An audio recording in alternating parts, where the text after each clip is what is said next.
T-minus recorded. Feels good. T-minus 25 seconds. 20 seconds incoming. T-minus 15 seconds. 12, 11, 10, 9. Ignition sequence starts. 6, 5, 4, 3, 2, 1, 0. All engine running.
Welcome to Hamburg, Germany for the sixth stop of the Experience Oman Ironman Pro Series and the Professional Women's European Championship.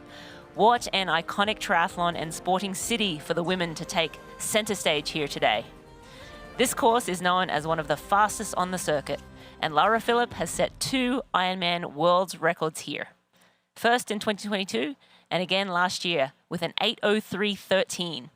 Will it be another record-setting day for her or others in this star-studded field? We have 30 female pros racing for a slice of the $87,500 pro prize purse and one of the 6 qualifying slots to the 2026 Ironman World Championship in Kona, Hawaii. The professional men will get their turn at the end of the month when Frankfurt hosts round 2 of the European Championship. I am Marina Carfrain, and I'm joined in commentary today by Michaela Jones, the one and only Olympic silver medalist, Ironman world champ, and also Daniela Riff, 5-time Ironman world champ and 5-time 70.3 world champ as well. Ironman royalty here with us today. MJ, what are you looking forward to most for today's race? Well, firstly, since we're in Germany, Moin. Moin. Which is basically, how are you? Hi. It has many meanings. What am I looking forward to today? Well, last year this race produced a world record. So can that happen again? I definitely think the weather is looking towards a best effort for these athletes. So super excited to actually see this race progress today. Absolutely. And Danny, what about you? What are your thoughts or initial thoughts on today's race as we get rolling here this morning? It's going to be a super exciting day. I think the 2 world champions facing each other, Laura Philipp and Solveig Lovsep, is definitely going to be very interesting. I mean, it's the first time they face each other this year after Kona. And then we also have some really, really strong other women on the line who have who I'm for sure hungry to really push this, and I wouldn't be surprised if we actually have a surprise today. Wouldn't be surprised if we have a surprise. I love that, Danny. Yeah, we have a phenomenal race. Obviously, Laura Philipp, the defending champion, set a world's best time here last year, and Solvi, those are the 2 headliners, but so many other amazing women lining up. But let's take a look at the Experience Oman map. Today's coverage is made possible by Experience Oman, the naming partner of the 2026 Experience Oman Ironman Pro Series. We thank them for bringing us all the action from Hamburg and all season long. And looking on camera right now, that's Marjolaine Pierre. She won in Aix-en-Provence just 3 weeks ago. That was her 2nd race of the season. She raced Valencia 70.3 earlier in the year. Last year, MJ, she wasn't well and wasn't able to finish here, and certainly looking for a better result from her here today. Yeah, I think this is going to be an interesting day for her since last year she didn't make it out to the run course, and after her performance in Aix-en-Provence. I definitely think she is on the start list as one of the pre-race favourites, even though she doesn't have a lot of experience over in the Ironman distance. Absolutely, and as we look at that start list, of course, Laura Philipp front and center, Solveig, the Ironman world champion reigning. We have Lisa Perderer, hasn't had a great start to the season, but definitely an athlete to watch. Phenomenal performance from her last year in Kona as well. Holly Lawrence as well, a relative newcomer to Ironman distance, but I think she's sort of getting the hang of it. Katrine Christensen, she stamped her Kona spot in Ironman South Africa earlier this year. Phenomenal race there, but India Lee, Yes. Danny, what do you think of India? I believe it's a perfect course for her. India Lee has not had the best season last year. She had actually, yeah, she's super strong in the swim. She's most likely going to be in the lead or with the lead pack. And then the bikes really, really suits her. So she's definitely a powerhouse. And I think a course like this here in Hamburg is super flat. It's super fast, and that's what she likes. And she even mentioned that in the interviews that that's why she's here. Yeah, absolutely. I'm excited to see how India does on this course as well. I think she will be one to watch throughout the day. I don't know that she's had a phenomenal marathon off the bike yet in racing, but there's only a matter of time before an athlete puts the puzzle together and is able to have that sort of performance, and what better place than here in Hamburg on this very fast course. And again, Laura Philipp ran a world's best run time here last year in 2:38 and some change, so very fast run course through the German city of Hamburg, 4 laps in this run course as well, so we're looking forward to some blistering fast times again here this year. And I also think Lottie Wilms is always amongst the top 10 finishers in all the races she does, and she had a good race in Ironman New Zealand. She's definitely going to be in the front pack in that swim. I know she used to say that she was always the exceptional swimmer, and definitely through the years you've seen the improvement in the women's swim field, and I think that's where the difference is going to be today as well compared to last year. Absolutely, and she was second in Ironman New Zealand earlier this year with a 3:02 marathon, so that run is definitely just getting better and better for Lotta. But these are the women that have not yet qualified for Kona, and there's only six slots available today. And you look at Laura Philipp, third in Kona last year, has yet to qualify. Marjolaine Pierre was fourth in Nice a couple of years ago, hasn't qualified yet. Holly Lawrence, of course, on the top 5. Lisa Perder in the top 5 from Kona last year. So some big names yet to qualify. Yeah, and there's 7 women who competed in Kona last year who need to qualify. So only 6 spots, and 7 of those women did race last year. So it's going to be very competitive. So definitely some people are going to be lining up to get that slot into the World Championships in Kona. And some are obviously racing for the podium. So there's definitely some different stories that are going to be written today. Absolutely. We're going to take a look at the Aroka race weather. 59 degrees Fahrenheit, that's 15 Celsius. Light winds, 2 kilometers per hour out of the south-southwest. And high humidity, but I think at that temperature, it's actually pretty perfect. What do you think, Danny, of the weather and the stage that's being set for the races here today?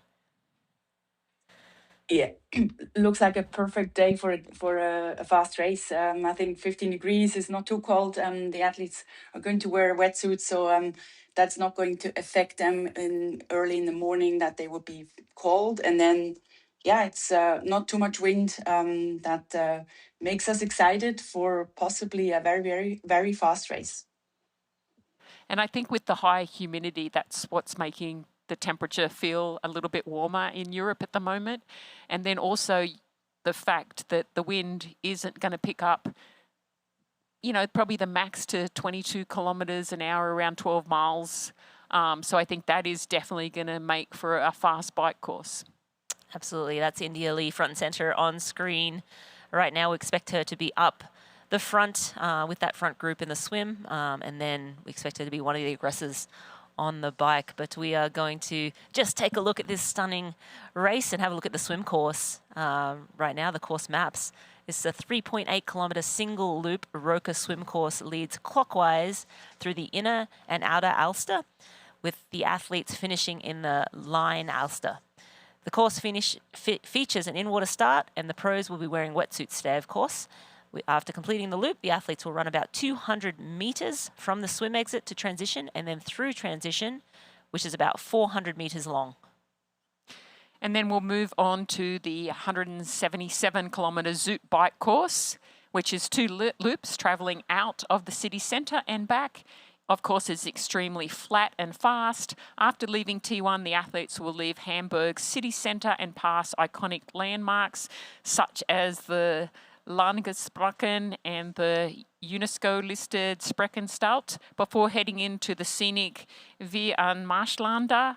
Athletes will then ride along the dike before completing a short loop through the Kirchwerder Wiese Nature Reserve and then head back into the city centre to begin their second loop. Yes, and the 42.2 kilometre Hoka Run course consists of 4 loops along the western bank of the Alster and through Hamburg city centre. This is a fast and flat course, as we saw last year. Laura running the fastest ever Ironman marathon, just in the 2:38.27, if you can believe that. I think Kat was 2:40 and change, and Solveig, this was her debut last year. She ran around, I think, a 2:45, 2:46. I could be mistaken, but it was right around there. So looking for her to go a little faster here today. Laura Phillip, the defending champion, on a screen. She's in the silver cap. We'll have those cap colors so that we can identify our favorites in the swim as best we can. And she looks quite relaxed. It's always interesting to see when you have the athletes lined up. Sometimes, you know, you're focusing in on your race rehearsal. We see an athlete right there doing a swim cord warm-up. And then, of course, you know, it's the nerves. Everyone has nerves. And I think it's good to have those butterflies in your stomach getting ready and lined up to race.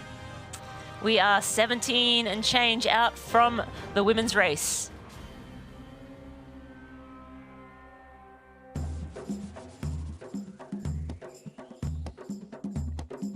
It's the beauty of Oman.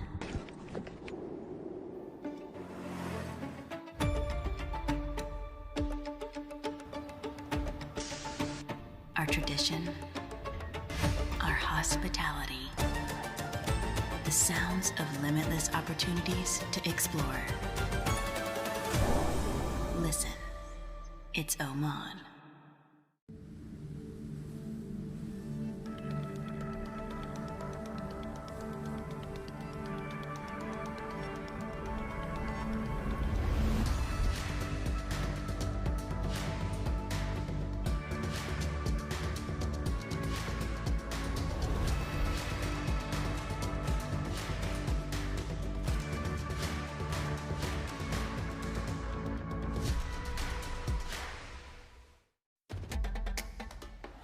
You know, and we know. The thing about challenging yourself is, you're always looking for what's next.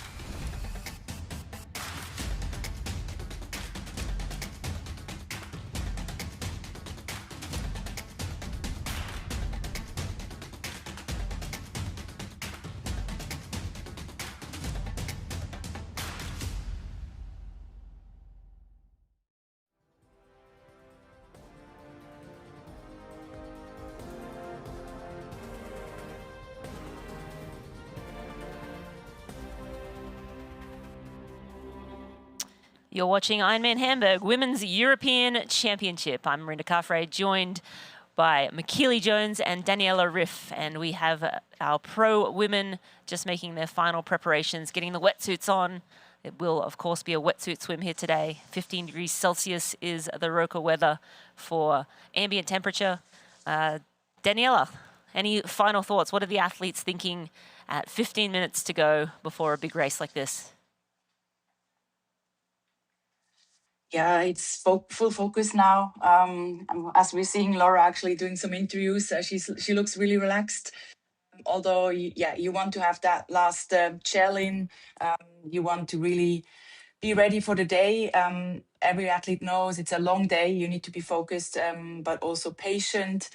And yeah, that swim is going to be quite rough under the bridge when they start. So they will want to have a good start, and then just get their thoughts ready for the day, and really be in the zone. And Denny, being a professional for so long and being so successful, I'm sure everybody wanted a few words from you before the start of the race. What was your feel on pre-race interviews at this close out from the race? I know, obviously, Laura is the defending champion. It's a German race. But yeah, what are your thoughts on that obligation? Yeah, I mean, you can manage that. You don't have to do it, but also I think for me, I always like to be in my zone, but then sometimes some little catch up, with Paul Kay, for example, I used to do in front of my races. It can also give you that energy of, feeling that support. And often these race interviewers, they're quite positive. They remind you that you are actually really good and you're going to have a great day. So that can be positive, but it's short before the race. You don't want to get too distracted, and you still want to be, warming up and get everything ticking all the boxes you need. Yeah, absolutely. And MJ, I know you've both done races here, short course races.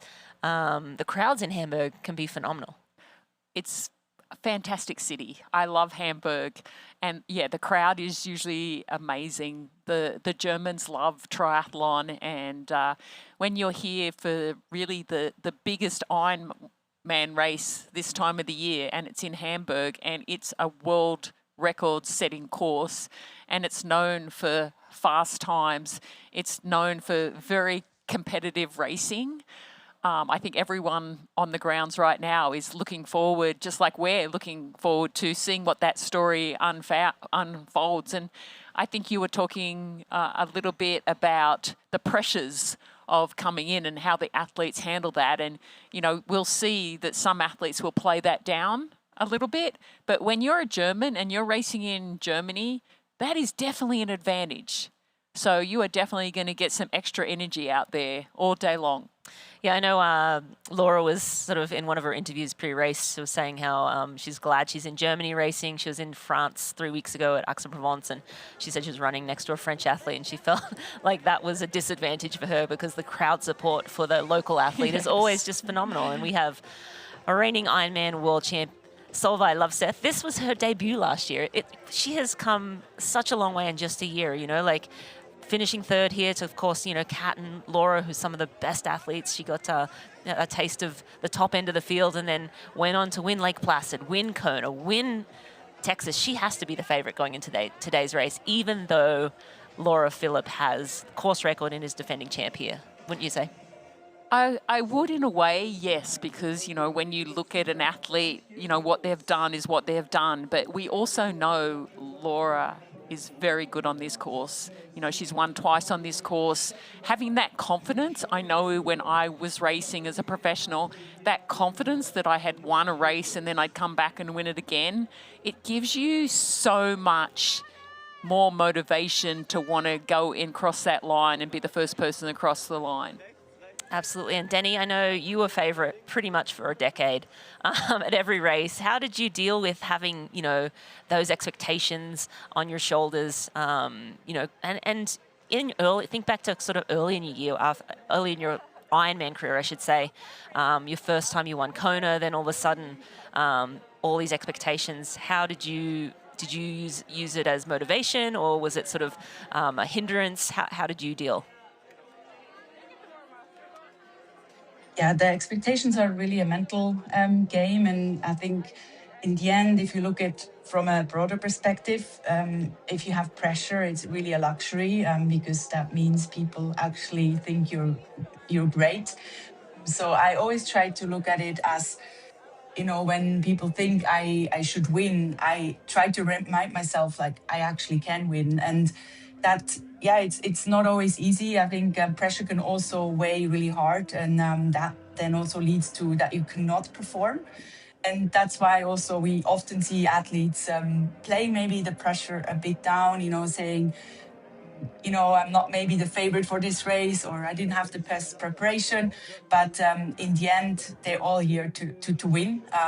And yeah, sometimes you just have to really put things in perspective, and that always helped me to really just say, okay, this is important, but it's it's not the most important thing in the world, even though if you're at the start line, you actually still feel it is. Yeah, in the moment, it absolutely feels like the most important thing in the world. But we are about to have our pro athlete, our top 10 introductions in moments. So we'll watch for, here we go.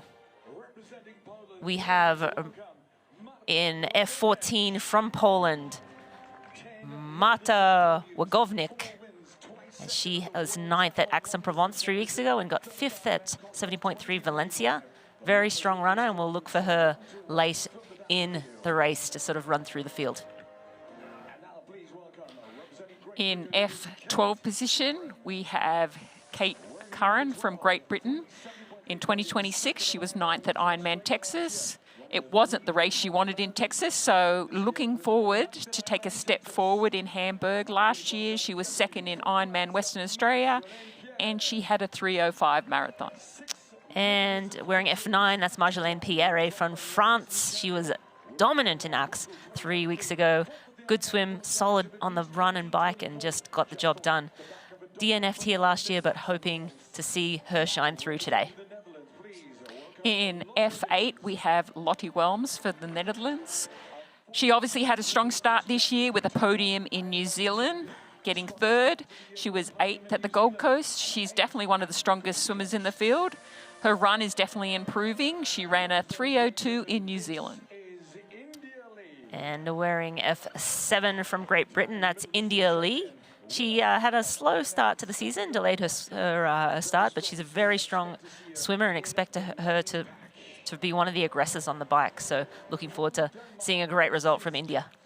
In F6, we have Katrin Christensen from Denmark. In 2026, she was 2nd at Ironman South Africa and 6th 3 weeks ago at the 70.3 Aix-en-Provence. She's a biomedical engineer and a sleep researcher. She's coached by Christian Hogenhaug. And in F5 from Great Britain, Holly Lawrence. She was 6th in Kona on her debut last year, also 5th in Lake Placid.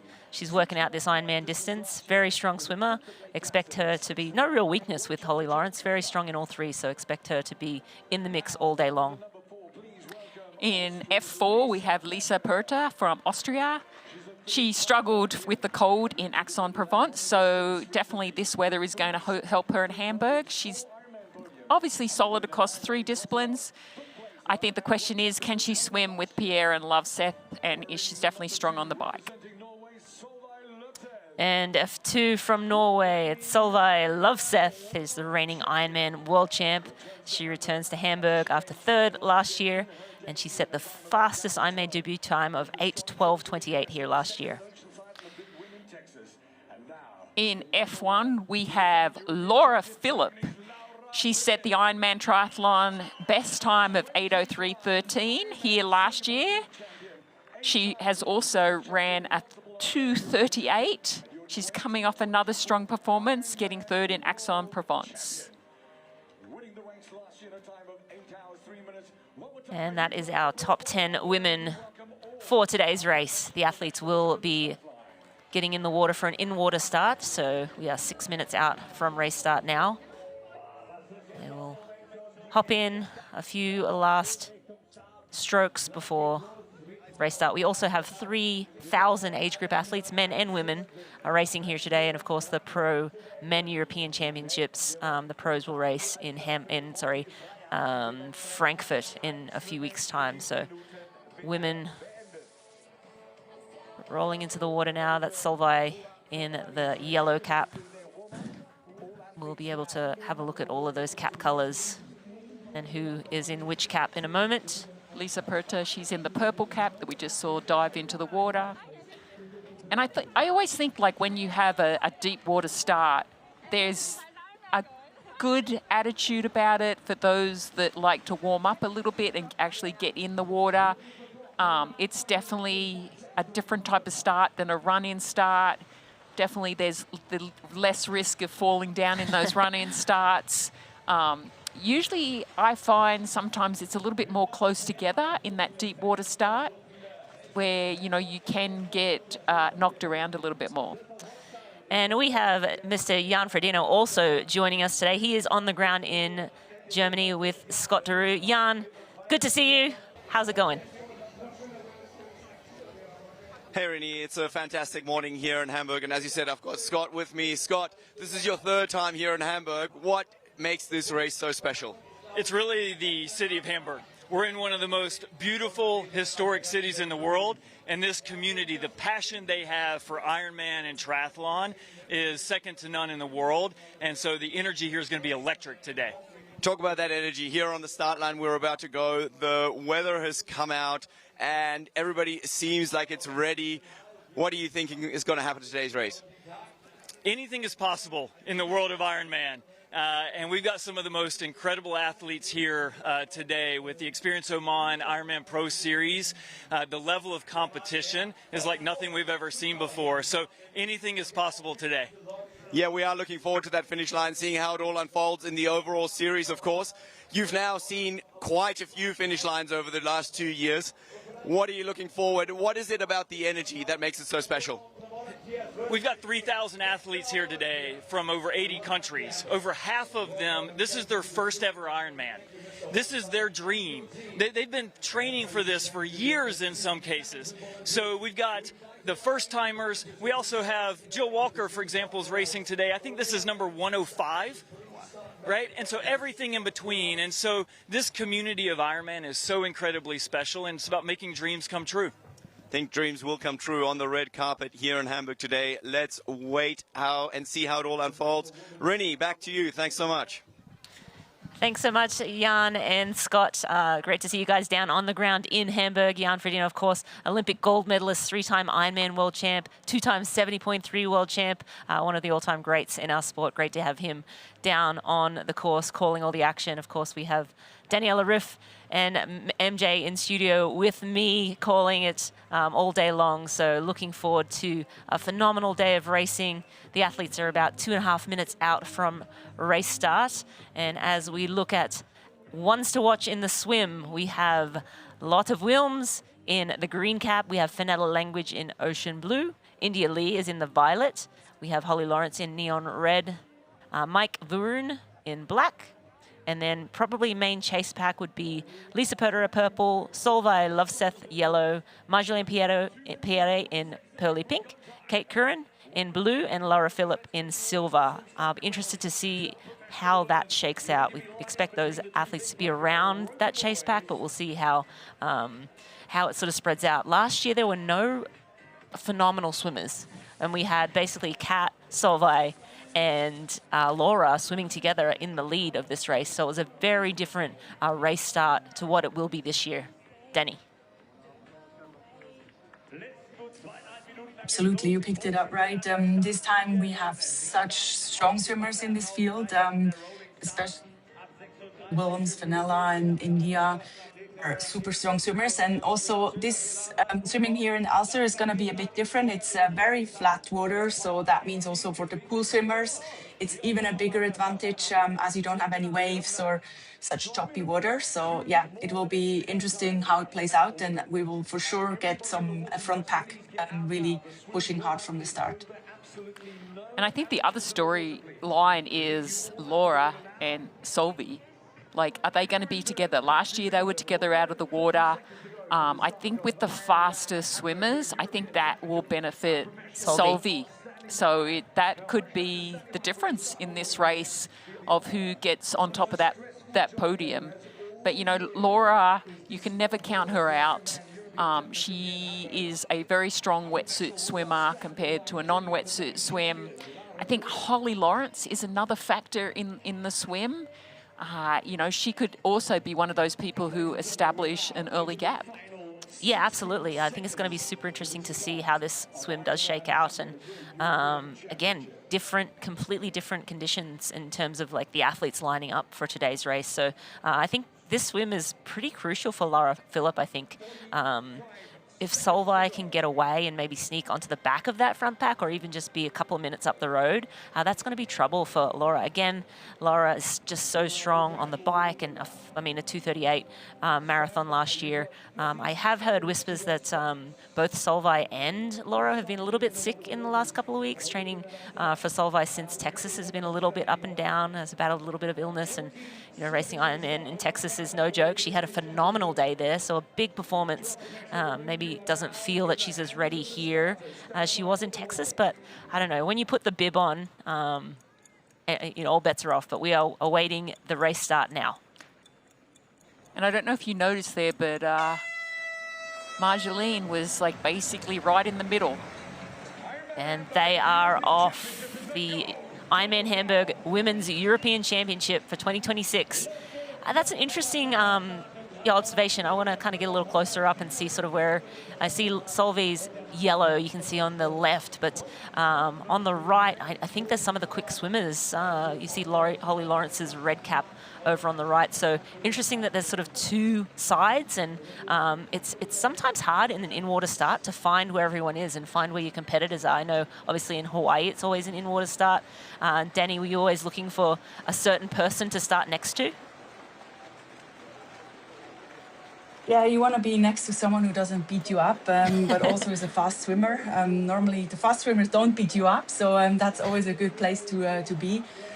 But then, of course, you need to really start fast. That was never my strength, for example. And then you need to find some feet. Swimming behind someone definitely has a huge advantage on the draft, but also the vision. You don't need to always look up. And as we can see here, we have pretty much two big groups lined up, and one goes for the left tunnel. I mean, they all go for the same tunnel, but the left side and the right side, and that can be also an indicator. Just swimming along the wall can help, because once you go into that dark little under this bridge, which is coming very soon, you don't really see much. So you want to have some orientation. And just looking right now, you saw, I think that was Fenella Langridge. It was one of the blue caps. I think it was Fenella, seeing that Lotte Wilms was on the right and just taking a hard right-hand turn there. That's Lotte Wilms in the green. I'm pretty sure that's Kate Curran on the left. And that's Holly Lawrence right And Holly behind. Lawrence was right. And Marjolaine is having a phenomenal start. I think that's her, unless that's India Lee's. It's hard to tell if it's a pearly pink or a violet. Seems sort of similar in colour. But yeah, Lotte Wilms on the right, Holly Lawrence right on her feet, and was from the start. But that was interesting to see a moment ago, Fenella just take a hard right-hand turn and see that faster side was Lotte's feet.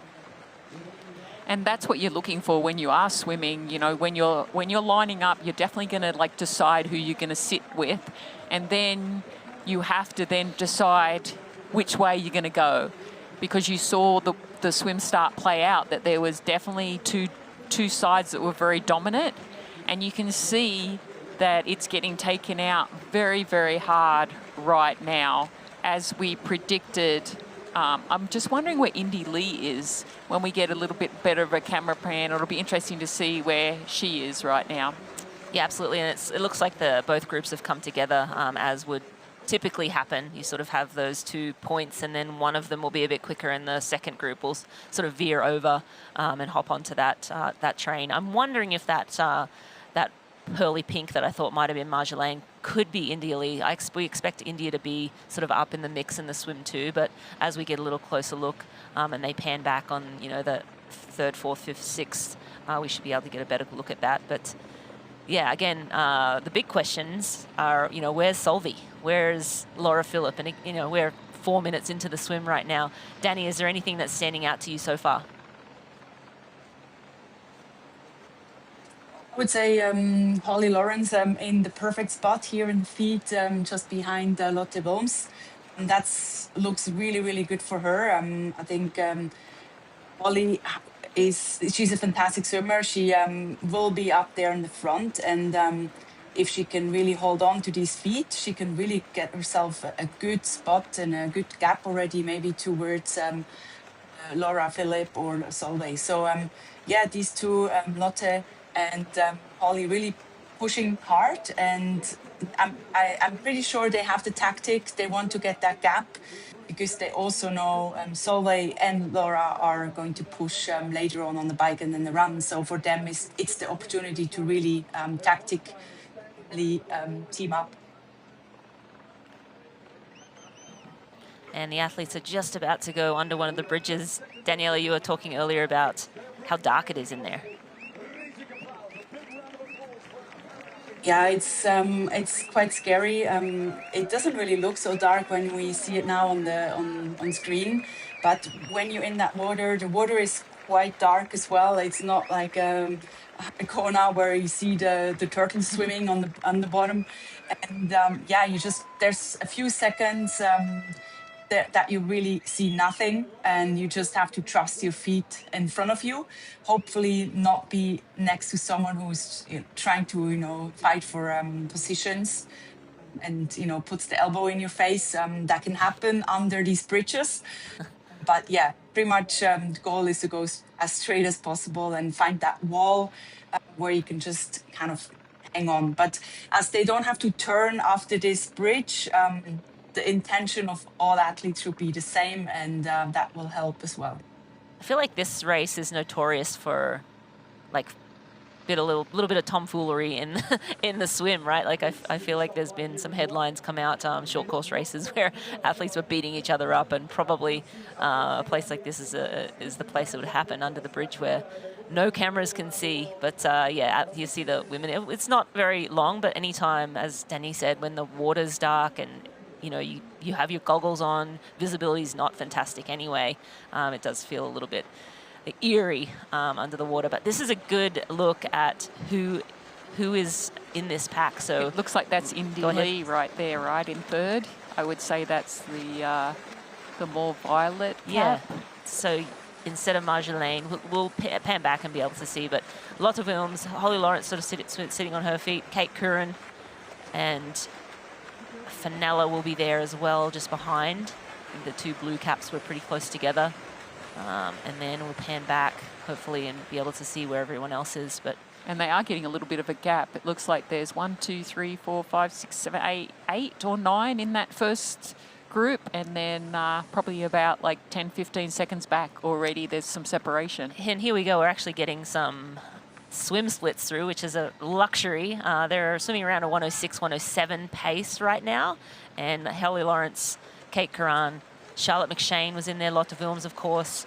Marjolaine, it does say she was in there as well. So Marjolaine, we're looking for India Lee as well, was one of the athletes we thought would be up in that front group. The athletes are through 600 meters, waiting for some more names to come through. And Charlotte McShane, she's an Australian who has moved up to the Ironman and 70.3 distance very recently. Mm-hmm. Yep, raced a lot of WTCS races, short course racing, has moved up now. But we're looking at who has made the pass, and it looks like through that 600 meter. And we'll look for, I think this graphic is not completely accurate. I think it's updating a little bit right now, but we see this, yes, Lotte. Now Holly's taking a turn on the front, which is interesting. I thought she would be happy to sort of conserve some energy. The black cap is Mike Vroon. So she's just hanging on the back, and the silver cap, Laura Phillip. So that might have been, I'm not sure if that was the second pack that we were just looking at. Yeah, because I saw Indy Lee, I think, in one of those packs. But yeah, tactically, I think this race for the good swimmers, if they're feeling that the pace is dropping off, I think they're going to get a little bit more aggressive, because I think this race is really going to be decided in the swim. A lot of the times, this may be the shortest part of the day, but it can really set your race up, or it could really indicate that, you're going to have a bad race. And so I think, the swimmers know that they need to be aggressive, and I think that's what you're seeing with Holly Lawrence taking over the workload, to making sure that that pace stays as intense as it needs to be for them to get a gap. I think we're looking at Mike Vroon and I believe Lisa Perderer, possibly purple cap, but not exactly sure where they are. I'm trying to look down on our tracker and see what the time gaps are. And I mean, the course is just set up so perfectly to get out, and you don't have to worry about turning early. The buoys are set up in a nice long line, because sometimes, Danielle, I don't know when you were racing, that, you know, if there was a turn so early in the start of the swim, that could make or break losing someone's feet. What did you feel that would happen when, you know, the buoys were spread further out, or the first turn was a little bit closer to the shore?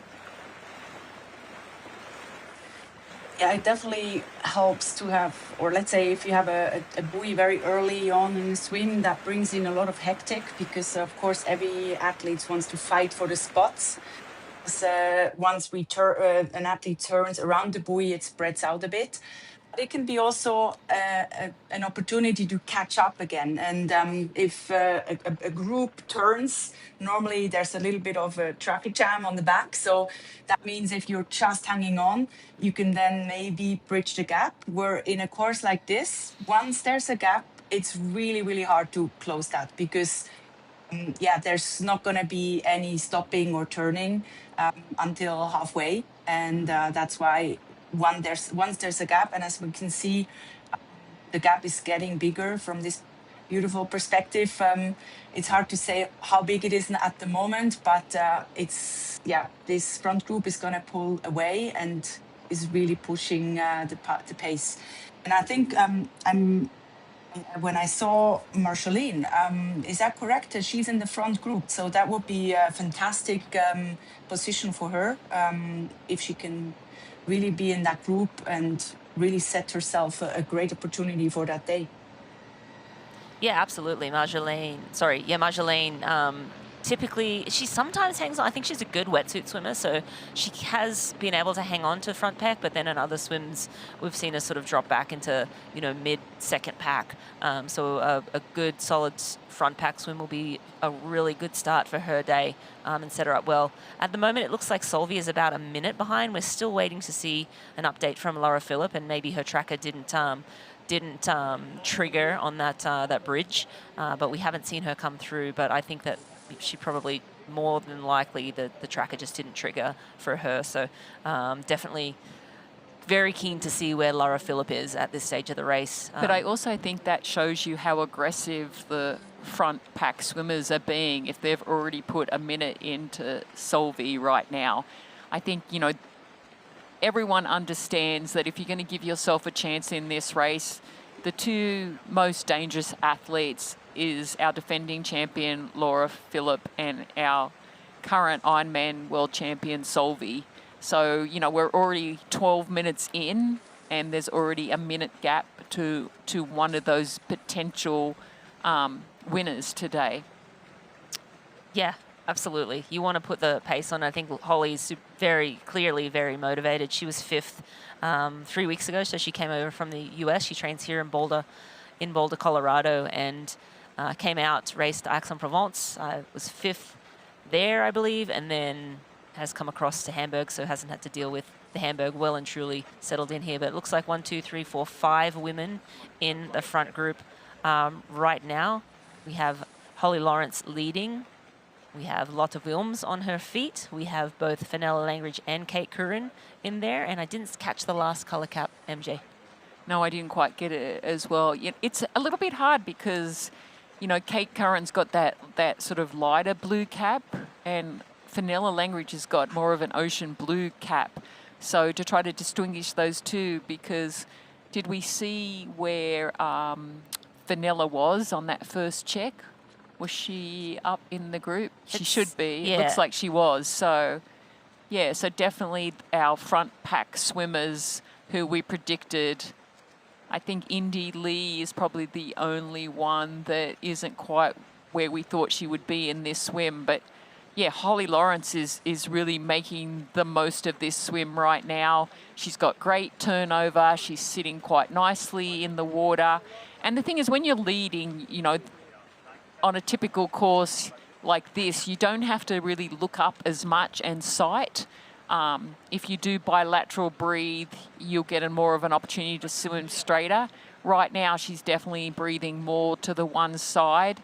And when you are going hard, you do need to get more oxygen intake. But that was a question that I was going to ask Daniela, because I know for me personally, I love bilateral breathing. Were you more one-sided, Daniela, or would you bilateral breathe on both sides? Yeah, I think it's a bit of a technical question as well, because depending on what side it feels better for you, bilateral breathing is gives you that opportunity to really be able to look at both sides. Where if you really just like we see at Holly, she's really getting that good rhythm. I think for her, she's the left side seems to be the better side. She's really just using that stroke to get that cadence and to really get in a good rhythm. So it was all going by both sides. I always had left and right, but or if you push hard, it can be really hard to breathe because, of course, like you said, you need to get more oxygen in. But I think from a viewing perspective, both can be possible. If you go only to one side, you kind of, as we can see, Holly, every second or third time she looks up, then she just puts her head down for a few times. So we just saw it again, 3 times down and then 1 time up. So then she doesn't really have to look up every stroke. Yeah, absolutely. And that was Paul Kay getting the 3,000 age groupers warmed up at the swim start. The age group athletes just starting their day and now at 15 minutes behind the professional women. And going back to Holly Lawrence, we have a soundbite from her from before the race. So let's go check that out.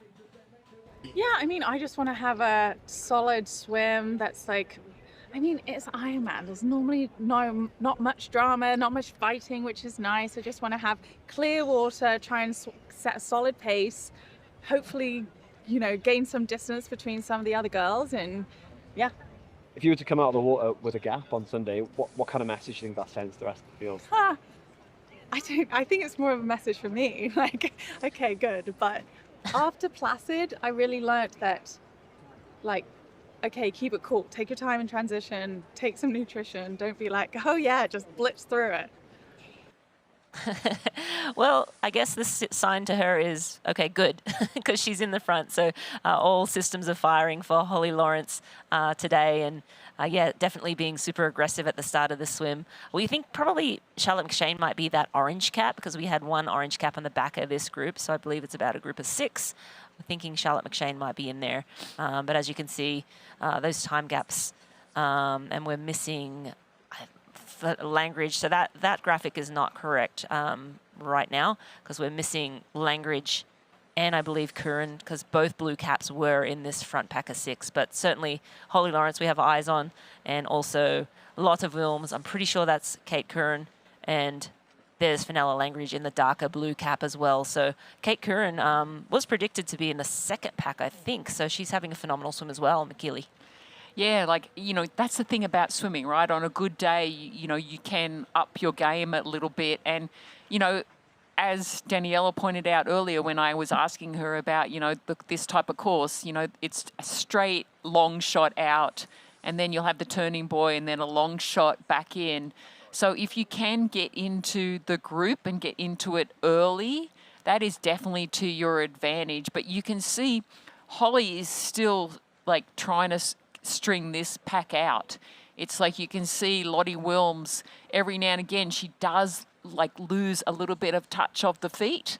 And then you can see that, we're down to like 5 athletes at the front. We were at 9 and now we're down at 5. So again, that's telling me that, Holly, as much as she said she learnt her lesson in Lake Placid to take it a little bit more chill, but, her game plan, like she said, she wants clean water, and she's got clean water.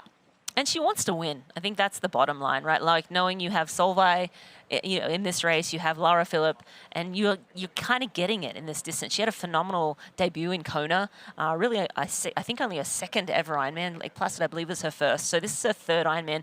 You're starting to figure it out now, Well, right? it's confidence. Yeah, you have confidence. You know you can compete with the best. She is a world champ, but that's from over a decade ago at 70.3. She had a little baby girl a couple of years ago, Poppy. I would assume she'd be there with her and her husband, Sean. But yeah, like everything is looking great for Holly right now. It is a long day in Ironman, but Danny, it does, when an athlete swims really well, it doesn't necessarily mean everything's going to go well on that day, but clearly she is feeling good.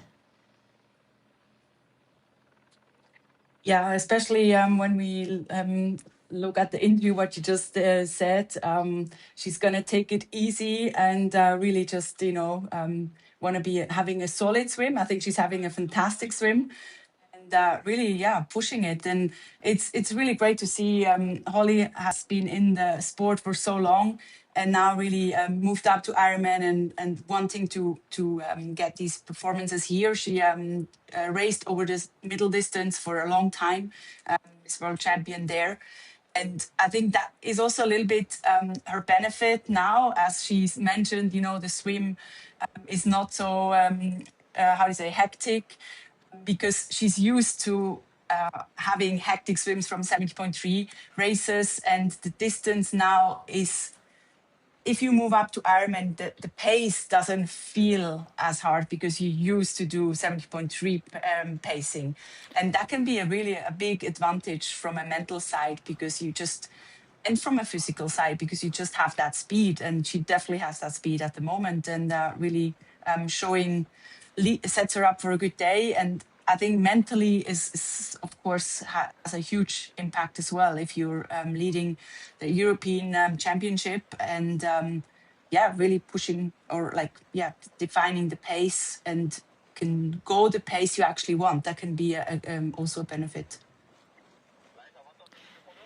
Yeah, and I think, as we were talking about, confidence can make such a difference. And, she's already had such a great start to the year already.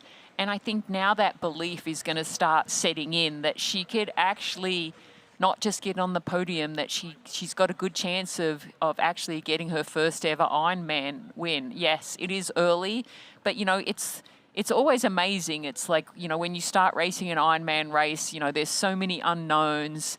And we have a few athletes who haven't been doing Ironman distance for very long. And, we often see, that transition from a 70.3 distance into the Ironman. It doesn't always guarantee success from one distance to the other. But what definitely guarantees you more success is that experience that you get and that confidence that you get when you execute your race plan, when you're putting the training together, you're putting that consistency together. And, sometimes you can get on that swim start line and you feel absolutely fantastic. And sometimes you get on that start line and you don't feel good. And I think that's the fun thing about an Ironman. It's like there's always moments where you're going to feel great. There's moments when you're going to feel bad. And it's like you never take that bad feeling for granted because you can always turn it around. This is a long day. There's a lot of things that'll happen out there. Like, look what happened to Love Seth last year when she got that mechanical on the bike. Yeah, absolutely. And phenomenal composure to finish that race. But let's take a look today. It promises some lightning fast times, and we could see the records drop again. Let's check out the benchmarks across the swim, bike, and run presented by Precision Fuel and Hydration. So Lauren Brandon in 21 went 47.45. Daniela Bleimel, 24, went 4:20.47. And, of course, Lara Philipp, 2:38.27 last year, which is just mind-blowing, and 8:03.13, fastest time here and world's best time over the Ironman distance recorded so far. So, yeah, I mean, with faster swimmers, we expect the race just to get out quicker today than it did last year, which was a record-setting day. We have the athletes that could make it another record-setting day, but again, obviously, Kat Matthews was in the mix last year to help push on the bike and push Laura to that world best time. But Solveig, I think, is another level this year. Maybe hasn't come in as what she says is as good form as she had pre-Texas.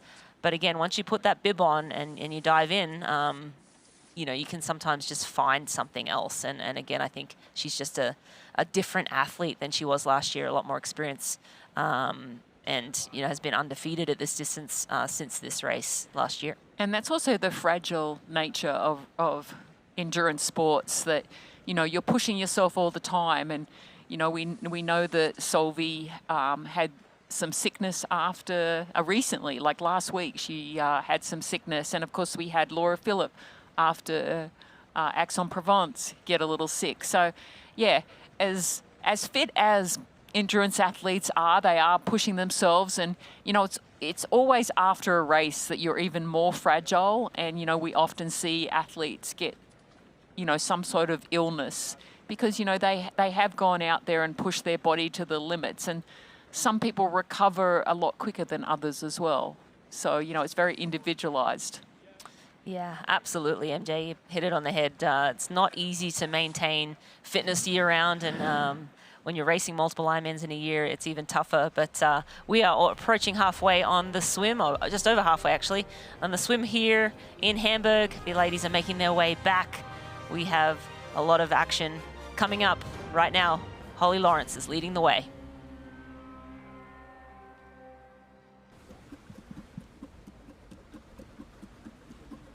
Just do it, be fine. It's breakfast with precision. It's breakfast with precision. Thank you, Poncho Man. Welcome to Breakfast with Precision at Hugo's on the Rocks. I'm Andy Blow, co-founder of Precision Fuel and Hydration, and we are stoked to be the official hydration partner of the Ironman Global Series. Hey, what are you doing on my set? Get a plan for your next race at pfnx.com. Security! It's breakfast with precision. It's breakfast with precision. We're not here to sell you on this life. You already chose it. No shortcuts. No hype. Just work. Same as you. Built to outlast. Endure. 40 years in, and we're just getting warmed up. Welcome to the Ohana.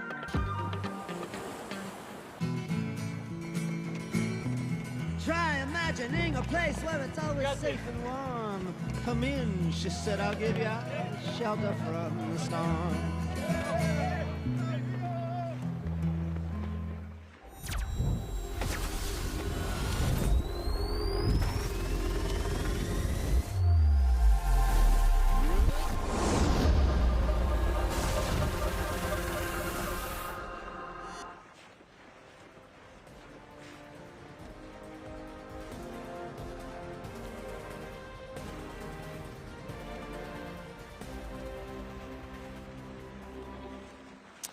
Ironman Hamburg Women's European Championship is brought to you by Roka. Find faster with Roka. And Oman. Beauty has an address. Endurance has a destination. Experience Oman. I'm Marina Carfrey, and I'm joined by Makili Jones and Daniela Riff, and we are past halfway of this Roka swim right now. We have Lotte Wilms and Holly Lawrence going stroke for stroke right now. Holly doesn't look like she wants to give up that lead, and Lotte's like, hey, I'll take a pull, but nope. I think Holly's feeling good. She's pushing the pace. We have those two women on the front. Kate Curran in there. Fenella Langridge is in there too. Who am I missing, MJ? I am trying to see. Maybe Charlotte McShane. We think Charlotte McShane is. She should be, being a short course athlete. Yeah. Definitely come Good from a little short swimmer. course. Yeah, and done very well on the short course circuit as well. Yeah, it's always interesting when you have a battle like this up front, because Ironman's all about saving as much energy as you can. You don't want to burn too many matches, but it looks like Lottie and Holly are definitely fighting it out. Lottie is definitely getting a little bit more aggressive, but sometimes maybe this was the race plan. Sometimes swimmers will get together and go, you know what, we've got to be aggressive, and this happens a lot in short course, and it does happen in Ironman races where you do talk to people that are going to be in that front pack. It's like, okay, what's our game plan? Is the game plan I'll take it out and then you can take it out for the rest of the race, and then on the way home let's switch it up again. because they are being like super aggressive. You saw the stroke rate and the kick rate go up. Lottie Wilms has definitely decided that she is going to lead this race. And, as an athlete, sitting in, you're going to use less energy. You don't have to look up as much. You can trust that leader is swimming as nice and straight to get you to T2. Absolutely, and Lotte Wilms a very accomplished pool swimmer. This swim is like swimming in a pool with the flat water. The athletes are right now on track for around a 48-minute swim, which is just a few seconds off Lauren Brandon's 47:45 record.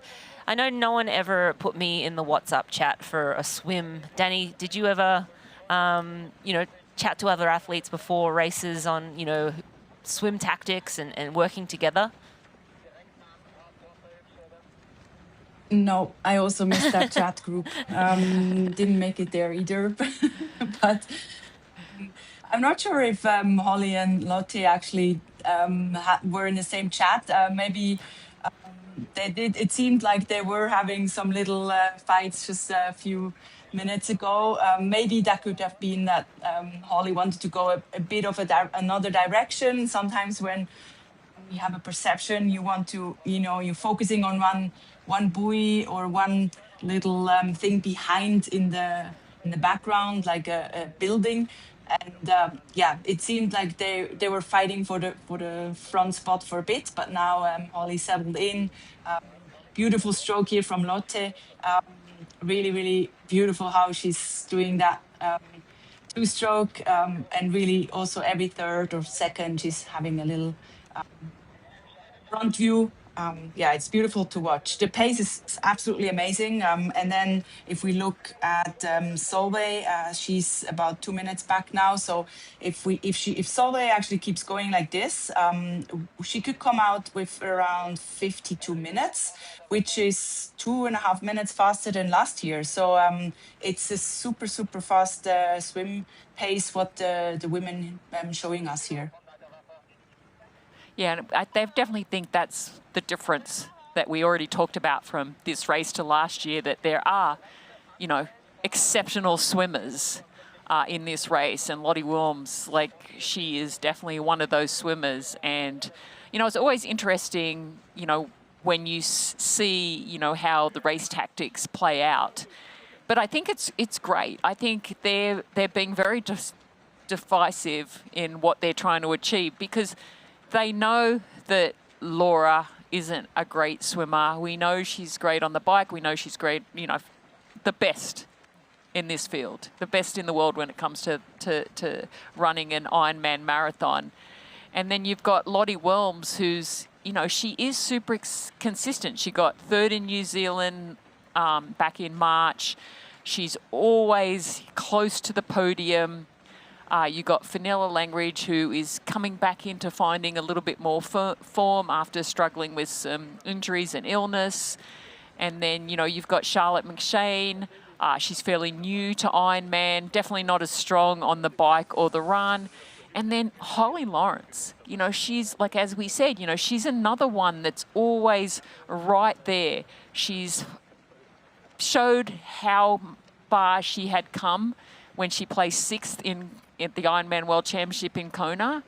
So I think, these athletes understand that if they want to beat our course record holder and the current world champion, this is the tactics that you need to have play out. Yeah, you only have your set of cards and you've got to play them. But speaking of Lotte Wilms, we had a soundbite. We caught up with her before the race. We're going to go listen to what she had to say.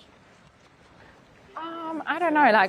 Obviously, I can see in the last couple of years there are more good swimmers coming to the field, or more women that can just hold on. So it's more competitive. I think also the start lists are just bigger. So yeah, I would say 3-4 years ago, I would come to the start line. I would be the only exceptional swimmer. But now I would say for this race as well, there are 4 or 5 girls that can just swim on a high level. And yeah, the question is if we can work together, if we can work it out, and just have a little bit of break away from the good bike runners, that would be obviously great. But yeah, it's always the question how it all comes together just in the race itself. I expect it's going to be a wetsuit swim. To be honest, I haven't heard any water temperatures. But for me, it doesn't really matter. But it's obviously for other swimmers, it's an advantage that if there's a wetsuit swim, that they just maybe can hang on to the better swimmers. But yeah, for me, it's nice. It most likely will feel like a pool, and yeah, I'm a pool swimmer, so yeah, that definitely be in my advantage.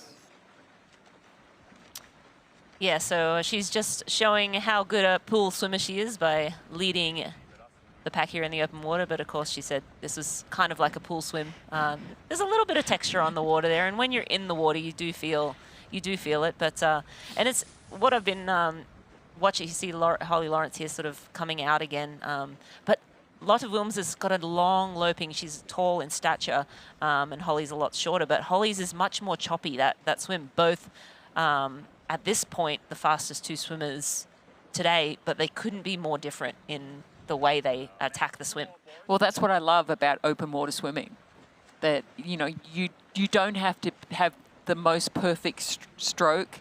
It's a little bit more on like stroke rate, getting that power underneath the water, obviously swimming straight. That's a skill that you need to learn. But it's also, you know, having a wetsuit on can really change how the water feels.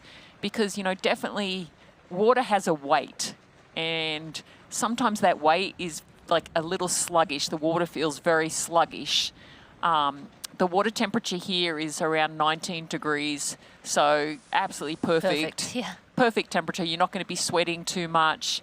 But yeah, like it's always interesting when you actually jump in a body of water and you feel whether it's a light, fast sort of feel, or you feel like it's got this heavier feel. And I've swum here like many times, and even though it's like this dark, murkish sort of water, it's not exactly like a smooth pool. You can see a little bit of the chop. It's just got this fast feel about it. It doesn't have that heavy weighted feel. Danielle, I know you've swum in this water. Do you remember how this water felt to you? I only remember swimming, you know, in a washing machine because it was a sprint race. So 750 meters, it was a short one, and Olympic distance. But yeah, as you said, I think also as it's not salty, makes it also a difference. So that buoyancy is a little bit less extreme, but actually swimming with a wetsuit in salty water is almost too much. Then especially for pool swimmers or good swimmers, then they might almost have too much of a buoyancy, which then almost messes up their stroke again because they're too high in the water. And so, yeah, that means for wetsuit swim, this water is definitely perfect. And as we see now here, the transition, it's a very long transition. The athletes have to run up the stairs at the start. That can be quite challenging. I actually remember that from my racing here. So you basically have been horizontal for almost 50 minutes. The athletes pushing hard, and then straight out of the swim, there's these stairs. And sometimes getting out of the water, coming into running position can feel a little bit, you know, you can feel a bit dizzy. And that's definitely one moment where the women have to be really careful. You don't want to trip over these steps and then possibly hurt yourself. I think that's a really good point that you bring up about the stairs, because, you know, I swam in this water last year as well.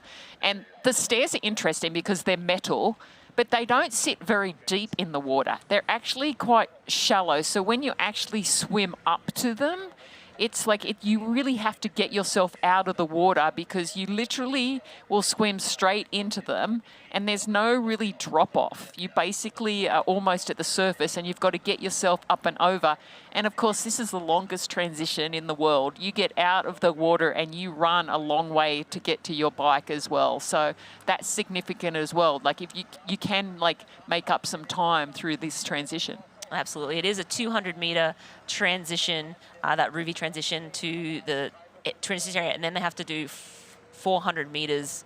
So it is a very, very long transition. The athletes are around 10 minutes, just under 10 minutes away from hitting that Ruvi T1. But just looking at the leaderboard there. Marjolaine Pierre and Mike Room were around a minute and a half back from this front pack of 5, and then it looked like Solveig Loveseth was around 2 minutes back. That was at the last time check. That was around halfway.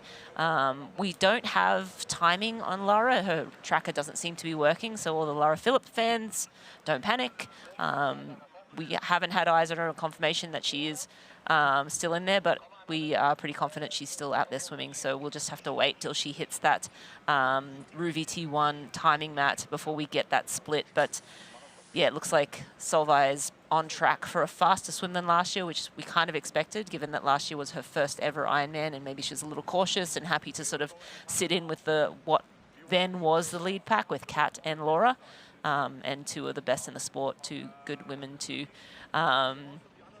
key off of in your first ever Ironman event. But yes, Laura Philipp, we're definitely very keenly awaiting her arrival in Ruvi T1. But yeah, nothing from the field from her just yet.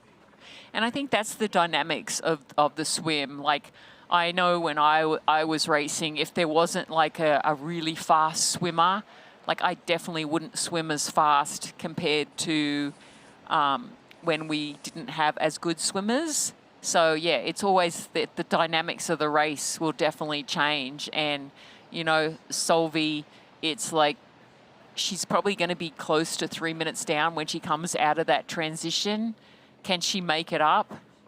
Yes, she is so strong on the bike. And as you said, you know, she's got so much experience now from racing this race from last year, from racing the World Championships where she won. And, you know, she's used to racing by herself on the bike. So I don't think that is really going to be a mental disadvantage for her. She will go out like the Norwegians do and will know what paces she has to hit. And she's really good. And I think it shows a lot of maturity in her racing that she will stick to her race plan. Yeah, absolutely. And she's had some pretty ordinary swims in Kona, but just like put her head down, time trialed, and just made her way to the front. She's an athlete that just will push and is used to chasing, so it won't matter where she gets out today of the water. She'll put her head down and work hard on the bike and just try and make her way up. Going back to transition, on average, it takes around 4 minutes for them to get through this transition, and typically it's more like a 2:30 for most races, so it definitely is a much slower transition. I wish they would shorten up that transition zone somehow for the athletes so that we could get closer to that 8-hour magical barrier for the women. But it is what it is. It's a fast course in every other aspect, just not the transition zone. Well, you'll see to the right of our screen, they'll run down on the black matting, and then they run all the way down to their bikes, and then they've got to get to the bike exit. It is long. And it's like every time I've done this race, it's like as a runner, I like it because I can definitely make up some time. But yeah, it definitely, when you think that this was a world record setting course and it has a long transition, that's telling you there's a lot of speed. And the fact that the women are already swimming faster than that course record last year, I mean, we could see another world record here. Yeah. Which would be absolutely fantastic, because I think every race I've watched this year as a fan of the sport has been so interesting, and it's amazing how all the athletes are stepping up. And I think that's one of the beauties of professional racing. If somebody sets the bar, everyone is striving and continually strive to push that bar even further out. Yeah, absolutely. If there's, if I think you see somebody else do it, it always, then you have a set goal to strive for, and someone has done it, so it's possible. So then, you just reset all of your boundaries to then try and go ahead of it. Here's a fun fact. Ironman Wales is the slowest transition. At 7:40 is the average time for the Ironman Wales. You probably transition. need that to warm up a little bit. Yeah, maybe it's more just to have a cup of tea in transition to warm up after that swim. But I thought that was a super fun fact. So this is not the slowest transition or the longest transition, but it is long. From swim to when they get on their bike, and we'll see as they hop out of the water here in a few minutes. And we did get confirmation that Laura's chip is not registering the swim. She has a different chip for the bike, so we will be able to get those updates more readily on the bike. But now we have another little soundbite we're going to go to from Fenella Langridge from before the race. So just hope to be up there and, yeah, out of sight, out of mind, and lead from the front. But I think with any racing, you just don't know who's going to be there, who's going to have a good swim. It's wetsuit, it leads into some other people's favours, or what the time gap's going to be to that next group. Being out in front, knowing where you are in the race, you're always able to get time splits back, and just having the open road in front of you and not having as much pressure in that first little bit, just being able to put your head down and do your own thing. It's a long day, so gotta start on a positive note, hopefully, and it'll be good to be out there in that front. Yeah, she's definitely starting on a positive note here today in that front pack. She's been sitting in all day, so a really good position for Fenella. Not leading it, and she usually is one of the swim aggressors, but not needing to, because Lotta and Holly have been happy to push all day up front. We're getting word that the projections have slowed a little bit. It looks like they're probably now looking at a 49 and change for the lead, and Solveig is around 3:33 back from the lead, and she's projected at 54:22, so that's sort of similar to what she did here last year. She might be leading that group that she's in, though, so yeah, so she's looking to be out of the water around the same time as last year. Yeah, so that's interesting that you have all those stats, because it does change. Because when these athletes get out of the water, this will be the first time where they are actually going to get an idea where their competition is. And I think this is a nice little group. I think there's like probably like 3 athletes that have the potential to really push the pace. I think Charlotte is the weak link in this pack in terms of being able to ride with these girls. So if they can really get themselves sorted out very quickly through transition, and, you know, moving time is always the best time. The less time that you spend standing around, you know, you can really gain time. You know, for someone like Solveig, who is down over 3 minutes right now, we've got like probably like 3 or 4 minutes left to swim, she could be like up to 4 minutes by the time she gets out. So if these girls can, you know, have a big, strong transition, get through efficiency, get on the bikes and really nail down those first 10 to 20 kilometres, you know, I think, you know, Solveig's going to have to really dig deep to get to the front of the race. Yeah, absolutely. And I'm just looking back at Lotta's last sort of, you know, 3 or 4 months. She won Western Australia Ironman 6 months ago, then 3rd in New Zealand. And then she went and did some T100. She did Gold Coast and Spain. So she's coming in with a little more speed. Danny, what do you think of that race calendar from Lotta Wilms coming into Hamburg? Yeah, I think it can help a lot if you have that speed, because that really helps you to get, the body used to that suffer zone. And then also from a mental aspect, the pacing over an 8-hour race feels a little bit easier, even though, of course, it's far from easy. These women pushing hard for 8 hours. Choosing some shorter races can definitely help, especially for a lead up to a big race like here in Hamburg. So yeah, she's definitely showing that so far everything is going according her plan. Same for Holly. I think it'll be interesting to see also who teams up on the bike, or if they actually team up. I mean, we're still super early in the race. We're predicting a lot, but in the end, even 4 minutes for Solveig is not going to be a problem. She will not panic with 4 minutes back. I think for her is also, she's still in a good position. And then also depending if Laura is in that pack, everything is still open, but definitely Holly and Fenella, but also Lotte, they put themselves in a good position for a great start. And I think Nella and Holly, it'll be interesting if they will work together, or if it's going to be more of a everyone goes their own pace. What do you two think? I think with the 20-metre draft rule, I think it makes it that you've got to, sit more of your own pace. I think it's a lot harder to really work together. But I think it makes it also less energy draining because you don't have to focus so much on that draft zone because of Race Ranger. So I think it takes a little bit of the pressure off because, you really know where that grey zone is. The Race Ranger will tell you. So I think in terms of the stress of making sure you are having a clean race is taken away. And I think it also evens out that every athlete really has to race their own race and push their own watts.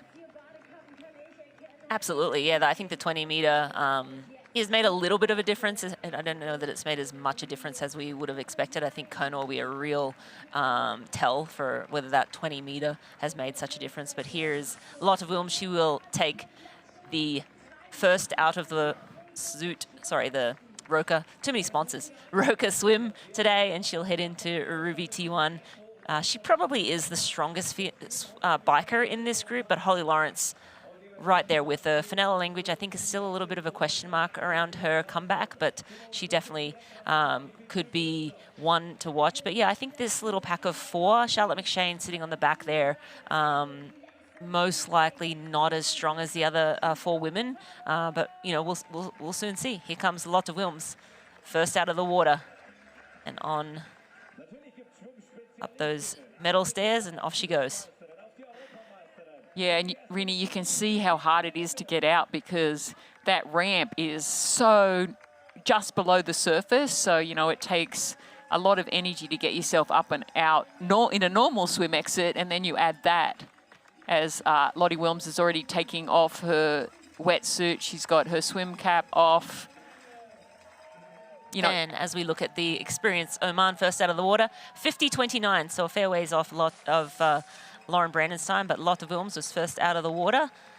And 50.29 today, so a little slower than what we were projecting earlier on. Maybe there was a little current or something.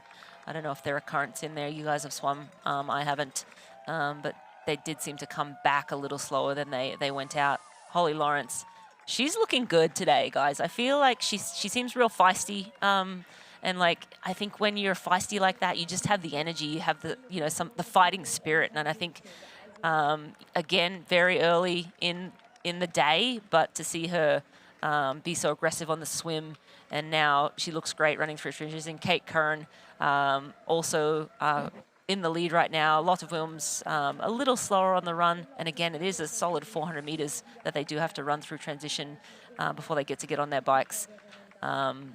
Yeah, well, this is we'll see how the bike legs are in the opening miles, but now athletes getting those wetsuits off as quickly as they can. They'll have to put those in the bag. They'll take out their helmets and whatever else they need for the start of the bike. Charlotte McShane now rolling into transition, grabbing her blue bag, taking her time. We're going to throw down to Jan Frodeno, who's in transition.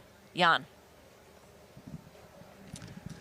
Rennie, thanks so much. You can see behind me, this feels like the world's longest transitions. It feels like the ladies got out of the water quite a little while ago.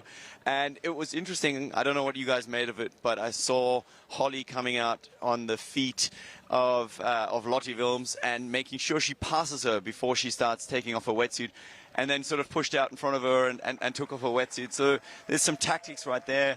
Lotte looking over her shoulder to see who actually made that pack. As the ladies are making their way down this forever long transition zone, I can tell you from experience, this unfortunately does not get discounted from your marathon distance, even though it probably should, as they are coming into sight, but still quite a long way away. On the ground, the clouds have pulled over. It's gotten a little bit fresher, which will, I think, impact the races of some. We saw Laura Philipp, obviously somebody who likes it being hot. It'll be interesting if the clouds open up here. It is meant to rain down the line.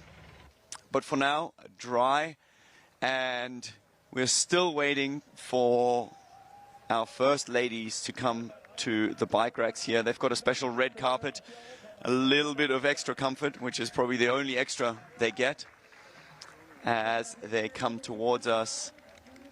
Helmets on, so most of the athletes obviously choosing the long way to get their transition ready so that by the time they're on the bike, they can just jump on.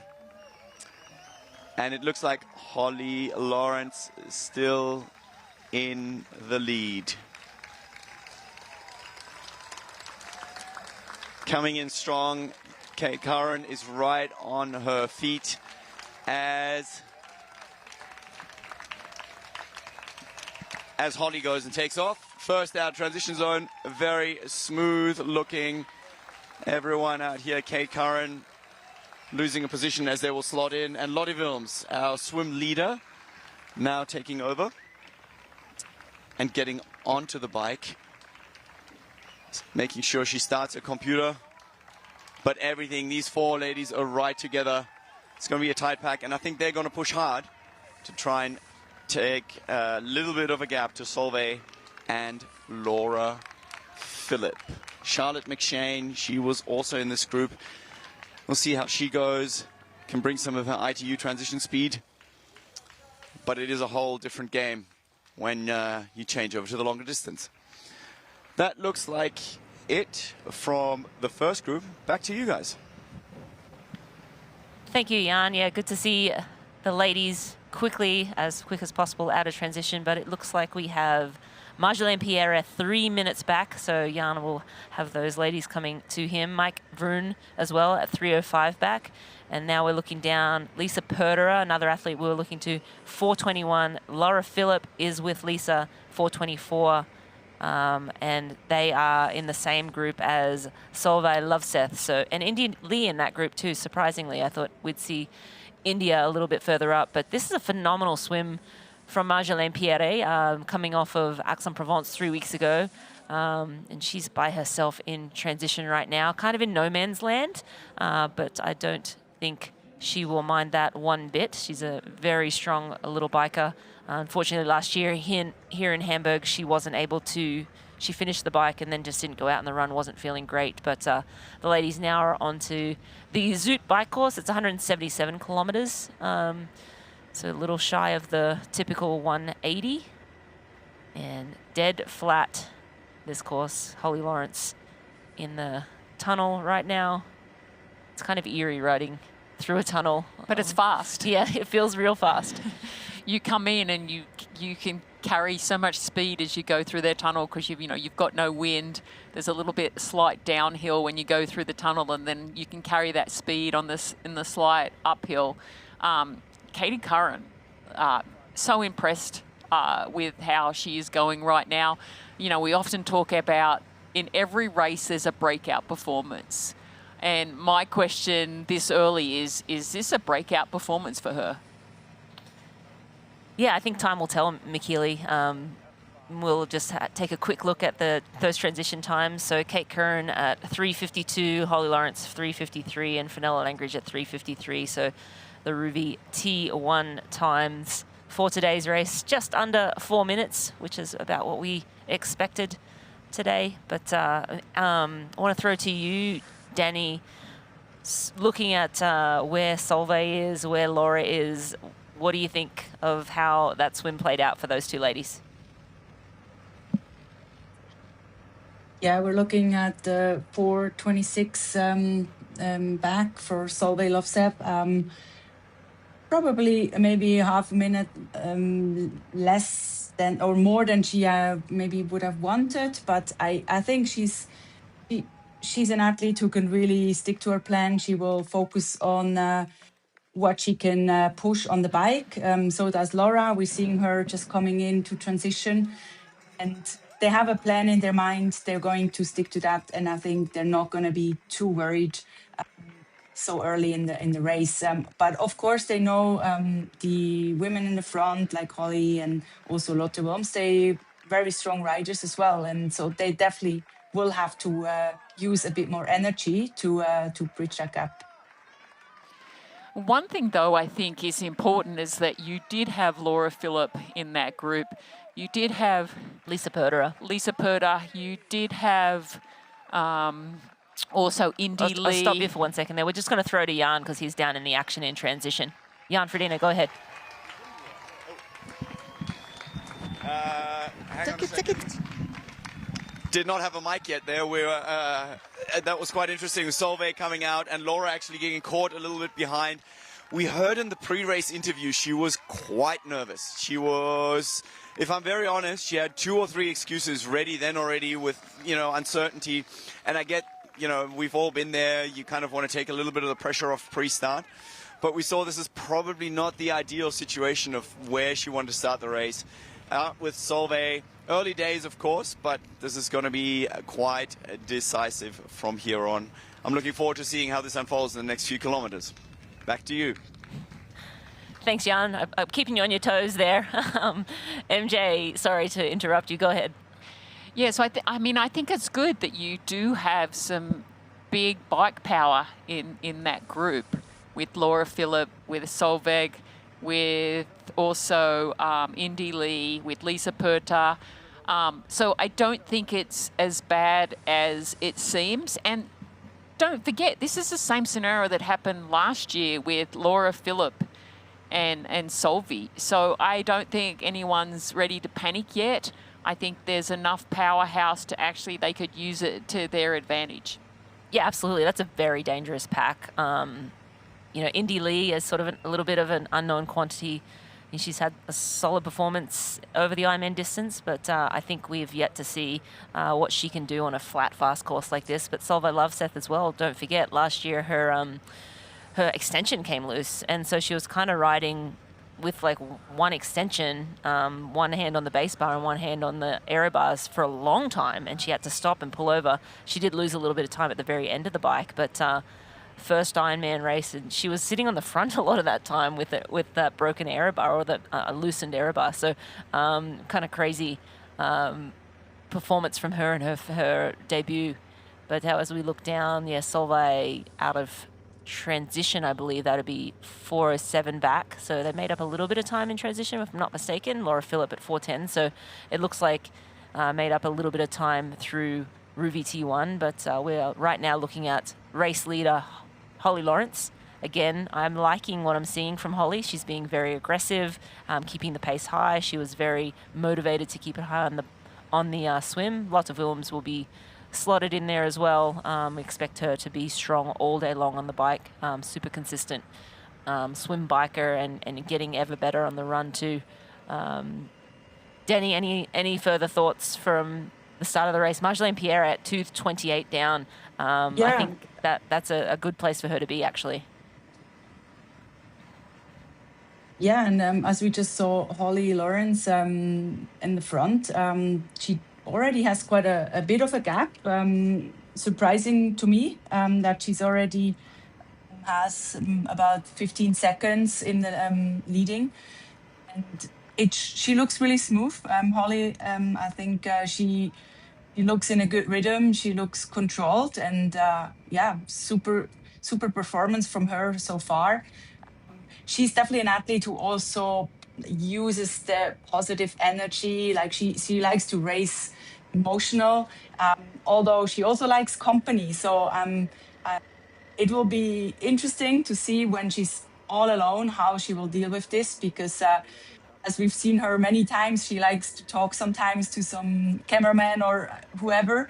And if she's all alone, that might be a little bit of a challenge for her. So let's see how long it takes until she's trying to maybe have a little chat with the cameraman. That's normally what she does. But she looks full focus now, taking in some nutrition as these athletes have been on the way for already 1.5 hours.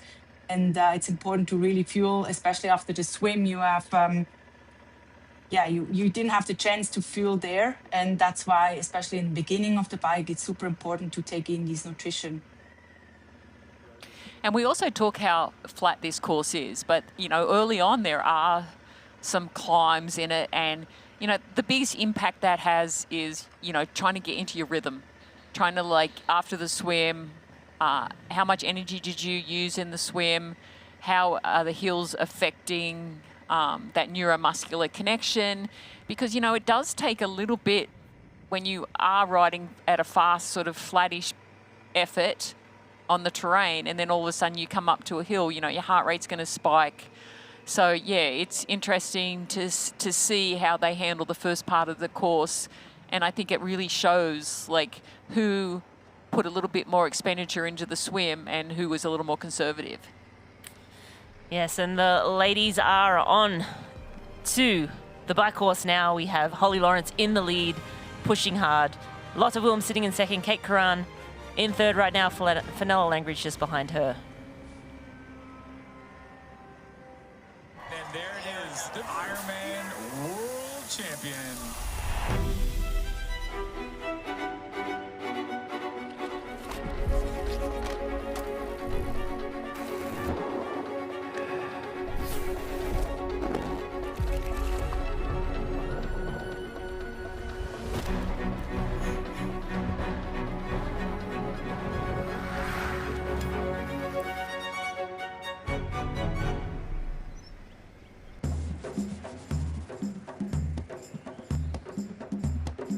It's the beauty of Oman.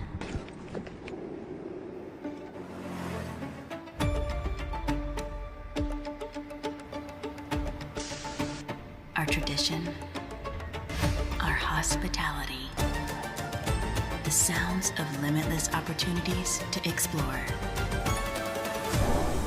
Listen, it's Oman. You know, and we know. The thing about challenging yourself is, you're always looking for what's next.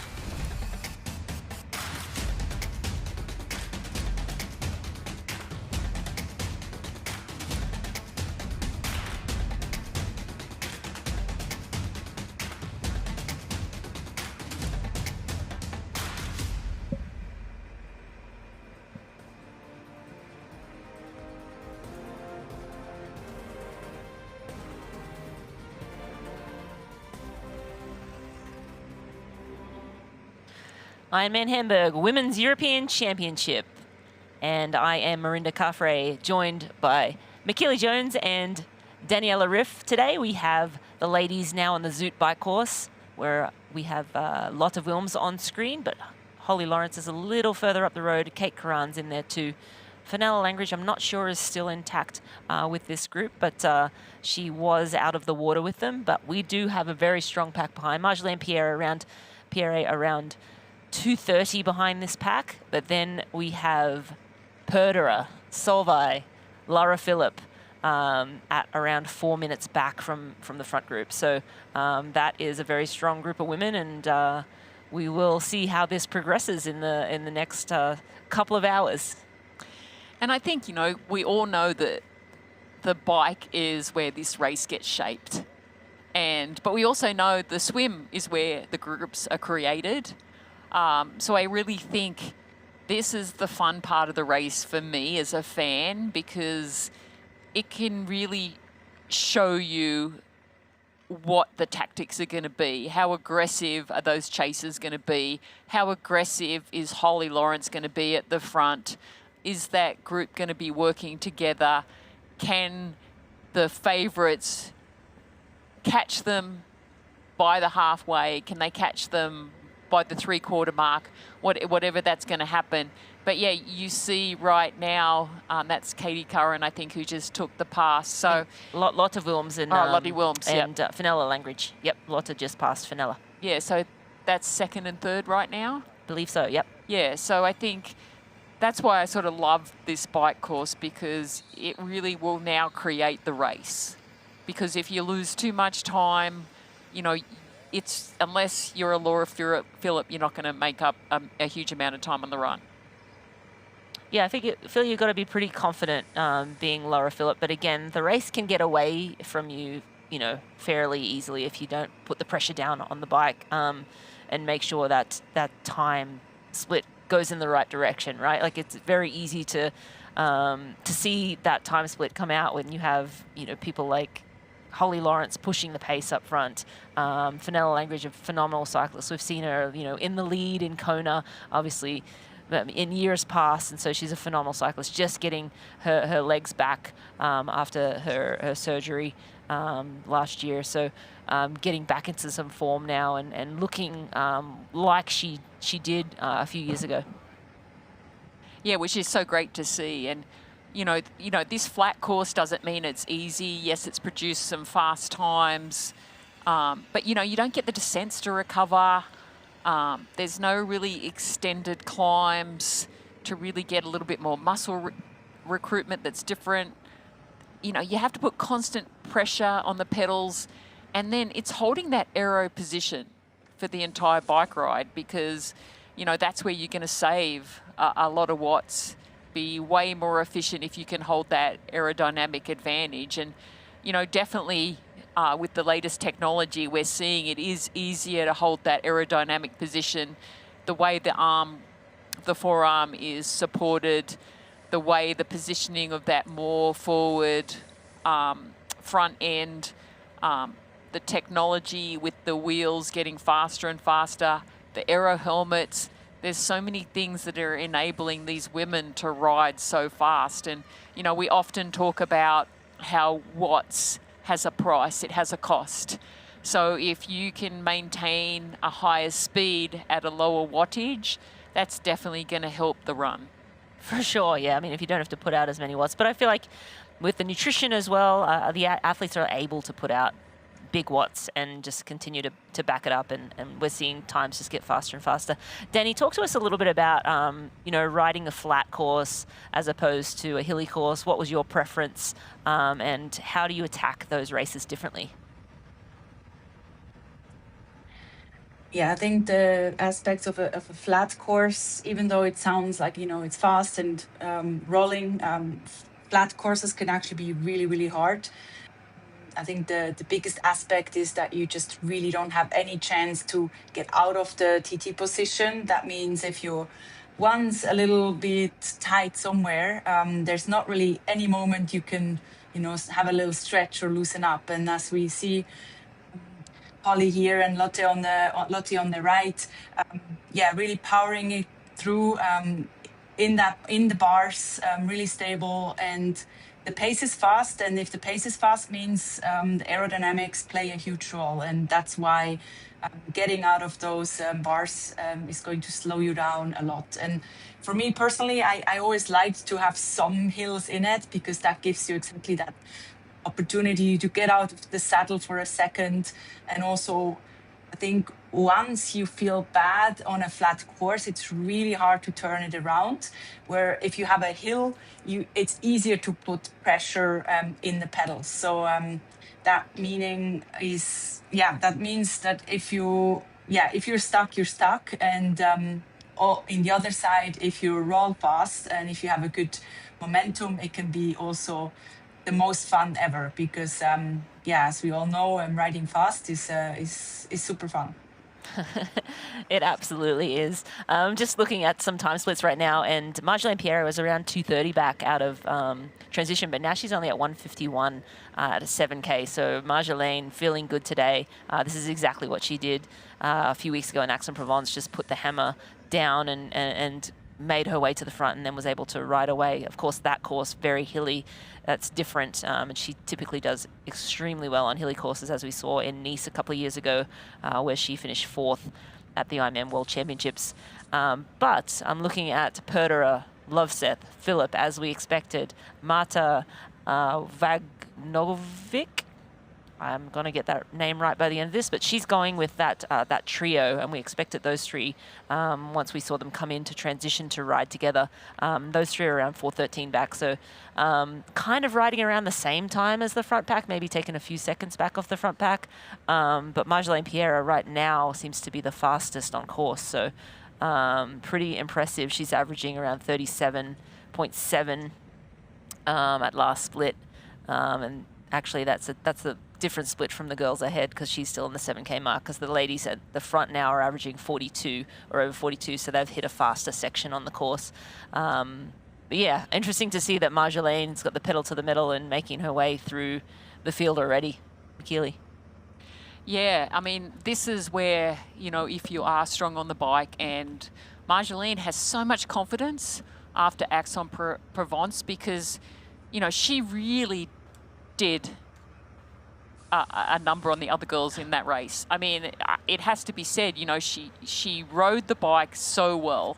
And, you know, if you have that type of fitness on hills, you can still push that power on the flat. And I think she has enough height that, you know, and she also is so efficient in her position. You know, if she can get to the front of this pack early, she's going to break them up because she's going to be, like, obviously going a lot faster than them. And that can actually be a benefit to her because the Laura Philipp doesn't know what's happening in front at that point if she can, like, get past this girl. So she could actually get out of sight, out of mind if she can get to the front of this race and really accelerate past this group. All right, and while we're on Holly Lawrence, a fighting chance presented by Precision Fuel and Hydration is our race week series that takes you behind the scenes with the top pros. Earlier this week, we caught up with Holly Lawrence. See, I got wet hair. This is not usually how I show up places, so.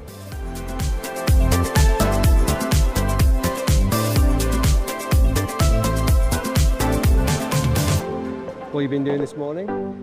I've run and biked. I still got to swim. We got the pro panel and the briefing. So this is like most of the busyness. 2 weeks between is kind of hard, like for racing. So you're like kind of recovering from a race, trying to do a bit of training and then like recover again. So like, yeah, it's kind of it's more like the training block was like pre first race, but it's nice because like, it's not just coming in for this race and getting over jet lag or anything. We're already kind of way more on the time zone and everything. So yeah, it's nice. It's been all the build up to this race. Yeah. Lucky number 3, hopefully.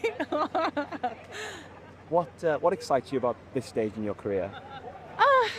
I mean, I thought I would be doing an Ironman like years and years before. I was kind of like putting it off, and then I thought I was going to do my first one in like 2020, and then just life happened, COVID happened, everything kind of got pushed down.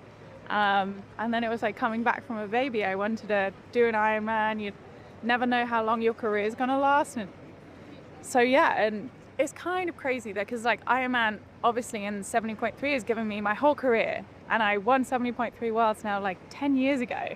And it's taken me, 10 years to now do a full Ironman. And now I'm like, oh my God, I didn't even know what this whole sport was about. Now I'm kind of very like, a bit more respectful of the distance, a bit more respectful of the people that I'm racing against, and like, yeah, just kind of like, yeah, it's gonna be a tough one, and it's really gonna be what I, make it. It really excites me to race the strongest fields. Like I've never been one to duck and do cherry pick races. Like racing against the best people in the world is like what I love to do, and so yeah, I mean, it's just always exciting to see where you're going to measure up against some of the best in the world, and Solveig is the best in the world right now. So yeah, that's super exciting just to see where I am. Being brave and putting myself out there and trying for something, being disciplined and being courageous, and yeah, I really hope I show that. Being courageous, that's going to be the tagline for Holly on Sunday. Big round of applause, Holly Lawrence, thank you so much.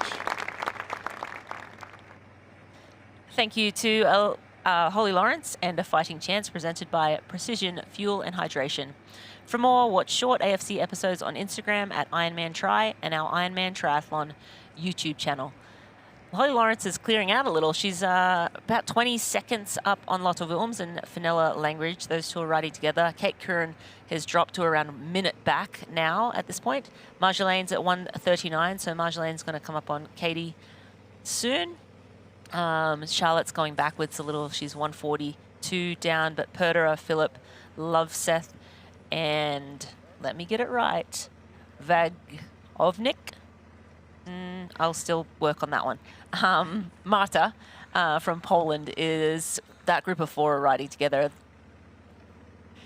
Yeah, and I actually got to talk to Lottie a little bit this week, and her focus is to execute her race plan. It obviously is what she can control. She says it's boring, but you know, you always want to control what you can. And you know, she did employ a new coach this year too. So I think it's always interesting when, you know, you have athletes that decide to bring on another coach on board. And sometimes, you know, it takes a couple of months to sort of figure each other out. But I think Lottie's done a really good job transitioning to her new coach, you know, getting third in New Zealand. Absolutely. Yeah, it does sometimes take a little while, but sometimes a change.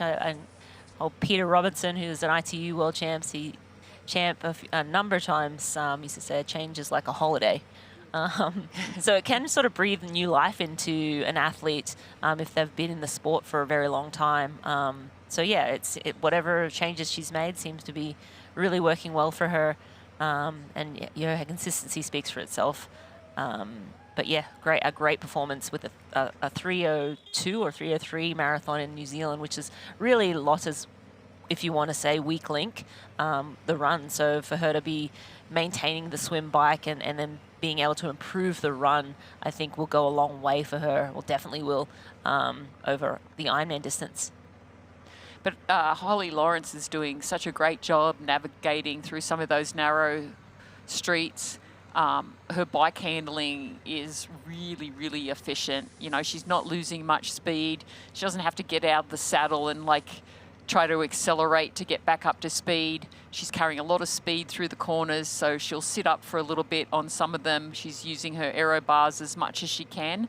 And that's probably one of the reasons why she's also starting to get away from the chasers right now, is because technically she is riding this first part of this course very, very well. And this is our first look at Lisa Perderer in the leopard print, best dressed on course today. But yeah, Lisa started her season, or attempted to start her season in Texas earlier this year, but race morning she woke up, had a fever, wasn't able to start there. So a kind of a rough start to the year. Then she went off to Aix-en-Provence, had a little bit of a cold, wasn't feeling great for that race, didn't have her best day, but she does look super strong here today. She does need a Kona slot. She was one of our top 5 last year in Kona, or top 6 last year in Kona, so she's looking for that Kona slot, and that would probably be the main goal for her today. But you know, I think for her, anything less than a podium, top 3, really is almost underperforming, because she just is such a good, strong athlete over the Ironman distance. So you know, I think she's certainly one of the favorites for one of the top steps. Which step it'll be remains to be seen. But Danny, I wanted to throw it to you. I know you had something to add, but also I wanted to ask what you think of Holly going, you know, off the front so early.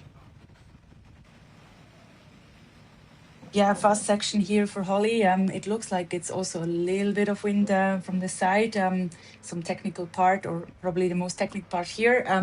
I think she's going after her plan. I don't think she's overpacing. She's just really pushing the pace and goes with the flow. I mean, Lottie Wilms is about 30 seconds back. So there's a good chance that these two might team up later in the race. And I think that would be actually the best scenario also for Holly, because she does like to have some company and keeps it just more interesting, something to be focused on. But at the moment, yeah, Holly really is focused on pushing that power into the bike. And I think what we saw before, Lisa Perderer really, really looks well, very smooth, 4 minutes back. So she's leading that pack of world champions. Just behind her is Laura Philipp. And I think for Laura, this is actually a really good situation. Laura, as also last year, had the chance to be with Kat Matthews. She could really stick to that pace, and also maybe let herself push a bit more than she would go if she would be alone. And I think she even said that in the interviews, that helped her to get that such a fast time. And Solveig at the moment also just around Laura. So I think for Solveig it will be eventually the time to make the move. She knows that she most likely will not have the run as Laura can have on a good day, and it will be interesting how long Solveig will wait to actually go and try to do the move. Yeah, absolutely. I think it'll be interesting to see how that trio sort of kind of poker face through this bike and when someone tries to make a move. But the big mover today so far is Marjolaine Pierre, and she's actually averaging around 40 kilometers per hour for the start of the bike. Everyone else is sitting at high 37s on average. So Marjolaine really making quick work of this opening section. She's only at 1:15 down. She was actually now 59 seconds so she is just flying through these opening miles of the bike course. She's around 3 minutes back out of the swim and now under a minute, only 15 kilometers into the bike. So she is the fastest mover on course.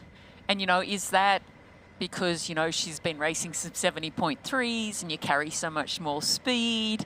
And is she like, oh, this is like so much easier? And it's like, sometimes it's like, is it a pacing thing? Or is it, she's showing the same form that she had? I mean, Laura Phillip was in that race. Yes, it was cold, and, Laura definitely doesn't do as well in the cold, but it's like she still, like, took that race and made it her own, and she did it in such a way.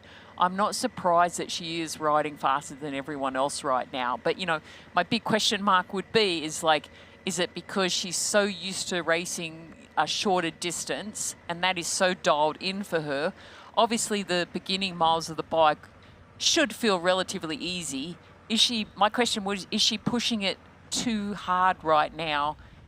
But, my gut feeling is telling me, she's just got such good form. Yeah, absolutely. And she came into this race last year, and again, she was not well. Picked up a cold, tried to race, and just did not have it in her for the day, and ended up, not finishing. But she did exactly the same races this year. She did Valencia, then Aix-en-Provence, won last year as well, won this year in Aix-en-Provence, and was completely dominant when she raced last year. So exactly the same lead-in, and for her to now do that exact same thing, but it's a different year, and it's I think it's going to be a different result. But yeah, to your question, MJ, is she pushing too hard too soon? I don't know. What do you think, Danny? I mean, it's hard to say. We can only judge, but I think having a race like last year for her, she came here, had to couldn't finish the race.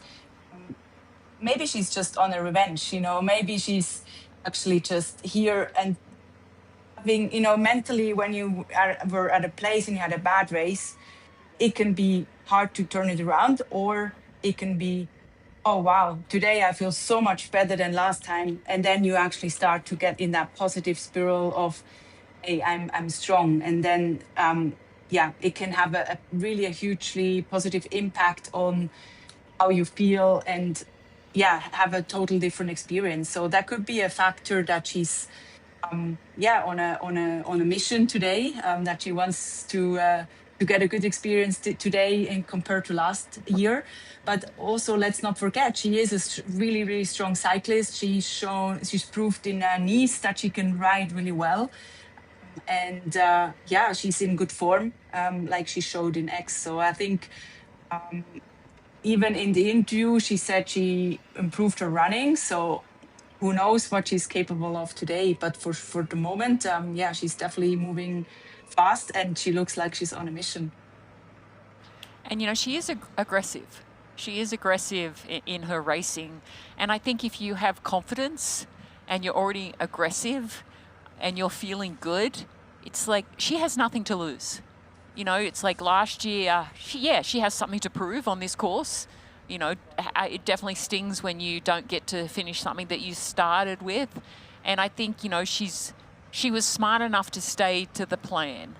Like, she's duplicated, like you said, the plan that she did last year is very similar. And that's also confidence because, her Aix-en-Provence performance this year was outstanding, even when you compare it to last year. So, each athlete can build so much confidence. And when you have that confidence and you're coming off a win and you feel good, I think that's remarkable. That's Marjolaine Pierre. That's Fenella Langridge, and that's Lotte Wilms. So Marjolaine now bridged up. And so that's second and third on course and fourth as we see it right now. Marjolaine Pierre is flying through today's race, and we have a soundbite from Marjolaine we're going to go to now. Let's hear what she has to say.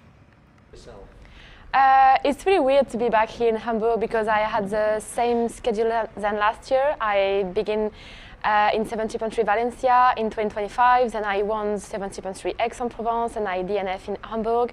And this year I tried also to start it with 70.3 Valencia after I won Aix-en-Provence, and I'm here again, so I really want to finish this race. First I came here to really have like a PB on the marathon, so I was super sad last year to pull out after the bike. But what I can say about this race, about the swim and the bike, is that it's a really like super fast race. You have such an amazing crowd, so I really want to see it by myself on the run, because last year I finished the race by watching the live stream, so it was like there is some redemption on me, and I really want to like be able to show what I'm capable of on the Ironman distance.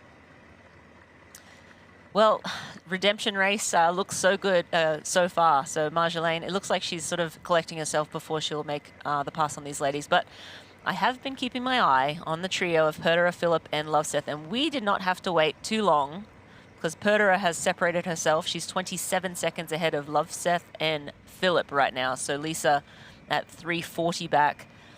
Philip and Loveseth at 4:07 and 4:10. Now, Lisa Perdera, this kind of, after Texas, I think she really doesn't have an Ironman in her legs. Neither does Laura Philipp. But I think after, you know, not getting that Kona slot in Cozumel last year, and for those who aren't aware, she did win Cozumel and then had a mix-up with the taxi, didn't make it to awards on time, and so was down at awards right after they'd given away the slots, and so they rolled it to the next athlete, and at that point they couldn't take it back from her. So yeah, so crazy that she, you know, she doesn't have a Kona slot, should have a Kona slot, but wasn't there to pick it up, and they're the rules. So definitely we'll have a lot to race for today, and again, I think we're going to see a great day from Lisa out here in Hamburg. You know, that was perfect timing because we talk about redemption, right? We were just talking about redemption, and there's been so much talk early season about Lisa, and she hasn't really lived up to that expectation because things have not gone to plan. So when you know that your training has been going so well and you have these little hiccups in the race and you should have got your Kona slot already, it's building this momentum that you're like, at some point something's going to turn around, right? You've got to have that self-belief that I've been training hard, it's just been circumstance. So definitely, you know, she's another athlete that has a point to prove. You know, because the expectation has been so high and it just hasn't delivered. So yeah, if she can like put in a great race today, again, that's going to roll some confidence as we move further into the season. Yeah, absolutely. I think after Nice, she sort of was an unknown. You know, we kind of had seen some good results from her before, but, you know, nothing super spectacular. And then, you know, in Nice, she was just phenomenal. She was riding with the best in the sport, and I know she lives there, and she knew the course by like the back of her hand, but to go up against Kat Matthews, Laura Philipp, and be right in the mix with the best in the sport as a young athlete coming up, I think that gave her a lot of confidence. But as you said, MJ, she didn't push on from that as much as we sort of hoped. But again, she is still very young and still finding her way in the sport. And I think, again, I keep saying this, but I think she has just so much in her future if she keeps on this trajectory. And yeah, it's just awesome. It's fun to see her race. I love the hair flowing on the run, and she's just a fun athlete to follow. So yeah, I'm excited to see her having a good day so far here in Hamburg. And this could actually help Holly too, you know, because we're an hour 33 in.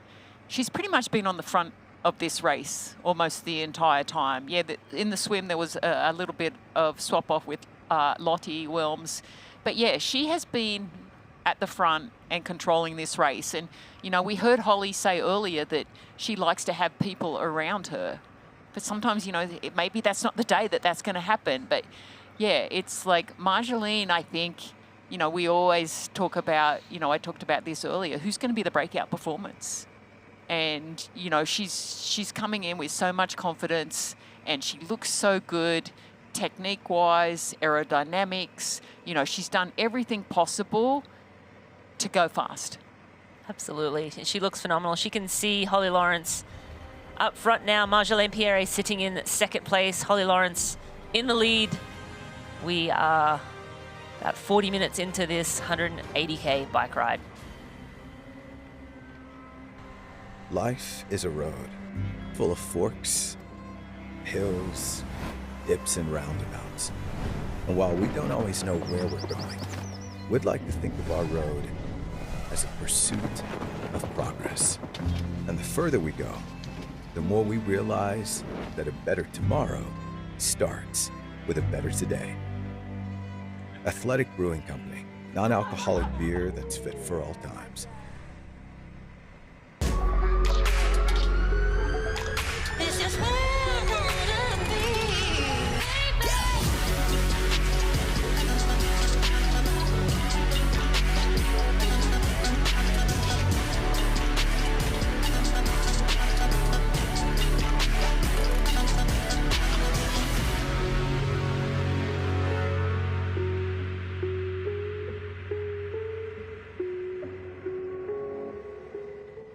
Ironman is the journey of a lifetime that begins long before race day. Life is busy and time is precious, but we need to stay on course. We ride, we practice, we improve, then we do it again. So when the day arrives, we are ready, and every one of us crosses that finish line to hear the words, "You are an Ironman." Get race day ready with Ruvi and practice on your course in advance.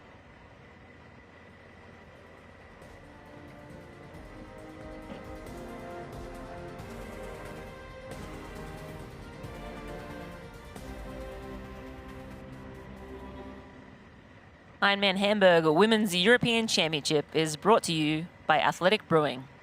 Brew without compromise. And Zoot Sports, the original triathlon brand, delivering comfort, speed, and performance since 1983. And we are back with the race leaders, Holly Lawrence and Marjolaine Pierre. Marjolaine was around 3 minutes behind out of the water, and we are only 27 and change kilometers into this bike ride, and she has made her way to within reaching distance of the lead of this race, which is Holly Lawrence. These two, 1 and 2, on course right now. Lotte Wilms is in third.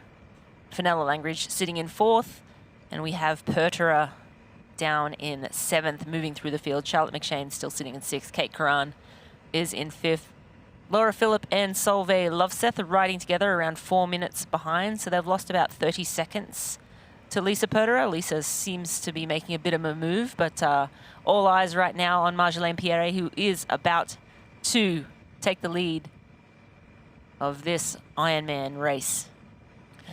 And I think with Laura Philipp and Solveig, I mean, we know that they were sick leading into this race, and you know, as much as we think that people can be unbeatable, and, you know, when we were looking at, you know, who our predictions were, you had to put Laura Philipp and Lovseth at the top of the list. But it just, again, it shows you how competitive these races are, because even if you are the best in the world, you have a little bit of sickness. That's a weakness that you can't have in this day and age of Ironman racing. Yeah, no, if you're 1 or 2% off, it's a big deal. You're not feeling yourself. You don't have the fight in you. And again, I don't think they're sick right now. They were sick leading in, and I think Solveig sort of mentioned that she had sort of a, you know, up and down sort of training between Texas and this race, and her performance in Texas was phenomenal. So, you know, kind of to be expected, hard to sort of bounce back. It hasn't been that long. That race was in April.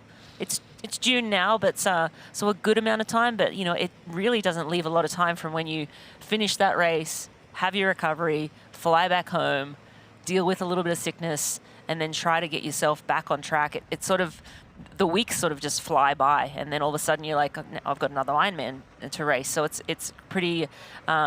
It's so important to lay the season out to set yourself up for success, and that's not to say, you know, this is not on another year could have been a perfect layout for her, and it still may be. She really just needs to bank solid points, and if she has her 2 Ironman out of the way, it's still early in the year before Kona, which is really going to be her major goal for the year, and now obviously she's targeting the Ironman Pro Series. But yeah, I mean, if you're not feeling 100% and your prep hasn't been perfect, it just makes for a tougher day. And again, that takes nothing away from what we'll see later in the year, I'm sure, from Laura and Solveig. They know how to get ready for the big races, but now it gives us an opportunity to see athletes like Marjolaine Pierre, and who knows, even if maybe they are having great days, and Marjolaine is just on another level today and riding that confidence from her phenomenal performance in Aix-en-Provence.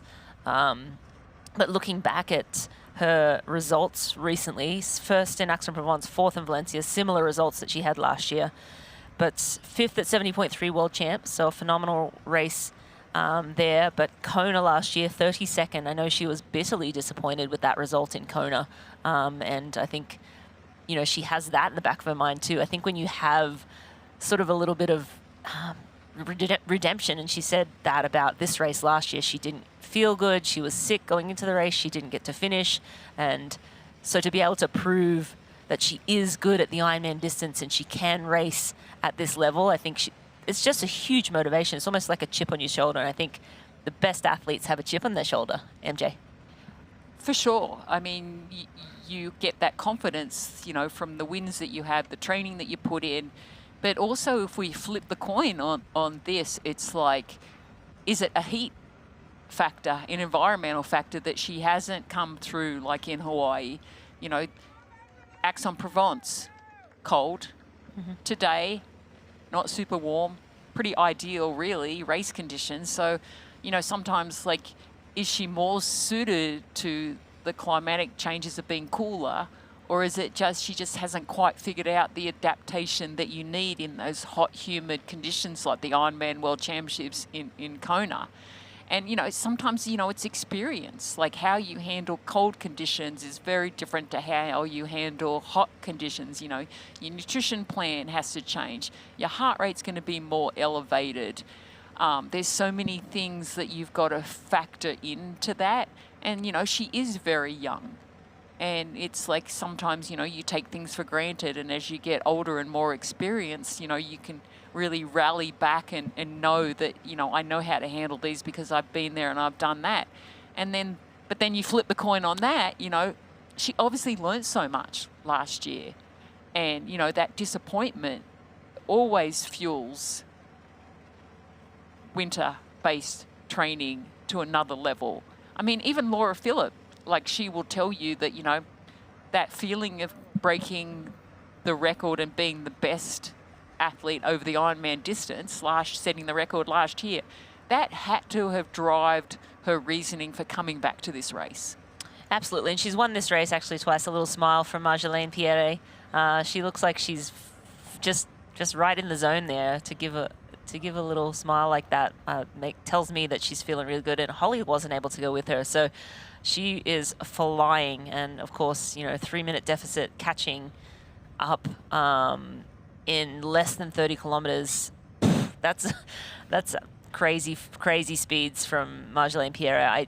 You know, the question mark is, has she gone out a little bit too hot, and we'll see at the end of the bike. But yeah, I mean, I think she just has motivation, of course, and she's in good form. She's hit some good form right now, and again, this is a result of a good winter's training, a good hard blocks of work, and now she's able to show what she's done. And as she said in her interview, I would like to be able to show what I'm capable of, and so far it's phenomenal what this young woman is being able to do with athletes that are, you know, more decorated than her, in this, you know, better results than her. But again, on paper, you can kind of throw that out the window sometimes when it comes to race day, because you know, it's who shows up on the day and who has the legs and who's done the work in the off season and who's nailed, you know, all the pacing and nutrition. It's such a tough to get everything right. But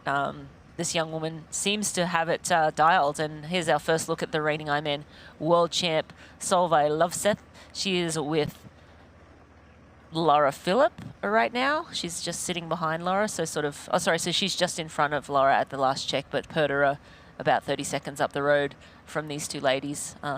Again, Solveig and Laura Philipp and Kat Matthews were all riding together the whole day last year here in Hamburg, which was Solveig Lovseth's first ever Ironman race, and it was a phenomenal debut, fastest ever debut Ironman time. But I mean, she looks strong. She doesn't, she looks solid. I mean, I think we'll have to just kind of see how things play out. Of course, as with any race, but it's not the dominance that we saw in Texas.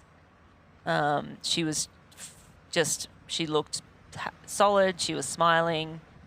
She had great legs there. And again, both of these athletes come off a little bit of sickness, and they're just trying to find some form again and get this race done. But Solveig, all she needs to do today is get good points, right? Like, everybody wants to win every race they toe the line at, but she has her Kona spot.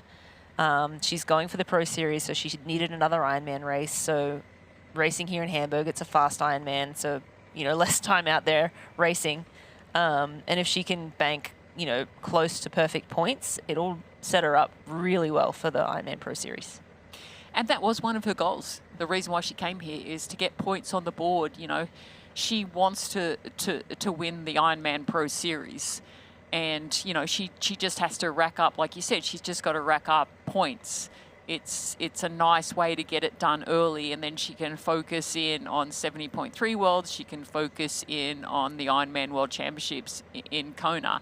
And it's not like this is new territory for her. She has raced from this point, being at the back of the leaders. It's not like this is anything new. I just think we were expecting something more from the swim for her, but we say that she still swam the exact same time as she did last year. So I wouldn't be even reading too much into what she's doing right now.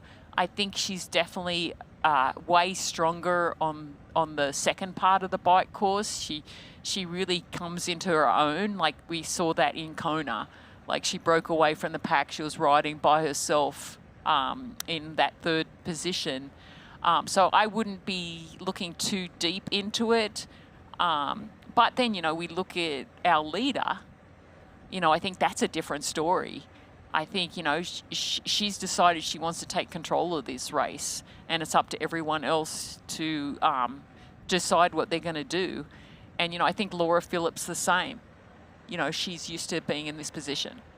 Absolutely. And we have Laura Philipp on screen right now, but we actually have a fighting chance presented by Precision Fuel and Hydration with Laura Philipp. So let's catch up what she had to see what she had to say before the race.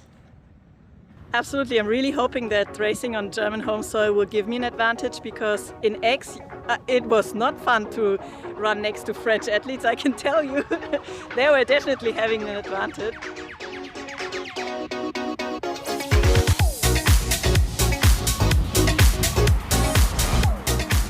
So what's been going off since we last saw you 2 weeks ago?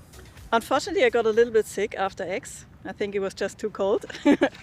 But I recovered pretty fast, and then I tried to do some final sessions for Ironman Hamburg here. I'm excited for race week, and I'm excited for Sunday, and I definitely feel a bit more confident after the race in X. It's an exciting field. I think probably most people will focus on Solveig versus me, but I think the field is actually pretty deep and exciting because it's quite international. There are some ladies on the start line that I haven't raced many times before, or someone like Holly who hasn't done many Ironmans before. So I think that is also a bit of an unknown to see how well she will be doing. You've won here twice. You got the fastest Ironman race time as a female here last year. Are these additional pressures, or you just don't think about those things? I think those are more different motivators in a way. Like knowing it's a fast course, I think is so motivational. But honestly, I think if you would have asked me a few weeks or months ago, this was definitely more kind of a motivation or goal in my mind to trying to go really fast. Right now, I feel like my goals have probably slightly shifted, but that doesn't mean that I won't try, you know. My game plan depends a lot on what the others are doing. As I said, I'm expecting a few of the girls to swim really fast, so I will be chasing, I guess. I think I don't have too many cards to play, so it will be the chasing card in the beginning, and then I think it's game on the run. The run course is definitely the part where I'm looking forward to most. As a German athlete, you know, I hopefully get a little bit of extra support, so that helps enormously, and it pushed me a lot last year.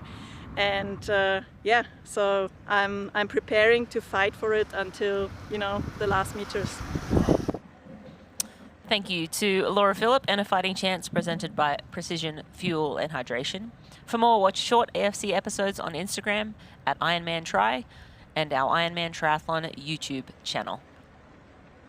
We have some movers and shakers further down in the field. Katrine Christensen, who was second in Ironman South Africa, is moving. She's a fair ways down. She's not the best swimmer. She's still around 9 minutes back from the lead, but she, in the last split, was sitting 41 kilometers per hour. That's even faster than Marjolaine's last split at 39.3.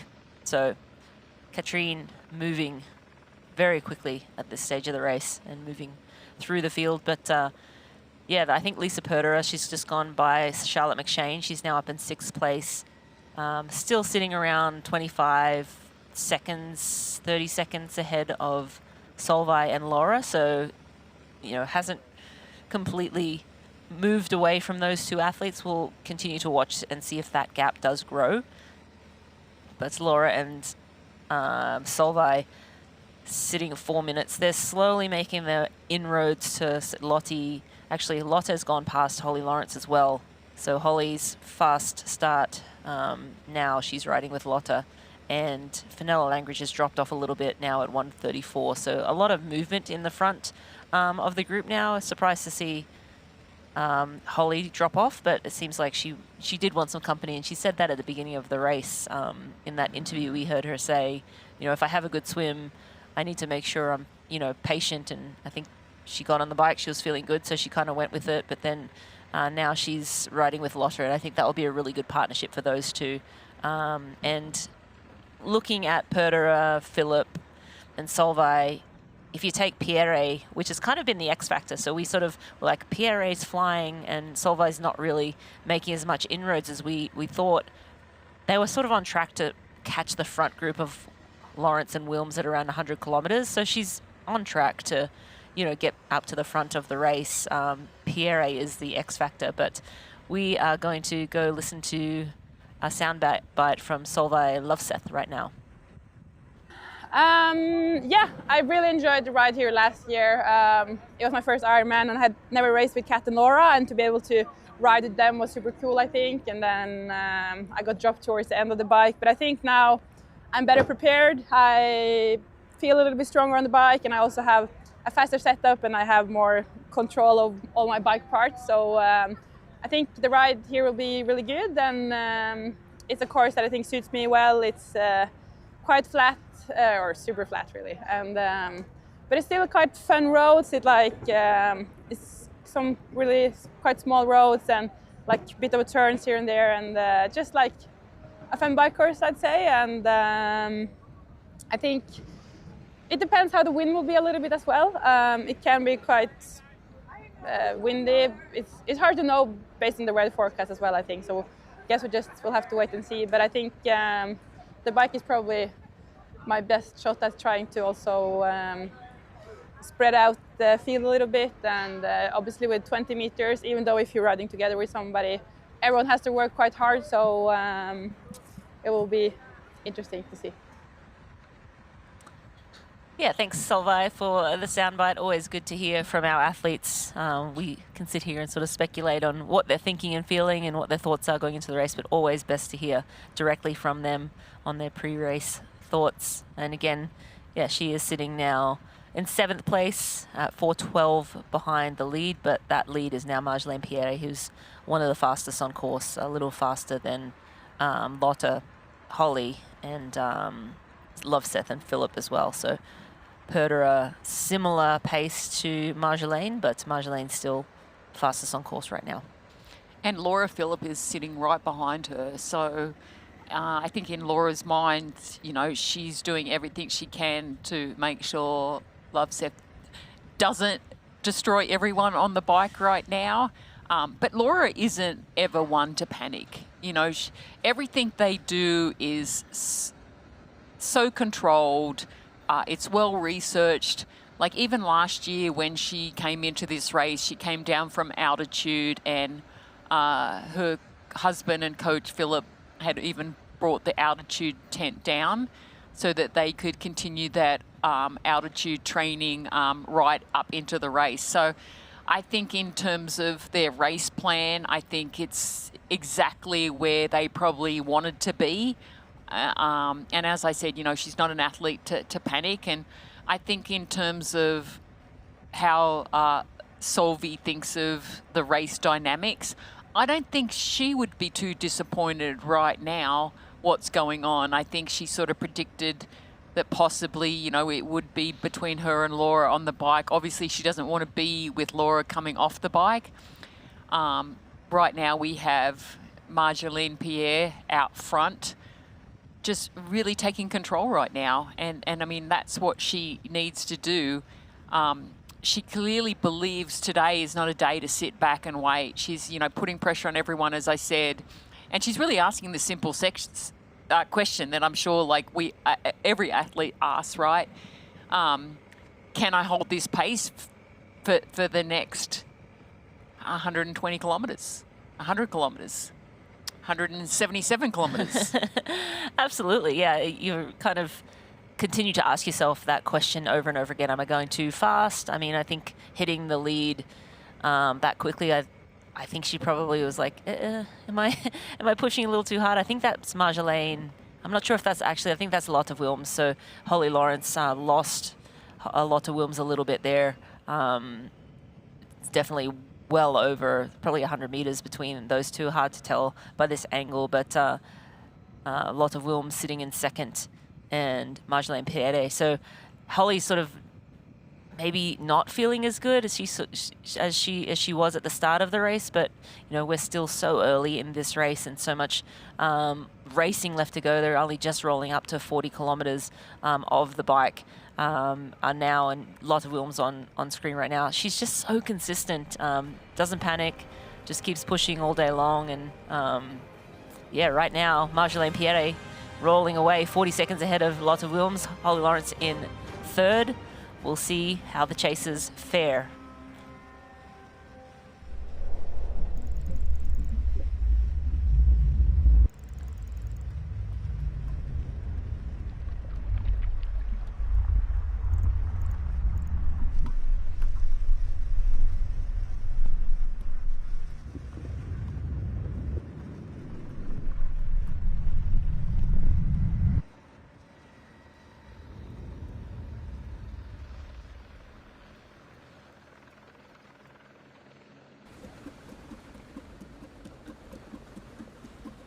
Just do it, be fine.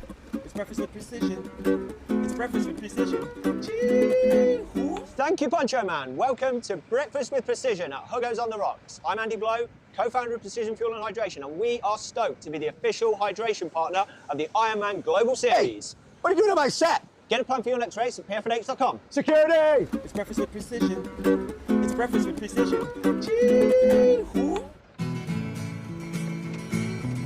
Try imagining a place where it's always safe and warm. Come in, she said, I'll give you shelter from the storm.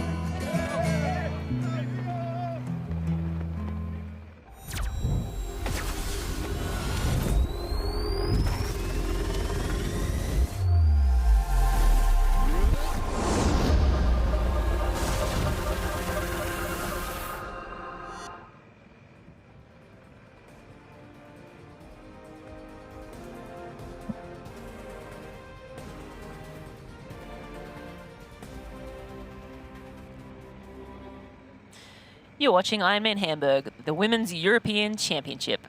I'm Marina Carfrey, and I'm joined by McKillie Jones, and the ladies are just crossing 40 kilometres into this 180-kilometre Zoot bike course.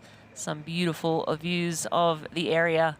The ladies now out on the bike and pushing hard. We have Marjolaine Pierre, a surprise leader, I think, this early in the race, but a phenomenal day for her so far. She's moving away from Lotte Wilms, and Holly Lawrence as well is about 20 seconds back from Lotte Wilms. Fenella Langridge has fallen back to 156, and Lisa Purter has moved up into 5th place now. She's 350 behind the leader, and she is only a few seconds ahead of Kate Curran and Solveig Lovseth. So Solveig 409, so 19 seconds behind Purter. Laura Phillips sitting right behind Solveig Lovseth.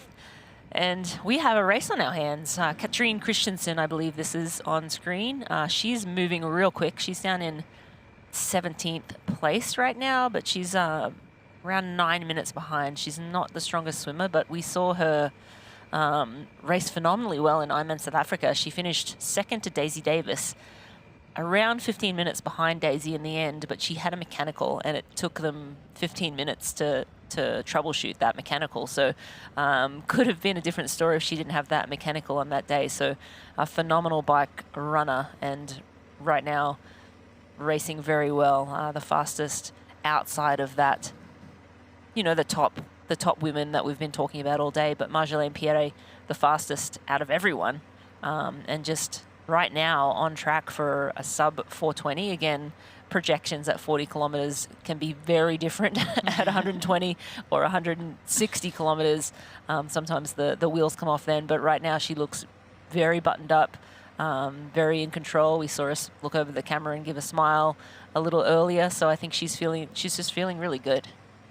And I think the storyline really is, you know, she's moved from being someone last year who was just a participant to more of a pragmatist right now. And I think that's important, because if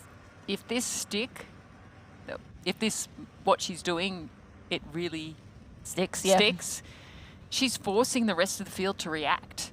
And I think that's exactly why we love championship racing, because this is the European Championships, and you know there is a lot on the line. We've got athletes who are vying for the Ironman Pro Series. We've got athletes trying to qualify for the Ironman World Championships. And then, of course, you know, there's always bragging rights. Coming away with a victory at your first ever Ironman, and to be able to say, you know, you've won an Ironman, you know, that's very prestigious. Absolutely.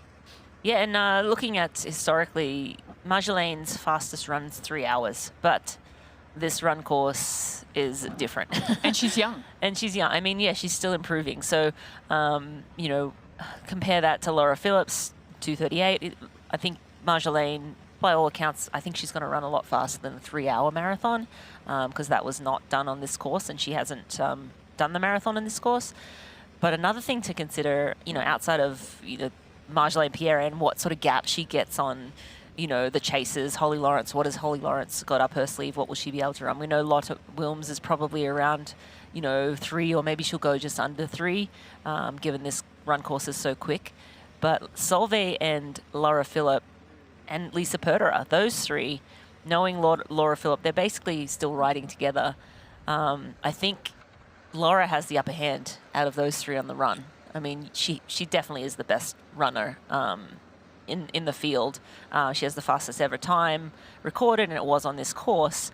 So I think, you know, Purter and Lovseth, if they want to win this race, they're going to have to make a move on Laura Phillip. And so, you know, we're talking about this a little earlier, but, you know, will they make a concerted effort to get away from her, or will Solveig just be content to? And that's our first look at India Lee. India Lee didn't have a great swim. She is usually, you know, a front pack swimmer, but she's around 4:30 behind out of the water. She's very, very strong on the bike. Let's see where she's at. India Lee, we haven't spoken about much yet. She's at 5:14 down. So she's not too far behind Laura Phillips, Lovseth and Purter. If she bridges up, that could be some more firepower for those ladies too. So kind of sitting a minute back from that group is India Lee. And again, she was in the lead or around the lead in Kona at 135 kilometer and had that, I don't know if it was a mechanical or a flat tire, but sort of put her out of the race in Kona. So we know she can ride with the best in the world, and expect her to continue to move well through this bike course. So definitely one to watch. I'm glad we got some eyes on India Lee, because that's one that we have kind of skipped over a little bit. But you know, this course really suits her. You know, these very long, straight roads are really going to suit her riding style. You know, she can push big power. She's so steady. It's like, you know, her core is really strong. I mean, as we look at her, like, look how steady. She has very little shoulder roll. She has good force from the hips down through to the pedals. She just looks very focused. And like aerodynamically, look at the difference from her hands to her head. There's hardly any air going through there that's dirty air. And then even her helmet profile, even when she pops her head down a little bit, that profile is really good. So in terms of aerodynamical drag, she looks really good. It's really effective. Her position and her style, and even her hip angle, it looks really, really nice. And I think, you know, for her, it's just about staying confident, staying focused, and just keep pushing forward and passing as many people as she can. Yeah, absolutely, just staying in the zone. We got to catch up with India Lee before the race. Let's hear what she had to say. Yeah, part of the reason I've come to Hamburg is because I know it's a fast bike course, and that suits me. I like just pushing a big gear and like long, consistent efforts. That's my kind of riding. So that's part of the reason why I chose to come to do Hamburg as a race. And yeah, hopefully the weather lets us ride fast. Thanks, India Lee. Good to hear from her. And yeah, she just wants to ride a bike fast, which I love that. And she is riding it very fast, but a lot of other women are riding very fast too.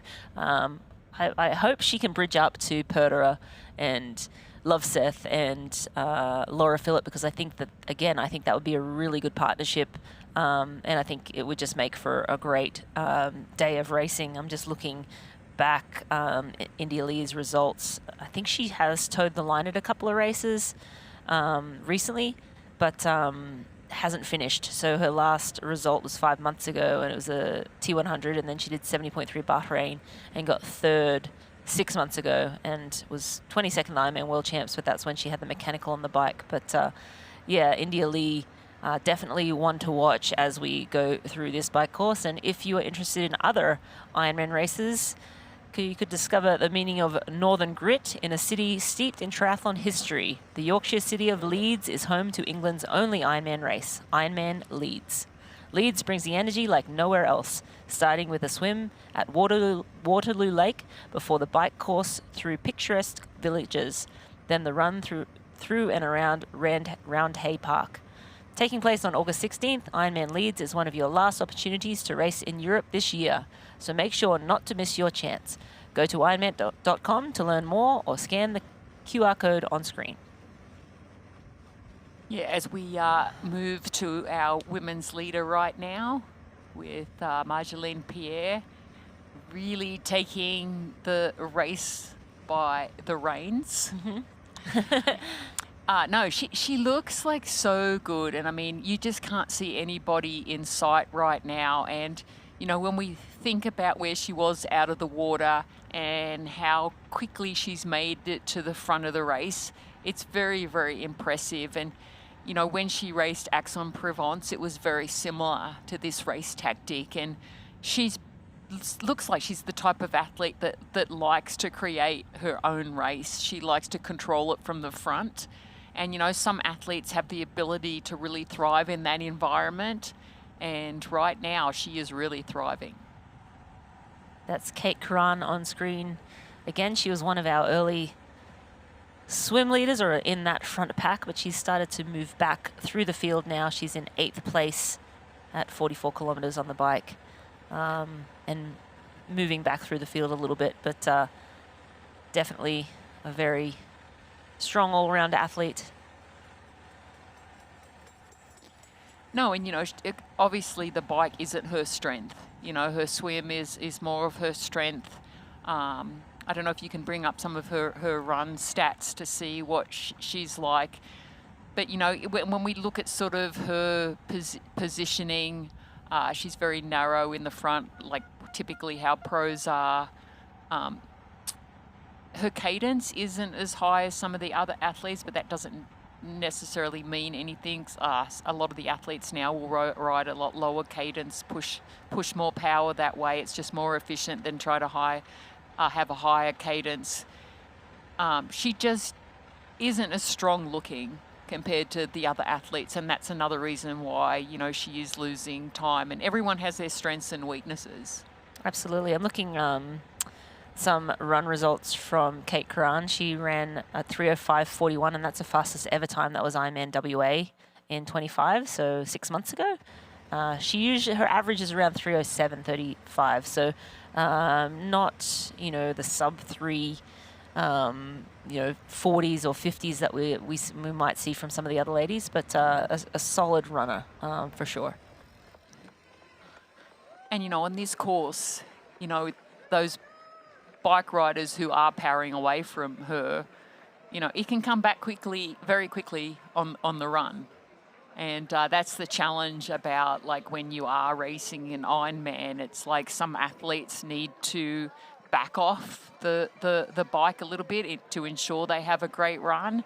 And then, the true champions can power through and, really dominate the bike and still have that ability to run off the bike.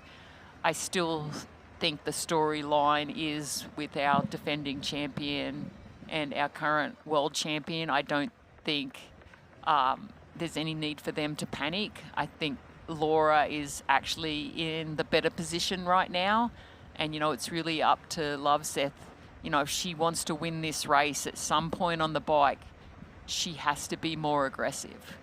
And, Laura can ride. I mean, look at last year, even though we did have a mechanical for Loveseth, Laura can ride great. And, when you compare her performances to a 70.3 to an Ironman, it's like she's a completely different animal. And just getting some intel from our people on the ground, Pierre was riding much faster than everyone else until she hit the lead, and now she's actually riding slightly slower than the chasers. So she's sort of settled now, and the chasers are moving up to similar pace. Or are the chasers getting more aggressive?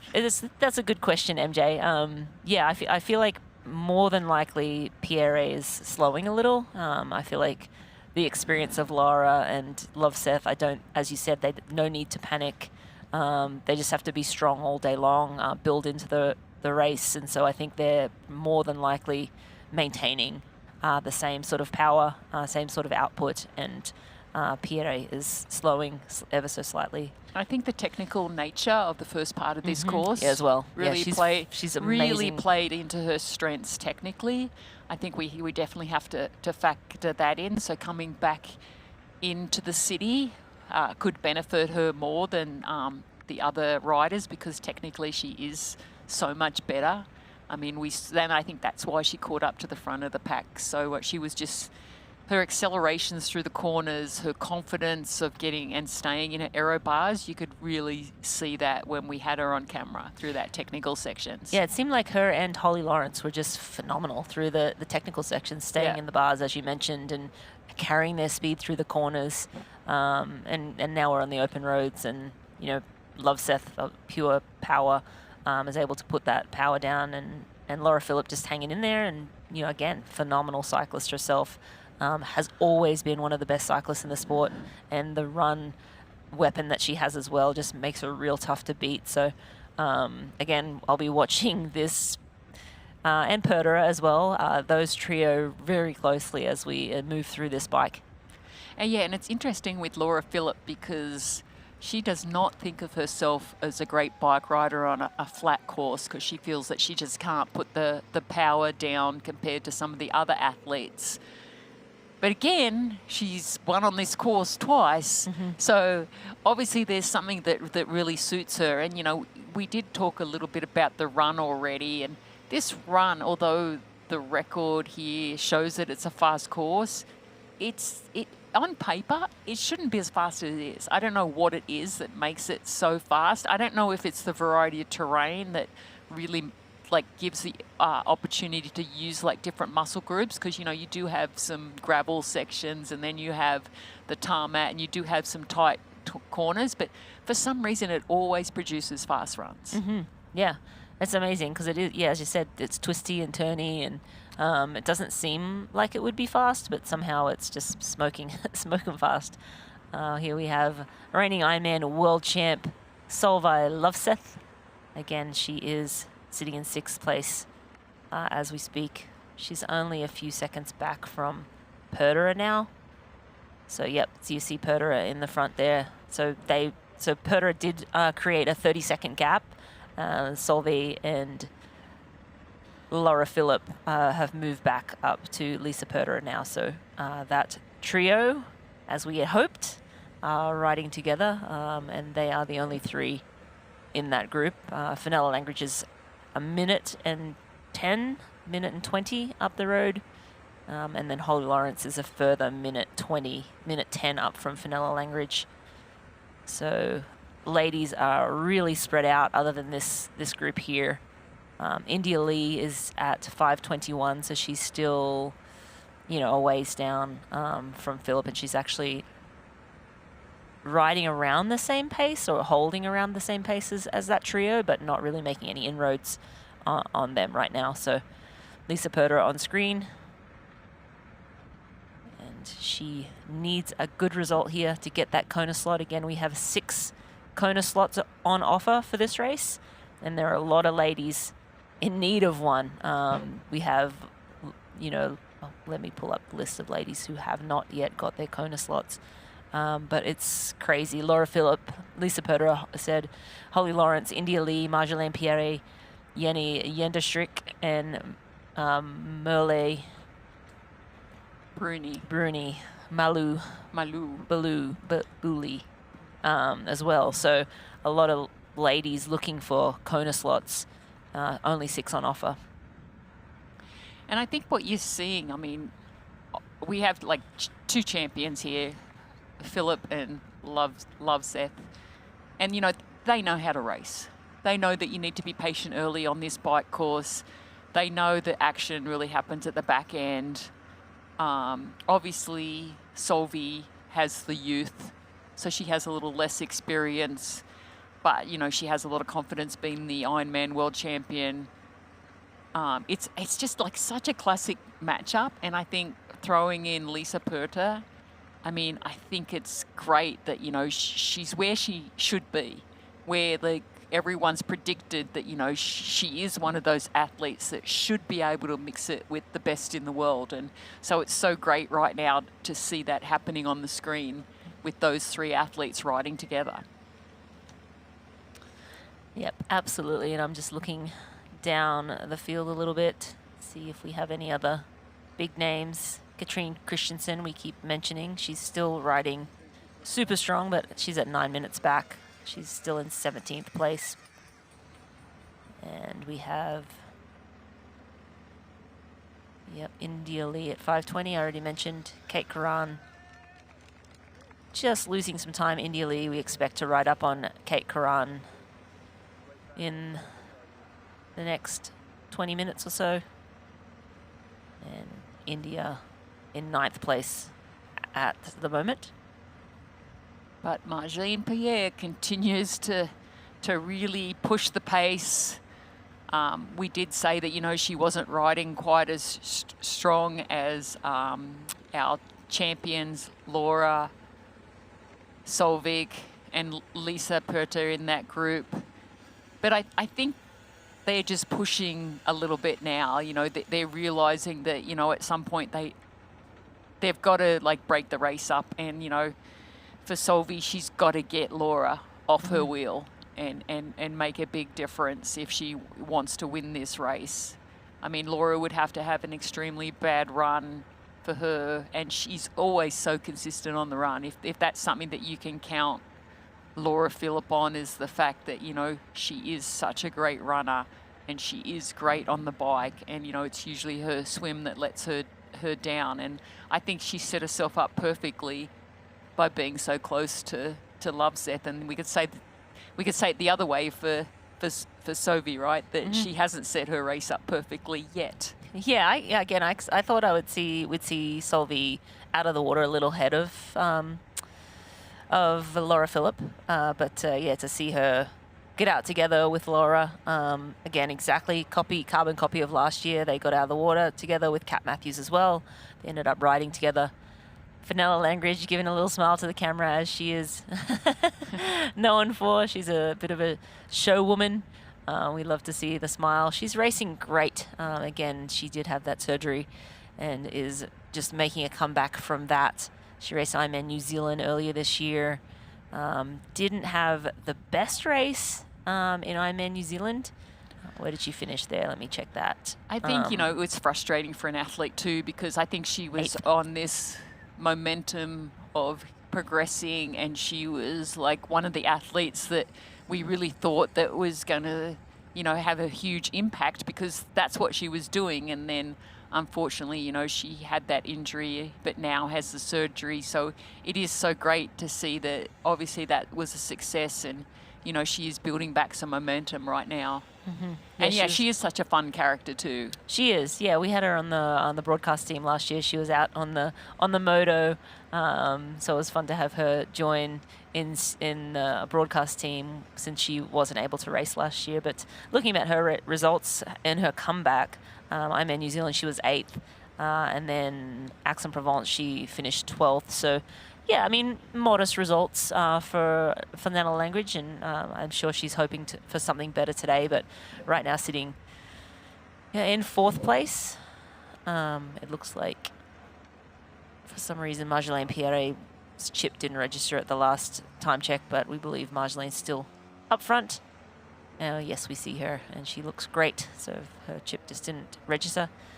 But Lotte Wilms 2nd, Holly Lawrence 3rd, Fenella Langridge in 4th, and Solveig in 5th, with Lisa Purter and Laura Philipp riding with her. So those 3 have moved past Kate Karan. Yeah, there we go. Yeah, and these roads get really narrow too in some sections, and you can see every now and again when she hits a bump, you know, that disc wheel does slide across the road a little bit. And as fast as a disc wheel is, sometimes, you know, it's a combination of how it grips the road and the tyre pressure and the width of the tyre.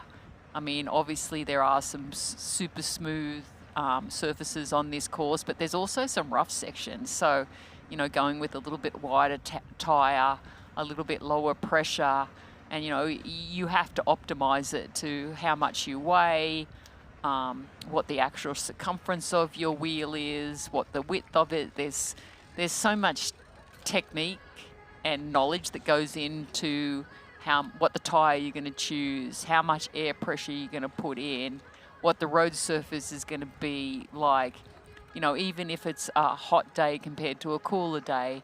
So, you know, these athletes, you know, there's so many things that they have to look into to get the most out of every single piece of equipment that they have. And MJ, you talked a little bit about, you know, the tyre options. What sort of width tyres are the ladies running, or the men too? So, you know, it varies, because like the wind tunnel will say a 25 on the front and a 28 on the back, but a lot of athletes will do a 28 and 28. I mean, most athletes wouldn't go any smaller than that. And then it's also, you know, it also goes to how wide the actual wheel is. So it's not just looking at putting on a tyre, it's also looking how that tyre and the flange of the wheel sits.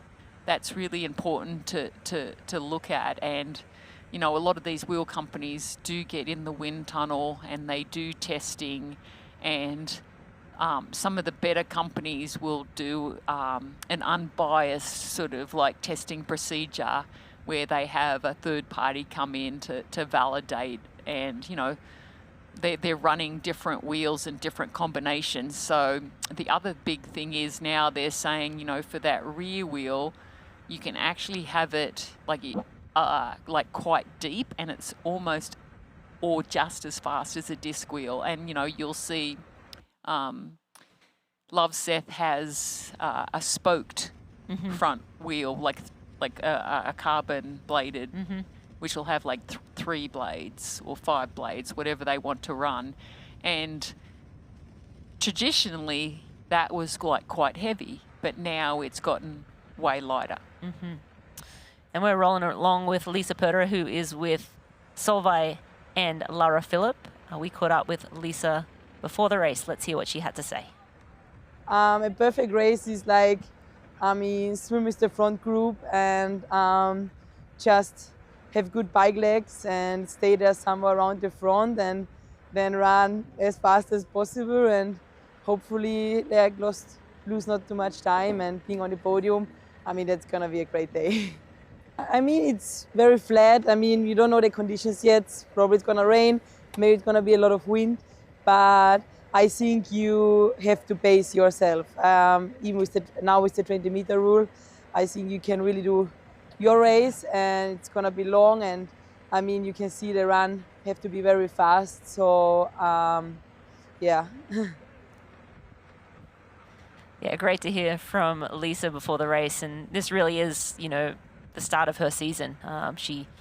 We mentioned earlier she was in Texas and ready to race, and by all accounts seemed like she was ready to go, and then was a little sick, had a temperature race morning, so did not start that day. Of course, you're running a temperature, there's no way you can race an Ironman. And then, yeah, she went to Aix-en-Provence. Let's see where her she finished there. And then, yeah, here in... She was 10th in Aix-en-Provence, so not a phenomenal performance. I think she had a little bit of a cold going into that one as well. Yeah, I was going to say, you know, when you know, Texas was shortly before Aix-en-Provence, so it's like it's a combination, right? Like, how much fitness did you lose? What was the sickness that she has? Like, obviously having a temperature, and, you know, if you're not getting the calories that you need in, you're going to lose some strength. And it's like it does take a little bit back into the groove. But the fact that, you know, she's being aggressive and she's on the front. No, she looks great. She's on the front, in front of Lara Philipp and Solveig. I think that says a lot about how she's feeling right now. Obviously, she's feeling confident in her abilities. Yeah, I think seeing her right away from Solveig and Lara sort of shows that she's feeling good today, I think. And yeah, I'm excited to see how the rest of her day plays out. But we still have our 3,000 age group athletes who are racing today here in Hamburg, just starting their journeys on the bike, as the women are 2:27 into this race. That's a lot of athletes racing, and that's probably one of the reasons why the transition is so long. One athlete rolling back there must have forgotten something. But back to the women's race, and Marjolaine Pierre making it look easy on the front. She's 42 seconds ahead of Lotte Wilms.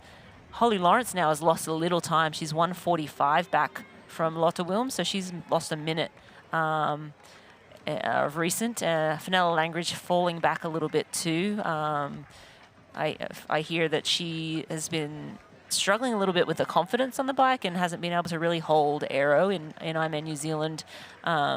She just didn't feel like she was able to sit in that aero position and bike, put down power. So yeah, she's not biking to her normal abilities, but 3:20 down. So Perder, Philipp and Loveseth are only around 30 seconds back, or 35 seconds back from Fenella right now. So we expect that trio to roll up on Fenella. And thank you, cameraman. There's Fenella on screen right now. So she is going backwards a little bit, but again, she's still well in this race in 4th place. You know, she'll have those 3 roll past her. Obviously, India Lee as well, a little ways behind Solveig in 8th, the trio, I should say, in 8th. But Yeah, I think it's still, it sometimes takes a year or two to get your groove back and get back into it. But Fenella Langridge on screen right now. We have Marjolaine Pierre leading, Lotte Wilms in second, Holly Lawrence in third. But the trio, Perderer, Philip, Loveseth, are rolling through now. Endurance isn't just about medals, it's about showing up, even when your brain says go and your body says no. Showing up means taking care of yourself, skin and all, because when you train hard, your skin works hard too. That's where Bulldog comes in, with products packed with brilliant natural origin ingredients that help prepare, protect and recover your skin. No fuss, no nonsense. Bulldog skincare is man's best friend. Official men's care products of Ironman Europe.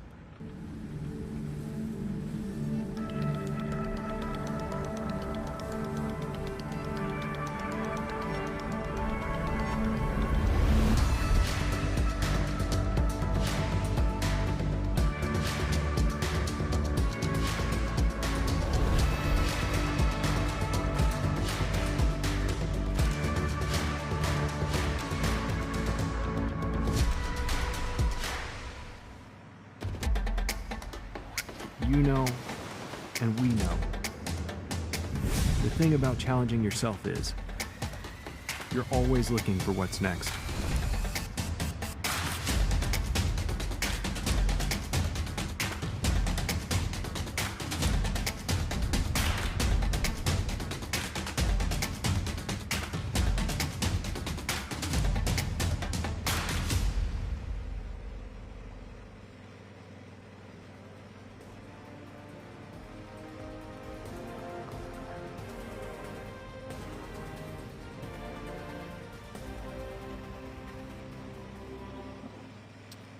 Today's live broadcast of Ironman Hamburg Women's European Championship is brought to you by Oman. Beauty has an address, endurance has a destination. Experience Oman. And Ruvi, the indoor cycling experience.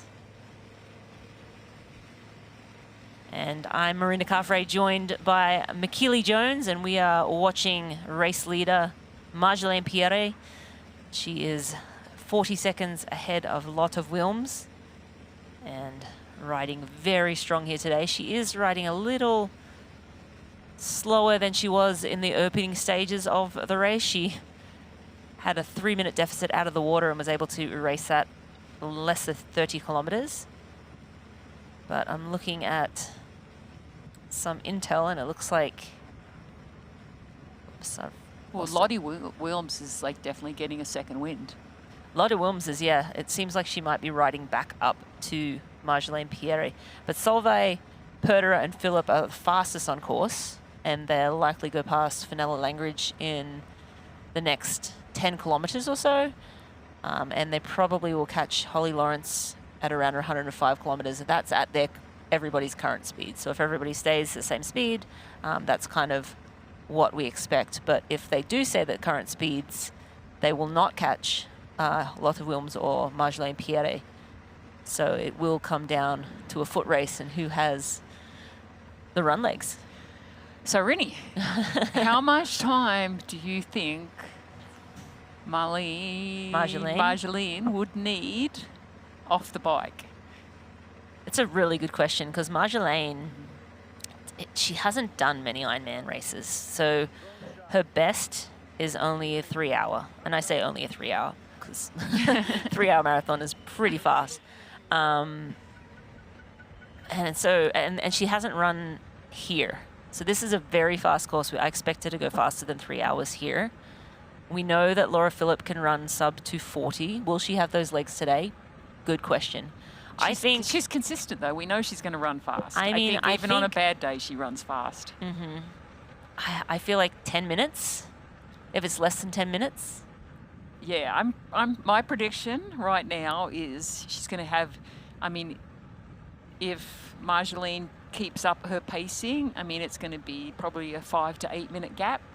So definitely based on what you're saying, it's not going to be enough. But that means that also Laura Philipp has to have be on her A game for the run. And, typically, she is very consistent on the run. So it will be interesting to see what happens with that, if that group of three of Lisa, Laura and Solvi, if they can really get it together and put more time into her, then they're going to like get the podium.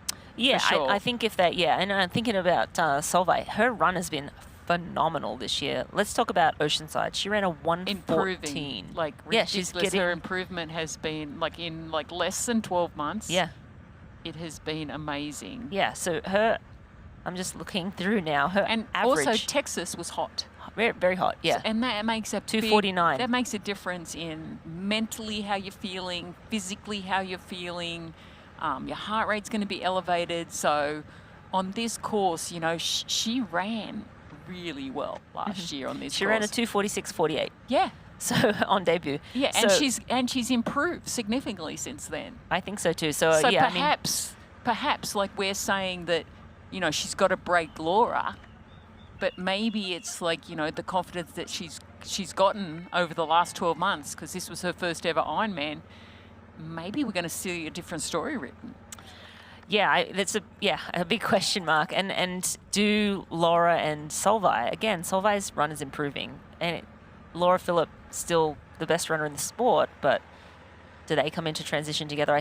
I think Laura still has the upper hand, and if they're within 10 minutes, I think it's Laura Solveig 1-2.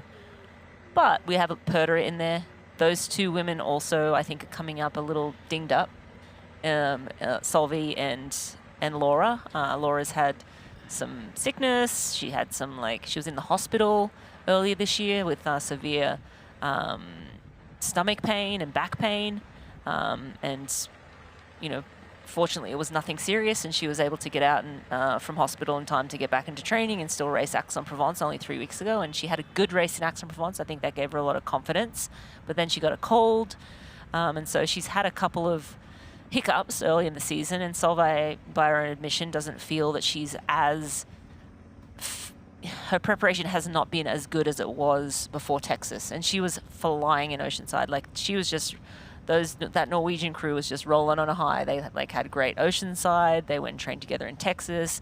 She had a phenomenal day in Texas, ran at 2:49, biked faster than Taylor Knibb by a few seconds. So just had a phenomenal day there. So again, on paper, all right, it's fun to sort of look at athletes' best, what they've done historically. Marjolaine's never run on this course. Marjolaine, I think, is still an untapped potential, and I think she's got to just keep getting better. I think her one big question mark is if she overbikes, that's going to be a problem, right? Laura and Solveig they're biking within their abilities. They've done Ironman race. I mean, Solveig, I'm saying, she's a veteran. She's not. This is her, fourth Ironman or fifth Ironman ever. And her last one was only 12 months ago. But she runs well off a hard bike. Marjolaine is still a sort of an unknown quantity, but let's look at the Mawson Momentum Index, which I love this because it sort of goes back and looks at who are the actual movers. And India Lee, who we're chatting about, is up 8 spots. Katrine Christensen is up 5, so we've been talking about her. She's about 9 minutes back, and Solveig as well is up 4 spots on the bike. So those are the athletes that are really moving well or have moved up through the field on the bike. But I really like that we have that feature because it's sort of, it's easy to miss athletes like Katrine Christensen, who was down in 17th or 18th, but now is up in 14th place and biking phenomenally well. She just doesn't have that swim ability that the other athletes have. So. And she has the run ability She too. does, yep. Oh, I think you had so many great insights, and I'm going to throw a little spanner in the works. Last year, yes, Laura Philipp ran that outstanding marathon time. But this year there's no Kat Matthews. So there was obviously momentum with those two. Mm-hmm. They were battling each other. They were both running very, very fast. It's like when you know that you have the pressure, it's always going to, for a champion, it's going to bring the best out of you. So it's like, for me, that's the big question mark. It's like, okay, Laura Philipp knew what she had to do to beat Kat, but I think she knows what she needs to do, but she's also been playing it down. Mm-hmm. that, you know, hey, the pressure's not on me. In all the press conference, she's like, the pressure's not on me. It's on Solvi. And it's like, yeah, I mean, that's a nice way to mentally underscore and put less pressure on yourself. But it's also, when I look at what's happening right now, when you have Marjolaine Pierre pushing out front, I still think it opens the door a little bit for her, because there's no Kat Matthews to really help with the pace setting. Okay, I agree. So I think Laura and Kat, they battled all day long. They had Solvi in there, and she was an unknown quantity, of course. So they had the, you know, who they didn't know, but they also knew that they would have to battle to the death, basically, on the marathon when they got off the bike, basically together. Kat is like, you know, and Laura, you know, is going to be like, the run is where she really thrives. And Kat, she thrives by being able to push and push and push and push. And if you aren't willing to push, you are not going to beat Kat. But Kat's not there, but they have Marjolaine out front. So they have she's going to have the same motivation, like, okay, I'm chasing someone. So that it's a different kind of battle that Laura's going to be in and Solvi's going to be in. They're going to be in, okay, what's the gap, what's the gap, what's the gap? And that was my whole career, chasing the lead. And I love that. Like, it's so much motivation, and especially when you get off the bike and you're Laura Philipp or Solvi Loveseth and you run as fast as they run and the splits come down real quick. That just is more fuel to the fire, baby. And they will just keep rolling through that marathon. And yeah, again, I think Marjolaine is going to have a breakthrough. I feel like she's going to have a breakthrough performance there. She's going to, you know, fastest ever marathon in 3 hours. She's probably going to run low 250s. But she's still within 10 minutes. Those girls are just going to be on the hunt. And, you know, if they start smelling some blood in the water, it'll be game over. No, for sure. I mean, it always is better to chase. I mean, when you're out front, you know, there's a lot of unknown, and it's like you have to rely on, like, sometimes the crowd and the out and backs to know exactly where everyone is. When you're chasing, you know, you always, like, are chasing the carrot. You know, it's like, okay, am I doing better? And if you are getting the momentum, yeah, it's going to roll in your favour. Lottie Wilms, you know, we can't count her out for being on the podium because, you know, she is so tenacious when it comes to racing Ironman distances. You know, she knows how to get on the podium. She knows what that feeling's like. You know, she has a lot of experience, you know, and she is, you know, starting to get in her own on this bike leg. You know, the last check, you know, she was only, 40 seconds behind Marjolaine. So I think, you know, you get those moments in an Ironman where you really find your groove. And it's like, you know, she really, like, is starting to find her groove. And I wouldn't say Marjolaine is really not finding her groove. But I think, you know, again, I think sometimes that experience can really accelerate your ability to push when you need to push. And, you know, I totally agree what you say about Laura and Solvi. It's, you know, it's that experience and that ability of knowing what you're capable of achieving, and that feeling of achieving it. Absolutely, and that's a sweet split screen there. We have first and second.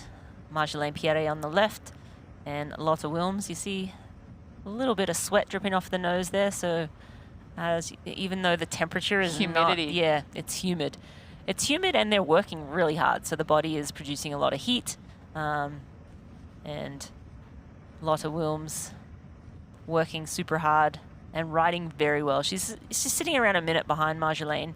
Holly Lawrence is now at 2:05, but that gap between Solvi, Perderer, Philipp, and the front seems to be kind of stabilized at around 3:45 to 4. So they're making, you know, small inroads, but nothing huge at this point. Yeah, I think the next checkpoint, because we've only got like Marjolaine and Lottie through 72 kilometers. So when Holly comes through, when Loveseth comes through, when Perder comes through, when Laura Philipp comes through, I think we're going to get a really good idea of what the pacing is like for that group. Obviously, you know,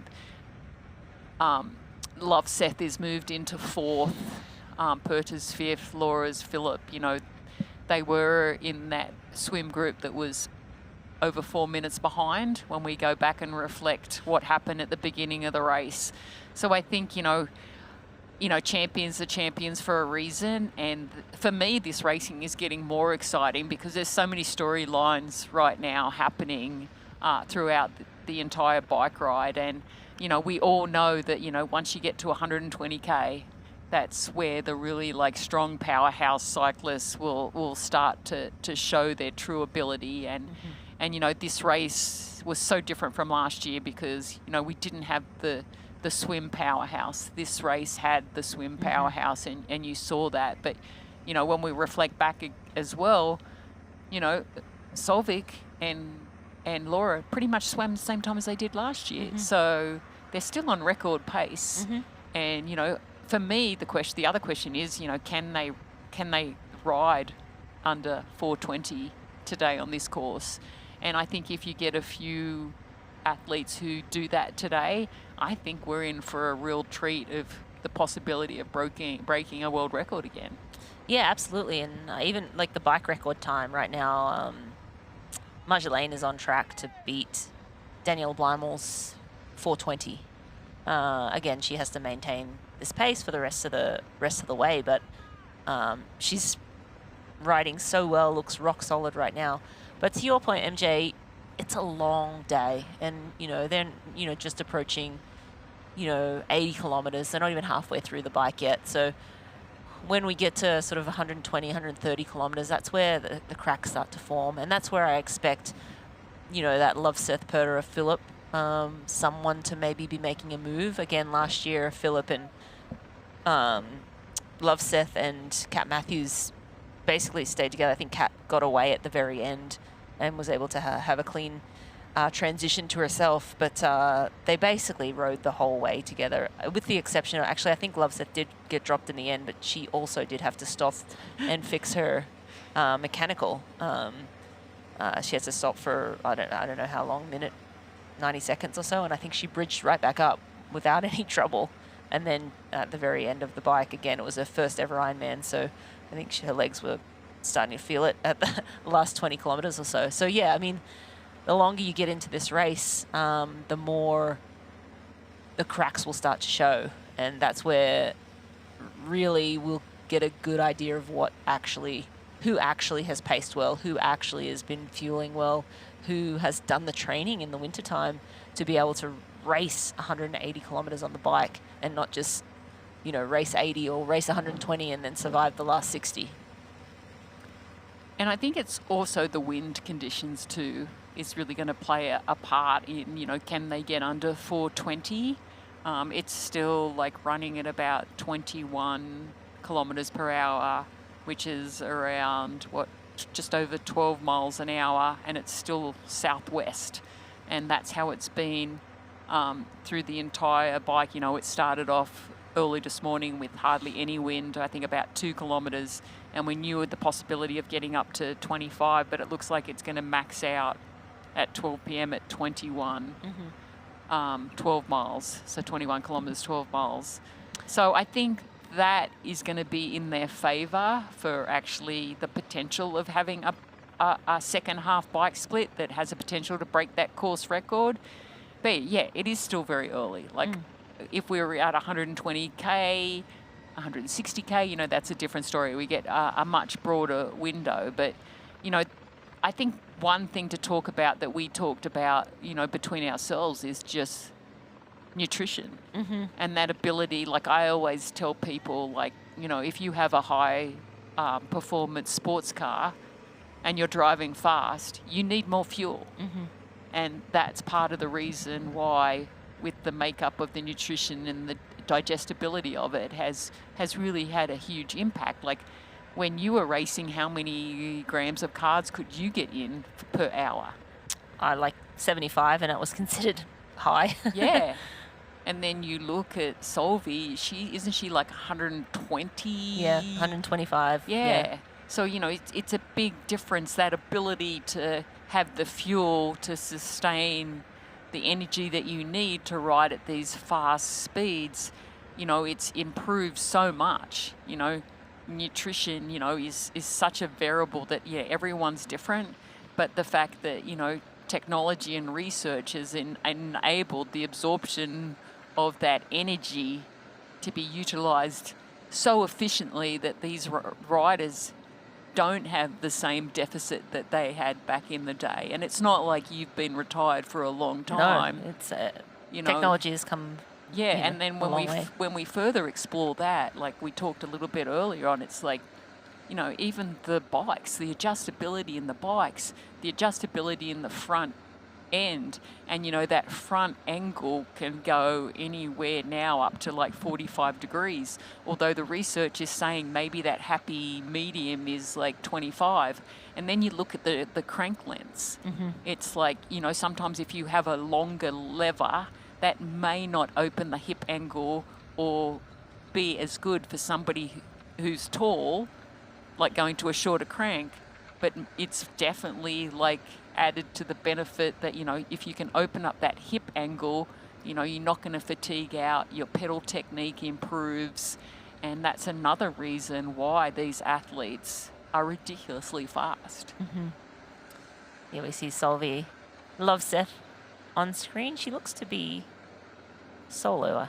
I'm sure if we pan out, we'll see Laura Philipp and Lisa Perderer, but she was slipping away at last check. She was 18 seconds ahead of Lara, and Lisa and Lara were together, so and maybe Solveig is making a little move and here. That's a power part of the course, right? That's where, you know, she weighs a little bit more than some of the other athletes out there, so your power numbers are going to be more, even though you should go to watts per kilo, like, but you know, she can push a big gear, and you know, that is to the benefit on those long straight stretches. We just saw Marjolaine Pierre pouring some of her nutrition into her frame. So a lot of these frames will have like an internal bladder, and so she doesn't have to take a water bottle out. She'll have a straw that she can sort of just put in her mouth, and she can stay in the aero bars. So it just makes for a cleaner setup, but also just easier access to nutrition. You can continually just sip on that straw as you're racing along. I think that's Lisa Perderer in the blue helmet. It's hard to see the... Could be wrong. But yeah, it is like a long flat section here, and a bigger athlete who can put down, or just an athlete that can put down more watts. I mean, look at Exhibit A here, Marjolaine Pierre. Tiny little thing, but can put down, it's a flat course. Power to weight ratio. But she is usually better in the mountains, right? But she's on a flat course. But I think when you're riding well, you're riding well. Yep. It's like, you know, when you're an athlete, you know, it can be very different when you're riding a hilly course to a flat course. But if you have good legs, you have good legs. Absolutely. And an athlete we've been talking about all day long, Miss Kat Matthews, is joining us for some commentary. Kat, thanks for joining. What do you think of the race so far? Hi. Great to be on. Thank you so much for having me. You guys are doing such a good job. We've been listening, and I'm like, oh, yeah, this race is excellent already.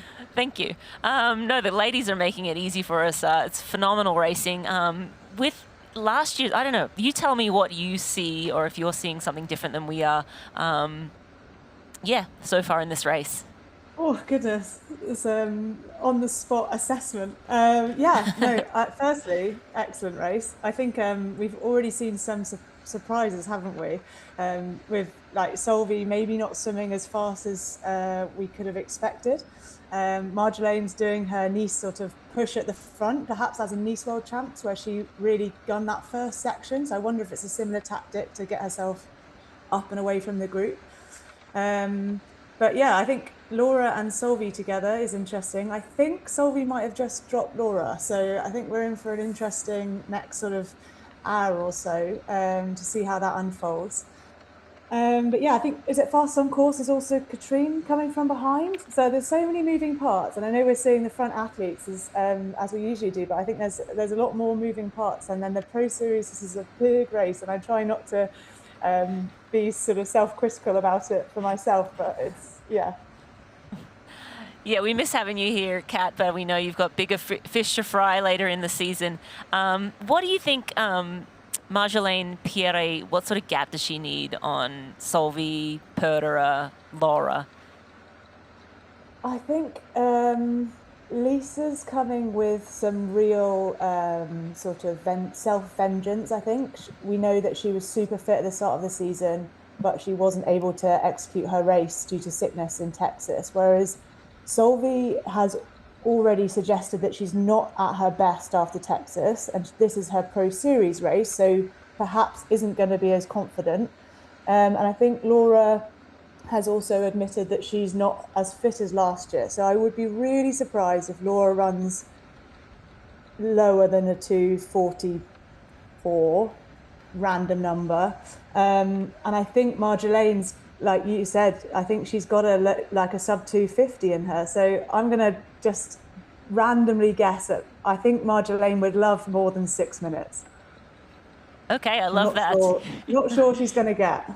Yeah, I said less than 10. I said she needed 10 minutes. So 6 minutes. Okay, I love that. And I was thinking 8, so we're right in the middle. Perfect.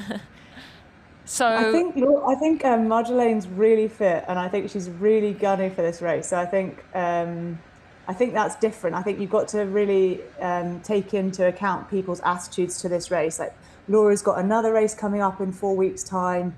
Solvi's coming off the back of Texas. Like there's lots of moving factors here, and that's why the Pro Series is giving us such good entertainment. That's perfect lead into the question that I wanted to ask, because obviously some of the athletes have loaded the front end of this season. Some of the athletes are coming in with not much racing, like Indy Lee, for example, hasn't really raced that much. In terms of what you're seeing in terms of race strategy and picking races, where do you see the weakness and strengths is for maybe Laura, Solveig, and then maybe Pierre, just to get a comparison on your thoughts of how they've set up the races so far? Yeah, as in like their whole season long? Yes, yeah. Yeah, I think what's interesting is if you'd have asked a load of us in November in Marbella last year, we were all like, yeah, we're going to do New Zealand, crack off the Pro Series early. And I think lots of people, it's very challenging to get Ironman fit as such for that time of the year. And I know a few people had injuries and sickness over Christmas, like it's very normal. So I don't think that this would have been any of their actual perfect plan. Like we know Lisa's off schedule. We know Solvi was planning on New Zealand. We know Laura would normally have done another 70.3 already, and Kashgar was it last week. So I think it's it's actually a testament to sort of their as a professional field, like our ability to just switch to another strategy.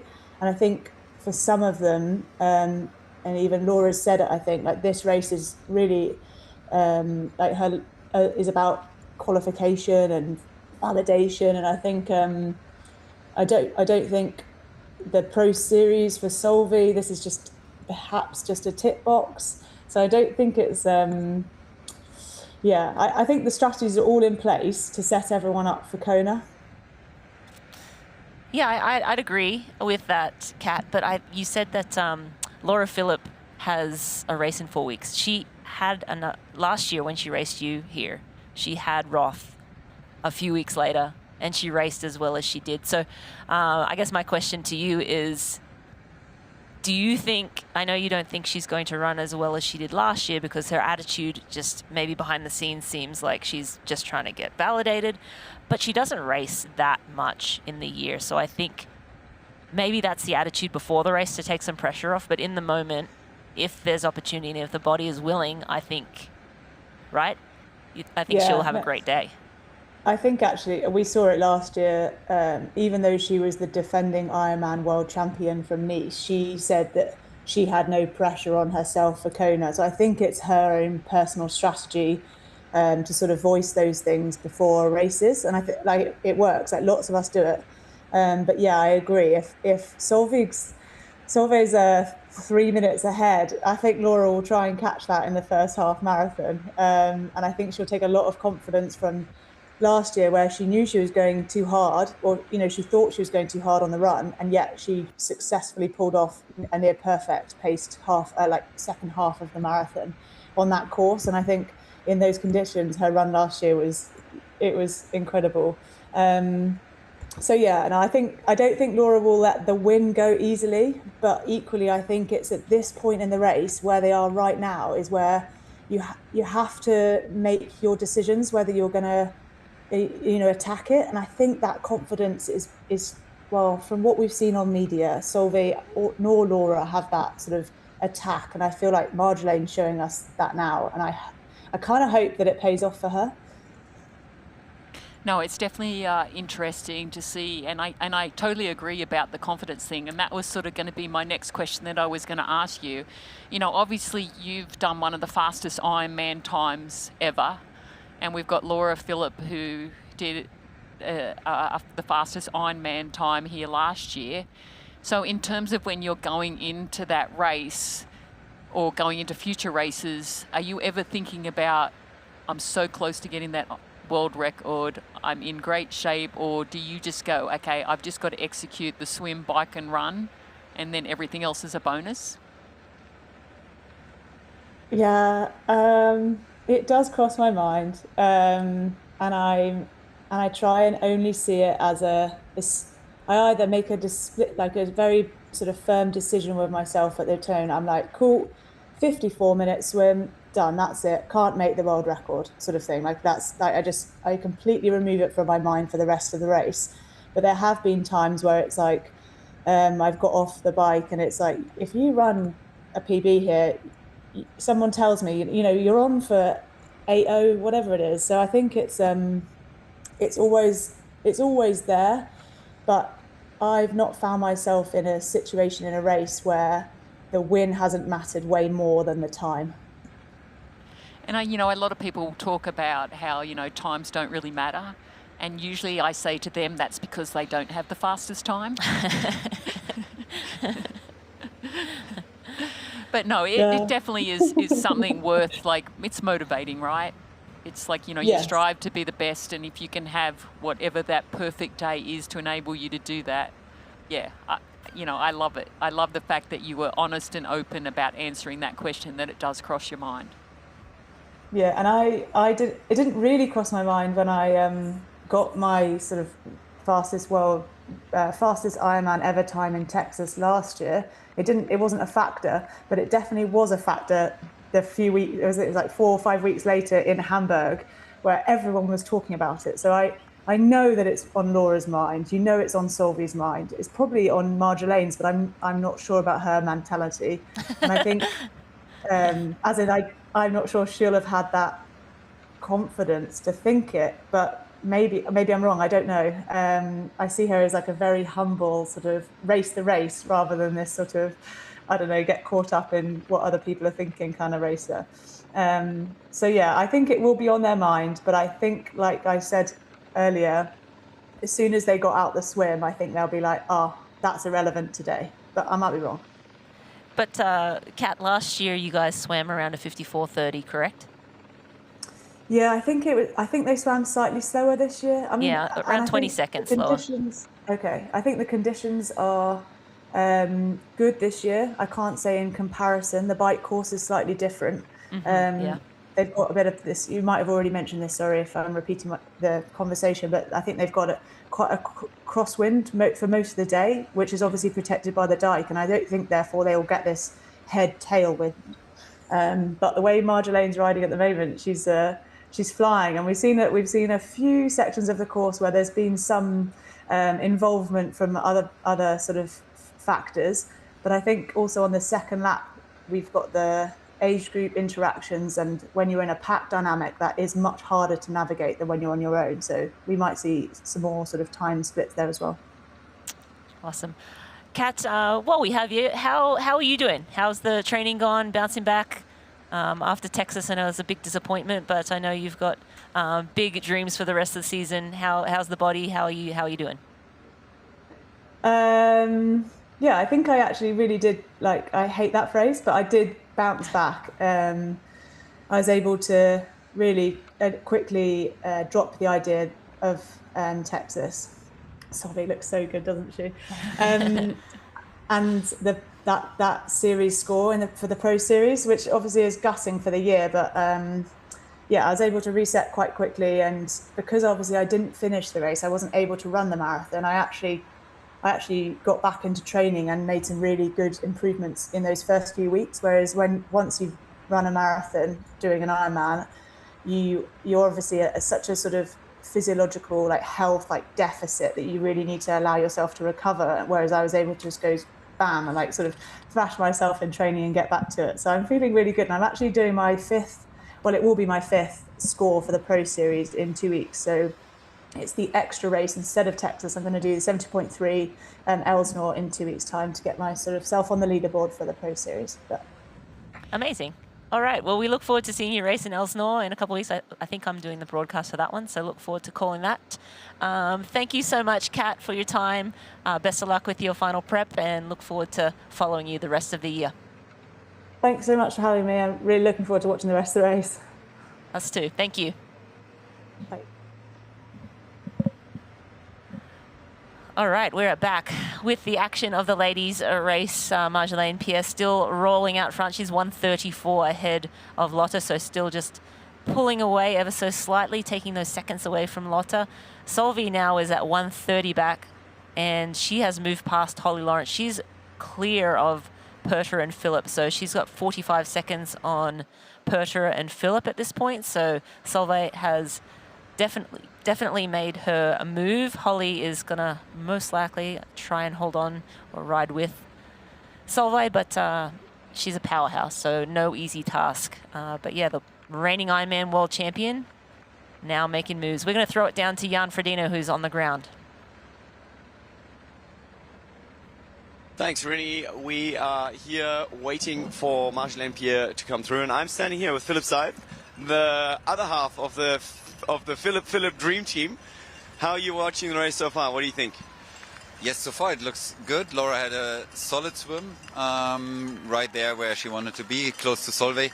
And at the moment it looks like there is a little gap in the tracker. I think 25-30 seconds something. And yes, as we see Lotte Wilms coming through in the background, she's come around the turnaround. Yes, and at the moment it looks like the wind picks up a little, and we have the first ladies coming for the first lap, and they're coming through here in let's say two minutes again, and it's gonna be exciting to see how the race will unfold a little later on the pancake flat course with the wind. So you think maybe that in the preview of all the races we've talked too much maybe of just Laura and Solveig? I mean, there is a depth of field right now. The relative newbie, Marjolaine Pierre, at least in terms of Ironman racing, putting on a bit of a show. What are your thoughts on her performance?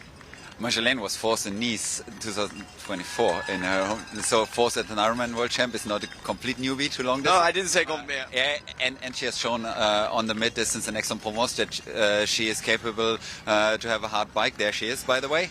And yeah, so I think that she's developing, and that's a nice way of the sport, that young athletes coming up, getting stronger on the longer distances, putting pressure on the oldies, and yeah, I think you know the game. Yeah, unfortunately I know the game of the oldies, but it also makes you realize you don't have an endless amount of chances, right? I mean, you came in preparing for this. Where would you say the season's focus is for you guys? Is it more the overall series? Are you looking at really making, the big one in Hawaii count? Where is your focus and your head at this stage? I would say we took it a little bit too hard last year, and it was like we were too focused. And at the moment, we decided we wanted to keep it playful this year. And yeah, obviously Laura had a little bummer in May with her little escape to hospital. And but now, we just need the time to build back, and she wants to enjoy racing, and she loves racing, and this is what we do. And there is the Ironman Pro Series is an option. On the other hand, there is a big race in Germany coming up within the next 5 weeks, and obviously there are not endless chances to get to Hawaii. And for us, it was clear to get in peak shape to Hawaii this year. You mentioned the hospital stay. I mean, you can't leave it untouched. You know, within weeks she was performing extremely well in Aix-en-Provence. Is that a glitch in the road, or have you guys figured that all out? We have figured it out, and she's on the way back, but obviously she lost a bit of weight and she's not having it again, and that's obviously complicated to gain it that fast again, and yeah, we are getting there. Well, here she is right behind you. We had a little incident, somebody's crashed. Go, go, go! Almost missed it. But looking good, right? Looking good, but there is a gap to Solveig to the front, and I would like to get this gap. Let's have a look. What's the gap? It is 30 seconds. It was before, but I don't know. I will have a look when she's coming out of the tunnel. All right, Rini. Well, you've got all the data in front of you. We'll throw back to you with our view from the ground here. We'll chat to you in a while. Thank you so much, Jan and Philip, Laura's coach on the ground, taking his valuable time as he's waiting for his wife to come through. He's going to be a little bit mad at Jan because I'm pretty sure he wanted to be coaching out there, and it's like throwing some splits. Yeah, he was like trying to get like at least a split so he could somehow get it back to Laura, but you know, that's the name of the game sometimes, that you know, you don't get all the splits that you need and you have to go with race instinct. And you know, Solveig is decided that she's got to do something, and you know, she's usually, this is where she makes the move, right? We've seen it before that, you know, she's very consistent, very steady, and then she'll slowly start pulling away from the other athletes. And here we have a race leader, Marjolaine Pierre. Lotte Wilms in second. Solveig Lovesteth has moved up into third. Holly Lawrence is in fourth. And then we have Pertra and Philip, fourth and fifth.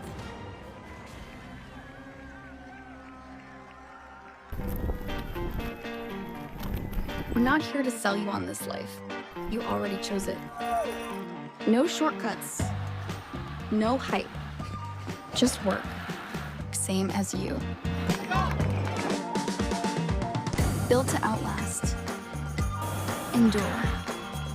40 years in, and we're just getting warmed up. Welcome to the Ohana. And there it is, the Ironman World Champion.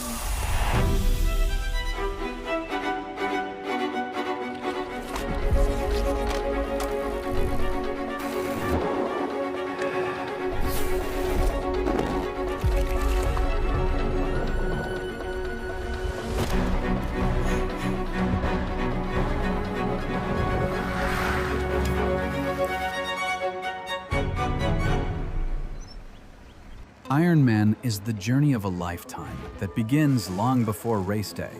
Life is busy and time is precious, but we need to stay on course. We ride, we practice, we improve, then we do it again. So when the day arrives, we are ready, and every one of us crosses that finish line to hear the words, "You are an Ironman." Get race day ready with Ruvi and practice on your course in advance.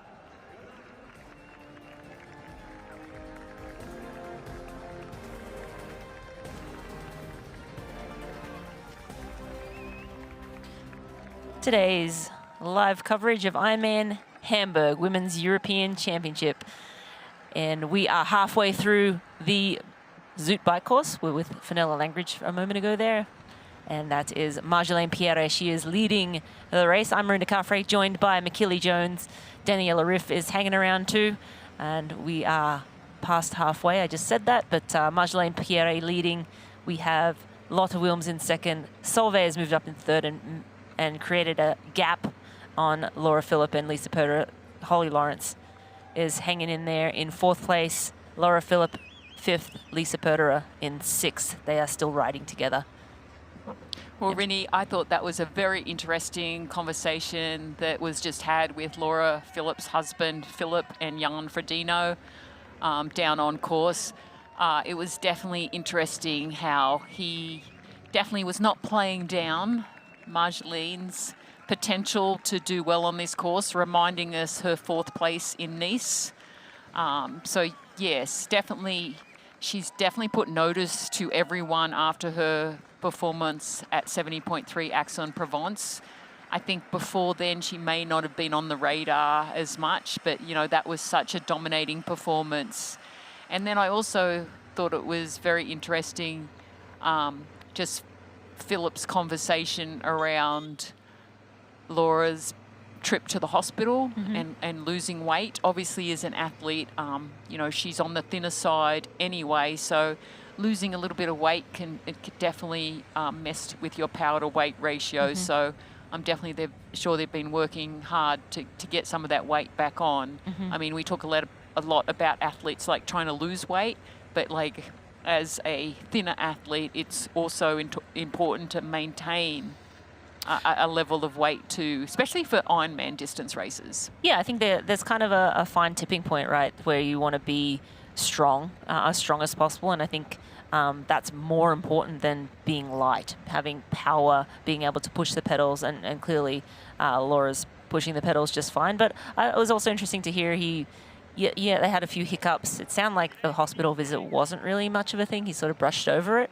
I feel like any hospital visit sounds very alarming, but they kind of brushed over it. She was able to race Aix-en-Provence only 3 weeks later and race very well there. That's Katrine Christensen. That's our first time watching her. She's second fastest on course, so she's the second fastest. Again, she was a little ways down out of the water, so we hadn't seen her much on screen, but we're going to have a look at the AG1 supplemental stats for Laura Philipp. She is at 40.62 kilometers per hour was the average speed at that last time check, so that last segment, at 88.7 kilometers in lap 1. So just a cool little segment there on the course. That's not her average, that was just the average for that section of the race. Yeah, but Laura Philipp, as we were just chatting about, that blip seems like it wasn't too much. She was able to perform well, and now 6 weeks later, racing here. But he did say that they're trying to be a little more playful. That's something that I thought was interesting, because Laura, tends to not race too many times. She hasn't really chased the Pro Series. She typically does Roth, she does Hamburg, and she does Kona, so she's not really chasing Pro Series points or anything, and typically races very well at all of the races she puts her name on. But going into this season and just having a bit more fun, I think that they're just super focused on Kona. Well, I think also too, and this is a question that I'm Marjolaine's getting tied up a little bit here with some traffic, so this is unfortunate. Through the technical sections. Yeah, 2-lap course here, Marjolaine. I don't know why she's... Yeah, having a little conversation with, I think, the referee. I don't know if there's a mechanical. She seems to be trying to tell the referee. I don't know. She had enough space to get around those athletes, so I'm not sure why she was slowing down. Hopefully it's not a mechanical or anything like that, so hopefully we'll try and figure out what she was yelling about. The cameraman couldn't... She's back in action now. Yeah. So I don't know what... Possibly that age group athlete was just getting in her way, so maybe she was just trying to get the referee to clear the traffic a little bit. But yeah, going back to the question that I want to ask Danielle, but the question for me is, so every time, you're racing, right, when you're a younger athlete to an older athlete, that recovery is significant after a race. It's significant, for most athletes, but as you get older, you've definitely got to pick and choose, like, what races you're going to do, what you did and how many races you did in the past. You just can't get away with that. The quality of training that you need, the quality of recovery. So Danielle, did you find, like, towards the end of your career, did you struggle a little bit more on, like, you had to be a lot more selective in your races? Yeah, good question. I would say definitely the body needs more recovery once you get a bit older, and Laura, for example, is very impressive how she can still, turn over her recovery. And still, I think what also brings an impact is not age only, but also the once you're a world champion, the attention from each race is just much bigger. And I think mentally it will take more from you. And that also explains maybe the approach of trying to take things a bit more playful is also a way of, there's the pressure as a world champion, you always have that attention. And find a way that you can still have that lightness of, I'm just going to race and have fun. And this is harder if everyone expects you to win. And I think that plays a huge impact as well on recovery, because it's not just the physical aspect who you need to recover from a race. I always found it even more, where I needed longer to recover was mentally, because you have that attention, you let everything out there, and therefore you need mentally as well to rebuild yourself up again for the next race. And I think too, as you get longer into your career, I always say that you have your birthday age and then you have your triathlon age. It does build up over time, that it's sort of like dog years, that it's like times a certain amount from when you start doing triathlon, and each year is like way more than your birth year. And MJ, you must be ancient. MJ's still racing. Forever 21, Yeah. Forever 21. But yeah, I always found that, as I got older, it's like I had to pick and choose wisely which races I was really going to focus on.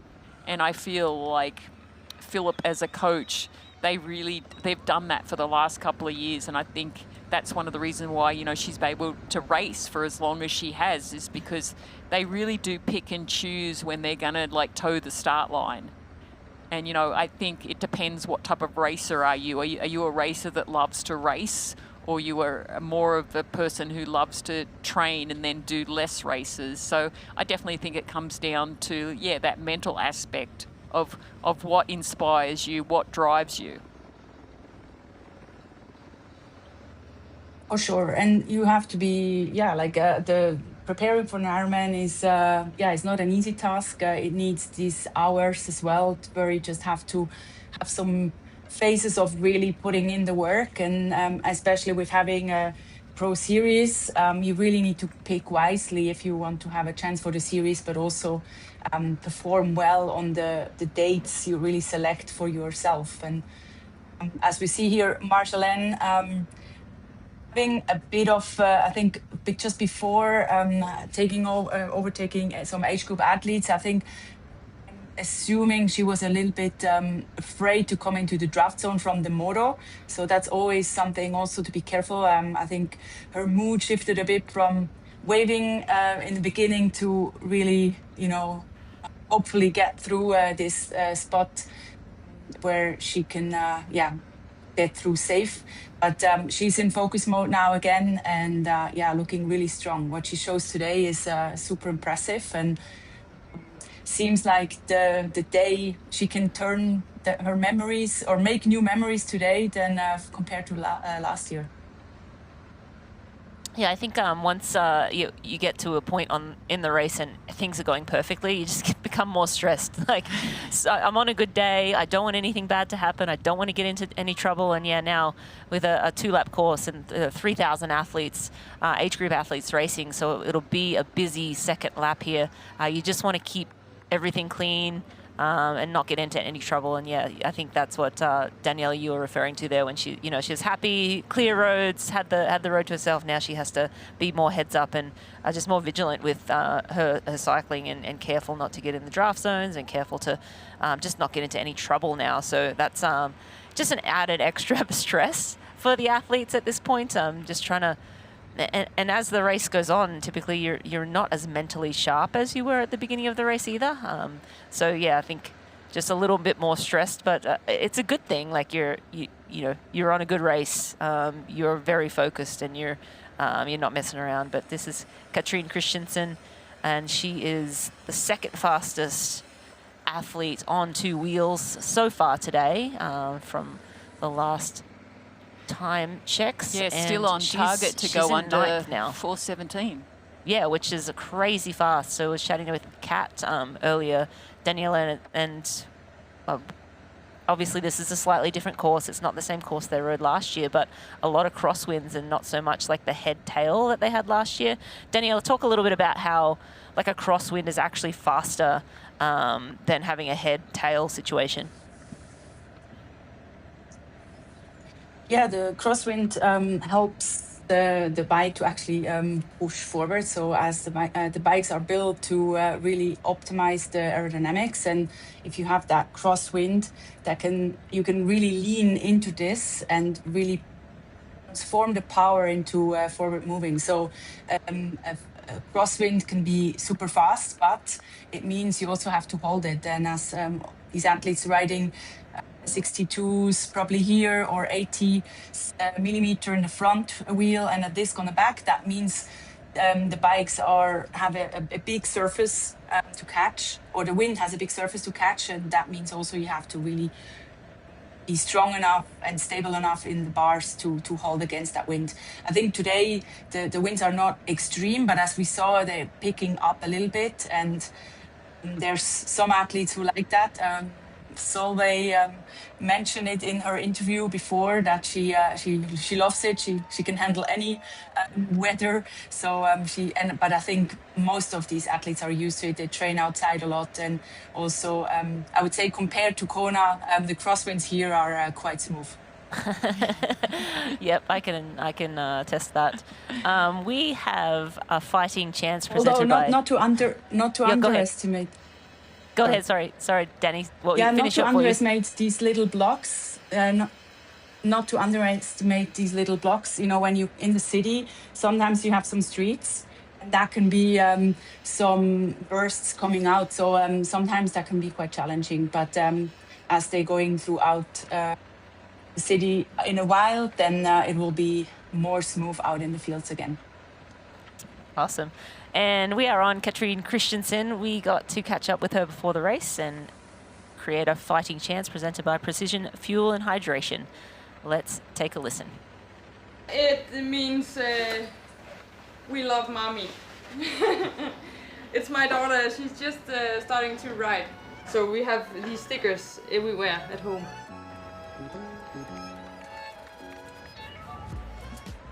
You made it. I made it. How long was that drive from Denmark? About 4 hours, so not that bad. I was here 2 years ago.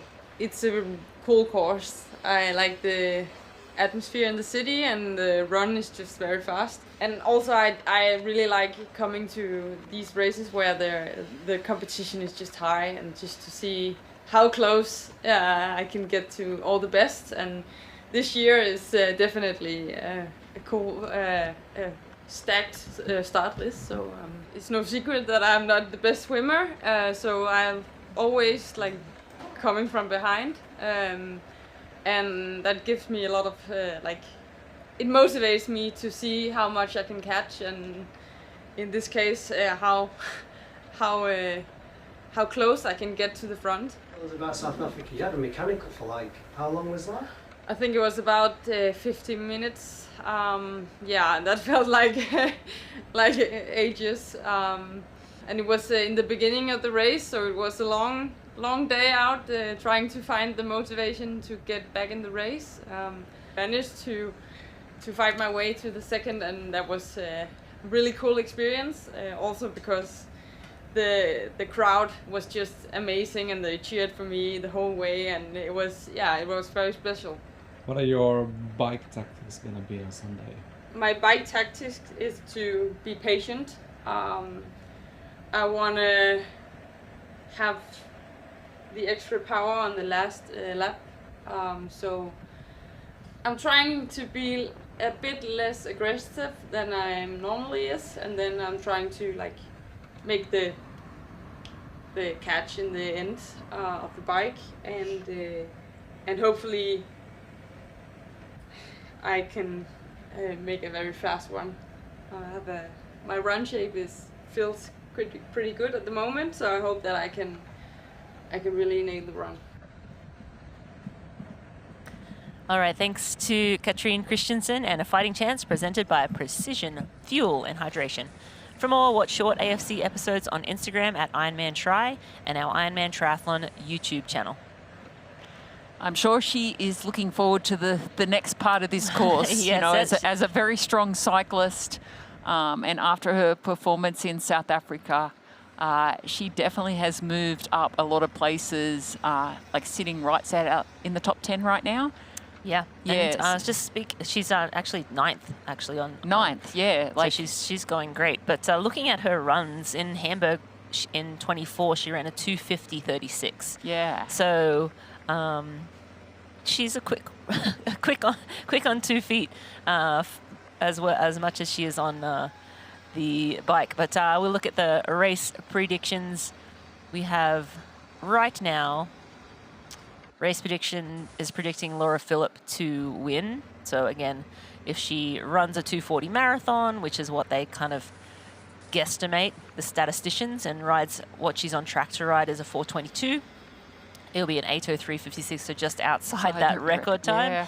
Solvi right now is projected to finish second in 8:04.01. And I missed that last one before it slipped off the screen. But Lisa was Lisa. Lisa Perderer in third. So if everybody's... And so, again, this is all taking into account past results. This is not taking into account that Marjolaine's just having a flyer of a day. And maybe Marjolaine runs a 2:50 and wins the whole day. So these are race predictions on historical results. And, again, paper, sometimes you can screw it up and throw it out the window. But still fun to look at what may eventuate with his, if history is accurate. I know, and it's always interesting, right, when, you do come into a race, and Danielle will know this as well, that, just because you've won, like, so many races, people think, like, oh, it's so easy. But you've still got to execute, you've still got to swim, you've still got to bike, you've still got to run, and on any given day, anything can happen. I mean, we've seen that so many times that, you think someone's invincible. So we're just getting a little bit of a replay, it looks like, on that chat that Marjolaine had with the race referee on the screen. But yeah, in terms of that, and that's the question that I was going to ask Daniela, it's like, everyone thinks like, oh, it's so easy because you've won all these races and, on paper, you're predicted to be the best, but that's not the mindset that you always go into a race, right? There's still that little chimp brain that will talk you down and like put that doubt. So in terms of that, how did you turn that doubt? Everyone has it. What did you do to ensure that, I'm going to put less pressure on myself and I'm going to try to execute the best swim, bike and run that I can have on the day? Yeah, for sure. What's on paper is one thing, but then what you prepared is one thing, and then also what what you're able to show, and that's often three completely things. I always try to just stay in the moment. You gotta focus on the moment, the situation that's in front of you, and just really tick the boxes. And let's say now they're just past they're at 103 kilometers now, so they're restarting again the lap. That means mentally you kind of start again on the second loop. That can feel like, oh, I'm only halfway, but that can also feel like I'm already halfway and now I can start to put the hammer down. And so the same position, but two completely different thoughts.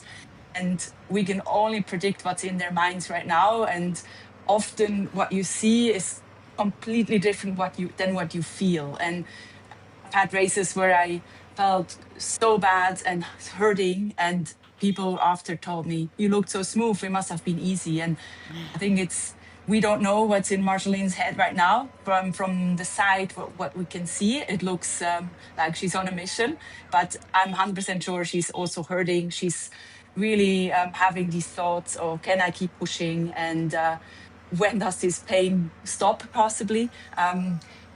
Best case, no, she doesn't think like this. She's really trying to, catch one after each other. Actually having some people to catch now can be a mental benefit as well, because your mind, mean, she's been leading for a bit now. Her mind has been just, seeing the roads and nothing else. And now she can play that, how do you say, catching little front bikes in front of her. So that can be an aspect as well to really get her mind on something that she can, push her even further.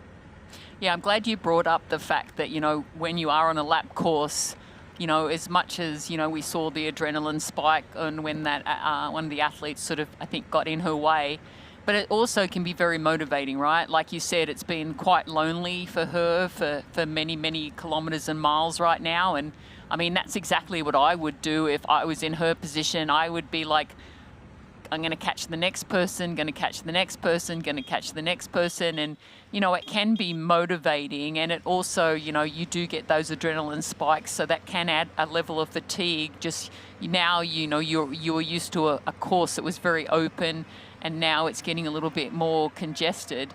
But I think it'll just help her stay mentally in the game.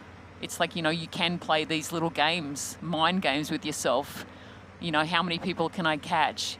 I'm going to catch this person, I'm going to catch this person. So I think it's to her benefit that this is a multi-loop course. Yeah, that was Jenny Jendeschrik, who we had on camera just a moment ago, if you were wondering who that athlete was. She's sitting in 10th place, so she's moved up into 10th place. But if you are getting motivated by today's racing and want to race an Ironman and looking for an Ironman late in the season, one of the most unique Ironman destinations on the global calendar, Ironman Oman, gives you the opportunity to revel in the mystique and splendor of its incredible destination. Ironman Oman is set in the vibrant Omani capital of Muscat, a city lapped by the crystal clear waters of the Gulf of Oman and flanked by a dramatic mountain backdrop. Enjoy the famously warm Omani hospitality while you discover incredible landscapes through swim, bike, and run. Taking place December 5th, Ironman Oman is the ideal race to close your 2026 season in fine style, allowing for training through the summer. Go to ironman.com to learn more or scan the code on screen. Back to the race. Marjolaine Piera is a flying again. So she loves to chase, A, or B is just phenomenal through the city streets because she's, I think, technique-wise, 3 minutes up on Lotte Wilms, and now Solvi is 4:43 back. So she's put like 45, actually almost a minute into Solvi in this city section. And yeah, I don't know if it's again chasing, but I think fearless.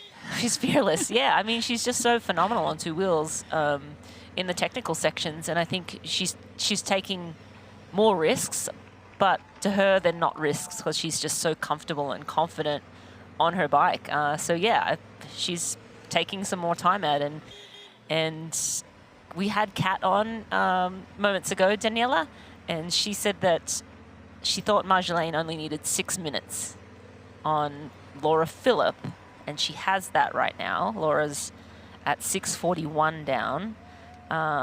She did say, I think, on both Solvi and Laura, but what do you think about that, Daniela? Yeah, I think with the form Marjolaine is in at the moment, I mean, I see we predicted her at 2:55. I believe she can probably go faster than that. She can probably go around 2:50, maybe even at 2:48. And yeah, it's hard to say if Laura is going to be as fast again. That was probably one of her most perfect runs ever. I mean, it was a super, absolutely out of this world, 2:38. So I would be surprised if Laura can do that today. So I would say, yeah, if she goes at 2:42, 2:43, then 7 minutes would be it. I said 8 minutes. So, I said 10. And that from that, yeah. So yeah, Okay. I mean, we're setting up for an exciting race. Yeah, and the fat seat is that Laura and also Solveig don't really have so much time to actually make the move. There was a moment where I thought Solveig is making the move, but it's not always about wanting to make the move. Sometimes you just can't. And Marjolaine is really pushing hard, and it could be true that the others are just not able to actually catch up. And at the moment, in the last 4 splits, Marjolaine had the fastest splits again. So she's really actually making time on them. And that will mean she sets herself up for the perfect race. And also, I think from what we saw from her today, I definitely believe she can do a super strong run as well. She looks super smooth.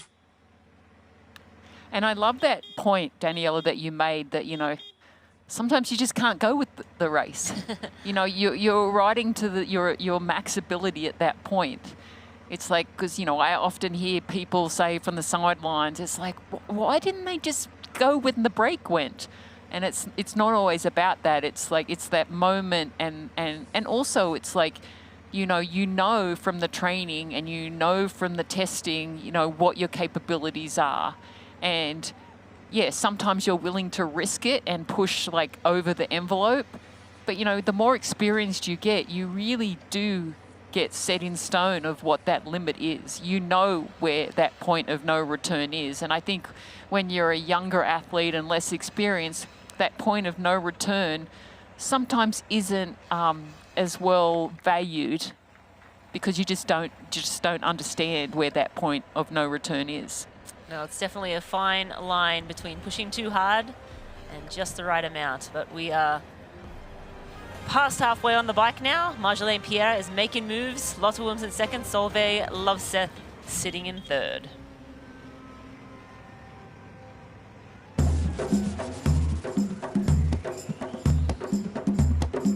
It's the beauty of Oman.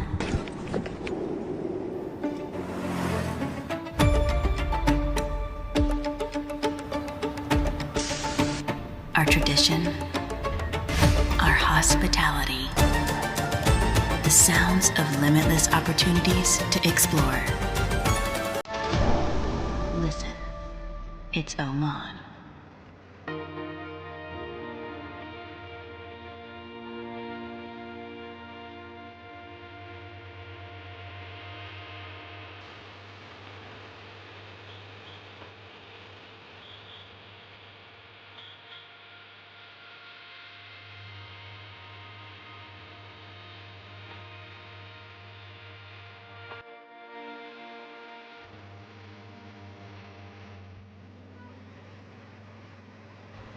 Life is a road full of forks, hills, dips, and roundabouts. And while we don't always know where we're going, we'd like to think of our road as a pursuit of progress. And the further we go, the more we realize that a better tomorrow starts with a better today. Athletic Brewing Company, non-alcoholic beer that's fit for all times.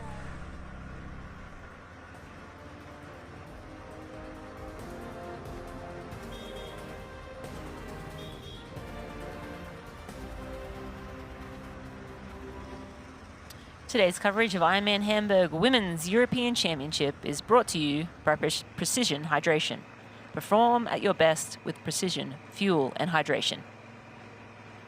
And by Roka. Find faster with Roka. All right, we're with defending champ Laura Philipp. She's actually been dropped by Lisa Purderer.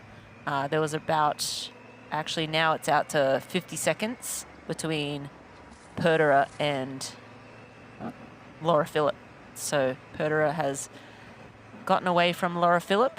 Laura Philipp now riding in 6th place, 7 minutes and 6 seconds back from Marjolaine Pierre. So we're going to keep an eye on that split. You said 8, Kat said 6, I said 10. Let's see what Marjolaine Pierre has up her sleeve. And we caught up with Laura before the race. Let's hear what she had to say. I think a hilly course would suit me very well. I think this bike course suits Solveig very well. But what I enjoy about this bike course that it's actually a challenge for me. I think a flat course is tough if you're, not the heaviest person and can't push incredible high numbers. And to stay in the aero position for 180K is tough. You definitely reach a point where everything hurts and it's a challenge. And but this is what motivates us to overcome those challenges. And this is also why I enjoy to come here, because I know on paper it doesn't suit me very well, but I still want to try and perform well. Yeah, so she's kind of saying there that Solveig, as a bigger in stature athlete, can push bigger watts. So a flat course suits her more than Laura. Laura, again, lighter and more slight in stature, so doesn't maybe push as many watts as Solveig. What do you think of that, Daniela?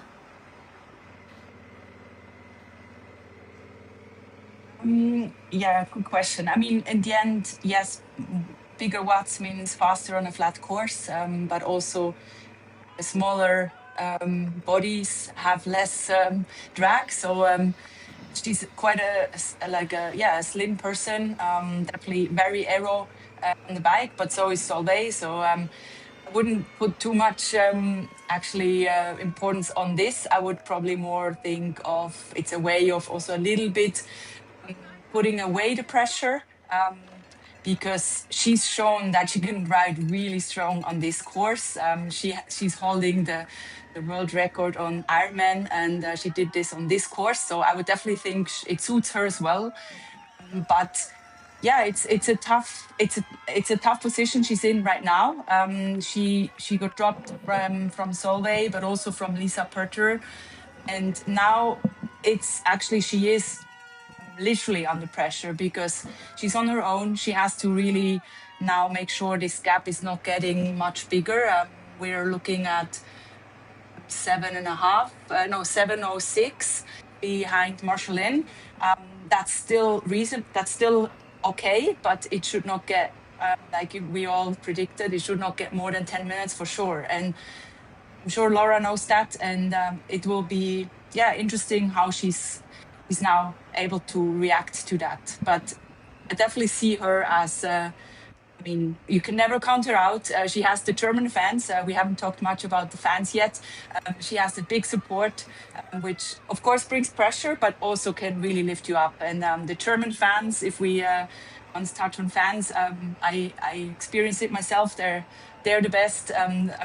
They're really, really supportive, and I'm sure she's also going to feel a lot of support from her fans, latest on the run when they're really close to her.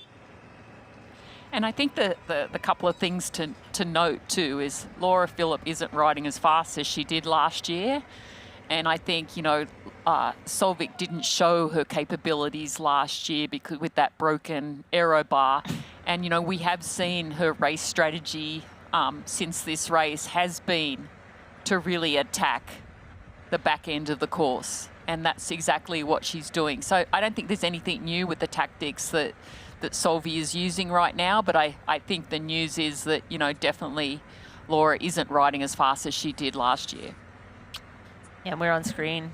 Well, we were on screen just then with India Lee, and she's moved up into 7th place past Fenella Langridge. And she's 8:18 down, so 1 minute and 2 seconds behind Laura Philipp.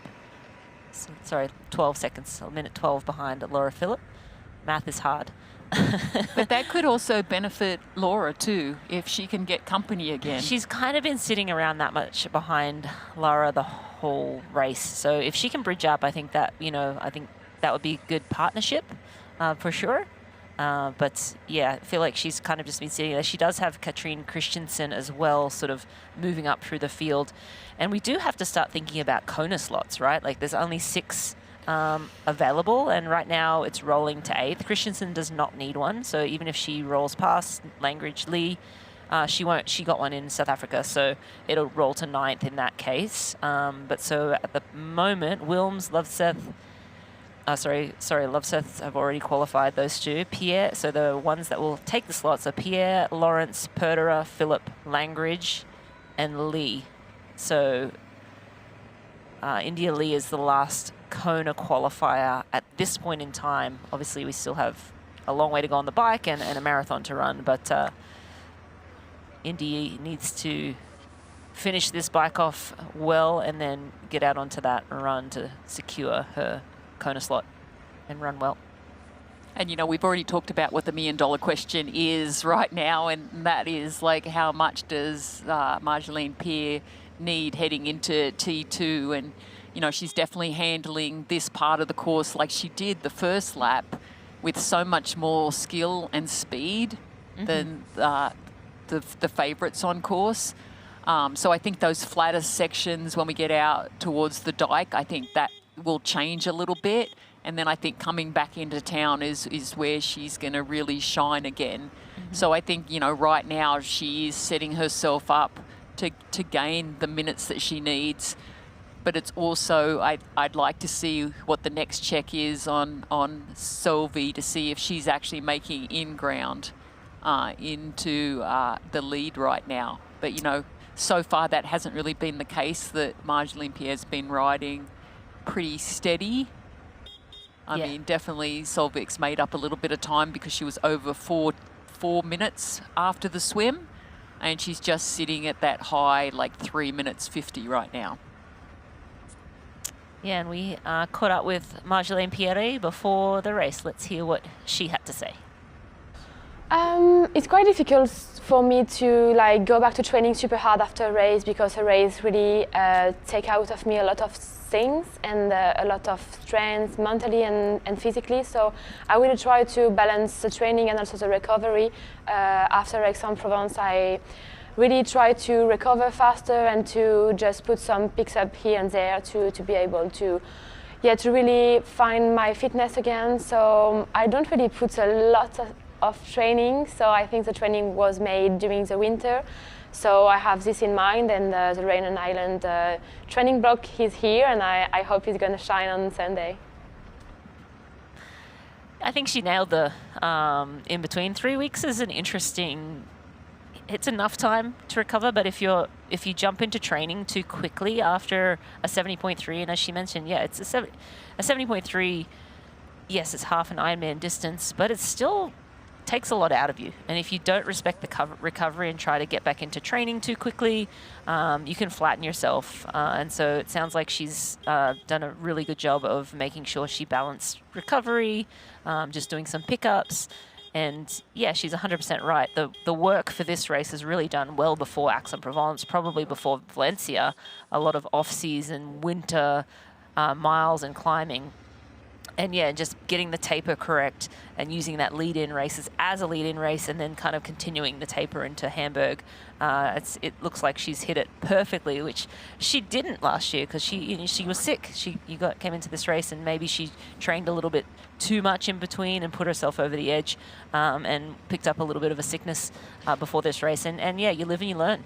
And I think you put the point that I love most is the taper part, because that has a huge impact when you're going into a race and when you're coming out of a race. Deciding what your priorities are for each race is really important. And, you know, there's not a huge amount of research. It's still old school research about the taper. And, you know, there is, like, coaches are understanding that, you know, taper is very individualized, but it also depends on, like, you know, where that race sits in the value of where you're sitting at, what you're trying to achieve, what's coming up next. And Daniela, like in terms of like when you were coming into races that were like A priorities, or, you know, there was a couple of like big races within a small window, how did you handle like going into the race? Was it like maintaining a more mileage, your typical sort of week, or was it like tapering off and then coming back out with a little bit more mileage, or was it the opposite, go in with a little less mileage and come out with a little less mileage? Well, yeah, the coach I trained with was pretty much mileage all the way through until Kona, but of course not quite exactly like this. No, I actually reacted well to keep up the mileage, really look at it, build up through Kona, and then I would say one rest day, 2 days before, where I really did nothing. Of course, race week you go down maybe 20-30%, and then have 2-3 days of really light recovery. But I think when you're fit, you can also, it's surprising how fast you can recover. And of course, it also matters on how the race goes. If I've had one race where, when you feel your knee really badly, then you need more rest. Where if you have a race where you just feel like you can really push through well, and it's not, I always pushed hard until the end, but if you don't have any problems, like physically problems, then you can recover quite fast if you're fit. So that means after 3-4 days, we would kind of bring back the volume again. And then as you get older, then recovery comes a little bit longer. Oh, we're rolling along. Yeah, that's true. With Holly Lawrence. Holly was the early aggressor on the bike. She's now in 5th place, but we caught up with Holly before the race. Let's hear what she had to say. It's just racing your own race, and just I can't control what everyone else is going to do, but Solveig's a crazy strong biker and everyone's going to be looking to put down a really fast bike, so hopefully I'm up there. I think if I took too many risks, then you risk yourself blowing up and not finishing, or not finishing in a way that you would want it to be. So it's really like conserving, racing my own race, being smart, being steady, being solid. So yeah. Yeah, I think she's racing within herself now. She seems like her face is kind of relaxed. She's only about, 20 seconds behind Lisa Perder, but Lisa rode by Holly. Obviously, Lisa was about 4 minutes back out of the swim, so Lisa's with Solveig, those guys. Ooh, that was just took that one a little hot. Didn't had to wash off a lot of speed on that turn there. But well, I think hitting the pavé. Yeah, as well. Yeah, hitting the pavé made a big difference. Yeah. So it's a tough section here. She's still kind of in this traffic and sort of getting the weaving in and out of town. And then they go into that narrow section you saw Marjolaine was on, which is also hard to sort of just put the pedal to the metal. But once they get out on more open roads, they'll be able to just get back into their rhythm. But yeah, she looks solid, and she looks like she is racing within herself. Holly just needs to get a Kona slot. I'm sure she wants to get as far up the field as possible. And she thinks she's in a really good place right now. This field is, obviously she raced Kona, so she, the best of the best race there, but this is her, I think only her 3rd or 4th Ironman ever. So I think it's her 3rd actually. So and she's patient. Like you'll see, like she will. She didn't seem patient at the start of the bike though, MJ. That may be a little adrenaline, but she normally, like, typically when you see her race, she's, once she settles in, and then on the run, she will just hit her paces. And it's like she's steady. She'll make sure she gets her nutrition in. If she needs to walk the aid station, she will. I think she's, has a pretty good strategy in terms of like having these consistent performances because, she is very consistent. We know she's going to be somewhere between like the podium and like 6th place. She doesn't really fare too much in an Ironman race. I know she hasn't done that many, but I just wanted to go back to that point, when she went around that corner. When you're coming off like a smooth tarmac to the pavé and you have that disc wheel, it tends to like slide across the road, like skip across the road. It just doesn't handle quite as well as like a typical like deep spoke wheel. And that's the challenges on a course like this, that there are some bumpy sections, there are some changes in the pavement from smooth to the pavé. But I think she did a really good job of not panicking. And again, that comes down to like good bike skills and confidence. So yeah, it will make her stay a little bit more alert. You get a little bit of a scare like that she'll be a little bit more cautious on the next corner as we see her coming around. And, of course, she's also communicating with the age groupers, which is nice because, we're all trying to race a safe race. And I think communication is key when you're coming up to people on a corner. I know I'll always say, like, on your inside or on your left, just to let them know I'm coming through. Unless I'm racing in a foreign country like I was last week. And there was a guy who was riding on the side that you were supposed to overtake. And I did not know the German word to tell him to get over. And the race referee came speeding up beside me. He goes, "You can't overtake on the left." And I'm going, well, there was nowhere to go. was absolutely nowhere to go. And he goes, yes, I know. I'm just telling you, like, next time, make sure you ride on the way that you need to ride. So for the viewers, you do have to overtake on the left-hand side. You're not Yes. allowed to overtake on the right-hand Yes. side. So if, athletes should always I got ride, a warning. ride to for the right. because the athlete was riding on the left and I had to go to the right. So the general rule is to ride as far to the right as you can, so that there's room for an athlete to overtake. But sometimes when there's a lot of age groupers on course, they might be riding like, Even when there's not a lot of age groups on the course, it can still happen. That message doesn't get through to every single age grouper sometimes. So it does get a little tricky out there. But we're back with Solveig Lovseth, our I think she looks better. She looks great now. I think, Danielle, what do you think? I think she actually looks way better than she did the first half of this bike. I agree. The first part, let's say first 70K were, it wasn't quite sure. Now she's definitely also put the pace up a bit again. She's riding the same pace than Marjolaine. So she looks more smooth. She looks more smooth with the bike as well. And she had some quite a rough one last year. I mean, it's crazy what she did in that 1 year. If we imagine, she had the fastest ever Ironman debut just a year ago, and then won all the Ironman since then, became world champion, comes to this race, has a lot of expectations, and maybe she just needed a bit to warm up. I would say like she's more of an athlete as like a diesel motor, how I would also describe myself. I was going to say, like you, Danny. The race. She definitely has that strength. I mean, she also has a bit of a lower cadence than some of the other women. And that's where, in the end, like the last 60K, this is where Solveig is the strongest. And I think, she looks definitely more within the bike and within herself again.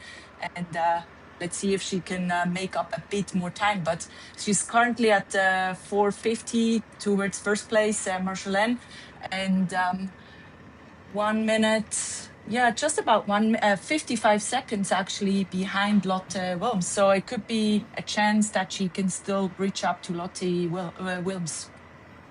I love the fact that you just mentioned the secret sauce right there to be a champion. You have to be a big diesel engine to be multiple world champion. It can help, for sure. I mean, there's definitely different tactics.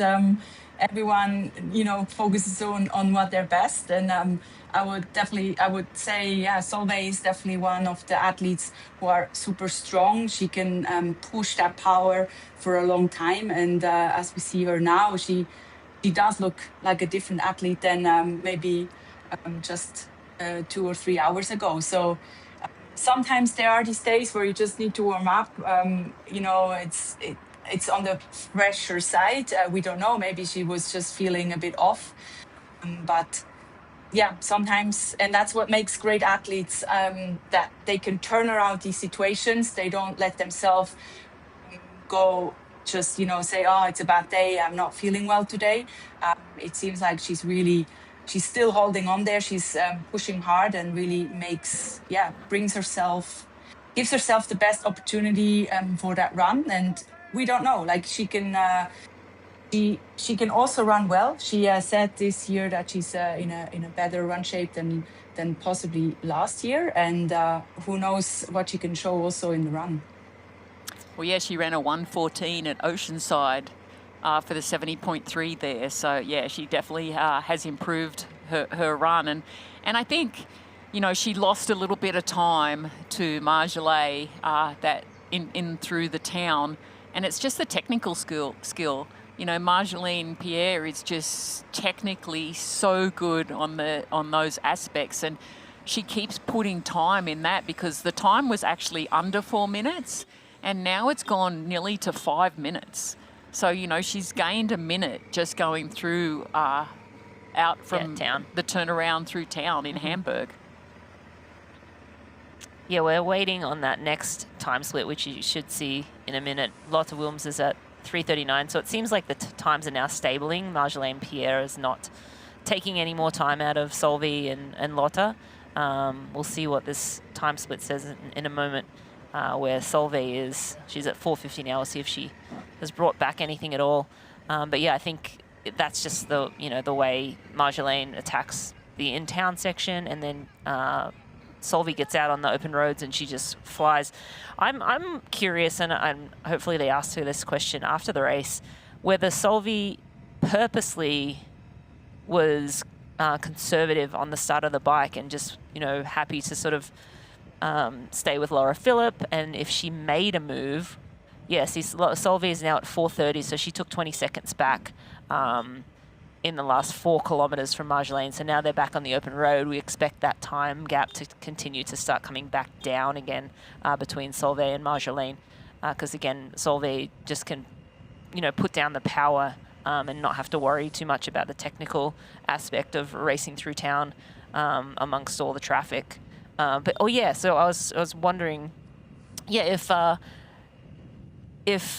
Solveig is just, a diesel, or her legs have just come good and she's, just riding to feel, or if she made a concerted effort to make a move, 70, 80 kilometers into this race. And that's something that I would love to ask her after the race. Because, as you said, Danny, sometimes everything looks perfect from the outside, but it feels awful on the inside. Maybe she's not feeling great. And we know in Kona, when she won, she took a turn on the front. She wasn't trying to ride away from anyone, but she was so strong that she just rode away from the field, and she kind of looked around, just kind of annoyed that no one was taking their turn, and it was just that she was so strong she dropped everyone. So maybe her legs are just coming good, and that's the kind of athlete she is. She just kind of builds strength as she goes along. Or she did make a move and get rid of Laura Philipp and Lisa Purderer on purpose. Purderer is hanging in there, actually. She's at 5:57. Eventually. Yeah. Go ahead, Danny. Yeah, I believe she also knowing, she mentioned it before, that her preparation was maybe not the best. She was a bit of, she had a bit of sickness. So that's normally a typical way of just testing yourself in maybe the first 70, 90K. Everyone knows it's a long day, and if you overpace too early, then it's really hard to find yourself afterwards, where if you take the first 70, 90K as a bit of a see how the others react, that can be a tactical way to go for. And then we saw from 70K, she really started to pick up the pace and really caught up some time. But as we also see it now, it's not consistently catching up. So that also means she's pushing hard. I think she's going after her plan. She's an athlete. Solveig is an athlete who can really pace herself well, and also has the confidence and patience to know that she doesn't need to come off the bike with a huge lead. She can come off the bike within the top 3 and win this race. No, I think that's a good point about pacing. If she was sick, and we don't know how sick she was, we just know that she was sick. I mean, obviously she would have looked at her data, and obviously, they're going to make some adjustments based on that. I mean, that's just smart coaching and smart racing, that, you are going to have to make some adjustments some way. So, she definitely is looking way better than she was earlier on, definitely finding her groove. And then, like you said, like at some point in the race, you've got to decide, am I committed to winning this race? Am I committed just to get the points that I need? How am I feeling? You're constantly regulating, how you're feeling out there every step of the way. Can I push a little bit harder? No, I need to back down. Can I push a little bit harder? So, you're always trying to answer that question.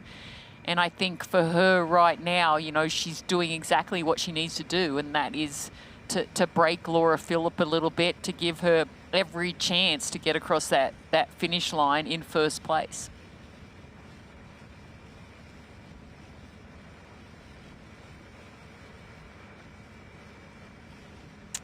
Yes, and we're watching Lotte Wilms sitting in second place right now, but she has 50 seconds on Solveig, so expect maybe Solveig to roll up on Lotte Wilms at some point. We have Lisa Perder still sitting in fourth place, Holly Lawrence sitting in fifth, and India Lee in seventh right now. Katrine Christensen is only a minute back from India Lee, so we expect Katrine to roll up to India Lee in the next probably 10-15 kilometers, and hopefully India can roll along with her. But India and Laura Philipp are basically together. Laura's at 8:13 back and India Lee is 8:18, so those two ladies are now riding together. It's tracking not positively for Laura Philipp, so we're looking at most likely, if things continue the way they are trending right now, to be plus 10 minutes to Marjolaine Pierre, which is kind of the yeah, the mark we were sort of thinking might have been too much for Laura Philipp. So Laura Philipp sort of kind of showing some cracks now. Well, this is always the test. You know, you get to 120 kilometres and, you know, it's where the race gets real. I mean, the excitement of the swim is long gone. You know, you still got just under 50 kilometres of bike to go. And, you know, this is where the athletes really start to figure out if they executed their plan. You know, how was their pacing? Is their nutrition on schedule? You know, and all the best athletes just keep thinking, am I working, but am I still in control? And I think right now she's got to have some self-doubt because, you know, last year this is not the situation that happened.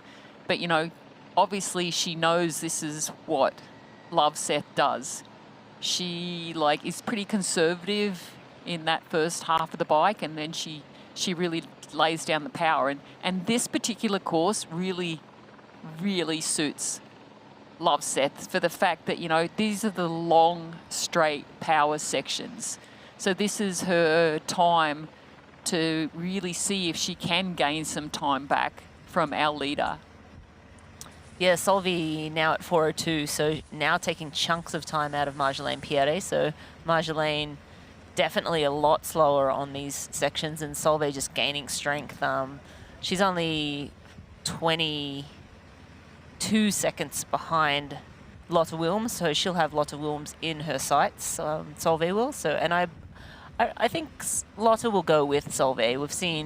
We saw Kat Matthews roll up on Lotte Wilms and Hannah Berry in New Zealand, and they went with Kat. Kat had a deficit. She rolled up on them fairly quickly, and then they all ended up riding together for the remainder of the bike. I think also Fenella Langridge was in that group for some of it as well. So I expect Lotte to try to go with Solveig, unless Solveig is really just cranking right now. Well, she is cranking right now. She definitely is.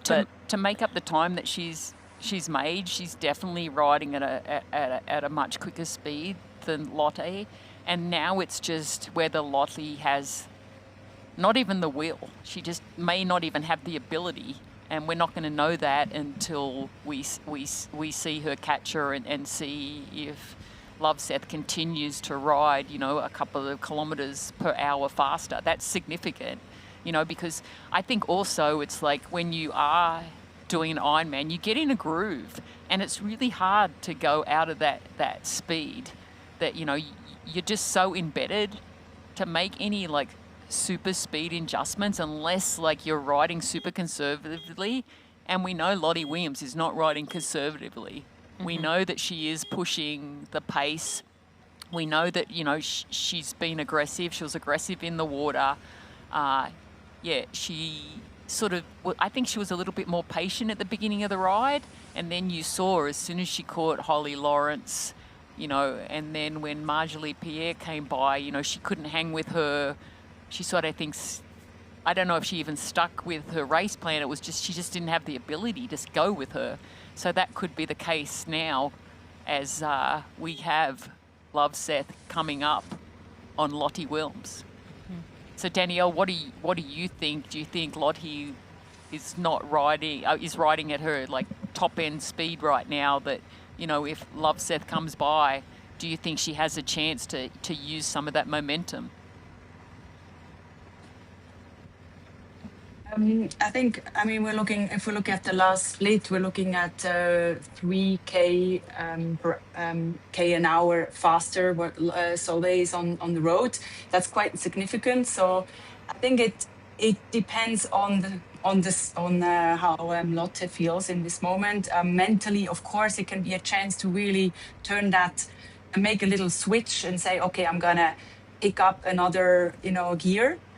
But it also means it's hard to do because these athletes have been pushing for a long time and their legs are hurting, and it's not. I'm sure Lotte is already riding on her capacity, so it will be interesting to see. But it's a chance for Lotte to really stick to that wheel, even though 20 minutes is a fair gap, and the benefit of sticking to it is mainly mentally. Awesome. And we just have Lucy Charles-Barkley, your old sparring partner, Daniela, who has joined us. Lucy, it's good to have you join us today. Yeah, good morning. Thanks for having me on. I've been really enjoying the racing so far this morning, and listening to you talk about what these amazing women are doing. Yeah, we want to hear what your thoughts are. I know your name was on this start list, but you were able to stamp that Kona ticket in Lanzarote with a killer performance there. Congrats on that win. What are your thoughts on what we're seeing in today's race? Oh, yeah. I mean, obviously I raced 2 weeks ago in Lanzarote, but I'm definitely missing the racing today. It's really exciting what's going on, and these women are certainly delivering. So would have loved to be in the mix today as well. But yeah, loving to see Marjolaine obviously pushing the pace at the front out there. I did some training with her last summer, so I know just how strong she is, and it's amazing to see her putting it all together so far over this Ironman course, and she's definitely looking strong. So been enjoying that. Obviously we've got Lotte Wilms, who looks like she's having a really, really strong day as well, obviously leading out the water. Looks like she's settled into her pace and just doing her thing. So hopefully that continues. And then we've got Solveig, who looks like she just had quite a conservative start to the bike and seems to be ramping it up now and moving her way up to the front. So super exciting, but like I said, all these women seem to be putting on a show so far. Really enjoying it. So Lucy, in terms of Marjolie Pierre, what are your thoughts on her performance so far? Yeah, she's putting in a solid shift. She looks like she's so smooth on the bike, pushing the power. Obviously, I did quite a bit of riding with her last year. She is incredibly strong on the bike. We saw that in the World Champs in Nice. She was obviously riding really well in Kona last year as well. And I think she's just out there, looks to be enjoying it. I saw a clip of her waving at the cameras, so she's definitely soaking it all up. And that is a powerful thing when you're racing. If you can enjoy it, you're going to go faster. And it looks like she's having a great time out there. And we just saw Solveig Loveseth go past Lotte Wilms, so she's moved into second place. We'll see if those two ladies team up and ride together. I don't think Solveig needs any team. She's steamrolling right now. But yeah, you see Lotte putting some more power in those pedals, trying to keep up. Lucy, you know Marjolaine very well. Her fastest ever run off the bike in a marathon is a 3 hour. Do you think she's poised for a breakthrough performance today, and do you think she'll have enough at the end of this bike ride to hold on to the win? Yeah, I mean, she's been training really hard from what I can see. She's been putting in some work all year. She had a fantastic race not that long ago in Aix-en-Provence, where she ran very well over the half distance. So I think as long as she is pacing within herself and fueling correctly on the bike, then there's no reason why she can't have a solid run here. I've never actually raced in Hamburg, but I've heard amazing things about the crowd support on the run. So I think if she can absorb that energy as well and just keep enjoying what she's doing, then yeah, who knows, she could be on for a PB run split today as well. Okay, Lucy, my next question is, if you were Laura Phillips, what would be your inner dialogue right now? Oh, it's tough. An Ironman, as we all know, is such a tough day. You have highs and lows when you're racing, and definitely when maybe from the outside it doesn't look like it's going exactly to plan, she's going to need to find some really positive self-talk to get her through this. I mean, for her, she obviously wants to validate and tick that box for Kona. I know she's got more racing planned quite soon as well. So maybe she's just switched into, I've just got to do the job. I've got to finish this. I need to validate. Or maybe she's got something up her sleeve and she's just being conservative and she's going to have a fantastic run. So yeah, that positive self-talk is so important in an Ironman, because you do hit dark spots and you've got to pull yourself out of them. So yeah, hopefully she's got some really good positive self-dialogue going on at the moment. Yeah, and I'm kind of looking at the top women and who may make their way onto the podium today. Obviously, Holly Lawrence, Lisa Perderer, Solveig, Marjolaine Pierre. Lotta Wilms probably not the runner of the others, so maybe she'll shake out, outside of that top three, but who knows. My question is, Lisa Perderer at 6 minutes down from Marjolaine Pierre. These two women have raced each other 4 times. Lisa's come out on top twice. Marjolaine's come out on top twice. Lisa has a much better run pedigree than Marjolaine. Who do you think comes out on top today? Oh, it's such a good question. I think this is the thing, and what I love about Ironman racing is anything can happen. The run is so long, so if you've overpaced on the bike, you could really, really pay for it on that marathon. And yeah, who knows, you could end up walking. So I wouldn't want to bet against anyone at this point, but I really hope that Lisa comes through on the run and shows what she can do. But like you said, we've got all of the top players all at the front of the race here, so it's going to be really, really exciting when we hit the run course. Okay, we've asked everyone this question so far. How much time does Marjolaine Pierre need on the rest of the field to start the marathon? I mean, like you said, she normally runs around the 3-hour mark. So I'd say that if she's going to have a good run, then she's probably looking at maybe needing 7 minutes on Solveig to get the win today. But yeah, it's anyone's guess. This is racing, so. Not to put you on the spot, but it definitely makes for an interesting conversation, because we've got 6 minutes, 7 minutes, 8 minutes. Yeah, 10 minutes. 10 minutes. Yeah. So we're all over the shop. Yeah, I mean, I think Marjolaine's going to have a breakthrough performance today, but yes, she has some firepower. Love Seth, Perderer, Lawrence, Phillip, all breathing down her neck. And also Katrine Christensen, yes, she's at 9 minutes back, but she can run. Lucy, what else? What do you have on the calendar for the rest of the year? What's up next for you? So I've kind of settled back into a training block. Obviously, I had surgery in January, managed to get my validation done in Lanzarote. So I felt like I needed to now go back and kind of go into base training. So at the moment, my focus is just on training, with the big goals being the 70.3 Worlds and Kona at the back end of the year, where I hope to be back to my absolute best and racing these women. So yeah, not much on the calendar at the moment apart from knuckling down with the training. I'm going to get on the bike soon and watch the rest of this race as my entertainment for the day. So yeah, that should be good. Lucy, if you could tell your older self, if you went back to the first time you did a triathlon, what would you tell your younger self that you would tell your older self now? Oh, I think just be patient. In the beginning, obviously, I was quite young when I came into Ironman racing, and I wanted everything right now. I wanted to prove to the world how good I could be. But I think just slow down and be patient and enjoy the journey. I wanted everything immediately. And I'm certainly incredibly happy with where I've got to in my career. But yeah, you haven't got a glass ball to see where you're going to get to. So I think that's natural for any young athlete, is to want to show the world what you're capable of. So yeah, just be patient. Let Danny, do you have any questions for Lucy before we let her go?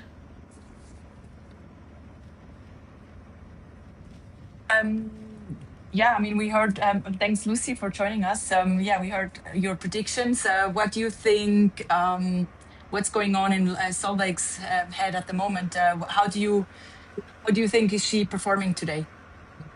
Yeah, I think Solveig's in the power position at the moment. She's obviously starting to feel maybe a bit better, or maybe this was tactically always her strategy to ride the second half of the bike a bit stronger if she felt good. So she's chipping away. She's just caught Lotte Wilms, and she's obviously got Marjolaine up in front as that carrot ahead, which is a nice position to be in chasing. It's one that I rarely get to race in, but when the opportunity arises or the racing dynamic is like that, I've always really enjoyed chasing the athletes down in front. So yeah, I think she's in a great position. She's clearly feeling a bit better now, and I know we all know how strong she is on the run, so I think she's tactically racing this really, really smart at the moment. Awesome. Well, we'll let you get to your bike ride so you can enjoy the rest of the action. Lucy, thank you so much for joining us today. Best of luck with your training and prep for Kona. We look forward to seeing you on the Big Island. Thank you. Yeah, I can't wait. Well, so many great insights from a multiple world champion across the 70.3 and of course the Ironman distance. I think Lucy brings such an awesome perspective, and you know, it's always great when you have trained with some of your competitors, because you definitely get an insight. And you know, I think she said it perfectly that, you know, Loveseth is sitting in the power position, and you know, she does. She looks stronger. She's gaining. It's like now she's in second place. She's only 3:17 down. So like, as I said, this part of the course really suits her. And, you know, she is now taking control of this race.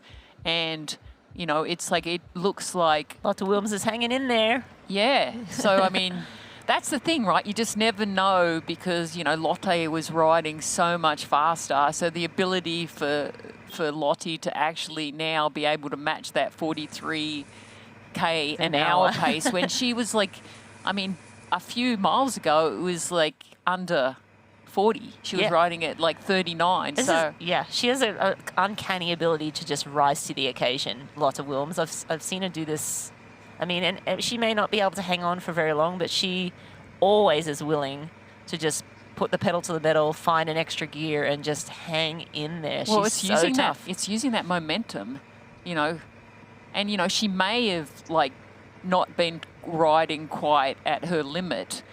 But, you know, as you said, you know, it was obvious that, you know, Loveseth was riding so much faster. So how long can she hang on? And if she can hang long enough to the point that she doesn't blow up, you know, that's setting her run up for a successful run and the potential for her to get on the podium.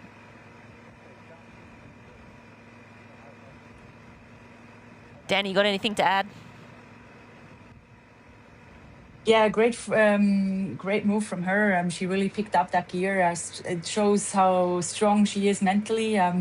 This is hard to do because Lotte has been in her zone. She's been pushing hard, and then you have the, you know, how do you call it? Super fast Solveig motorbike almost, you know, coming next to her, and yeah, she picked it up, and she really took that chance to really give herself the opportunity hanging on, even though in the end she still needs to do the work herself. But it shows it can have a big impact mentally, that you can switch up that gear if you're willing to try. Although we can see now, I think the gap is forming a little bit. So I think at the moment, as we're just passing the 140K mark, she's really using Solveig now as a target. She's trying to just minimize the dropping as Solveig is pulling away a little bit.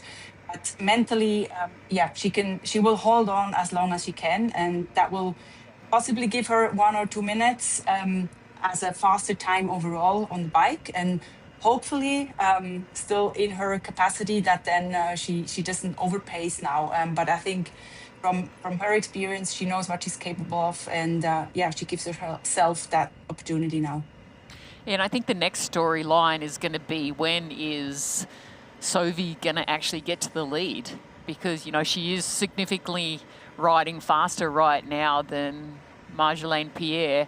So I'm predicting probably within the next 30 kilometres maybe, which gets close to the end. I don't know that she'll catch Marjolaine, but for 3 minutes is still a long way, and they're at 42, so 38 kilometres, 3 minutes and 38 kilometres. I don't think she'll catch Marjolaine Pierre, but Marjolaine is going to have to run well and truly faster than she's ever run before, because Solveig ran a 46 here. I think it's going to be close, though. She ran what did she run in? 49 in Texas in really hot conditions, so I expect her to run in the 40s. Marjolaine's best time is a 3 hour, so I think advantage, again, Lucy said it best, she's in the power position. But the other battles that I'm interested in are Lisa Purter or Holly Lawrence.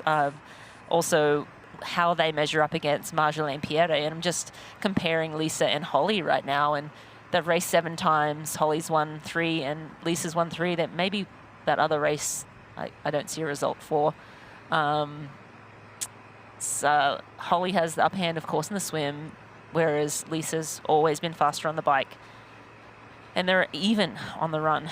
But Lisa Purter's average run is 3:04, whereas Holly's, and again, there's not many results from Holly Lawrence, is 3:05.48. And we expect the ladies to run a lot faster than that here.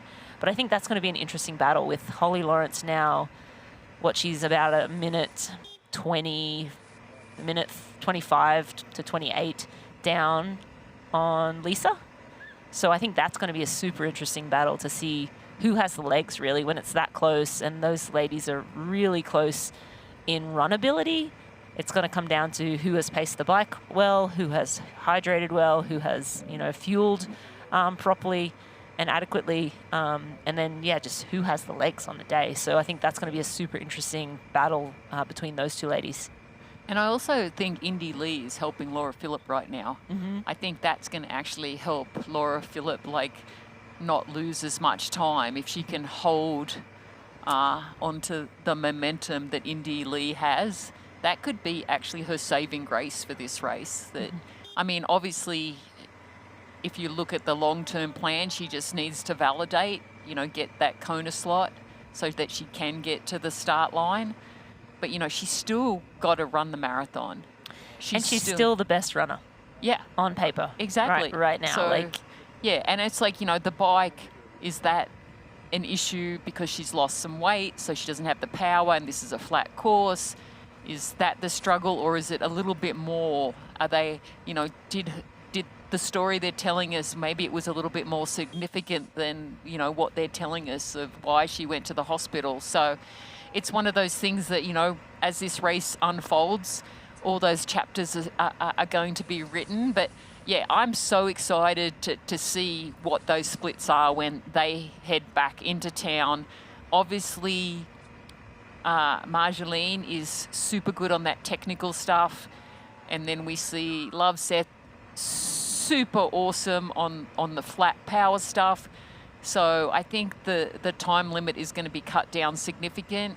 Like you say, there's no chance that Love Seth's going to catch her, and I tend to agree, but I would love to see, a battle of these two going out on the marathon together, even though Marjolaine doesn't have on paper the same sort of marathon splits. And we also got to remember, this is the defending world champion. Love Seth is the world champion. There's a reason why she is the world champion. Absolutely. And it has an almost perfect Ironman resume other than this race last year. And speaking of Ironman races, there are plenty to choose from. Ironman Chattanooga is waiting for you to fire up your engine and conquer the ultimate test of endurance. Race in this special hub for endurance sports with an award-winning swim course, a loyal community, and of course the history and legacy of the scenic city. Don't miss your chance to secure a spot at Ironman Chattanooga and take on this iconic course on September 27th. Register today and get ready to experience a race that's as legendary as the city itself.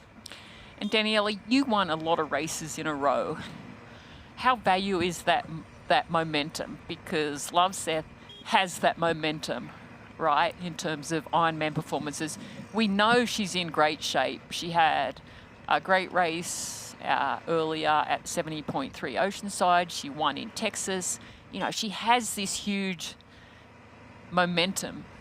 It's when you're on the upswing, you're on the upswing. So Let's hear your thoughts on that momentum building that, you know, once you start like that ball rolling, it just seems to keep rolling and rolling. And she is a very consistent athlete.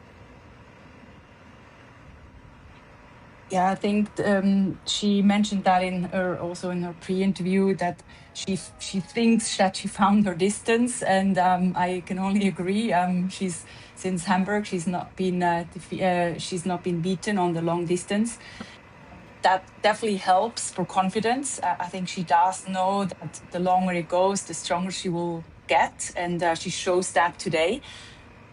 But momentum on paper is not always the same than momentum in your head, and even although there, like a little sickness can just put all the confidence away again, and that's where you have to be trusting your team, trusting your body, trusting your instincts, and just really go with believing in yourself. And that's can be hard, even though on paper she won all these races this year.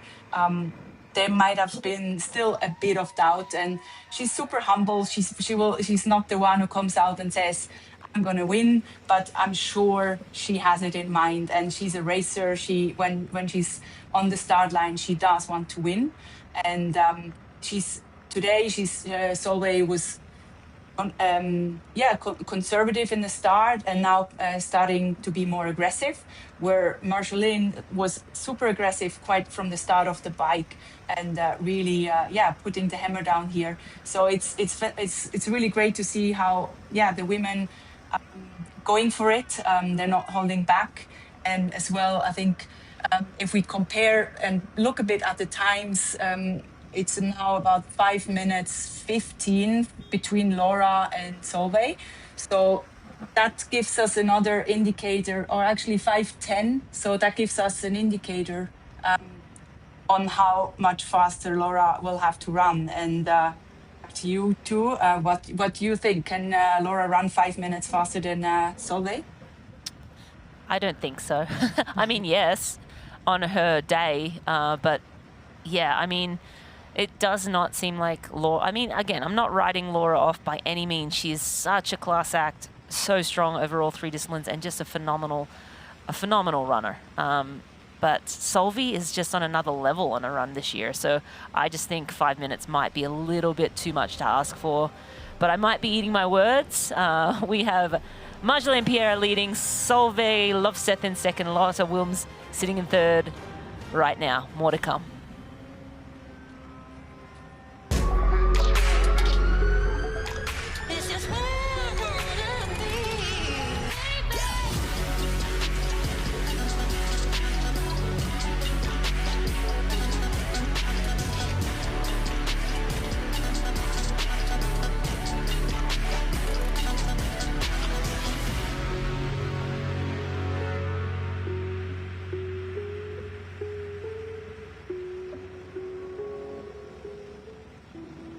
Endurance isn't just about medals, it's about showing up, even when your brain says go and your body says no. Showing up means taking care of yourself, skin and all, because when you train hard, your skin works hard too. That's where Bulldog comes in, with products packed with brilliant natural origin ingredients that help prepare, protect and recover your skin. No fuss, no nonsense. Bulldog skincare is man's best friend. Official men's care products of IRONMAN Europe.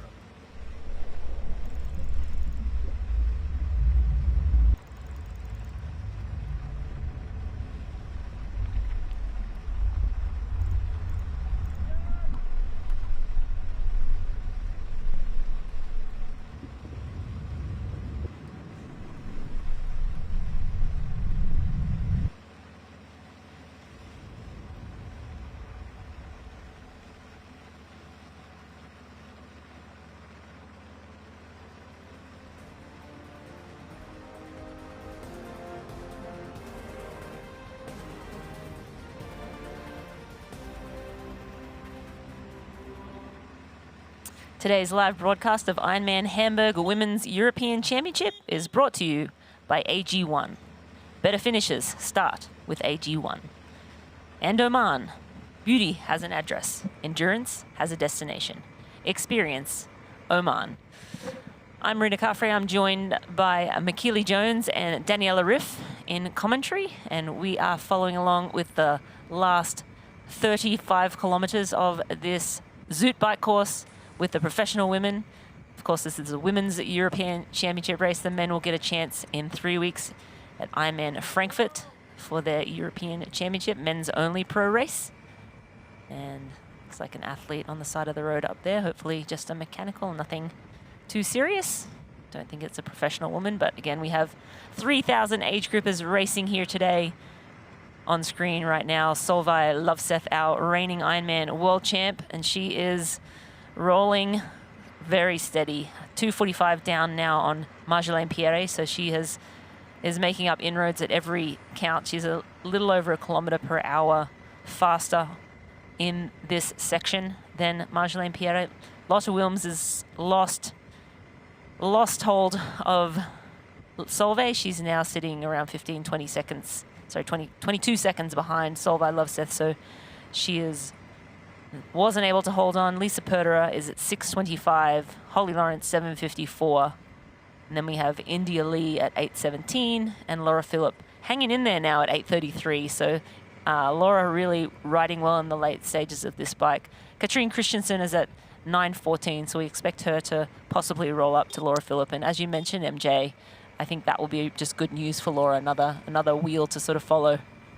Yeah, like just using the energy of those around you and having someone to ride with will also benefit her tremendously. And let's just have a look at the precision fuel and hydration predicted times. So Laura Phillip's course record time, 8:03.13 in 2025. Right now, Solveig is on track for an 8:07.56. So this is, again, taking into account past run times. So Solveig will have to have a faster run than previous, but and yes, she can do that. She can do that. So that course record is still in play. Dania. Yeah, and also let's have a look at the bike times. I think Solveig now at the moment, if she's keeping it up like this, she's on the way to a 4:21. The bike record from Daniela Bleimel is 4:20.47.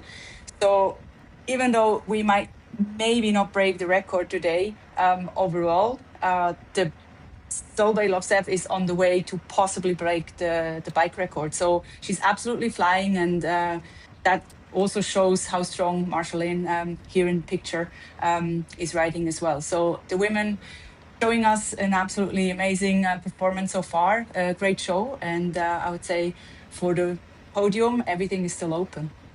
And I think that's such a good point to make, that the fact that, that bike course record is, Lovseth is so close to breaking it right now, and they didn't come near it last year, and they broke the world record. Yeah, one of the reasons is because Laura ran so fast, but, we know Lovseth is in such good run form. Every race she's done, she's had fantastic runs at, and she is looking so much stronger.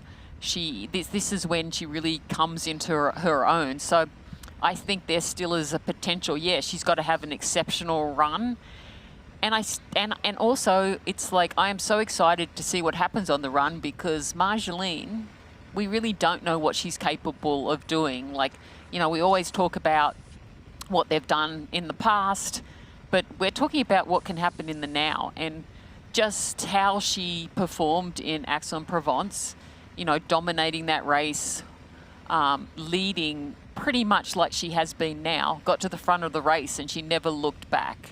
I mean, obviously Solveig is riding a lot faster right now, so that's going to be a different story. But I think if she can get into transition, sort of get composed and get out on the course, because Solveig sort of runs the run the way she does the bike. She sort of will roll into that run, and then all of a sudden she just like maintains it and maintains it and maintains it, and then she picks up a little bit more momentum. So yeah, this course I think suits her immensely, just because of the cooler conditions. We know that she can run fast in hot and humid conditions, so for me, this is like free speed for her when it comes to the run, just based on the conditions alone. Yeah, there is some humidity, so it is going to feel a little bit warmer. But yeah, she just looks so strong, so composed.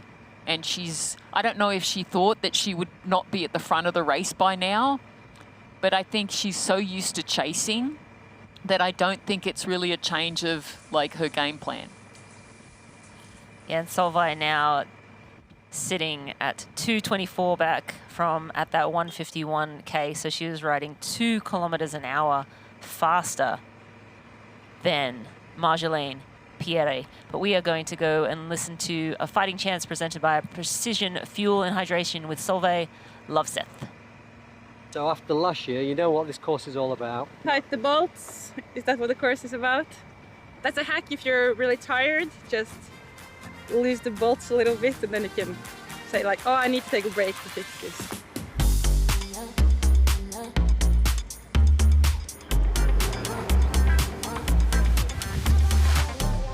So what was the bike problem? It wasn't any big problems even. We just were slow. And we were just adjusting like the angles, some different things, and adjust the gears. And This is a little issue from last year, or what?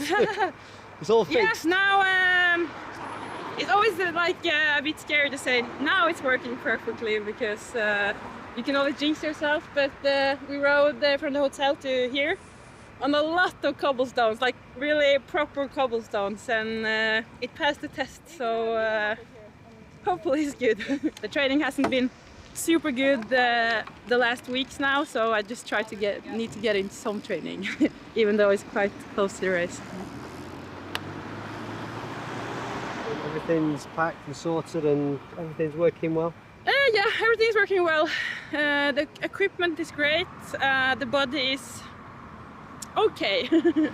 The prep hasn't been great, but I feel like I have a good base from the winter, so I'm trying to like depend on that because the last weeks have been a bit like this. yeah, I'm really happy with how my season has started. I hopefully will have a good race here as well, but if not, I felt more ready going into Texas than I feel going into Hamburg now, but anything can happen on race day. I still really love racing in Hamburg. My first Ironman was here last year, and I think it's my favorite place to race, so it will be fun, and maybe I can surprise myself.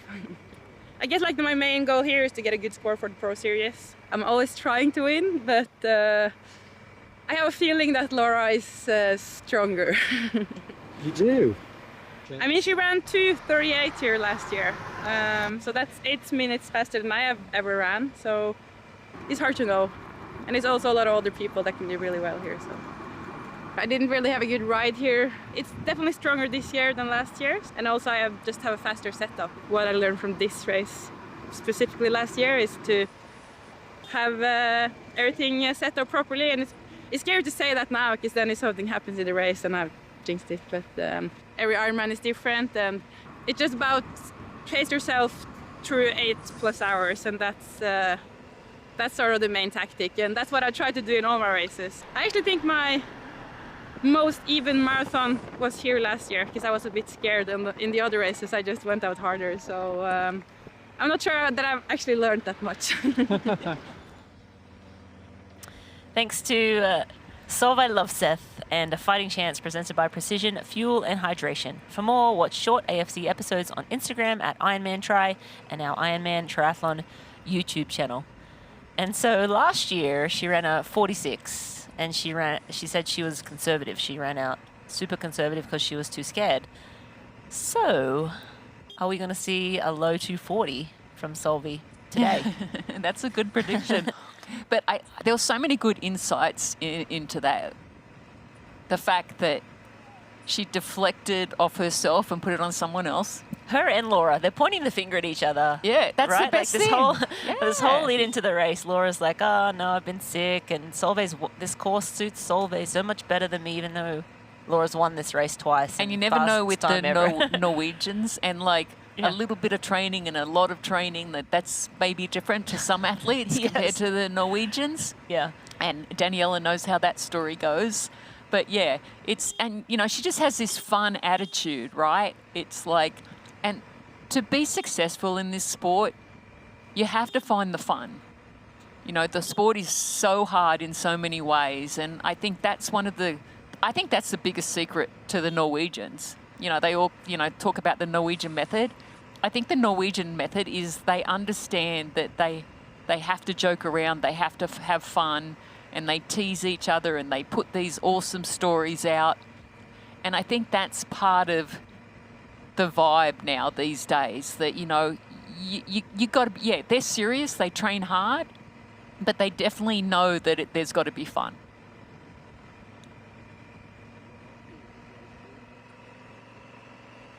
Yeah, I like the fact when she said, she's very humble.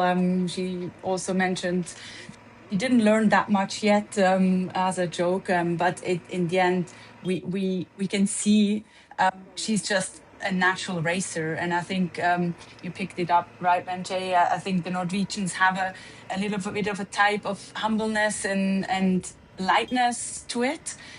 They work a lot with data, but I actually also think they're really good racers. They know what they're capable of based on data, but also on feeling. And I believe that Solveig is really, she just knows in the race, when to push and when to maybe hold back a bit. And that's a skill. It's hard to learn.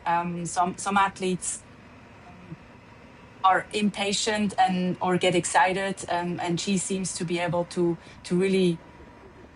I'm not 100% sure. Most likely she's listening to her watt numbers, but also I think she just has that talent of how do you say, feel your body and know when to attack and when's the right time, because the plan is not always giving you exactly the right time when it's right to attack. And also what I thought interesting was with her bike setup. I have to correct myself. I said she's on the way to 4:24, but that was actually her last year's time. So she's moving faster than that. Last year she did the 4:24 with basically half of the way with one handlebar. That's already shows how much of a racer is, how she can adjust to things happening during a race, which you cannot predict. And that's another way of her skills, that she can just manage the situations. And when she mentioned her bike setup is faster than last year, that definitely, she's been in the wind tunnel with felt bicycles. I've seen that on her social media. So she improved her aerodynamics for sure. She has a different bike. She's riding the AI 2.0 now compared to last year, which I know is much faster than the other. And she's set up for a fast course and fast setup. And now seems like her legs are coming together as well. You said she has to have a big diesel engine to race well, and I think that diesel engine is rolling through the field right now, feeling good. She's around 2:11 back, so that time gap just keeps coming down to Marjolaine Pierre at this rate. It actually might be pretty close when they come into T2. I'm looking down the field a little bit. India Lee has moved past Holly Lawrence, as has Laura Phillip. So Laura and India riding together, they've moved past Holly Lawrence, and Holly's basically hanging in there with those two athletes. So that's 5th, 6th and 7th on course. Katrine Christensen is still sitting down at that 9:22, so riding even with the front of the race and has been all day. Again, one of the faster bikers of the day, but I think Solveig might be the fastest when we get to the end of this. This course is different from last year too. They had to change the course due to some restrictions that they couldn't work around, and so there is that out and back section that they're doing this year. But it's hard to, it is still a very flat course, but it's hard to call it apples to apples because it is slightly different bike course, but it was the same course back in 23 and prior to that. So hard to perfectly compare year to year, but it is still a good feel for what the athletes are doing, because it is still a very flat, fast bike course. And as you can see, there is a little bit of a weather system moving through. We did think it was humidity, but it looks like the roads are a little wet. But nothing too crazy, just a little bit of rain moving through, which will actually be welcome if it stays for the run. And the radar is saying there are patches of potential rain coming into the city centre as well, but only for a shorter period of time. But and when we talk about, course differences, I think this course is different in the fact that, the dike makes a big difference in how that wind hits you, because you're sitting down a little bit lower. So based on that wind direction, they are getting a little bit of a reprieve, as Daniela pointed out earlier, that, that side wind is much faster than a headwind or a tailwind. So I just think it's one of those things where, it's sometimes, it's always hard to compare the swim. I'm like, how can the swim be comparable, because there's so many variables, and the bike's a little bit that way too, because you have the climatic conditions, what's the wind doing, the pavement, getting mixed up on that second loop with the age groupers, that can definitely slow you down a little bit, but you can also use that for momentum. But it's also a matter of, Kat did mention when we had Kat Matthews on early that, she did let every now and again that world record time set in. But like right now, that's not the mindset of what's happening right now. The mindset is just getting yourself from one part of the course to the next part of the course. They're not thinking about what their time is going to be at the end of the bike. They're thinking about that moment. And that's the most important part right now, staying in the moment. How's my nutrition? How's my pacing? Have I pushed too hard? Do I need to back off? How can I best prepare myself for the fastest marathon that I can do on the day? I'm just taking a little look at Kona qualification. And as I look down, right now, Fenella in 9th place is going to snag that last KQ. Katrine Christensen, Lotte Wilms and Solveig all have that slot. But she is in danger, because not too far behind her, 3 minutes back, is Kaidi Kiviyoya. And she is the next athlete on course who's looking for a Kona qualification. I think this is her first Ironman ever. Really? Yeah. Okay. Yeah. When I asked her earlier in the week, she said, "This is my first ever Ironman. I've been in the sport for almost 20 years, but it still feels like I'm about to do something completely new and almost like a different sport altogether. So because of that, I'll be focusing entirely on myself and on the numbers. I know I'm capable of hitting. I'll really try hard on getting my nutrition right so I can give myself the best chance for making it to the finish line strong." All right. Well, so we don't know what she's going to run in the marathon. Yeah. So Fenella, again, she has a little under 3 minutes on Katie. And then I think Yenda Schnick was down there too. It looks like she's dropped off the pace in that last time split though. So the next athlete actually is around 18 minutes back, Antonia Milowski. Katie and Fenella will be battling it out at this point, it looks like, for the last KQ. Someone always has to miss out. In a field like this, it was inevitable that one of the athletes that we expect to see in Kona wouldn't get that KQ. Well, we only have 6 Kona slots, and we had 7 athletes that actually went to the Ironman World Championships last year, so one of those was going to miss out as well. Yeah. And is this the last qualifying race for the women, or is there one more? I can't remember. But yeah, the opportunities are definitely diminishing fast. So yeah, so if that was your goal today, to get a Kona slot, only 6 athletes get to walk away with that today. And that will definitely maybe edge into the mindset in the run, if you are close. And I think some athletes, they sort of play on this more than others. I know when I was racing, I just wanted to execute the best swim, bike and run, and like everything else was after that in the bonus. But I know some athletes that are so detail orientated in, they know exactly where they need to finish, and they know who they need to beat in order to get whatever goal that is. Daniela, did you ever, you probably weren't really in that situation, it was a little different back then, but in terms of your mindset when you're trying to qualify for Kona, because you definitely went through 2 different systems when you were an athlete. I don't think she ever had to qualify after, right? Because you just had to validate most of the years.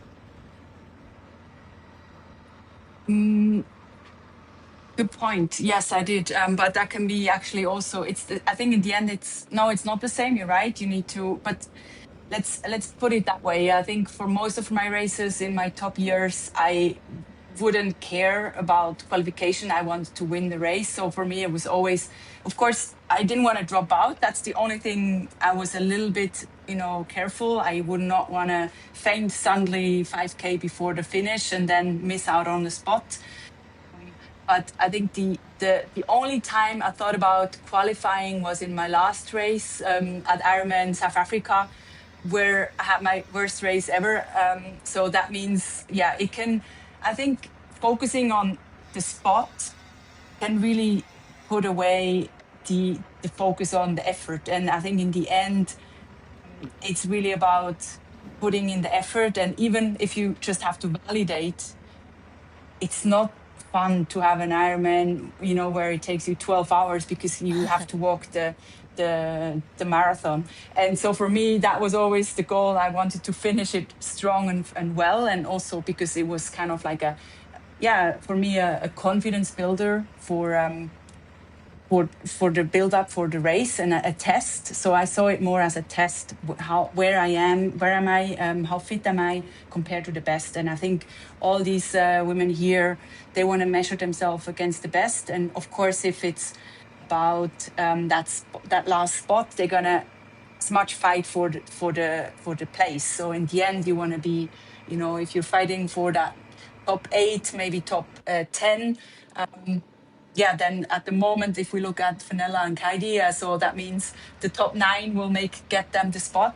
Top 10 will not get them the spot. So top 9 just becomes a bit more important. But they're gonna fight for every second anyway, and I think every spot is matters, of course. So I think it's also a bit if you think about validating, then you already have the wrong mindset, because just going into a race, an Ironman race for validating, I think that cannot be the main goal as for these professional athletes. Yeah, I think always the goal is to try and do as best you can, and then if everything's going sideways, then validation. There are actually 4 other Ironman races where women can qualify and 11 other slots left, so there are more opportunities to come, but time is running out. Kona is coming. We are in the closing miles of the bike.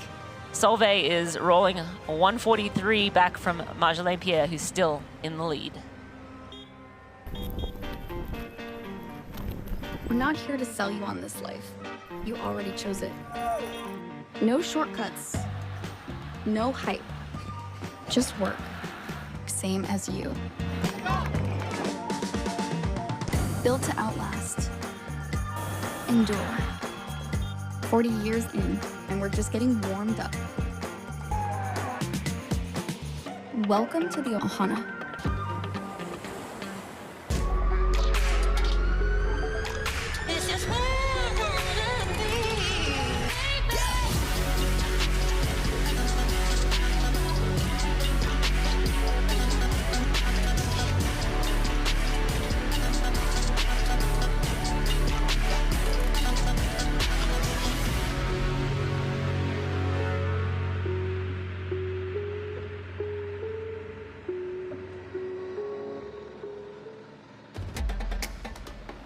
You know, and we know.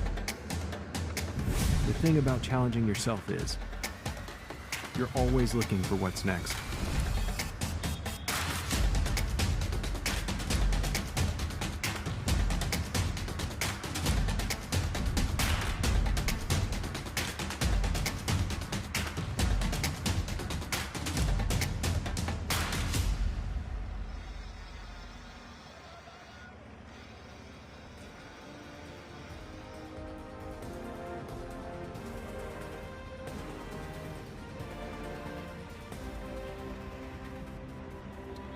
And we're back with the action at Ironman Hamburg Women's European Championships. I'm Marina Carfrae, joined by Makili Jones and Daniela Riff. And we're with race leader Marjolaine Pierre. We are 15 kilometers until the finish, the closing miles of this race. Marjolaine is leading. Solveig is now 1:17 back from Marjolaine Pierre. And then we have Lotte Wilms at 2:45. Lisa Purter at 6:51. Laura Phillip holding real strong at 8:43. India Lee, 8:45. And Holly Lawrence at 9:21. And Katrine Christensen about to move past Holly Lawrence into 7th. She's sitting at 9:24 right now. Fenella still holding on 9th place. And Katie is in 10th. That Kona race for the qualification between Fenella and Katie will be interesting to follow as we close out this Zoot bike course. Yeah. Yeah, let's do a little review of what happened from the start of today. We had Holly Lawrence and Lottie Wilms really battling it out in the swim. They both were taking turns, so they definitely were aggressive on that swim. And you know, Holly Lawrence got out in front early, and then we saw Lottie Wilms like be very, very patient, and you know, she's now in 3rd place because we had Miriam Pierre really, really push the bike in the technical parts, particularly around the cities of Hamburg. And it's not like Pierre is riding any slower. It's just like Solveig is riding faster than anyone else right now. And I think your prediction was going to be about 90 seconds. My prediction was she was going to catch, so I think we're both going to be wrong. It's down to 1:17 at the 165 kilometre mark. I think to Marlene, I can't even say it right now. Marjolaine,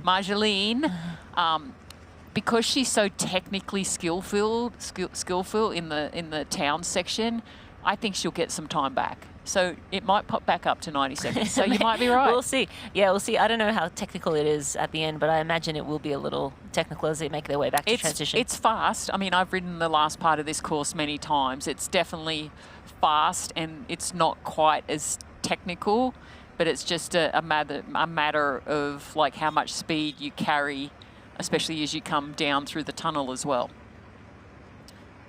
Yeah, in the last average speed for Solveig Lovseth, 45.5 kilometers per hour. She is motoring along. And Danny, I know you had some super fast bike splits. I think many records over the years. How does that feel? I mean, I love watching this. It's this performance of these both ladies just in the picture. Marjolaine showing a super strong bike. She's very consistent. She's not slowing down. But what Solveig Lovseth is now showing us, absolutely fantastic. The last 3 splits have been 41.9, 44.3 over 4.5K, and then another 45.5. So last 10 kilometers, she had an average of around 45K an hour. And I get goosebumps. It's so amazing to see that.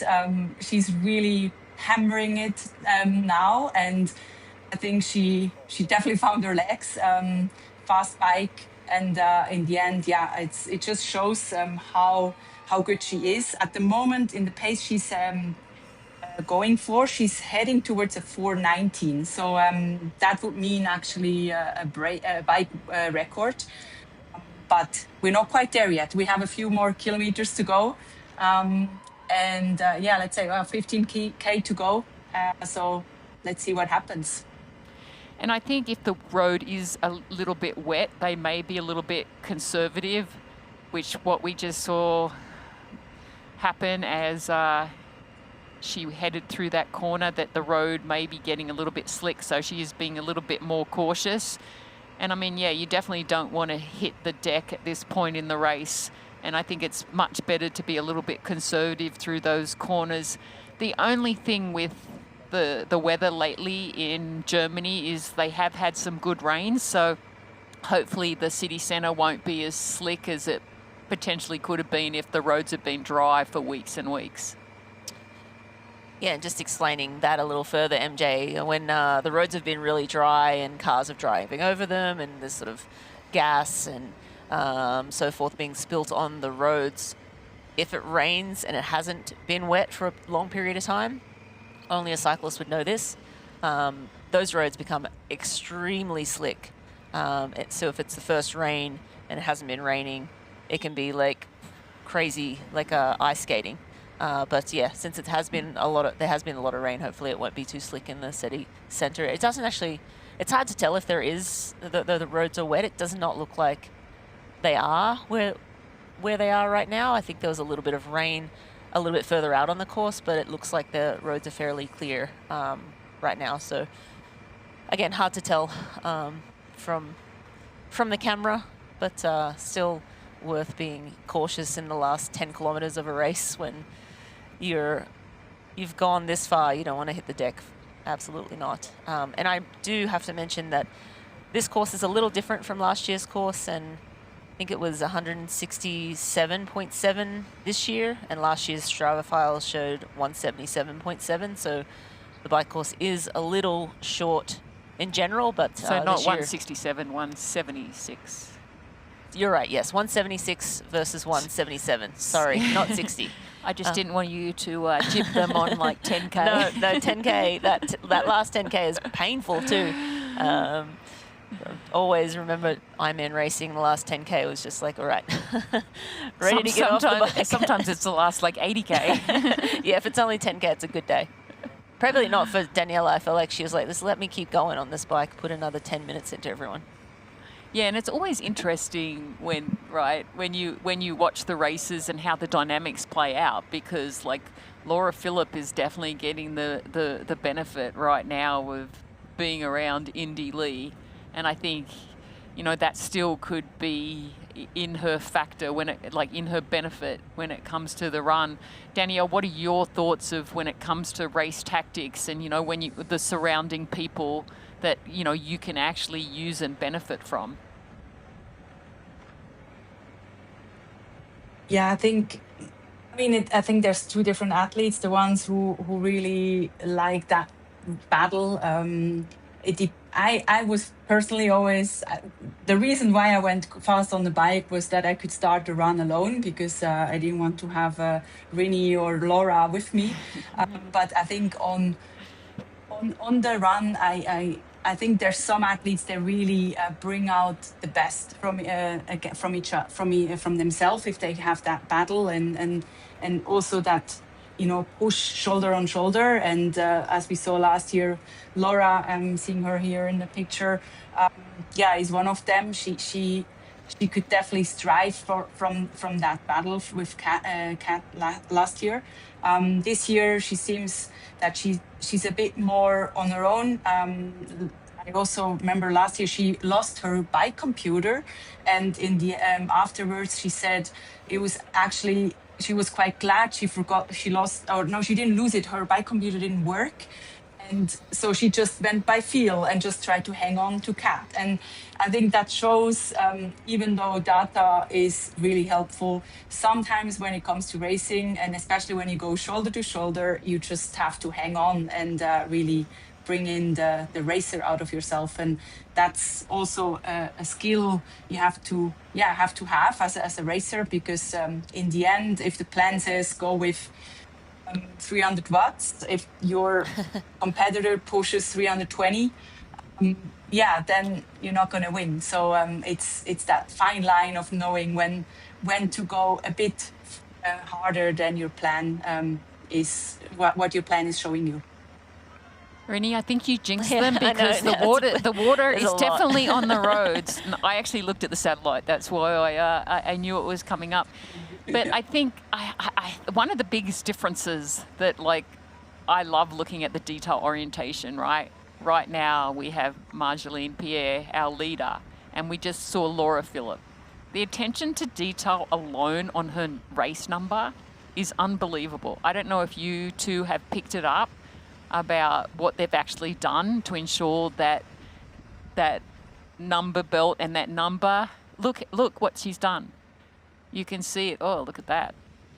That's Well, that's a great replay. That's Indy Lee. Indy Lee rolling by by Laura Phillips. So those two are riding together. But it was it was a great detail, right? Yeah, I didn't notice that. You see Marjolaine Pierre, her number is sort of flapping around. I remember Jim Felt would be real unhappy seeing athletes with their numbers flapping around. Not all races you have to wear a number anymore. So this is a rare few races you do have to wear that number. Usually on in the Germany bike. you do. Germany you do. I know in Oceanside you do. Kempton Pendleton.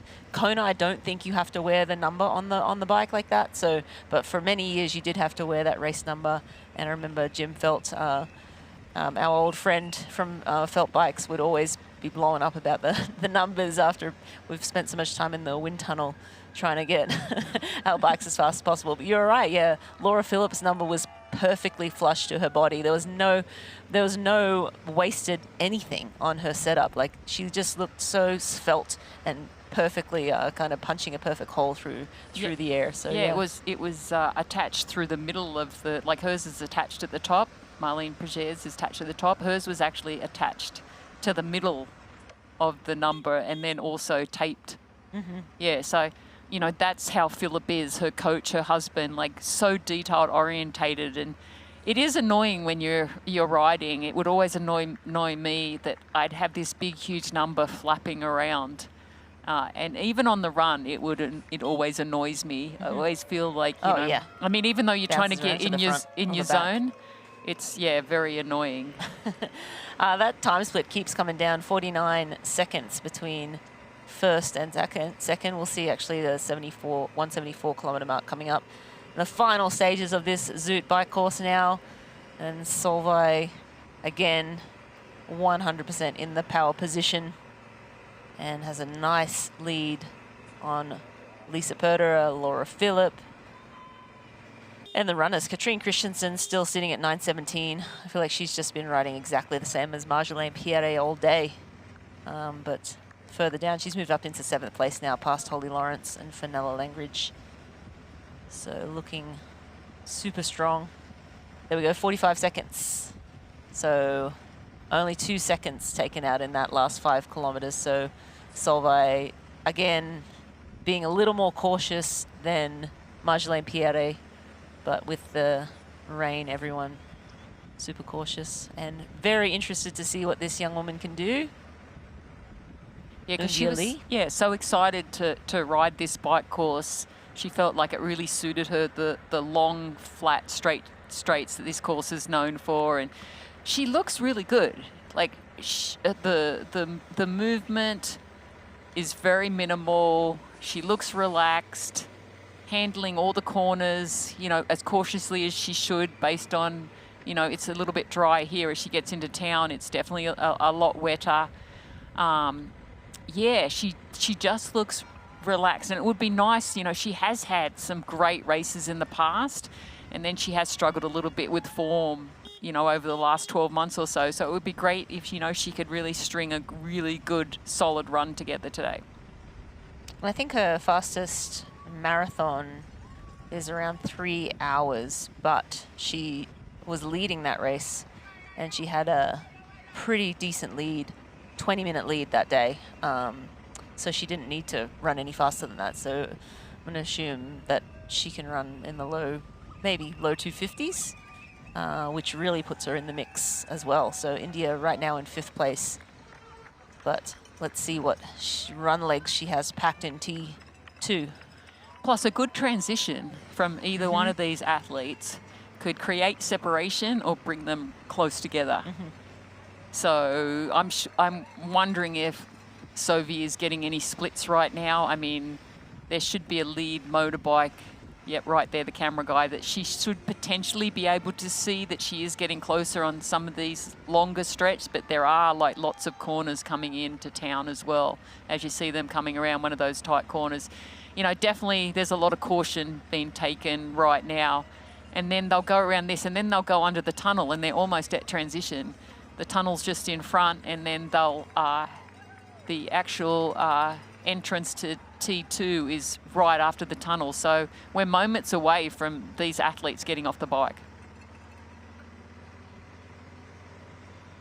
Yep, into the tunnel. It's the time you want to... Go ahead. Yeah, it's the time you want to still be focused. You want to get maybe your last gel in, which you have carried on the bike, and focusing also here on the tunnel to get the straight line, and then the thoughts will be soon on the run, getting that fast nutrition. And back here with India Lee, we looked at her before. I think she said in the interview, I mean, she hasn't shown her potential yet on Ironman racing, and there I actually agree. Her fastest Ironman run so far has been a 3-hour run. I raced her in Miami. She ran a 1:06 over 18 kilometers. Of course, that's a little bit shorter than a marathon, but she can definitely run. And I'm interested to see what India can show today as well. Katrin Christensen. Katrin, sorry. She's shown a super consistent race today. Really trusted her plan, rode consistent, and now put herself in a good spot for that, let's say, place 3 to 8 to 9. 3 to 8 is still She just moved into 5th place, and Katrin Christensen is a very good runner. You can see she has those long levers, and she's pushing a big gear too, like you did, Danny. But yeah, moved into 5th place, so that's phenomenal. And we have Marjolaine Pierre off of the bike and into Ruvi T2. She looks great, actually. There's no limp. There's no, I mean, we didn't see those first steps, which is sometimes, you know, the judgment zone, but the Experience Oman bike split 4:21.07 for Marjolaine Pierre, so outside the record time set here by Daniel Bleimel in 2024. Let's see what Solveig has. I think it's going to be a couple of minutes under that, so it might be 4:18 actually. 4:18, 4:19. I think she was a couple of minutes behind Marjolaine out of the water. So I'm going to say 4:19. Let's see, which will be course best. There we go. There's the first steps. No, I mean, she looks great. No judgment. No judgment. We're going to throw down to Jan Frodeno, who is in Ruvi T2. Take it away, Jan. Hey, Rini. We are just getting images of Marjolaine running towards us. And as the race is heating up, I tell you what, it is freezing on the ground here. I'm literally wearing 4 layers at the moment. Marjolaine just coming by. She looks composed. She actually, she looks good. Like you said as well, there's no limp or no heavy steps. But wow, Solveig is not far off. She's probably a good 100 meters behind. Let's watch her get into her transition and head out. You can see she's got a little bit of talcum powder in her socks, which makes it easier to get in with wet feet. Probably helps. And smooth is fast. And right now, just behind us is Solveig Losveth coming in. What a second lap on the bike. She has absolutely dominated that second lap, 4.5, 4:50. And we wouldn't have thought to see these two athletes side by side in transition zone. And now I think the most interesting part is what kind of energy does it give you to be a front runner? You have athletes that absolutely thrive running off the front, who can grow above and beyond. This is definitely a record-breaking pace. Marjolaine taking off. But to be honest, Solveig doesn't look phased. She's having a smooth transition, no major hiccups. And now it's just going to see who has managed their energy better. Obviously, riding 5 minutes faster in the second lap, almost 5 minutes, is a huge energetic deficit. But we know Solveig's well versed. She races incredibly maturely for the few Ironmans that she's done. She looks calm, collected. Little look around. We even saw a little smile on the face. And that is our two front runners off, and nothing but rain in sight behind them. Back to you, Rini. Yeah, thank you, Jan. Solveig Losveth went 4:20.06, so that is a race best time for this course here in Hamburg, which also sets her up for possibly, if she can pull off a really fast run, you know, low 2:40, we're gonna look at possibly seeing that course record of Laura Phillips go down. But Marjolaine Pierre looks phenomenal at the start of this run, and you'll watch, she'll let her hair out and let those lovely locks give her power. She's famous for saying that, but we're now on the 42.16 kilometer or 26.2 mile Hoka run course. And Solveig Lovseth, let's see how far, about 33 seconds back into T2. So I think we'll see her transition was a little bit slower. This is Lottie Wilms, who's coming into transition right now. She looks a little bit stiffer, but, you know, sometimes when you're a little bit taller athlete too, that is not always the best when you come off the bike. I think what was really interesting was how both those athletes, Marjolaine, who we're seeing right now, look so good. It's like, what bike? Yeah. What bike? Like, just so strong, so composed, so relaxed, so early. And it's interesting to see that, you know, these athletes are making sure that they don't get wet feet as they put on their shoes, because obviously if the rain continues, their feet are going to get wet. But, you know, to create less friction in the shoe, you want to make sure you keep those feet as dry as possible. It looks like the satellite that it's probably going to just move through now, so they may not get any more rain on the bike. But some of these corners on the run can be a little bit slick if the water is settled in some of the sort of crushed gravel sections. It's like a hard pack sort of like rocky gravel that they run on. They'll go underneath a bridge and come out the other side. But most of the run is actually on this type of pavement. But yeah, Lottie actually looks a little better now. I think was a little stiff coming off the bike. But, you know, they're doing everything they need to do coming through the transition. As Jan said, smooth is fast. Smooth is fast. Everybody looked super, as you said, MJ, like, what bike? I'm just going to put my run shoes on and go for a casual marathon around Hamburg streets here. So, yeah, everyone looks super good. Again, we expect cracks to start forming as they get a little deeper into this marathon. 3 women so far are off the bike, as we saw, and we're awaiting the rest of the ladies to come into Ruby T2. Well, Marjolaine in the lead. And let's look at the Ruby transition to top 3 times so far. Solveig Lovseth, 3:11. So actually Solveig was quickest, and Marjolaine Pierre at 3:15. Lotte Wilms at 3:24. So pretty close. Here's Lisa Perera. You can see there's a little tenderness in those quads as she rolls into transition. But, you know, those first couple of steps, adjusting to being back on the ground, always feel a little bit uncertain. But now she looks good. Yeah, she looks like she has like a little hitch in her stride. Sometimes you get off the bike and like one leg feels a little bit like a cork. Denny, what are you seeing?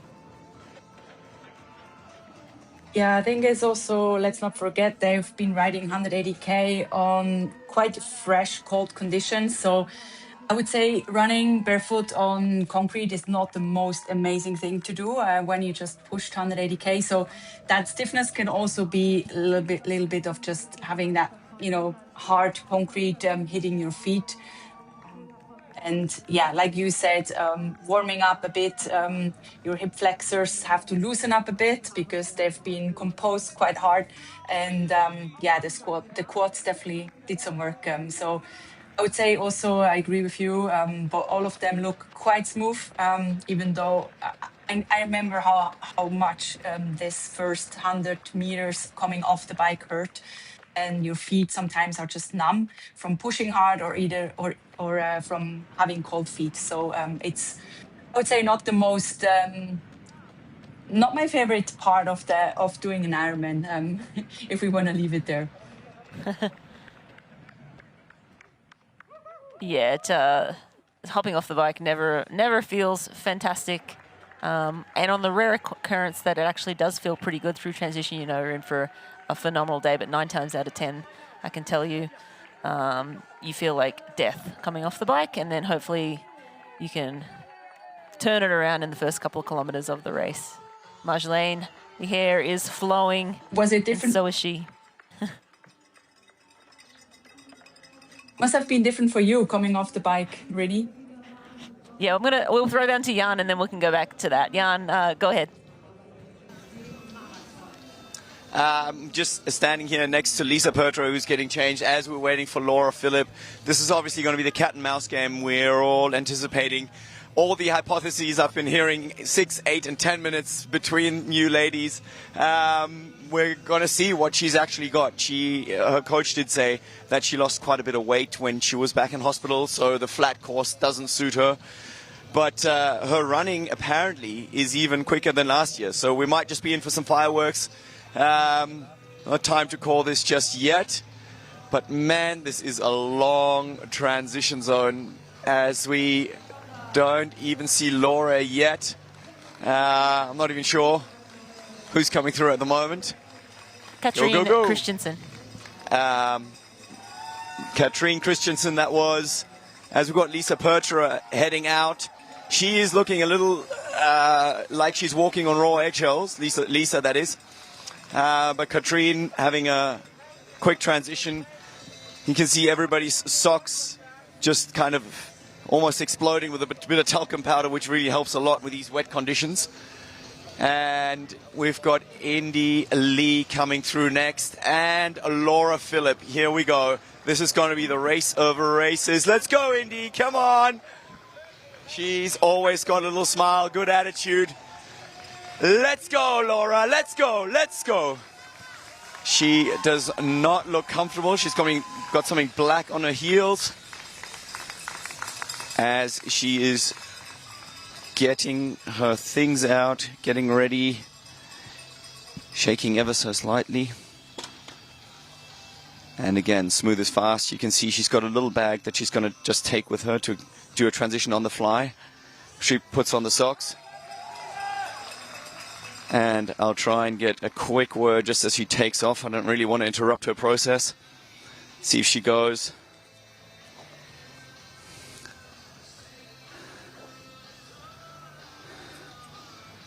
Just getting her things on.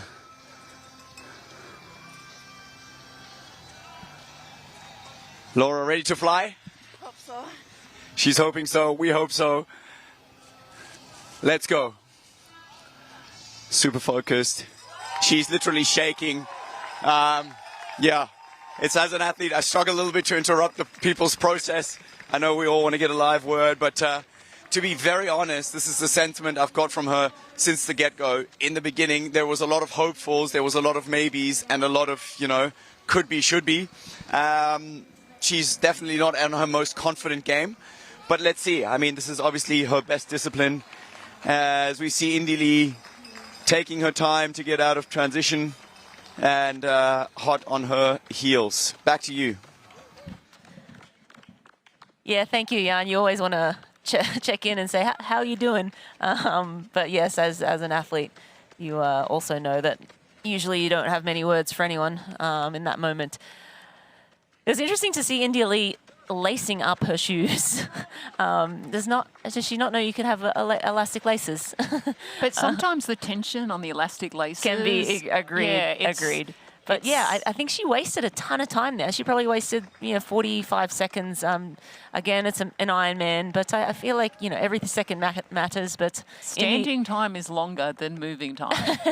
It absolutely is. But Lisa Pertro looks excellent now. She looks a little tender coming into transition. Katrine Christensen, a phenomenal runner, looks great too. Solveig looked excellent. That image we just saw her a moment ago. Everyone looks really good actually at this point. Yeah, considering, they did have to ride a course that's very flat where you're using the same muscle groups over and over and over again, and then actually to get off the bike and look so great. And on this course, it's not like you get any chances to really sit up and stretch your back. It's it's really tough on the body, but these athletes have made it look so easy as they came through transition, and it looks like we're going to get the first pass on the run already.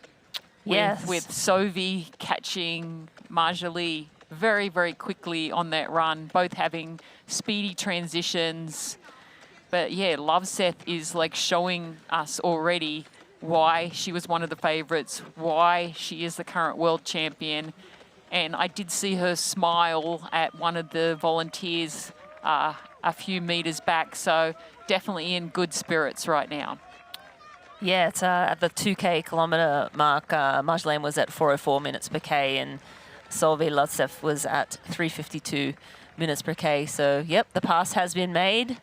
Marjolaine Pierre has given up that lead. She took the lead just before 30 kilometres on the Zoot bike course and did not look back. Solveig Loveseth had something to say about that in the second lap of that bike. That deficit was down to around 38 seconds at the end of the bike course. Solveig had a quick transition. And now the reigning Ironman world champion is showing Marjolaine Pierre a clean set of heels. She looks totally in control. Now that course record time we keep talking about, Solveig would have to run around a 2:41. So she'd have to run well faster, over 5 minutes faster than she's ever run before to take Laura Phillips' course record time. And so, you know, not out of the question, but a big ask from Solveig, and we will have a replay of that pass. See if there were any exchanges. Just a quick see you later, and off she goes.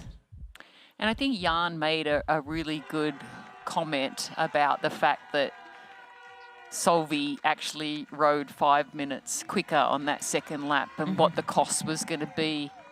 And the cost doesn't look like it was taking too much money out of the bank, because she does look very smooth. She looked controlled.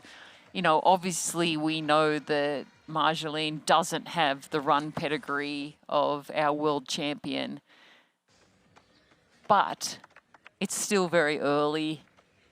And this course is the type of course, if you sort of know it, I feel like that really benefits you. And I think that's one of the reasons why Laura has always run so well on this course, because she knows so many details about this course. And this is the type of course where there are sections when you need to really press, and then there's sections where you've got to relax a little bit. Absolutely. And another athlete, you know, we've been kind of chatting about her most of the day, Katrine Christensen. We're talking about Laura Philipp and how, you know, she is the class of the field on the run, but Katrine Christensen's run out a little quicker than her. So Katrine Christensen been running phenomenally well. And in this field, you know, for her, I mean, a podium is a possibility for Katrine if she can run with Laura, or right now she's running ahead of Laura. So we'll see what that looks like in the next couple of kilometres. But Perderer, a 3:46 minute K pace through 1.4 kilometres. Katrine Christensen, 3:45. We'll see what Laura is at. That's, of course, Fenella Langridge getting through Rue VT2 now. Daniela, any insights this early in the run? Yeah, I mean, definitely very impressive on how Solveig looks like at the moment. Currently, I mean, she looks like she's cruising, but she actually she's running a 3:48 K pace around there. So this is super fast, and yeah, that's that would bring her, that would get her a very, very fast marathon. But as you mentioned, Catherine and Laura started or are recorded the first or the fastest first K. Catherine going in a pace of a 3:45 as well. So currently the fastest moving. Where also Laura looks like on the splits that she's moving very fast with a 3:39 over the last 800 meters. So all women are moving fast. It's still early stages. We can only guess at the moment. It's the first few kilometers where you have to kind of let your legs get into a good rhythm, really feel and warm them up a bit, because I'm sure they're feeling a little stiff from that bike, and then maybe after 2 or 3 kilometers we will see who's actually then able to get in that good rhythm and really pushing hard. But Solveig looks fantastic. She has that stride. Some people say, looking at her from behind doesn't look good, but I think in the end, it's not about looking perfect like a track runner. These women have swum a far way and been riding really hard, and now, triathlon running is different to track running. So there's different styles to it, and in the end, it's also the strongest will win. And Jan did let us know that Laura was a little bit cold and shivering. So, is her coming out and running the fastest split because, she's feeling the cold and she needs to get moving. But, Philip also said that she is running the best she ever has. Solveig Løvseth in first right now, Pierre in second, Lotte Wilms in third. More to come.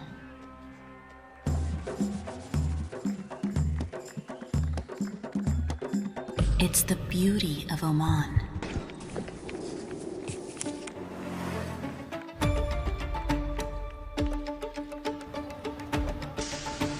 Our tradition, our hospitality, the sounds of limitless opportunities to explore. Listen, it's Oman.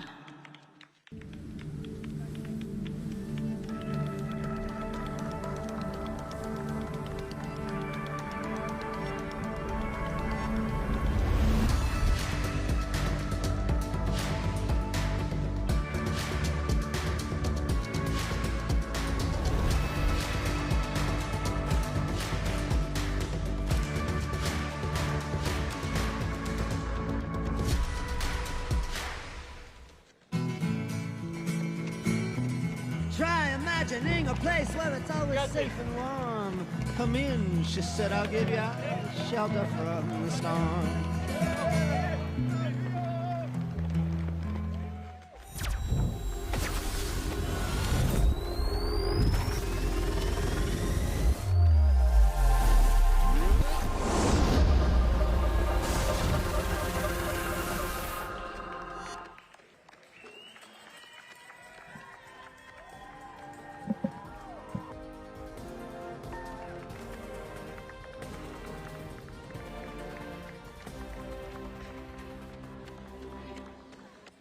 Ironman Hamburg Women's European Championship is brought to you by Ruvi, the indoor cycling experience, and Precision Hydration. Perform at your best with precision, fuel, and hydration. All right, Solveig Løvseth is now running at a 3:36 minute per kilometre pace through 4.4 kilometres. Marjolaine sitting right at 4 minute per K pace. Again, very fast running from the top few women. Lotte Wilms is also sitting right at that 4 minute per K pace as well. But Løvseth has already put 30 seconds into Marjolaine. So Løvseth on a mission. I'm sure she's being made well aware of course records and course bests that she can go after. And I know she is well aware of the fact that there are some fast runners behind her, namely Katrine Christensen and Laura Philipp. Looks like Katrine running a little, or actually right around the same pace as Laura Philipp right now. We are actually going to go check in with what Solveig Løvseth had to say before the race. Yeah, it's nice to know that I can have a strong run that is like, I'm not necessarily depending on having to have a gap of the bike, for instance. On my best days, I feel like I can keep up with most people on the run at least. That being said, Laura ran at 2:38 her last year, and I've never been close to that in an Ironman so far. So it's always nice to have people setting the bar and like know what I need to work towards, and hopefully I will have a good run here, maybe better than last year. I was really happy with my run here last year, but the goal is of course to improve, so we'll just have to wait to see, I think. I think I prefer to hunt.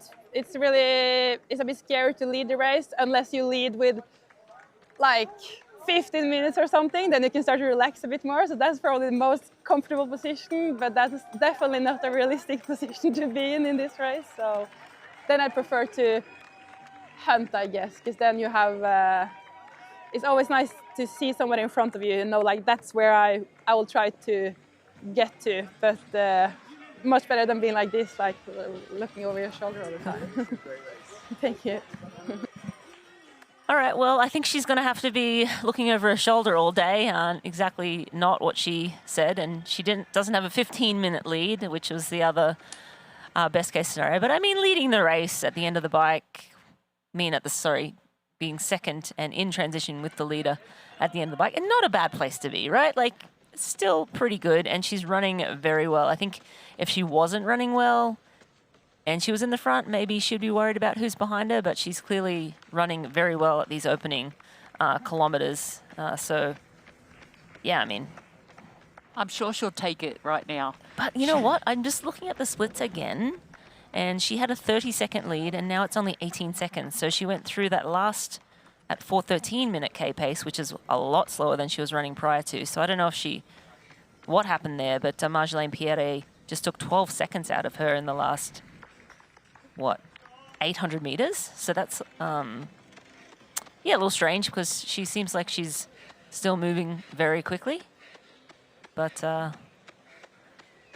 we'll absolutely be keeping an eye on that development. And yeah, obviously back down at Perdera, Christensen, they're pretty close together now. Perdera only has 32 seconds, and then Laura Philipp as well is only a further 20 seconds behind Katrine Christensen. So those three women are in a tight run battle. I don't really see Marjolaine Pierre, though, in the background yet, so it seems like the distance Yeah, that could be incorrect, maybe. Yeah, so if I could see her in the view, I think we'd see her if she was 18 seconds back based on that camera angle back then.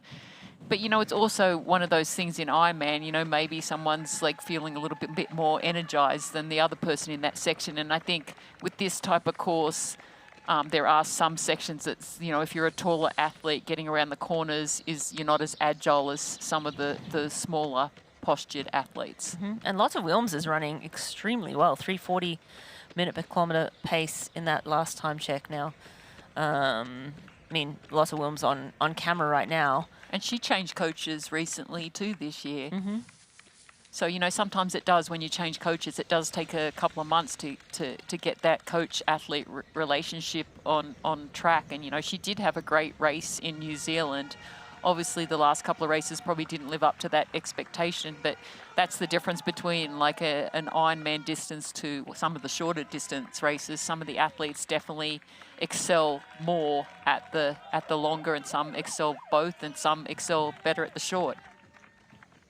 Absolutely. And there's actually one athlete that has kind of dropped off the timing, Holly Lawrence. It says she's in transition, and we, the beginning of the day, were, excited to see her aggression in the swim and on the bike, and she sort of faded a little bit the back end of the bike and was around 11 minutes down off the bike. And I'm not sure what's going on with her. But we'll try and get word from the ground on Holly Lawrence for the Holly Lawrence fans out there. And let's have a look at the Athletic Brewing podium prediction. Right now, with the paces everybody is running, it looks like Solveig Lovseth will take gold. Laura Philipp will take silver, and Katrine Christensen will take bronze. So at current run paces, of course, this is in the opening 4 or 5 kilometers. That is what the predictor is saying. And we see Laura Philipp heading back, Perdera rolling out as well.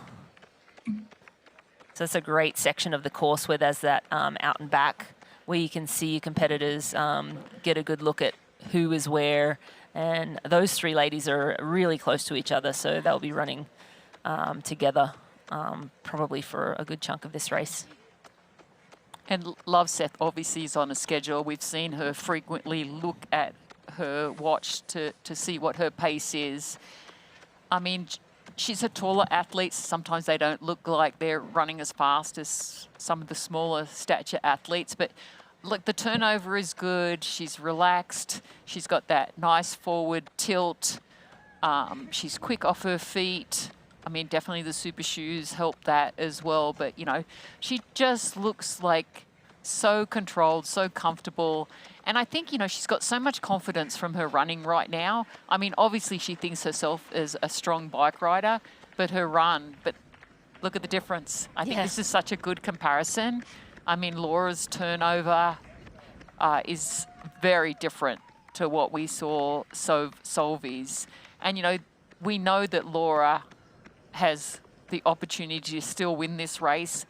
She is always so consistent on the run. Yes, last year she had an exceptional run. She was pushed hard by Kat Matthews, but she is not one to give up. I mean, she will push herself to the very end, and she looks good. I think she looks way better than she did on the bike. She's got people in her sight already.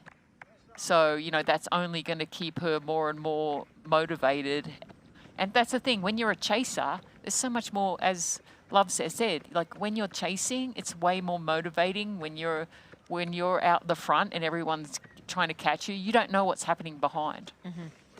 Yeah, these three ladies have kind of came into transition together. Katrine Christensen was just ahead of Lara, but you're right. Laura has a couple of athletes to keep her eye on and chase. But let's go listen to what Laura had to say before the race about settling into the run. So I think as soon as you jump off the bike, I know the Ironman commentators call this the judgment zone. As soon as they see us running after the bike, I think you can tell pretty straight away if someone still has a bit of pop in their legs or not. And this is the same for me. I think you can kind of tell it from the outside, but I also feel it from the first steps on. I can tell I'm going to have a good run or a bad run. Sometimes you need a few kilometers to get into it. Sometimes you need to be patient and give yourself a bit of time to get into it. But I also had runs where I felt really good straight from the beginning. And of course, that is what you hope for. Yeah, so I think she's pretty happy with how those legs are feeling. She's holding a very nice pace so far. She was very cold in transition, but once you start running, you know, you warm up pretty quick and get into a nice rhythm. And again, cool race conditions generally lead to fast running times. And she does know how to run very fast on this course. She's about to run up on Katrine Christensen's shoulder. Denny, what are you thinking? Yeah, Laura looks good. She's definitely, I think now mentally also that will help her a lot. Catherine Christensen is actually running quite well as well. She's also catching up to the others, but Laura currently setting the fastest pace here on the course. And I think that will, you know, I mean, we know she's fit on the run. And I think now that's the time where Laura can get that confidence back, saying, okay, the bike is done. I'm still in a position close to the podium, possibly, who knows, everything is possible. So she can now take step by step and really focus on the next to catch. And that's something she likes, she's used to as well. And also, I think it's very motivating. She definitely looks quite smooth, even though, yeah, you can tell she's hurting, but she's also really pushing quite fast at the moment. So, yeah, I can tell that she's a little bit like, you know, you can tell that she's been on the bike and she's looked more smooth. She has races where she looked more smooth. I think also the cold is something that's possibly not in her absolutely favor, but definitely she's showing a great performance here. Where Solveig as well, still running strong, currently going around a 3:48 K pace. I mean, that's really a strong pace, and she does know that she has to run solid, and she will have a plan and she will stick to that. And I think that they were some really good points that you made about the cold for Laura Philipp, because we know that she does struggle a little bit in the cold. And yeah, sometimes when you get off the bike and you're cold and you're stiff, and you're going to probably feel and look like she does, like just slightly not like herself. But I think if she can just keep pressing on, make sure she gets that nutrition in. Obviously, when you're cold, you're going to burn a lot more calories. But, you know, she's very detailed orientated as she grabs some nutrition through the aid station right now. Yeah, so she just has to just keep believing that she can run faster than anyone else. She knows it. And even if she's feeling bad, you know, I think that's where the fitness shows that you can still run fast even when you don't feel good.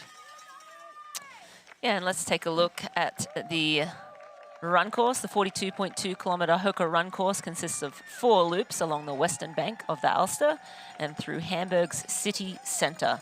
This is a fast and flat course, and as we have mentioned, Laura Philipp ran the fastest ever Ironman marathon here just last year at 2:38.27, and she'll need another run like that to come close to the win today, with Solveig Lovseth on a mission and in front right now. 3:48 minute per K pace recently. She's a minute clear of Marjolaine Pierre. Lotte Wilms sitting in third, just over 4 minute K pace. Lisa Perderer behind her, and Katrine Christensen actually has been relegated to 6th as Laura Philipp just went past her. So we have a race on our hands, MJ, and as we hoped. Yeah, it's so great to see. I mean, there's still so many unknowns, and I think the biggest story that we're waiting to unfold is like Lovseth still versus Laura Philipp. That's really the story right now. It's what everyone predicted as she grabs her special needs nutrition at the aid station. But yeah, it's like we always predicted that this was going to be the storyline. Did I think this was going to be the case, that Solveig was going to be in the lead? I thought she was going to be further in front out of the swim, but then, you know, she went to her typical race plan and really demolished everyone that second half of the bike. And, you know, she looks controlled. This weather is going to suit her. This is the second time on this course, so knowledge is everything on this course. It really gives you so much insight, as I said, when you can push, you know, when you can relax a little bit. And with Laura Philipp chasing her down, she knows that she has to put in a better than best performance. And you can see it on her face. I think that look on her face is both, you know, expectation that she has, and also just effort, like knowing she has Laura Philipp chasing her. She's a reigning Ironman world champion. She's set herself up for a win here today, so now she's just has to, you know, hold it together. We see Laura Philipp here running up on Lisa Perderer. So that is Laura Philipp moving up into 4th place. Laura running very well, and she will most likely run up on Lisa Perderer's shoulder in a moment here and go right by her. And let's not forget crowd support. Yeah, the German crowd will be out here to support. They know Laura Philipp well. She's won this race twice before. It's like the German crowd is just going to motivate her more. I mean, we talk about who's in the driving seat right now. I think Laura's in the driving seat because she can chase people down, where Lovseth is out front and is unaware of what's happening behind. But also, Lovseth has a 7:30 lead. So, I mean, still pretty handy lead when you're running as well as... I still feel like Solveig is in the prime position, right? Like she just has to hold it together, run real steady all day. She doesn't have to do anything absolutely crazy.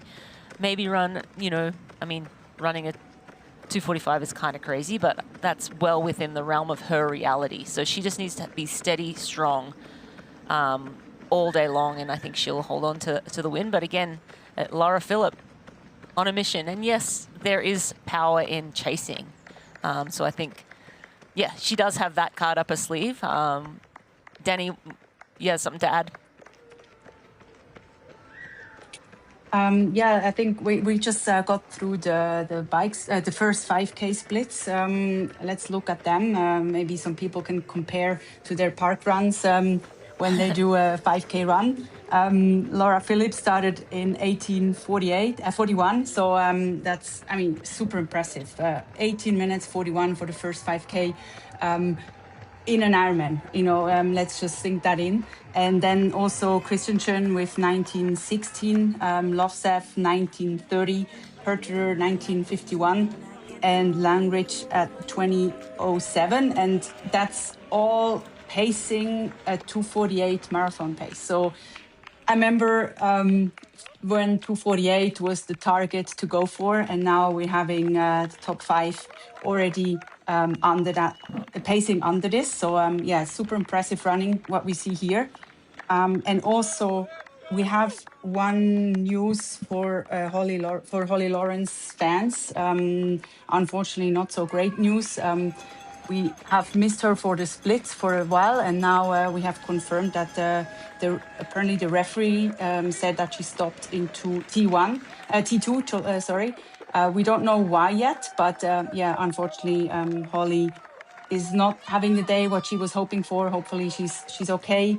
We will get some more information on what happened there. And with Holly out of the race, that promotes Katie Kivijoja into a KQ spot. So good news for Katie Kivijoja, bad news for Holly Lawrence. She still does need a KQ. Maybe she wasn't feeling that great, and knowing that she was sort of on the bubble there, maybe better off to save it for another day, knowing that another marathon won't be in her legs. She probably can turn around pretty quickly and race again soon. And thinking about racing again soon in an Ironman, one of Ironman's most popular races returns to Madison, Wisconsin on September 13th, 2026, as one of the longest running events in North America. With an iconic finish line, the 2026 UKG Ironman Wisconsin continues to be a bucket list race that fills up quickly. So register soon and experience your capital moment. Head over to Ironman.com for all the details and to secure your spot.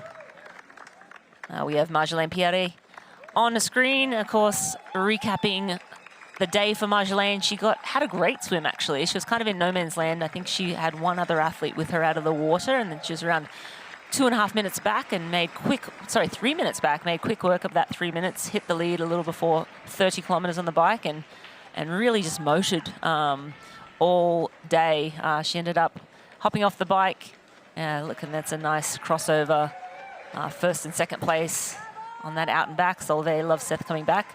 And Marjolaine taking the lead on the bike and not looking back. She entered transition about 30 seconds ahead of Solveig Lovseth, and Solveig taking the lead early on the run, and now running away with it. Marjolaine at 1:18 back after 9 kilometers, and Lotte Wilms still sitting in third, but Philipp, Perder and Christensen all breathing down Lotte Wilms' neck. Lotte still has 3 minutes up her sleeve, but these ladies behind are moving quickly.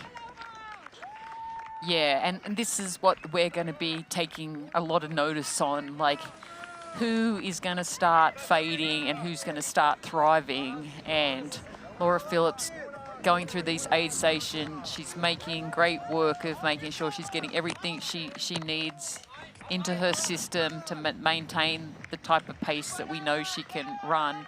And if, these girls keep running exactly what they're doing, Laura Philipp will move into that second place at the closing stages. And it's the moment where what's going to happen to Lovseth? She's out front. She hasn't really been in this position a lot in the past, maybe the second time that she's led this early. in the race. So definitely it's a little bit of a new chapter. But, you know, one thing we know that she will be tied to that data numbers. She will be getting, 125 calories, carbs in, so ensuring she's fueling enough. And I think, you know, as I said, in this run course, you know the course is to your advantage. So the fact that Laura is chasing right now, I think that Loveseth, like you said, just be consistent in your pacing. If you go through any bad patches, you know, figure out how to get out of that as quick as possible, because if Laura gets close enough to actually see her, that is the real danger zone for any athlete out front. So if Solveig runs exactly what she ran last year, 46 and change, and Laura runs a 38, Solveig still wins by a minute. Yes. So 808 versus 809. Obviously, that would take another monumental run from Laura Philipp. Again, wouldn't put it past her. And I do think Solveig's on a new level on the run this year. That's given a good that point.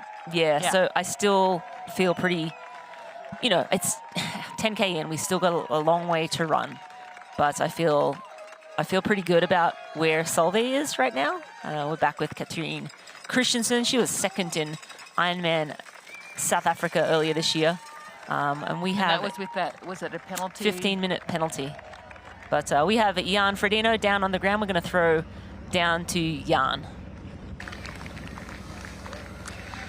Thanks, Rini. Well, we're just standing up on the bridge as Lisa Pertra is coming by. She's hot on the heels of Laura Philipp. There's about 80 to 100 meter gap as Catherine's coming through just behind her. The interesting thing, I don't know if you guys noticed on the camera, but there's an ever so slight pinch, obviously, to get over the bridge. And the interesting thing I found is that her breathing seemed a little labored. So as you would know at this stage, it's probably your legs that go first, but it's not that kind of high pace that normally the breathing is the problem, it's more the legs. And Laura did look like she was already breathing quite hard. But then again, you know, it's early days. That's just the kind of first impression I got here on the bridge. Back to you guys.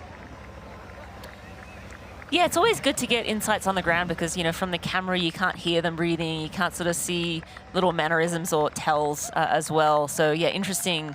You know, I feel like from watching Solveig, it doesn't look like she's breathing super heavy, but for Laura to be breathing this heavy at 10 kilometers in, yeah, maybe she's redlining a little too soon. But again, she's a veteran in our sport and we'll have to wait and see. But yeah, Jan, keep your eye out for more intel on the ladies as they get further into this marathon. We're with Lotta Wilms right now, and she is in third place. Lotta was third at Ironman New Zealand, ran a 3:02 marathon, which is her best. She won Ironman Western Australia late last year, has hit a couple of T100 races in between New Zealand and now, and is running super well. So the problem with super well is that she has some ladies running extremely well behind her, chasing her down, but Lotta holding her own here in Ironman Hamburg. Yeah, it was interesting, Jan, like having those comments. But, you know, Laura is, at this point running slightly faster than everyone else. So obviously there, as you said, is she, really, really on as fast as she can go to hold this pace for the marathon. And that cost is the fact that she has to breathe a little bit harder, and she is pushing a little bit harder. I mean, when you're running up a hill and you're at your max, yeah, it is way harder. Gravity is against you. Even like a small little incline can feel like a huge hill sometimes. Mm-hmm. And it's one of those things where, like I think you said earlier, that, Solveig has improved so much. And yeah, I want the race to come down to a sprint finish. I would absolutely love that. As an athlete, I would hate a commentator saying that because, like, when you're out in front, you've worked hard to get out in front. And people will often say, oh, it's just so boring because so-and-so was out front for so long. But you've also got to remember what the athlete has done to get to this position. And for this athlete, in such a small amount of time, went from this time last year getting third with a mechanical for most of the bike ride to winning at Lake Placid, to then winning the Ironman World Championship. Like, unbelievable fairy tale story. And I think it said a lot about her last year, the composure that she had and the maturity that she had about dealing with that mechanical. I mean, that said so much about her. Obviously, you know, when your legs feel good and you have a mechanical, it's more when your legs feel bad and you have a mechanical. It's like that's the hardest part, to really turn your race around because of the negative thoughts that seep in. Another interesting battle for second place between Laura Philipp and Marjolaine Pierre. At their current paces, it looks like Laura will catch Marjolaine at 28.8 kilometers, so in about an hour and 10 minutes. So yeah, that battle is on, of course, both at the current paces, but it looks like Laura Philipp has the upper hand there with, you know, that pass at 30 kilometers, and, you know, that's well before the finish line. So Laura Philipp showing up and doing what she does best, and that is swim, bike, and run very fast and just get faster as the race goes on. And Marjolaine Pierre is having a fantastic race out there. A breakthrough race, yeah. Yeah, like she is doing remarkably well considering, you know, where she was this time last year. She didn't even make it onto the run. And then, of course, a couple of weeks ago, she had another outstanding performance at Aix-en-Provence. So we knew she had great form. Only coming into this race with a 3-hour personal best for the marathon, but obviously showing again she's improved, and she's still very, very young. I mean, you look at the maturity of these athletes. I mean, Laura Philipp is in her 40s. 39. No, sorry, yeah, 39. Yep. I'm aging her up 1 year too early, and still finding the motivation and the ability to perform at the highest level. And the motivation. Yeah, that is remarkable. The fact that, you know, it's not just, motivation plays a huge part, but that ability to actually stay on top of your game at a world-class level, I mean, it gets harder and harder and harder. And then you've got, you know, the young guns that are coming up that, you know, look up to you and they want to absolutely destroy you. When you're at the very top, that's the first thing everyone wants to do, is absolutely like destroy you. They want to get past you and say, I'm the next athlete that is going to dominate.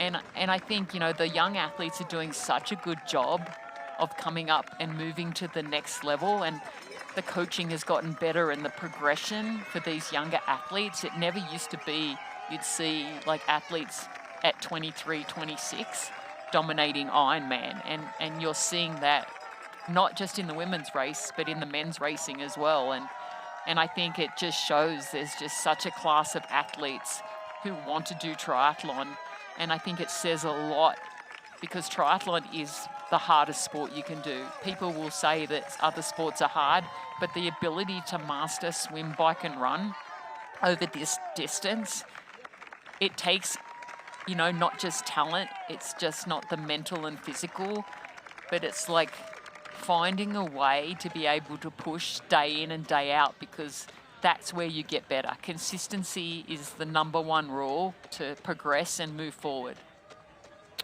Absolutely. And we are rolling along with Marjolaine Pierre. She's in second place right now, running very well.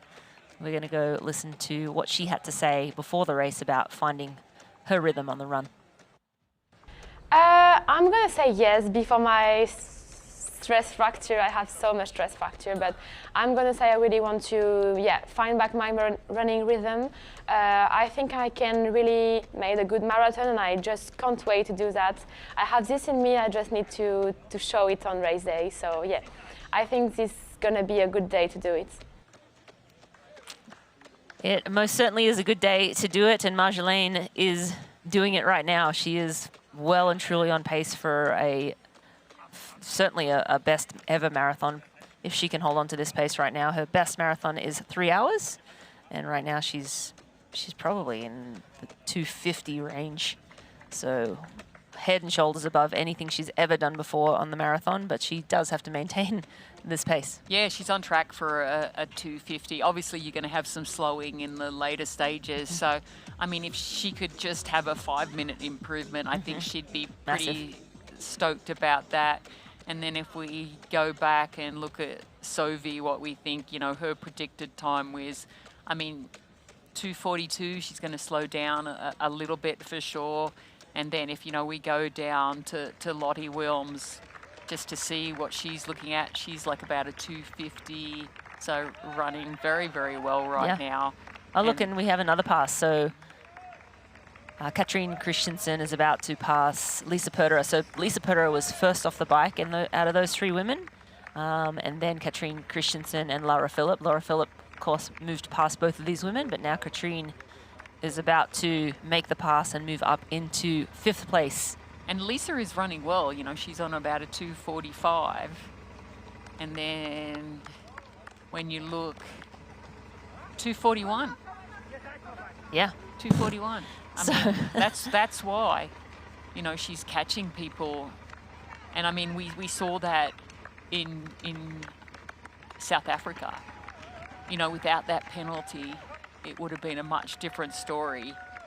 But, you know, you can't always say, you know, if this happened, then this would have happened. I think you walk away from an athlete going, you know what, if I didn't have that penalty, imagine what I could have done. So we talk about what drives you, what's your why. That's got to be part of her motivation right now. Yeah, absolutely. And just knowing she's in good form. You know, South Africa was back in, was it March or April? April. And, you know, a few months later, she's had some time to go back and do some more training and prepare for this race. She drove in from her home, so a 4-hour drive, so nice, somewhat local race for her. Yeah, I mean, just on an upward trajectory. And if she could swim a little faster, I think, you know, she would be a household name. But, you know, think of all the athletes that have been in that situation, you know, if only they could. And absolutely. You know, so many athletes will have that. And then there's other athletes that are very well-rounded. And, you know, then you look at some of our athletes that have performed well. It's like you've got to be well-rounded in this day and age. You know, you can't have a weak link when it comes to like a world championship caliber event. And this event is the European Championships. There's a lot on the line. We've got 6 Kona slots that are up for grabs.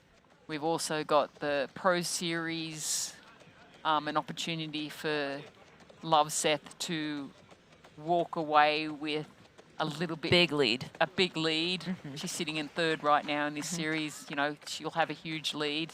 So that will take the pressure off her then, because now she can just settle in preparing. You know, if she does walk away with this and can put some time into some of the other athletes, you know, it's setting herself up for potentially, you know, taking away that Ironman Pro Series win if she can have a great race at 70.3 in Nice and then have a great race, or not so great race in Kona. It definitely takes the pressure off a lot. Yeah, so she'll have scored 3, and she only really need to race 2 more times for max points for the Ironman Pro Series standings. And that prize purse is $200,000, so an extra $200,000 in her pocket. Of course, Kat Matthews and Christian Blumenfeld were the winners from last year's Ironman Pro Series. And Kat Matthews, I believe, is going to pick up another race to try and still have a go at the Ironman Pro Series. But if Solveig takes this, she'll have max points from here, also from Texas, and then she wasn't too far off Taylor Knibb in Oceanside, so pretty close to max points at that 70.3. And I think that's what makes the Ironman Pro Series so exciting, because every second counts. So even if you do finish second, as long as you're as close as you can to the person in front, I mean, that's the goal, because then the point separation is very minimal. And then, you know, if you can have an exceptional one race at even at the championship race, that sets you up even further in front. And I think Kat Matthews really showed last year that, you know, if you can get some of those perfect points on the board early, it really sets you up with an opportunity. Even if you have a bad World Series race, you still have an opportunity to win the World Series. Absolutely. And of course, a bit of background on the Ironman Pro Series if you aren't familiar with it. There's a maximum of 3 Ironman races count towards your total, and maximum points would, you take 3 Ironman races, 270.3 races. Ironman races are worth 5,000 points each. The World Champs is different, 6,000 points for Kona. And then the 70.3s are 2,500 points is the max amount of points you can take at a 70.3. And of course, 3,000 points for the 70.3 World Champs in Nice. And yeah, so, and one point per second is what the points diminish at, a rate of 1 point per second after that first place finisher crosses the finish line. And we are back with Lisa Perderer, and let's see what she has to say about figuring out her pacing on the run. For me, I mean, I'm kind of new to this sport. I mean, last year was my first long distance year, so I still don't find like the full recipe, like how to stay really mentally strong over this marathon. So for me, I just go out, want to feel comfortable, because of sprint distance, I never felt comfortable one step. So this is like one thing I try to focus on, and I hope just this comfortable is fast enough to run with the best, yeah. And she is running with some of the best women in the sport. Of course, Laura Philipp did create some distance between her and Lisa Perderer at this point, but Katrine Christensen, one of the best runners in the sport, is who she has in her sights right now. But yeah, Lisa Perderer right now sitting in, I think, 6th place. And Lotte Wilms still up the road, so they are hunting Lotte. Lotte's now at 5 minutes behind the lead, so they are only 3 minutes behind Lotte Wilms. Laura Philipp is 2 minutes behind Lotte Wilms, or just under 2 minutes behind Lotte Wilms, so that will be the next victim on Laura Philipp's list as she rolls through the field on the run, and on pace for a very fast marathon once again. And I think Lisa is being really smart that, you know, she is using the athlete in front of her to main some momentum. And I think that's really important, because, you know, you don't want to get into no man's land where you don't really see anyone, because that can really uninspire you. So if she can just hang on for as long as she can, that's really going to keep her driving forward and stop anyone else coming up through the field. Yeah, back with the race leader and reigning Ironman world champion Solveig Lovseth. She's a healthy lead on Marjolaine Pierre now at 2:22 back, and holding over 20 seconds per kilometre faster at this pace. 5:23 on Lotte Wilms. And Laura Philipp running quicker, but may run out of distance. Marjolaine Pierre on camera right now, sitting in second and trying desperately to hold on to that position. Yeah, and she is going to be holding on for dear life in that position with Laura coming up through the field. And she definitely is shaking out a little bit of the tension in her shoulders. You've seen her drop her hands and just like relax a little bit. I mean, that's the thing about another course that, you know, has a lot of flat to it on the run. It's like, you know, again, you're holding the same muscle groups over and over again. One thing that I do like about this course is, you know, you do have the out and backs, so you do get to see where your competition is, so that can really push you forward.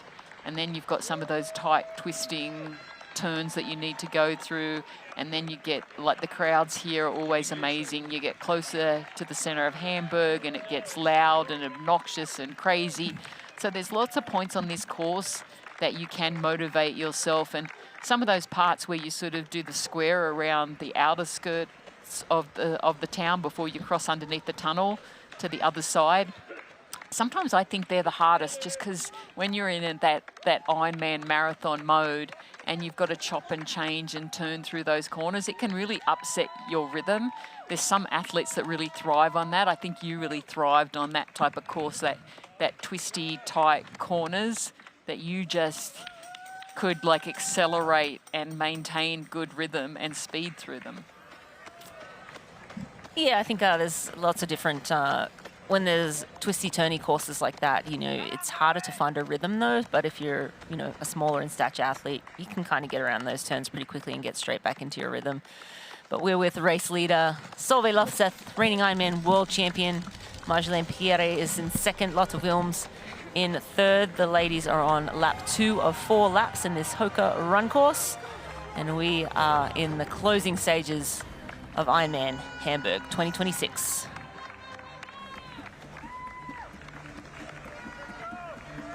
Just do it, be fine. It's breakfast with precision. It's breakfast with precision. Thank you, Poncho Man. Welcome to Breakfast with Precision at Hugo's on the Rocks. I'm Andy Blow, co-founder of Precision Fuel and Hydration, and we are stoked to be the official hydration partner of the Ironman Global Series. Hey, what are you doing on my set? Get a plan for your next race at pfnh.com. Security! It's breakfast with precision. It's breakfast with precision.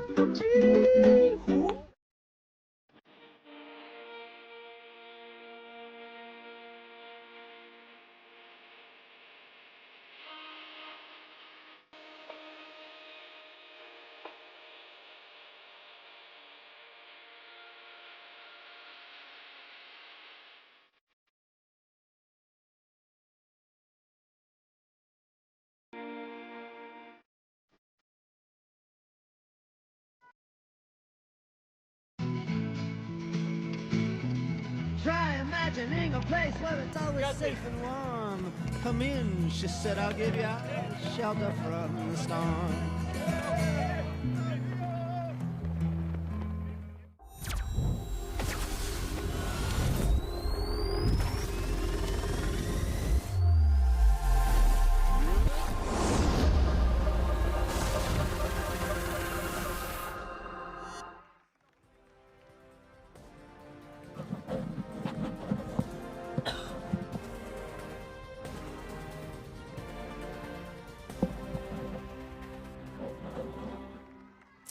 You're watching Ironman Hamburg Women's European Championship. I'm Marina Carfrae, joined by McKillie Jones, and we are with defending champion Laura Philipp from Germany, and she is currently sitting in 4th position, but pushing very hard on the run once again. Set a world's best marathon run here last year, mind-blowing, 2:38 and change. She ran last year, and once again, running very fast here today, but currently in 4th place. Leading is reigning Ironman world champ Solveig Løfseth, and on screen right now is Marjolaine Pierre from France, having an absolute killer of a race. I think right now on track for breakthrough performance, certainly on the run. Her best marathon off the bike is 3 hours and change, and she's on pace for a low 2:50 right now. So Marjolaine Pierre having a phenomenal day out, but I am sure she wants to hold on to that podium position. And Laura Philipp right now on track to catch her at around 30 kilometers. So unless things change, she might have to relinquish that 2nd place.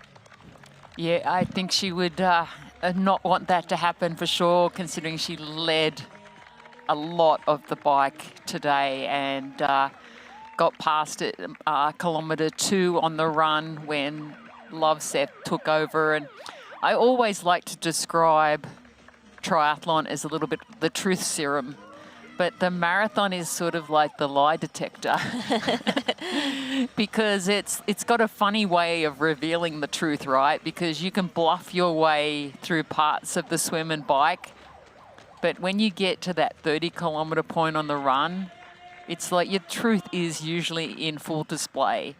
Did I bike too hard? Did I get my nutrition right? Did I get too excited in the first few miles of the marathon? And you know, everyone has a plan, and you have to be able to pivot and breathe and pivot again, because this marathon will challenge you mentally and physically.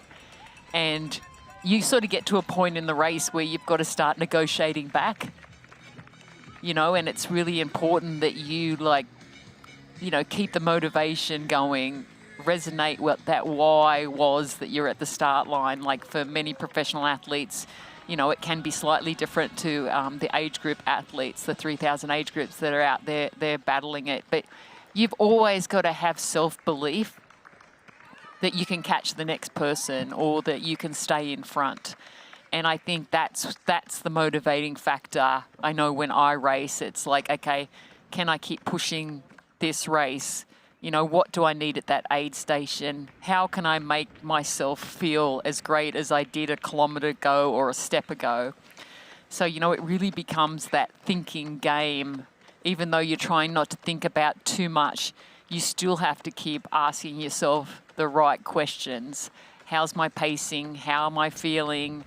Oh, is that like a little cramp in my calf or my hamstring or my quad? You know, there's so many things that can happen so quickly out on the course, and your body's constantly telling you stuff, but we don't always listen, right?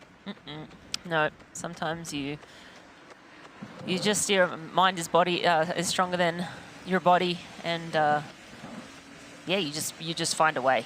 I think sometimes the body is screaming and the mind is strong, and it can overcome a lot. But going back to what you were saying earlier about the truth serum coming off the bike and the run being kind of the equalizer, it seems like the majority of these top women are on race best runs.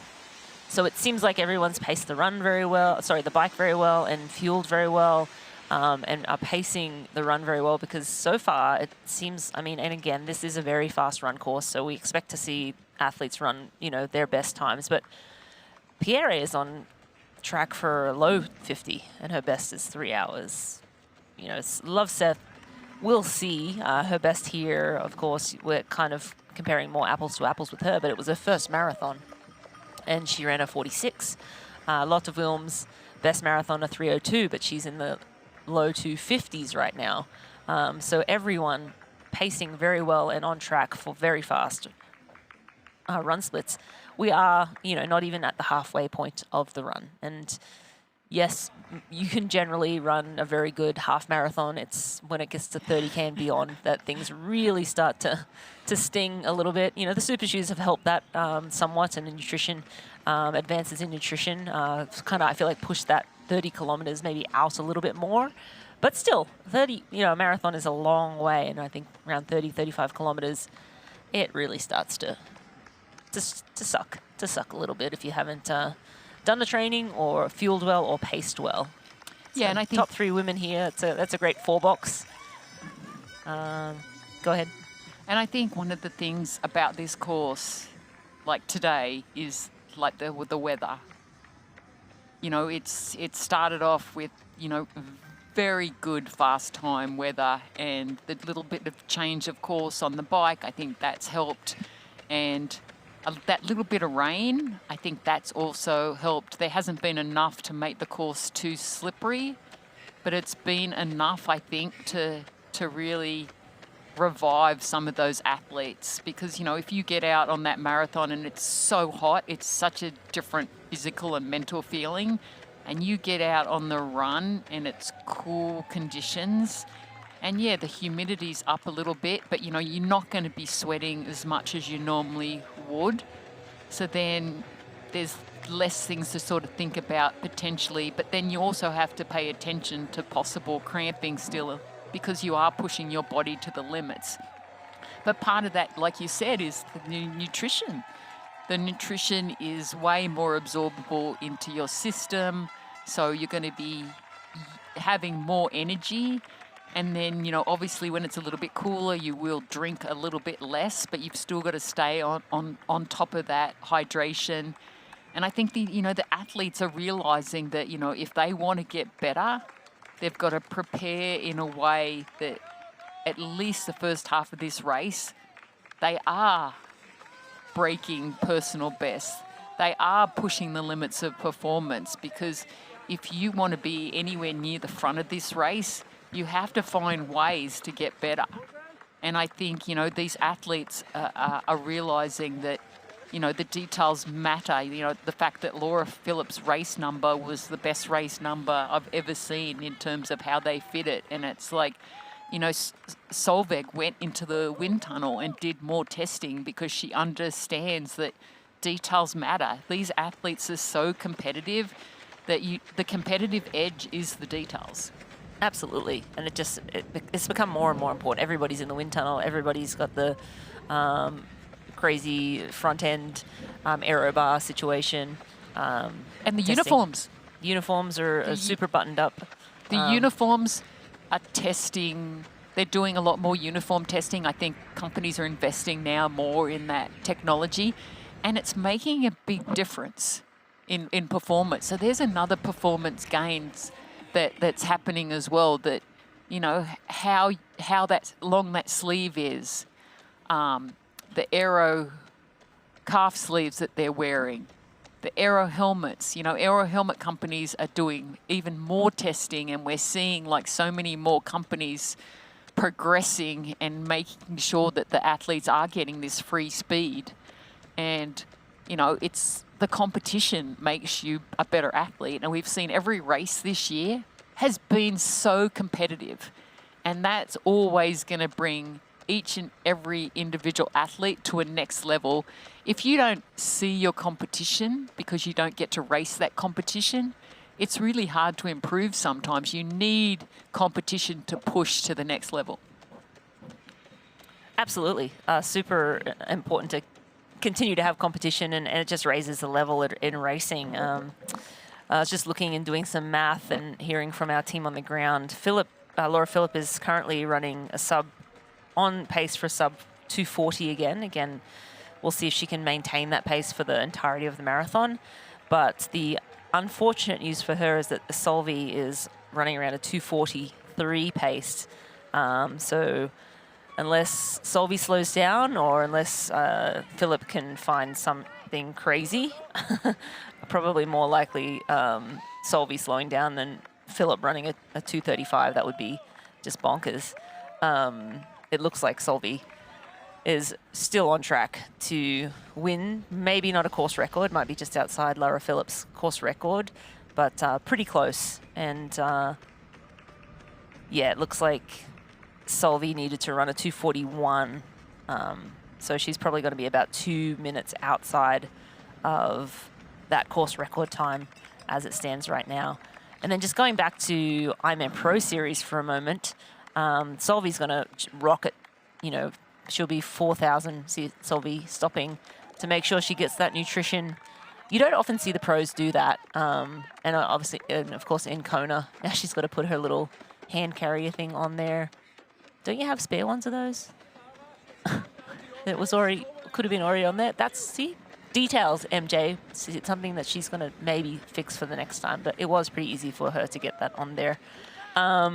Sorry, going back to Ironman Pro Series, Solveig's going to rocket into the lead. She'll have over 4,000 point lead, and also Lotte Wilms is going to make huge gains, moving up about 9 positions in the Ironman Pro Series. Fenella, Pierre, Philipp will also make some big gains in there. But yeah, still a lot of racing in the rest of the season, but still good to check in on those Ironman Pro Series standings. Solveig in the box seat, if you want to call it. The driving seat. Yeah, that's the driving seat. Yeah, I mean, love Seth. I mean, right now it's her race to lose, right? If she can just hold it together and keep doing what she's doing, you know, she is going to walk away with another Ironman victory. I mean, Laura Philipp, I mean, worst case scenario, she's going to finish second. Best case scenario, like, would be something to happen back to Loveseth, but I think, you know, the Norwegians are so calculated.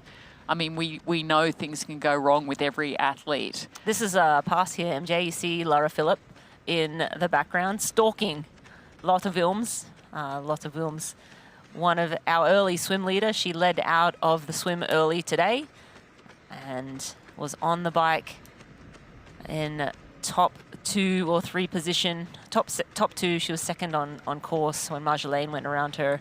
And then we had Solvi come around Lotte, and so Lotte was third off the bike, but she has been third on the run until this moment here where Laura Philipp is coming to make that pass now.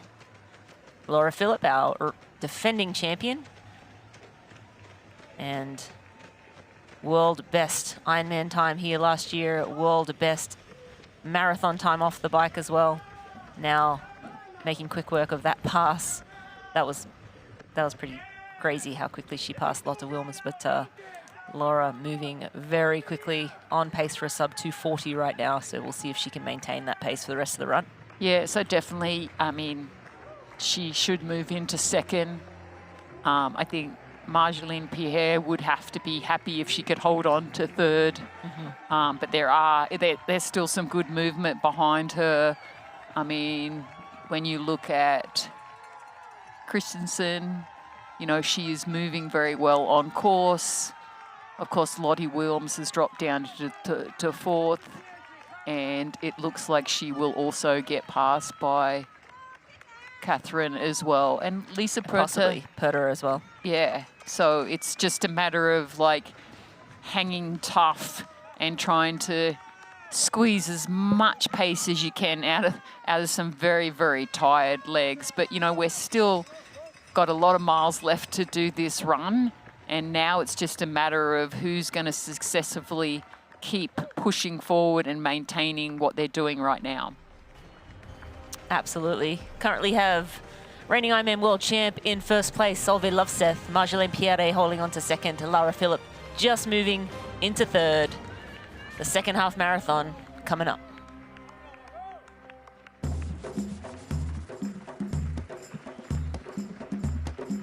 It's the beauty of Oman.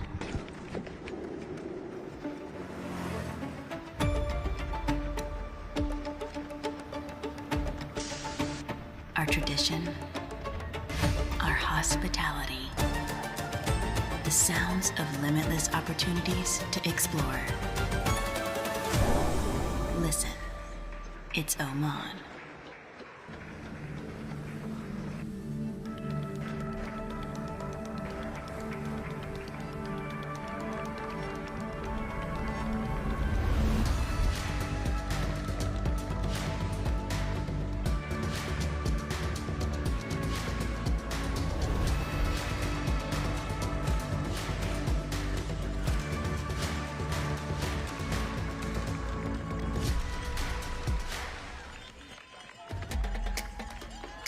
You know, and we know.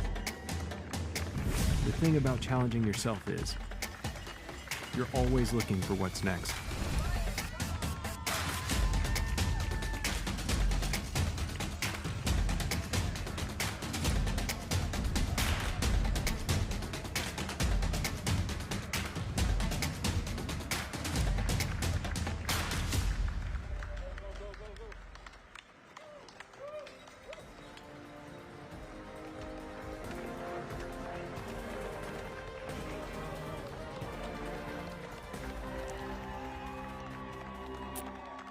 Ironman Hamburg Women's European Championship, not World Championship, is brought to you by Oman.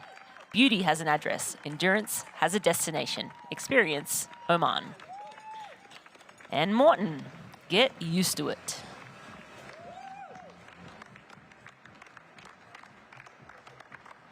Solveig Loveseth still in the lead here in this race. I'm Marinda Carfrae, joined in commentary by McKeely Jones, and we have reigning Ironman world champ Solveig Loveseth in the lead.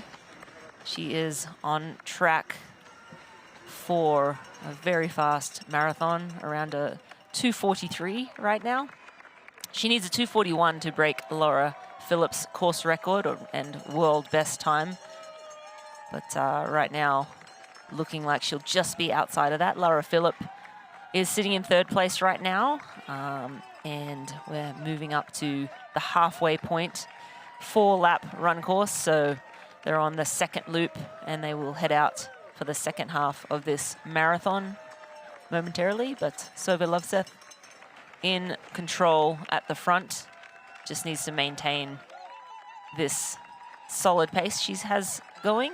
Marjolaine Pierre holding on to second right now, but Laura Philipp on track to pass her at around 26 kilometers, so somewhere on this third lap at current pace. Also, Katrine Christensen most likely definitely will catch Wilms at current pacing, but Marjolaine Pierre's podium is in danger if Katrine, if she slows anymore.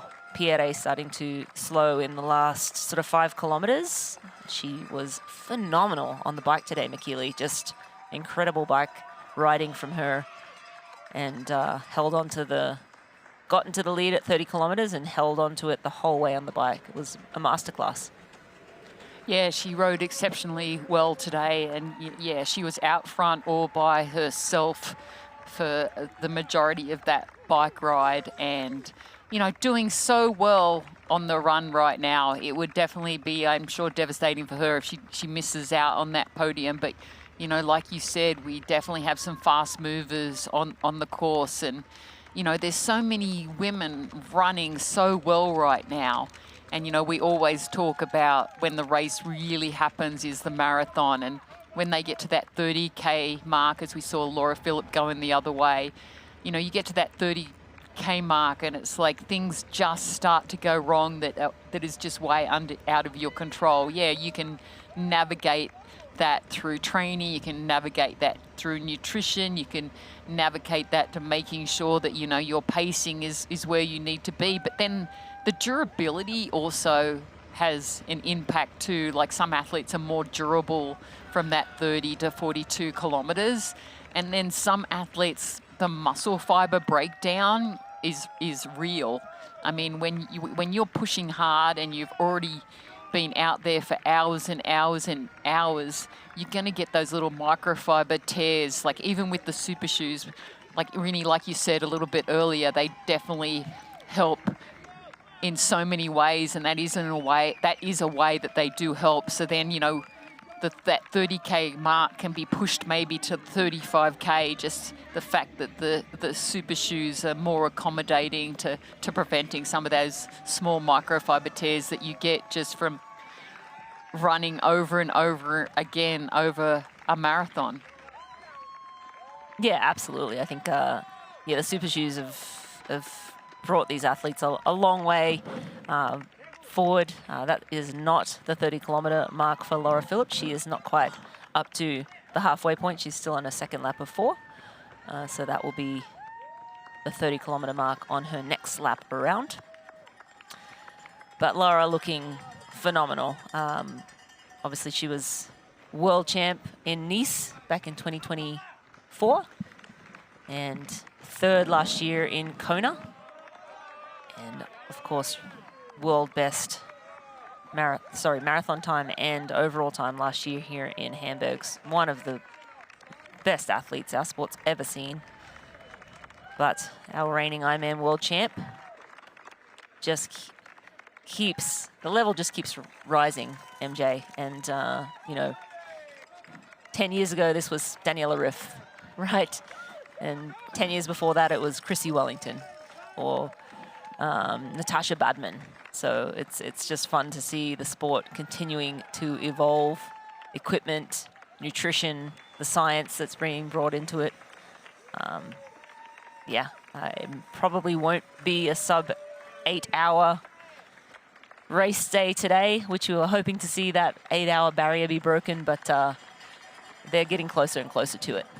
No, and you know, sometimes it's, yeah, you are racing your own race, but you know, to really push that boundary to that 8-hour mark, you've got to look at competition. Like you really need someone who's really going to push you.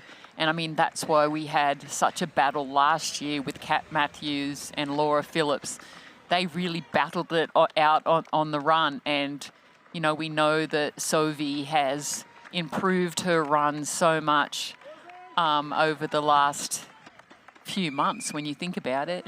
It's been like such a short amount of time that she has made this big leap from this time last year doing her first ever Ironman to being our current world champion to winning in Texas to be in the lead here in Hamburg at the European Championships. And, you know, we talk about, you know, she's so new to Ironman distance, but she's already done like 4 Ironmans. Yeah, in a year. Yeah. So, you know, the durability that she has. Incredible. It's just amazing. Yeah, I think I did 1 Ironman my first year, 1 my second year, 2 my third year. So it took me 3 years to It race was very different back then, you know, with the Ironman Pro Series. Yeah. I mean, it's a game changer. It really is pushing these athletes to push the limits, not only of how fast they can go, but how many races they can do, because if you want to win that Pro Series, you have to have durability, you have to have consistency, and you have to be able to race at the highest of levels, because these athletes just keep pushing themselves, and that benchmark just gets further and further forward, and it's fantastic. I love seeing this level of racing. I mean, we have like in the top 6 athletes are in 10 minutes of each other. Like, that is absolutely shows you the level of competition. And we're missing a few heavy hitters right now. Absolutely. We had Kat Matthews call in earlier on the bike, and also Lucy Charles-Barclay. Both of those ladies were kind enough to join us in commentary and share what their thoughts were. I'd love to have them both on actually for the run and hear what they're thinking right now. But going back to Solvay's improvement on the run, looking back to, you know, her last 5 results, she raced LMC, a 1:23 run there at the World Champs. Of course, in Kona, she ran a 2:55, won that race. 70.3 World Champs, she ran a 1:19, but then her next race was Oceanside, where she ran that unbelievable 1:14.49, just bonkers. And then Texas, 2:49.52. Of course, here last year she ran a 2:46. Today she's on track for around a 2:43 at last check. Let's take a look at the Morton Momentum Index. So the movers and shakers on the run. So Charlotte McShane is up 2 slots. She's moving really well. Jenny Jenderschnick is up 2 as well. And then Laura Philipp has moved up 3 places. We got to see all of those 3 passes as Laura has been making her way through the field and now up into 3rd place. So always good to check in on who is making up ground on the run. This lady, Laura Philipp, on track for a sub 2:40 once again here. So it wasn't a fluke last year. I didn't need evidence, but I think for Laura it's good to always put together another very fast marathon time and solidify her, you know, one of the best or the best, I don't know, runner in our sport right now. Well, it's the consistency too, that she can, you know, even today, you know, she rode slower than she did last year, but still is going to have another amazing run to put on that leaderboard that she has. So, you know, I think, again, it's, you know, she is exceptional when it comes to running. And, you know, we always talk about if only, you know, athletes could improve certain parts of the race. But, you know, sometimes when you put energy into one of the other disciplines, you know, you can then fall off a little bit on your best discipline. And, you know, as a coach, when you are talking to your athletes of how you want to improve, a lot of athletes will focus too much on the things they're trying to improve and forget about, you know, your biggest strength is what you're good at. So don't neglect that, because that's always going to be there. You knew that, right? You always knew that when you got on the run, my run was always going to be there. Even on tired legs, you knew that your run was going to be there. You hoped. Well, you always you hope. kind of knew hoped, right? You said, but you know, it's like, but it's where you can start controlling the race. Yeah. And I think that's so empowering. And I think absolutely. And I think that's what's really changed the game for Loveseth over the last 12 months. She now has a good understanding that she can control the race. And I think that's important. Yeah, if you have someone like Lucy Charles in, it's definitely a slightly different script. But, you know, she's shown that she's, you know, her acceleration of how much she's progressed is huge.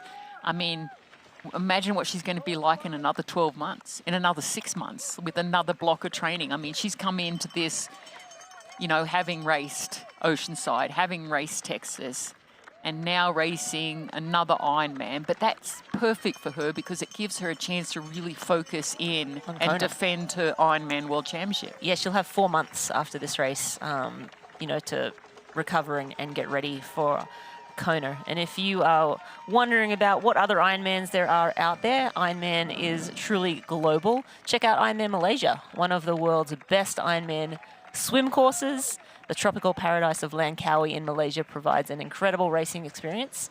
From the crystal clear waters of the swim to the bike course that takes in the incredible scenery of the island to a run that showcases the beauty of Malaysia. Once race day is done, relax in this tropical oasis and experience the warmth of local hospitality.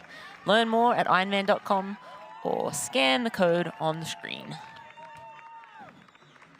Yeah, and I think the other thing, you know, especially with the Pro Series, there are no easy races anymore. It's like if you're doing a Pro Series race, you know that the best are going to be there in one way or another. Sometimes you'll have 5 or 6, sometimes you'll have 2 or 3, but like at every Pro Series race this year, it has been fast, it has been furious. You know, definitely there's been some standout athletes.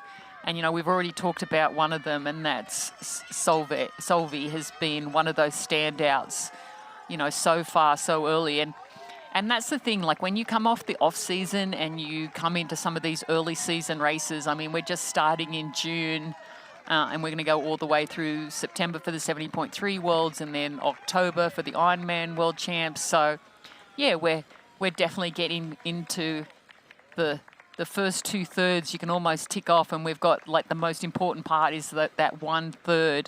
And I think it's really important that, you know, athletes understand that, you know, when you sign up for these races, it's not just about chasing consistency, it's about chasing your best performance that you have on the day, because, you know, that Pro Series, every second counts, and you have to keep pushing. Even if you're in the lead, you have to keep pushing, because the more time you can put in your competitors, the better it's going to be. So those athletes behind, you know, and they're not going to settle just for 4th place. They're racing for more than just a placing, because now they're racing for a time. Mm-hmm. Yeah, absolutely. It's changed the game of how people attack the race. Back in the day, we'd, you know, you'd protect your position. You maintain 1st, 2nd, or 3rd, or whatever position it is, and you get to a point where, like, I'm not going to catch the next place.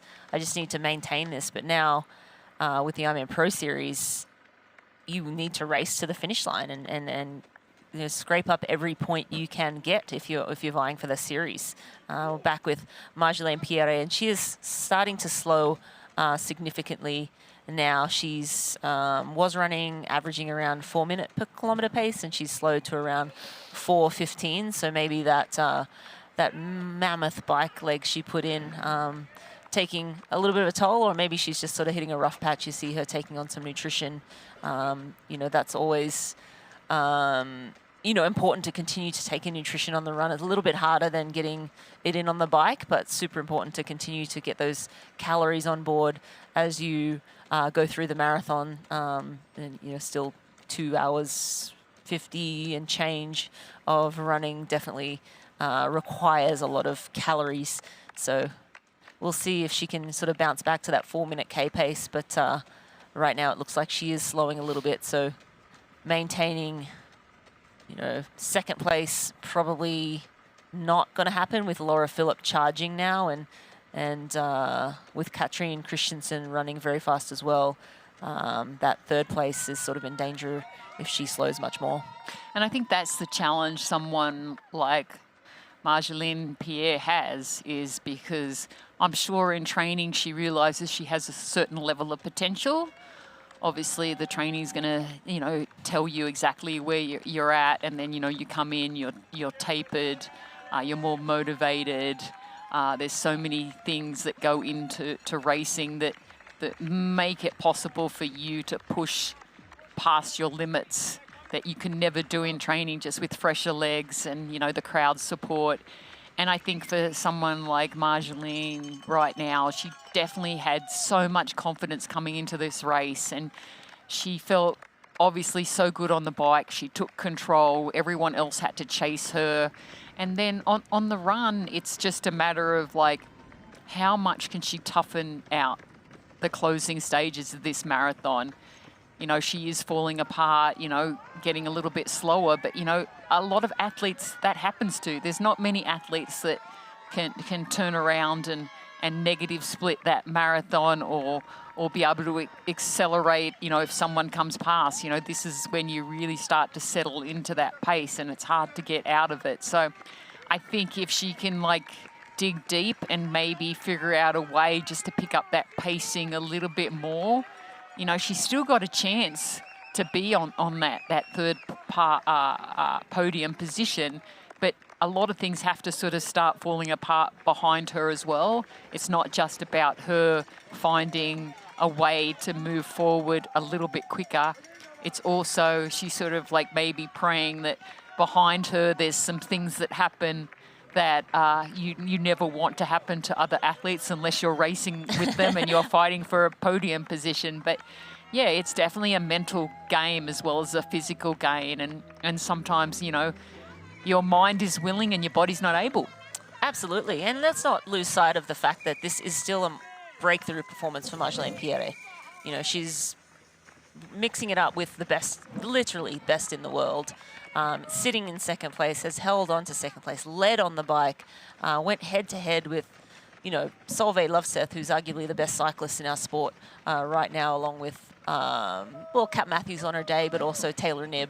And so, I mean, there's nothing to be... This is a massive step forward for Marjolaine Pierre. She's a young athlete, huge future ahead of her, and this is just another step in her progression. Laura Philipp most likely will pass her in the next minute or two. Or 5, sorry. But there's, yeah, nothing to be ashamed of. This is a massive step forward and something to be celebrated. We have the last half of this marathon left to go. And there it is, the Ironman World Champion.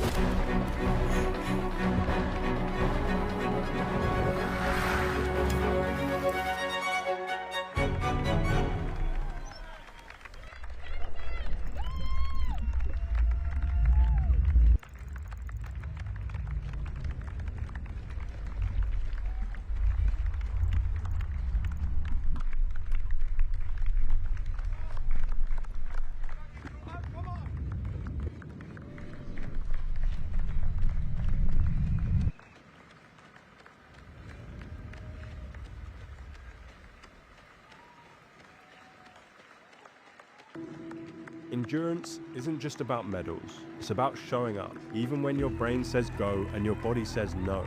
Showing up means taking care of yourself, skin and all, because when you train hard, your skin works hard too. That's where Bulldog comes in, with products packed with brilliant natural origin ingredients that help prepare, protect and recover your skin. No fuss, no nonsense.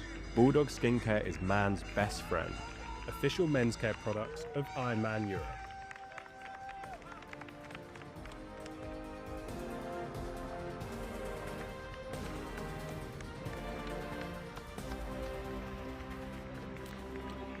You're watching Ironman Hamburg, the Women's European Championship. I'm Marinda Carfrae, joined by Michele Jones. And we are watching Marjolaine Pierre, who's desperately holding on to the second place right now, but Laura Philipp is breathing down her neck. Laura, our defending champ from last year. The age group are thinking that everyone's cheering for him, but nope. It's the lovely lady to your left, Marjolaine Pierre. Her hair beautifully sailing behind her. But Laura Philipp has her in her sights at this point. We believe so. Yeah, I think I just saw one of the lead run bikes just beyond the trees there. And I'm sure that she's probably starting to get splits from the crowd as well. You always hope they're giving you good splits. Sometimes you never sometimes people are not great at giving splits. Sometimes it's better not to say anything, especially if you're not good at giving them, because, you know. But I think she's going to be so proud of her performance today. You know, we've still got, what, 16.5 kilometres left? Is that right? Yeah, we're at 25 and a half. So, you know, still a long way to go. You know, this is where all the action will play out. Solveig looks great as we get our camera guy looking at her. You know, I think she's looking stronger and stronger. I mean, we were talking about how, you know, we don't usually see her wearing no sunglasses. So you definitely see a little bit more emotion in people's faces when they don't have glasses on, because I was thinking, oh, maybe she looks a little bit more fatigued than we normally see her. But I'm like, everyone's got to be hurting at this point. I mean, this is where you've really got to dig deep. And, you know, we talk about a good hurt and a bad hurt, and you want this to be a good hurt. But, yeah, usually somewhere in this marathon there's a few bad hurts. And, you know, it's that ability to push beyond what you're thinking you're capable of. And I always would laugh when people say, well, that athlete wanted it more. Well, sometimes you want it just as much, but physically, you know, you can't always deliver on that promise. But yeah, it does come down to a mental battle and who's willing to push themselves, and also that talent. Who has the talent to be able to keep good posture, good technique. Everyone trains hard. Everyone's done the work. So, you know, there is definitely a difference in what you're born and capable of doing and what's trainable to make you capable of doing what you do. Yeah, my good friend Greg Bennett always talks about how triathlon and most sports is about holding on for one moment longer. And it's just about staying in the moment, every moment, and tricking yourself that, okay, I just have to maintain this pace until the lying method. You always lie to yourself. Yep. I call that the lying. I always lie to myself. It works. Lie to yourself. You're just going to get to this next, and you get to that next moment, and then you're like, okay, just one more, and you do it in training all the time too. I'll do just 4 efforts today. You get to 4. Okay, I can do another one. Okay, I'll do another one. So it's about staying in the moment and holding on for one moment longer, and that one moment longer is endless. And until you get to that finish line or the end of your session. Oh, so. I utilize that every single day in my life. I'm like, oh, I'm just going to run 20 minutes, maybe 25, maybe 30, maybe 30. Before I know, I'm up to like 10 miles. But yeah, that's exactly what you need to do. And it's like, it's so amazing how you can trick your brain every single time. Those little lies, and you can trick it. We're so dumb. You can trick it. It's as smart as we are and as smart as the brain in. And there's the crossover. So you see the U-turn right there. We saw Marjolaine. Sorry to interrupt you, no, MJ. Not at all. Marjolaine heading out the other way. She sees Laura Philipp. She knew she was coming, but that one is a little defining moment on the course when you cross over out and back. Go ahead. Yeah, I was just saying, it's amazing how influential the chimp brain can be, and how dumb the brain can be, I guess, too, that we can tell ourselves these little lies, and it works every single time. It has not gotten old. 90% of the time it works 100% of the time. Yeah. Yes, unless you really don't listen to it, then you're like, yeah, you definitely have to be good at negotiating with yourself. Absolutely. Yeah, and I often hear my athletes say when they're training for an Ironman, you can do anything for 8 hours, you can do anything for 9 hours, and then you talk to some short course athletes, you can do anything in an hour. So it's definitely a perspective, right? And I think once you've done something, you know, we always talk about, you know, role models and stepping up the bar and who do we want to beat, and it's always that person who is pushing the bar. You know, it's like we're always striving. Well, if we have this belief that if they can do it, then we can do it. And even sometimes if we don't even get to do it, we don't like get to there, we still have the belief. And I think that's the most important part, that you have belief that you can still push yourself and you can keep lying to yourself, and it does work a lot of the time. Absolutely. Yes, we're rolling along with Lara Philipp, and there's another crossover there, another out and back. So she is making that turn. You can see in the background in Marjolaine Pierre, that's probably only about 100, maybe 120 meters between the two of them. So Marjolaine sees the writing on the wall now, but she'll still hold together. And as I mentioned earlier, this is still a breakthrough performance for Marjolaine Pierre. We're talking about the best of the best of the best. 2 world champions. You're sandwiched in between them.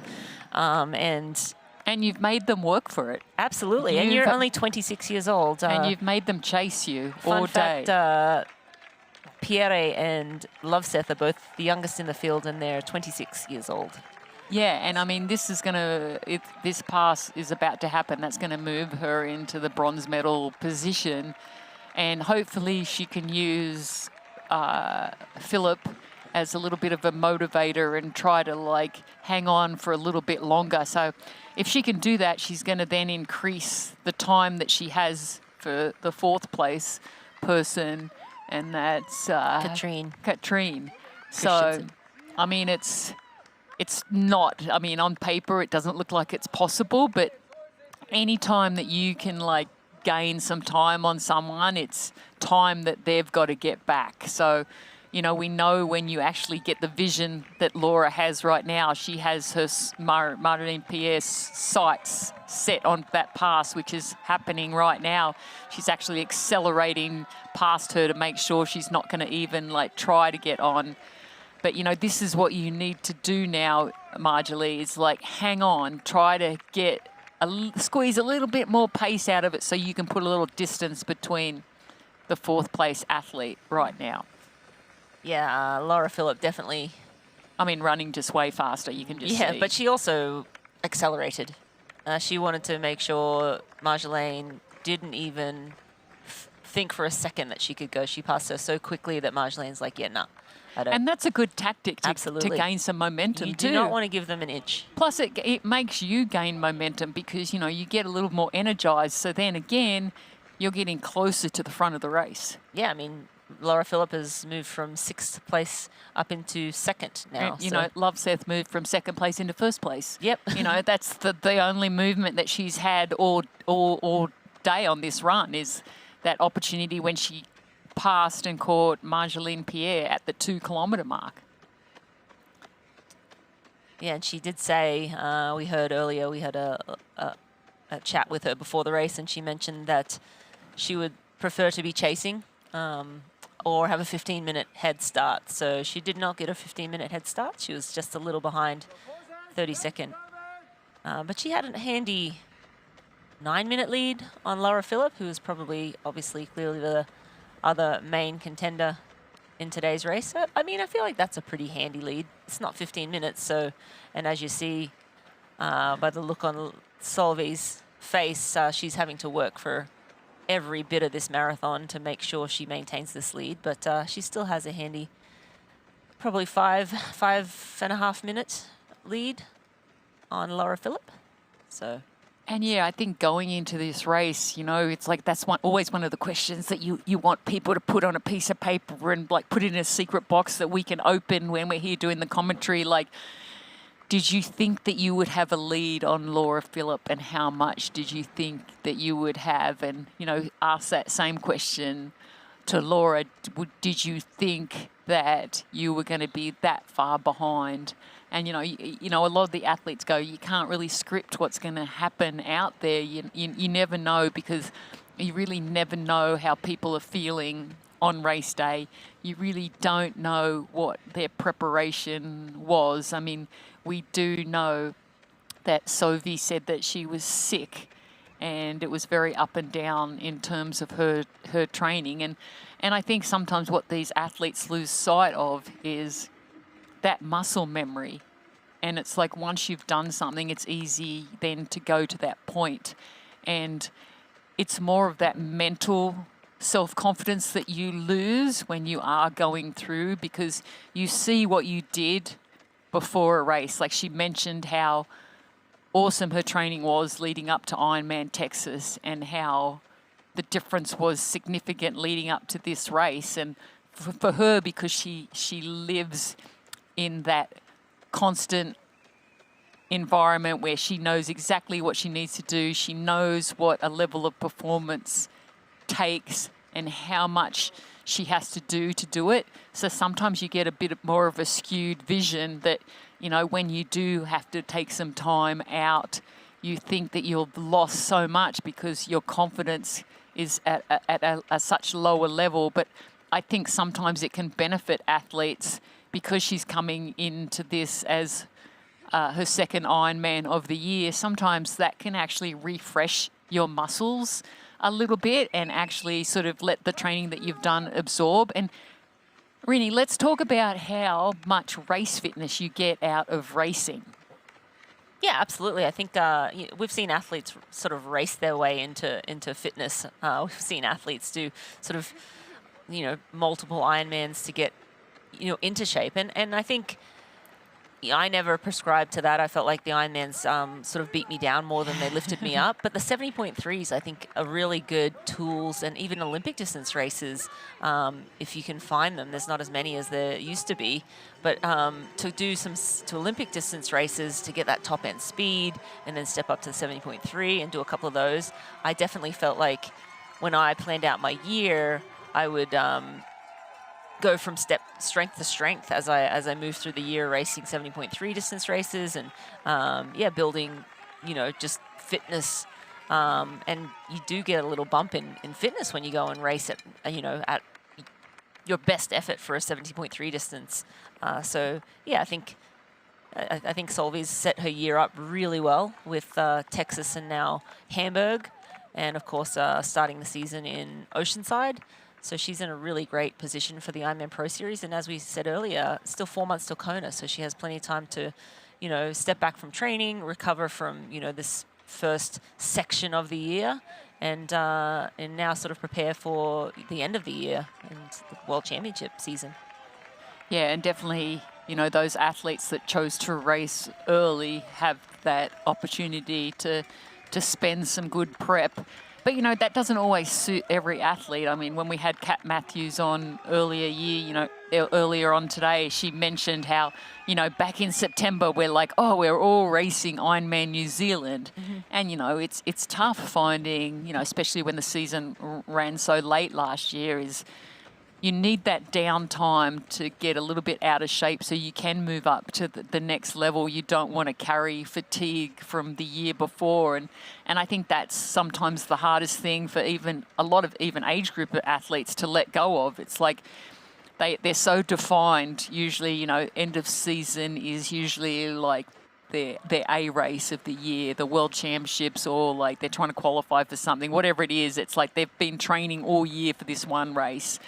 And then, you know, it's hard to sometimes let go of that fitness because they're like, oh, but I know I can get better. I can just keep training. And I think the most important step that you, as a coach, you should tell the athletes is like, don't make an emotional decision straight after the race. Sort of let it absorb into you so you can sort of step away. And because when you're so close, you can't see the big picture. And I think it's really important. And I think the pro athletes who have been doing this for a long time really understand that, you know, you have to step away so that you can move on to the next level. And part of that is like, yeah, I was the fittest I ever was, and I can get back to that. And that belief that you can get back to that is really important.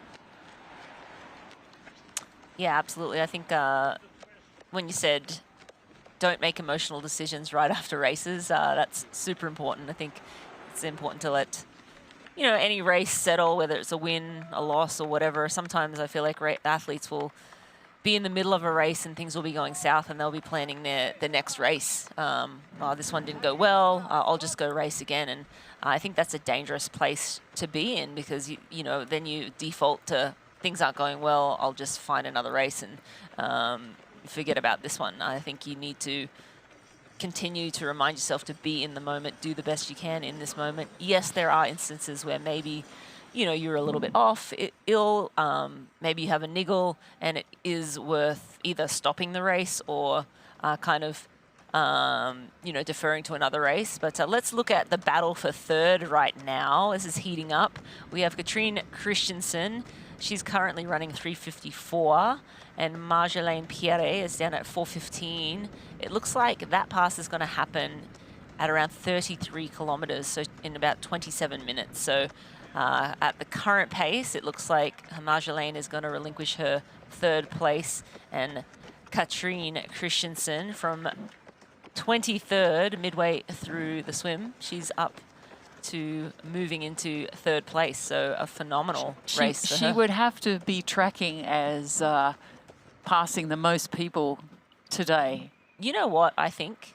I think she's going to be kicking herself that she didn't go to Ironman New Zealand, because Ironman South Africa was not a Pro Series race. So she is not really going to be in contention for the Pro Series unless she tries to add another Ironman race and then Kona. So then that's 4 Ironmans in a year, which really doesn't usually set you up for a great Kona.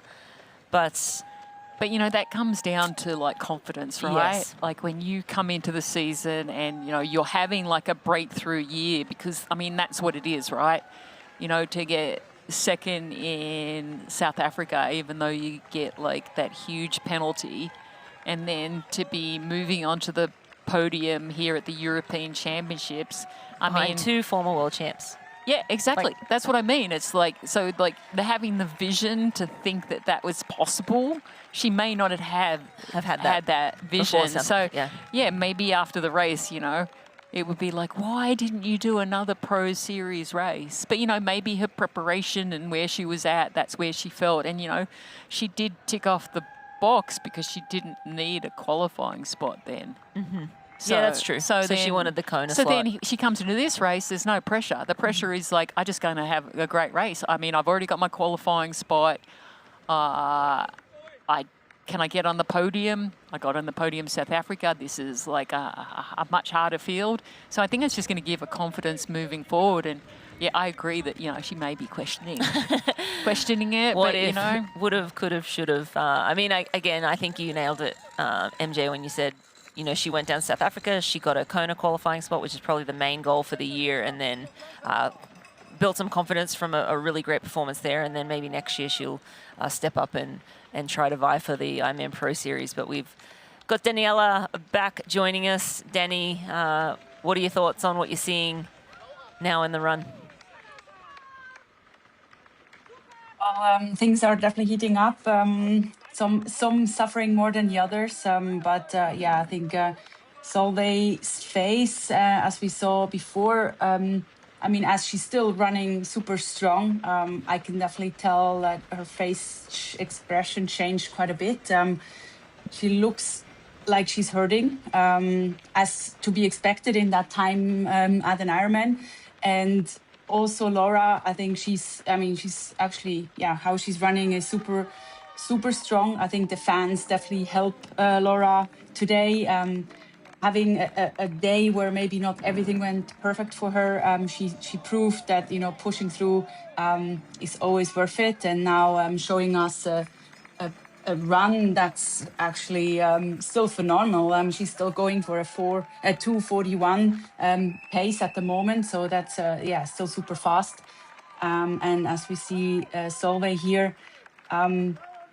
Let's have a look at the next face expression. But it's she doesn't have to hide at the moment. No one is gonna look at her, and also as if she can keep that pace, she should be fairly safe. But it's still a bit to go, and that's where as if it comes to Ironman racing, it's the last lap that's really starting to hurt a lot. And yeah, the race is not done yet, so it's still 12K to go. But she looks smooth from her body language. All like her running style still is pretty much the same when she started, so that's a good sign. And yeah, let's see what happens with Marceline. I mean, I would be happy for her and that she could, you know, get back on that podium today. Will she find another gear when Catherine is going to chase her? Or, I mean, she's already chasing her, but we don't know. Maybe Marceline can find that other gear. But it would have to be, I mean, around 3 minutes faster prediction in the last 12K than she's running now. So that's quite a big gap. So the chances look quite high that Catherine is going to go for that There we third go. spot. And we see it right there, Daniela. So and there he is. Oh, okay, wow, that was closer. Yeah, the last 2K, after we put that graphic up, Marjolaine lost 90 seconds in 2K. So Marjolaine running at 5-minute K pace, so she's really starting to struggle now. But yeah, so that pass, all of a sudden, that's what happens in Ironman racing, right? Like we get up to the 28, 30 kilometer mark and all of a sudden the wheels can start falling off. And we're going to throw it down to Jan, who's on the ground. Jan. Thank you, Rini. And as you can see behind me, the crowds alongside the red carpet for the finish are slowly filling up. The athletes do have one bonus, that they are coming past this very iconic place. This is the Rathausmarkt, which is kind of triathlon's iconic site. We've had Olympic qualifiers here. We've had world championships here. Today we've got a European championship, and the crowds do know and appreciate triathlon. I think the athletes will get a great boost here. In terms of the actual racing, we just saw Catherine come past, and I think, of course, it's always, as you guys know, so much more of a positive impulse if you're gaining on people late in the race rather than losing a spot. Regardless, I agree, in Ironman, you never know what's going to happen. We saw stranger things in Hawaii last year, so let's not call this race. Hamburg really throwing everything at us. Right now, it's so bright, I can barely look into the camera. The sun is back out, the wind is picking up, and so it's going to be one tough deciding last lap for these ladies. Can't wait to see how it unfolds on the ground here. Back to you guys. Yeah, thanks, Jan. You came at us right when we had that pass, and Katrine Christensen, it seemed like we saw the splits that Marjolaine had slowed, but we were getting word that she may have just stopped at an aid station to grab something, and that's why she lost so much time. She seems to be still moving fairly well, so not the wheels maybe haven't completely fallen off, but yeah, Katrine Christensen clearly in third place right now, looking super strong still, really steady, but Marjolaine now in third. We'll see. Still, I think there's a little bit of a gap to Pertera, and that seems to be safe for now. But if Marjolaine, needs to take some more stops, again, the last lap can get colourful. And if we learnt anything from Kona, it's that it ain't over till it's over. But a great 4-box there, or the finish line that Jan was referring to, with the crowd starting to build. Solveig Lovseth top left, Laura Philipp in second, top right, and Katrine Christensen in a third. All ladies running really well, still looking super strong, other than you can tell by the look on Solveig's face, she's in a little bit of discomfort, but I think everyone at this point is in a little slight amount of discomfort. As Paula Newby-Fraser, 8-time Ironman world champion, used to tell me, you can always get yourself home. And we're definitely in the home stretch. This is lap 4 that they're entering now, the last lap. And, you know, this is where you can turn it around, right? I've only got one lap. I'm just going to get to the next aid station, to the next aid station, to the next corner, where whatever it is. And, you know, when you're leading, you know, you do have that extra motivation, and, you know, you are going to still get some crowd support as we see Solveig running through this part of the run course. And I think for Solveig, it's like, yeah, she's hurting. It's like we don't usually see the expression on her with her sunglasses popped up on her head. So we're probably getting a little bit more emotion that we normally would see. I mean, Laura Philipp, I've seen many times when we've got the camera panned on her, taking some deep breaths in. So she's hurting as well. So this race is not over, and it's just about managing that energy level, making sure you are staying on top of your nutrition, you know, that will to keep moving forward, thinking about a 6-mile course that you've done in training, how you got yourself through that. And I mean, that's the way that I would count it down. Okay, 6 miles left, I'll imagine a course that I've done in training. 5 miles left, I'll imagine that. 3 miles, 2 miles, and then the last mile can sometimes be the longest mile you've ever run in your entire life, but then it can also be the greatest mile that you can run in your life. And, you know, only one person's going to win today, but there's going to be a lot of wins for different reasons, Rinny, out there on the course. Yeah, absolutely. We're looking at Solveig Lovseth, reigning Ironman world champ. It looks like she's on track for around an 8:08. Which will be the fastest she's ever gone. She went 8:11 in Texas, and she was an 8:12 here last year. So not 8:03, which is what Laura Philipp went last year here in Ironman Hamburg, but certainly the fastest time she's ever gone in an Ironman. So maybe it takes 3 to tango. Yeah, she needs 3 amigos to get that time down. If we see her in Hamburg next year, maybe that will be the 3rd time's the charm for a sub-8 or course record time. But again, all of her Ironman times have been super fast, super impressive. I mean, you know, Kona, Lake Placid, here, Ironman Texas, obviously here again in the lead, and still, you know, while she has a little bit of discomfort on her face, she still looks super solid and holding a very, very fine pace. Laura Philipp sitting in 2nd, Katrine Christensen in 3rd. Right now, Pierre is in 4th, but Perderer is lurking, only a minute back. So still some movement and a lot of racing to go. 1 lap left on the Hoka run course.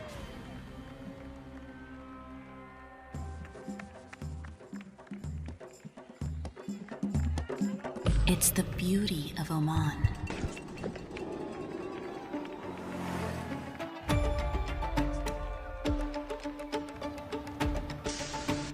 Our tradition, our hospitality, the sounds of limitless opportunities to explore.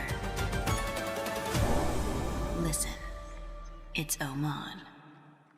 Ironman is the journey of a lifetime that begins long before race day. Life is busy and time is precious, but we need to stay on course. We ride, we practice, we improve, then we do it again. So when the day arrives, we are ready. And every one of us crosses that finish line to hear the words, "You are an Ironman." Get race day ready with Ruvi and practice on your course in advance. You know, and we know. The thing about challenging yourself is, you're always looking for what's next.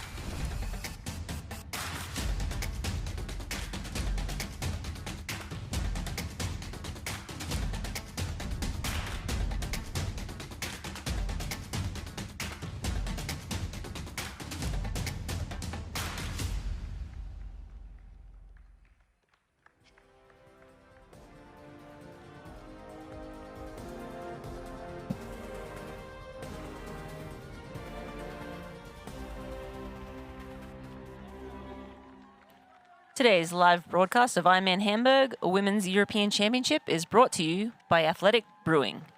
Brew without compromise. And AG1. Better finishes start with AG1. I'm Marinda Carfrey, and I'm joined by Makili Jones and Daniela Riff. We are in the final stages of the Hoka run course, and we have Laura Philipp, defending champion, here on screen, sitting in second place right now. Solveig is about 5 minutes up the road in first, and Marjolaine Pierre currently in third, but Lisa Perderer is lurking in fourth place. Daniela, what do you think of the final stages of the run here? Yeah, super exciting. Catherine is third, right? Catherine Christensen and Marjolaine is in fourth. You are correct. But also, if we look at the Kona qualification spots, also still one hot seat, Heidi Kivioja, now holding the last Kona spot, currently running at 11th place. There is Jenny Gendrich, who can possibly, if she keeps up her running, that could be possibly be a tight fight for that last Kona spot. So all the athletes are fighting hard. Every spot matters because if you go to Kona or not, it makes a huge difference. You have to really shift the whole season again and have to line up again and do the whole thing again. So it's a lot on the line for these athletes. And as we're looking at Laura Philipp here, she's definitely feeling the support of the crowd. We have to say the German crowd is super fair, also cheering for Solveig Lovsef. I think that's a nice part about the German fans. They're generally just caring about cheering for the athletes. Of course, maybe cheering a little louder for Laura as she's racing on her home soil here. But they're supporting those athletes. It looks like the atmosphere is really nice. And Laura it looks really smooth back in the race, showing us, really strong performance on maybe not her best day ever. But if we consider she's still aiming at 8:11, not on her best day ever. It's pretty crazy. And also just before we looked at Solveig's times, saying she had an 8:11, an 8:08, and an 8:12. Many athletes dream about this average Ironman times, going on an average at 8:10. It's pretty consistent and solid performances. So that's for many their PBs. For, let's say, when was that? 3 years ago, it was the world record or close to the world record. So she's done 3 times the world record already if you look at 3 years ago. Yeah, it's just remarkable to see what she's done in just 12 months. Yes, she's raced Hamburg twice, and it's one of the fastest courses. But still, I mean, incredible racing, and it's just the start of her Ironman racing career at 26 years old. So, I mean, as you said earlier, MJ, what is she going to be like in another 12 months or another 2 years? Or another 6 trajectory. months. 6 months, 4 months in Kona. I mean, that's what we're really super interested in. Of course, last year she took that title, but, there's no asterisks or anything, but Taylor Knibb was winning that race until 2 miles to go and she collapsed. But I think that's why championship races are so special, because you will push yourself a lot more sometimes than you normally would. And I think that was such a battle between 2 fantastic athletes, and in the end it was the person who probably stayed within their race rather than trying to outdo the other person. And I think that's the difference sometimes with racing, is like, what is the risk versus the reward? And sometimes in Kona, a high risk doesn't reward you. It's more about that athlete's that's patient. And I think the one thing that I love about Sovi is like the consistency in cold environments and the consistency in very hot and humid environments. And I think that's super important when you are wanting to go in and defend your title, to know, one, that you're consistent and you're continuing that consistency and you're continuing to put remarkable times on the board time and time again. And you've only been doing Ironman for 12 months. And I mean, I think that's sometimes the benefit of not having so many Ironmans in your legs, although 4 is a lot in 12 months. I mean, she's still so young. And the fact that, you know, she has the durability to not get slower. She's getting faster. I mean, that's the remarkable nature of who she is. You know, she has durability. She's still improving. You know, some athletes will do their first race and then the second race they will go faster, but then to do it the third and fourth time, that's pretty amazing. And, you know, even if, you know, this is one of the fastest, or it is the fastest because it has the fastest time, you've still got to execute.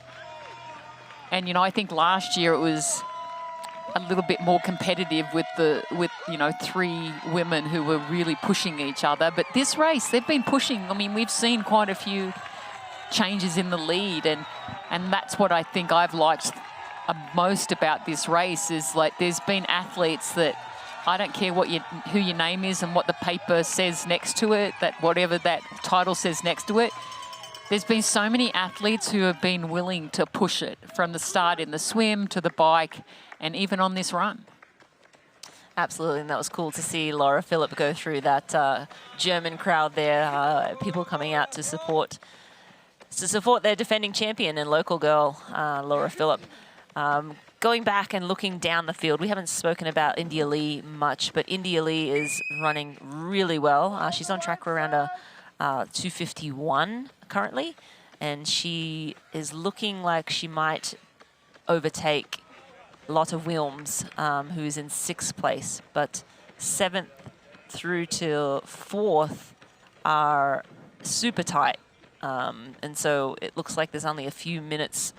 It's projected to be only a few minutes between those 4 women. So a lot of movement in that middle range there with Marjolaine Pierre slowing, Pertera pushing forward, but then India Lee as well, running very well and possibly and you know, up a couple of places. Indy Lee is one of the reasons why Laura Philipp is where she is as well.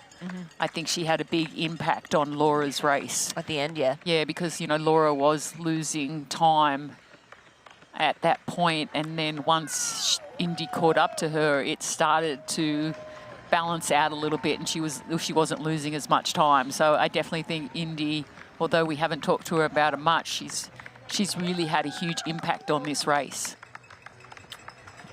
Absolutely, yeah. And India's best marathon is around 3 hours. Again, she had about a 20-minute lead in that Ironman race, so she probably didn't have to push on too hard. She just had to get the job done there. But yeah, great to see her putting together a marathon. And speaking about confidence, having a race like this and putting together a solid swim, very strong bike, and then being able to run a fast marathon off that bike, you can just take that confidence and run with it for the rest of the season. And so I think, yeah, just having a fast race like this up your sleeve can do so much more than just the race itself and the result itself that day. The confidence that you can take from that performance, you can bring forward into Kona, into future races next year. So I think a great race from India Lee, and I'm excited to have her back in Kona after getting that mechanical at 135 kilometers, riding with the front ladies, and then having to deal with that issue last year. I think she'll be definitely an impact player for this year's World Champs. And she looks super smooth on the bike today. When we did get some a visual footage of her, she did look strong. She looks fit. And like you said, confidence can really inspire and help you. And I think I'm so glad that, you know, right now she's tracking really well, and it looks like she might even pick up a place or two. And, you know, I think for someone like her who like really targeted this race because she felt like it suited her, I think she's going to definitely walk away with some confidence that, you know what, if I just can continue in this manner and the training that I'm going to do when it comes down to Kona, it's like I think she will be a force to definitely get in that top 10. Yeah, this is Katrine Christensen. This is far and away her best result. She did win Ironman Kalama last year, and she was on the podium at an Ironman Pro Series race in Ironman South Africa last year. So this will be the second Ironman Pro Series podium. speculation that she will go and do Kalmar again this year, which will mean that she'll be in the running for the Ironman Pro Series. But again, I don't know about 4 Ironman races in a year before Kona. So again, you do need to, close out the year with a big result at the World Championship races. I'll throw it over to you, Danny. Yes, I think we spoke about confidence before. I think for Catherine Christensen, this race here that must be a huge confidence boost. At current speed, what she's running, she's actually even a little bit faster than Solveig Lovseth. And I think having a race like this against the two, the current Ironman world champion and the past Ironman world champion, being in the mix so close to them must feel amazing for her, and for sure will give her a huge boost as well for Kona. So depending on her strategy, she might also consider to focus full on Kona, and who knows? I mean, last year she was 11th at Kona, and with a performance like this, she would be definitely in the mix for a potential podium. So this race today and that day must boost her confidence in a big way.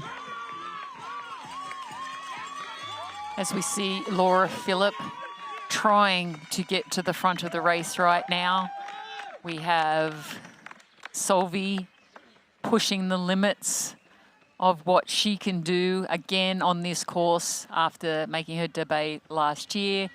But I think for Laura, I think she's going to be happy with, I mean, you're never truly happy if you don't win the race, but I think she can walk away with some confidence because, she was slower than last year on the bike.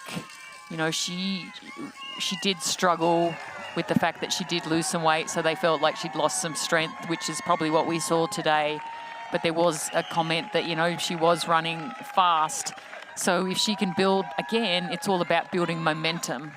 If you can build positive momentum leading into your next race, I mean, it's just amazing what that can do. And, they'll go back and they'll go look what they did leading into this. They'll look at what they need to do for the next couple of weeks, and then they'll look and see what they need to do for the Ironman World Championship in Kona.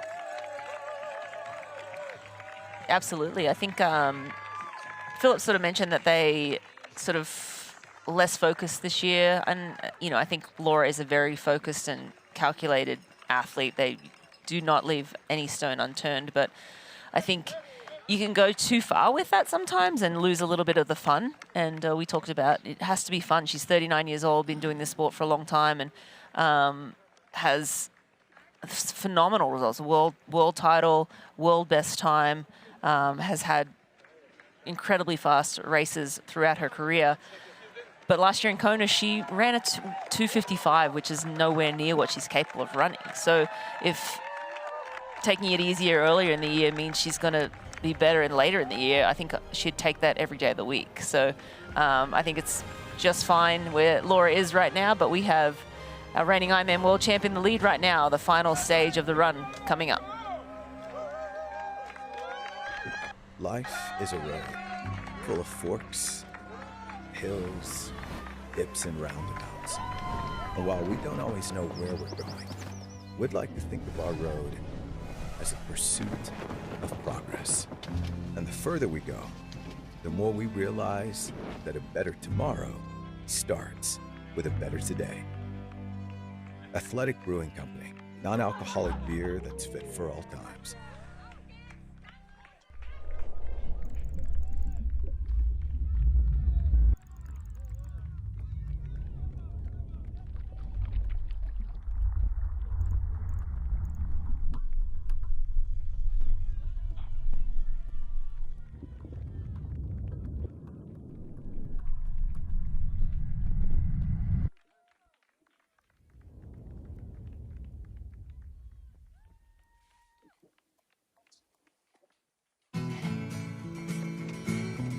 Try imagining a place where it's always safe and warm. Come in, she said, I'll give you shelter from the storm.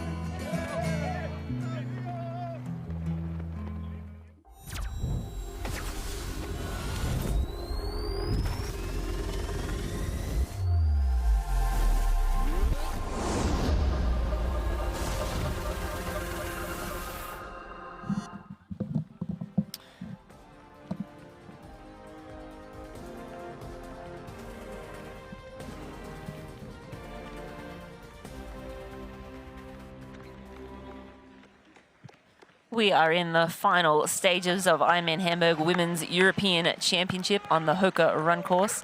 Reigning Ironman world champ Solveig Lovseth is currently leading. She has a nice 4-minute and 4-second lead over Laura Philipp, who was defending champ from this race last year. Katrine Christensen has moved up into third. She's sitting at 6:30 back.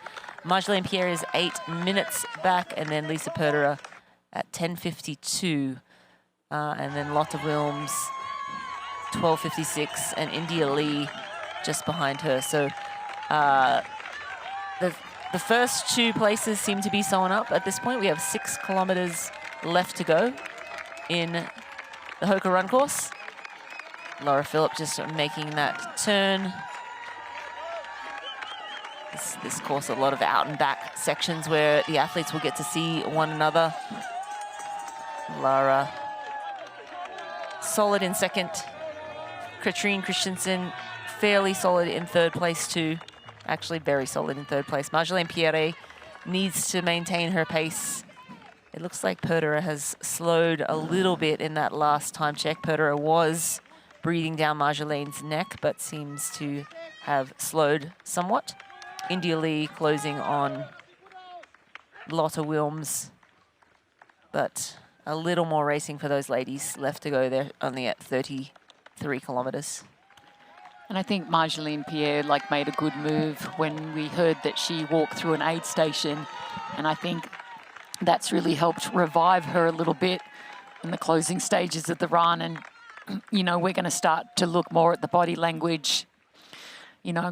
How's their posture? How's their driving arms as we look at Laura Philipp right now? Making sure they're still taking the nutrition on, which we're seeing Laura doing. So she's ticking off all those boxes. Does she have purpose still?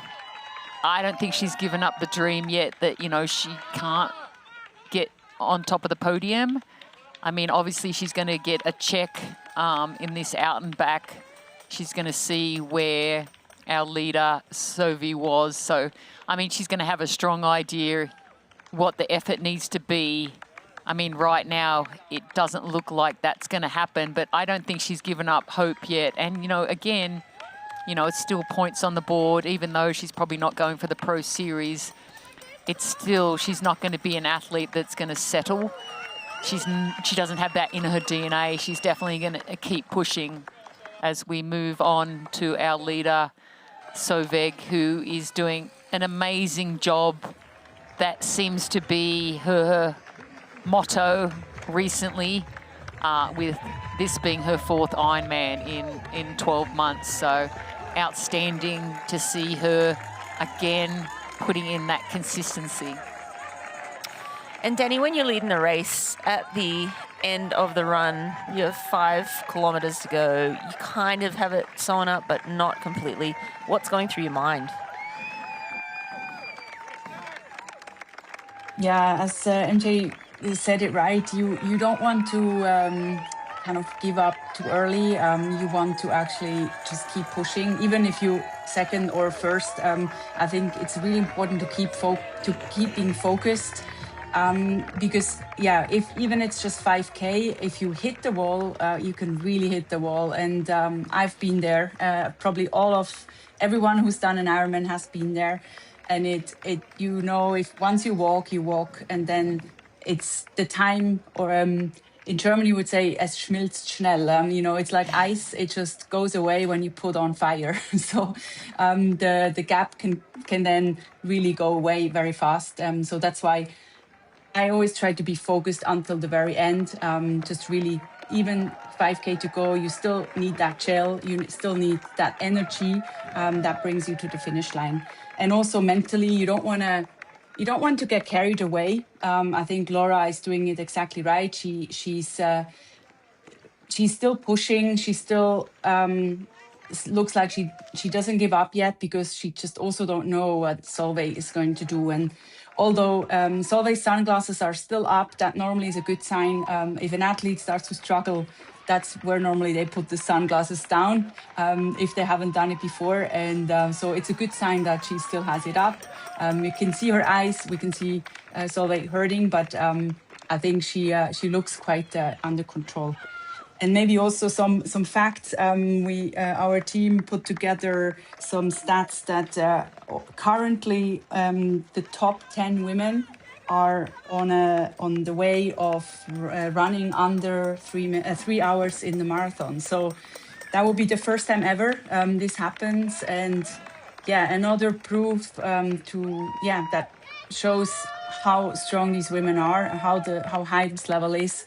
And there used to be some races where you could win an Ironman with a 3-minute marathon pace, where now you're in the top 10 somewhere. So it's really impressive to see and great to watch the sport unfold like this. Yeah, it's always interesting when you get that perspective. Thank you so much for sharing. And I think you're correct, right? It's like when an athlete starts fidgeting around a little bit, like you start to see they lose focus. And I think that was a really good call with the sunglasses that, she hasn't put them back down. She's still very, very focused. And that tells me that, she's doing exactly what she needs to do. Is she losing time to Laura? Yes, absolutely. But I think she still has enough under her sleeve. I think she's got about 4.3 kilometres left. But like we talked about, the focus can't change, because this can still feel a very long way from the finish line, even though you've gone so much further, but you've already put that behind you. So staying in focused and ensuring that, you do stay on top of anything. And, both Laura Philipp and Sophie are definitely champions in so many ways. And this is still a battle. And we all know when we watched in Kona that anything can happen. And we've seen history repeat itself several times, and there's never any guarantee until you actually physically cross that finish line. Absolutely, and as we look at Solveig Lovseth, you can see that knee drive is not as pronounced as it was earlier, and Laura Philipp has been steadily catching her, but that gap is still at 3:24, and she would need, at the current rate, about 11 kilometres more to catch Solveig, but obviously only has 4 kilometres or so left to 5 kilometres, 4 to 5 kilometres to catch. So she's going to run out of road, and Solveig, still trucking along, super steady, super strong. Laura Philipp slowing a little bit too, but it'll be a few minutes in the end. But it looks like Solveig has got this one sewn up. She has had a very solid day again, even after having not maybe the best preparation or not as good as she had in Texas. But she is just that good. Even on a bad day, she can get the job done. And Laura Philipp too didn't, come into this race, as hot as she did last year for Hamburg, but world champion. When they put that number on, put that bib on, they can find something extra. And there's Laura Philipp. She still looks pretty much as she did in the first 10 kilometres of this race. So Laura still looks super strong. Still in the hunt, but I think she's going to run out of road. Yeah, and there's so respect for both these athletes. Actually, for every athlete who is going to break 3 hours on the run today, that's just such an amazing history-making thing that we will remember for a long time. And I think that's what makes this race so special in so many ways. And yeah, if you're an athlete and you want to chase a fast time, definitely this course has shown that, that can be done. But what it's also shown is what champions really do. And they keep fighting to the end. It doesn't matter if the clock is in their favour or isn't in their favour. They are going to continue to fight, and Laura Philipp isn't going to let her pace drop. She's going to continue to push. I think once Solveig gets to that 2 kilometre mark, I think she's going to breathe a little bit of a sigh of relief. She's at 3.4 kilometres to go right now. a mile is still a long way at the end of a marathon, but you know, it's like she knows what it feels like to cross the finish line in first place, and that's a very powerful thing. Daniela, talk about some of the emotions that you felt the last few miles in some of the biggest races that you won in your career. Yeah, it so depends. I mean, if you're in a situation where you're just hurting, to be honest, even 3K before the finish, when you're leading, you just think about when is this going to end. You know, you just want to actually get to the finish line as fast as possible. So yeah, they're all in her box now, and sometimes, yeah, even if you're in the lead, it doesn't really take the pain away. I think Solveig's in a similar spot right now. I'm sure she's feeling, you know, proud and happy, but also she looks like she's constantly checking the watch. She's checking, okay, currently around the 4:20 pace. That's 15 seconds slower than Laura. She doesn't know that, but that's the thing. You don't know exactly. Solveig doesn't know exactly where Laura is at right now. She probably got some splits. She most likely knows that if she holds it together, she can bring it to the finish line. But I think the big emotions will come maybe pretty much when she sees the finish, when she knows I'm there. And then it's that moment where you can start celebrate, you know, and get that feeling of a bit of relief. I've made it there, and I made it there first. And yeah, I think the German crowd is going to carry her. So great to see the sportsmanship of the German fans here in Hamburg. And yeah, phenomenal race from Solveig Lovsev. I mean, only a year ago she started doing Ironman, and now she's the world champion, but also proving that she can show consistent performances over this distance. And yeah, it's amazing to see.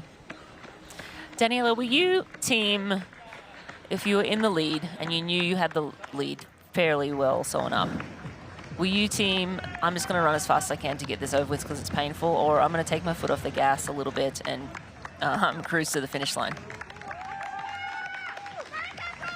Yeah, definitely team as fast as possible, get me to the finish line. Just because, yeah, that one experience also I had in Kona when I suddenly just totally fall apart, 5K, 7K before the finish. And I was just always afraid of this. You know, I mean, I fueled well. I also in my career found out what I needed to have, but you just never know. You know, the body can do a lot. And I mean, these athletes, they're testing their body to the absolutely limit. But you just never know. And we've seen it in many races where suddenly the athlete, falls to the floor and cannot keep going. And I just always wanted to make sure I see the finish line. And then I knew, okay, if I see the finish line, I can also crawl.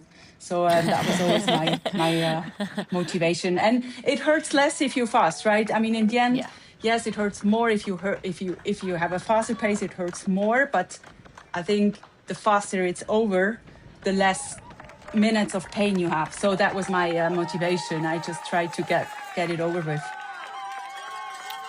Yeah, I think I have to agree. I think at that point of the race, you just get it over with, rip the Band-Aid, run as fast as you can, and get across that finish line. Definitely the best remedy. It looks like Solveig is slowing considerably now. She's on track for around a 2:48, which is actually slower than what she went last year. So she went out pretty hot here today, and yeah, you can see her stride, as we mentioned earlier, is really starting to be a bit more laboured, and Laura Philipp is catching her much quicker, but she will run out of real estate, and Laura's on track for around a 2:42, so a little slower again than she went last year, which makes sense. Both of these athletes said that, you know, they weren't feeling like they were in, you know, super shape leading into this race, and, you know, now they're just still able to rise to the occasion and get the job done, but it's not quite maybe as pretty as it was last year. But again, hats off to both of these two women battling all day, and now in the closing stages, of the run. Here you can see Loveseth's face is like, just let me. You see the grimace on the face, in the mouth as well now. Just get me to this finish line. Let me take a day off and put my legs up.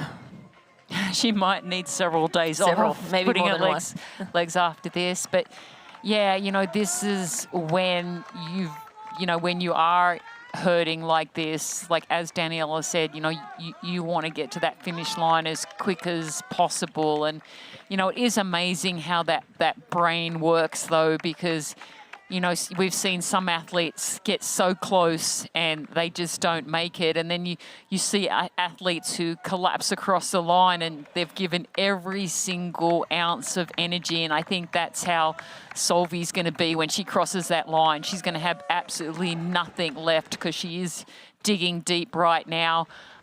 Almost 2 kilometres left to go.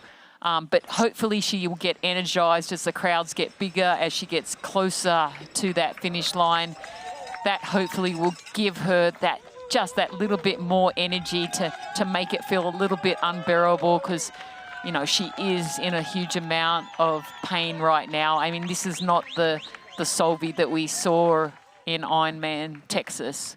But, you know, sometimes it's just about getting the job done anyway, anyhow that you possibly can on the day. And, you know, what I've been intrigued the most about every single one of these athletes is the fact that they start the race, they never know what the story is going to be happening out there, and they're pushing each other beyond so many things. You know, as we talked about, you know, the possibility of 10 athletes going under 3 hours. I mean, that just shows you the improvement in the women's field, that it is competitive and it doesn't matter who you are. There's every opportunity to do your best performance.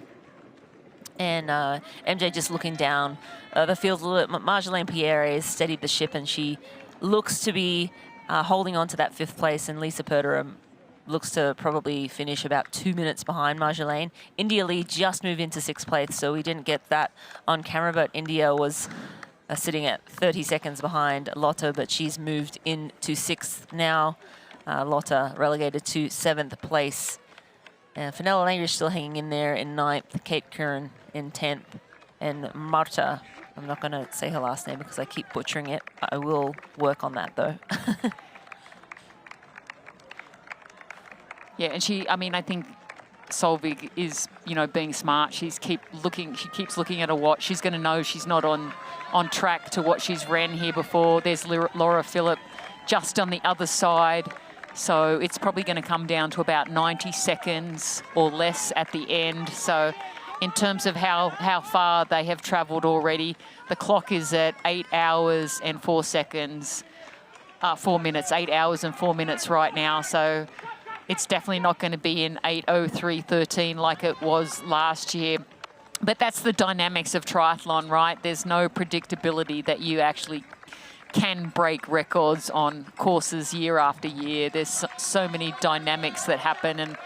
And I think if we could get even more athletes on this course, I think you could do even more amazing things, Rini. Yeah, absolutely. I think it's phenomenal to see her doing what she's doing and, you know, getting this race out of the way. I think more importantly, having the time after this race to prepare for Kona. She last year did this and then was like, oh, I guess I'm good at Ironman. I'll go chase the Ironman Pro Series, went and did Placid and then showed up in Kona. So with 2 Ironman in her system fairly close to that race, I think this will set her up a little better for Kona this year. But also hats off to this woman, Laura Phillip. Once again, you see that grimace on her face. She is working extremely hard. You can feel the pain.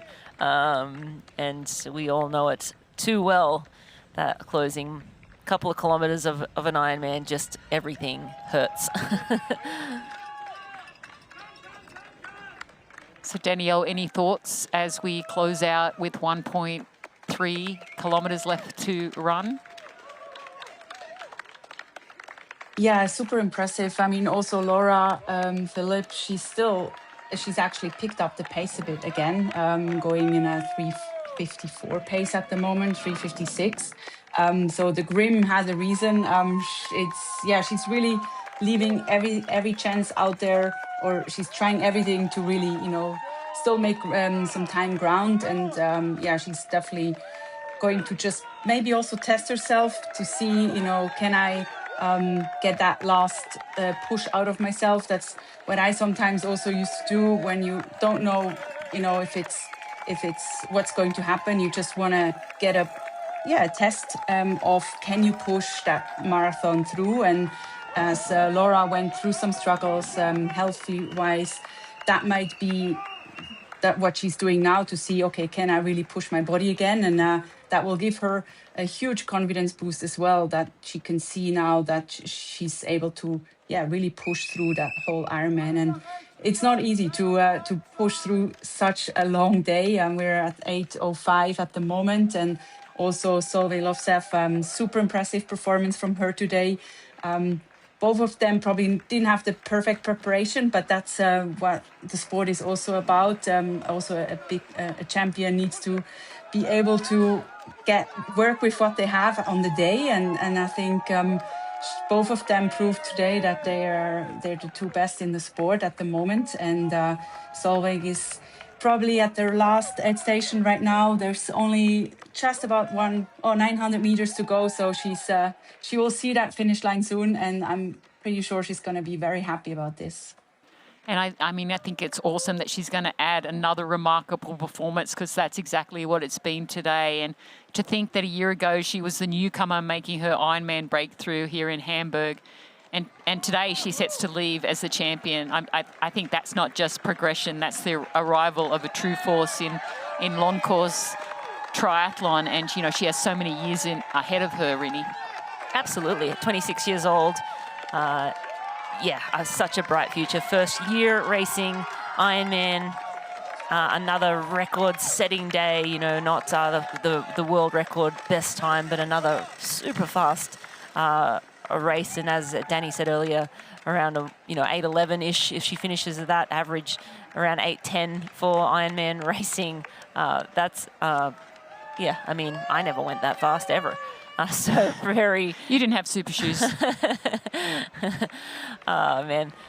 Still, just incredible racing from Solveig Lovseth, and from every vantage point, just amazing, phenomenal to watch. Can't wait to see what she comes out with in Kona.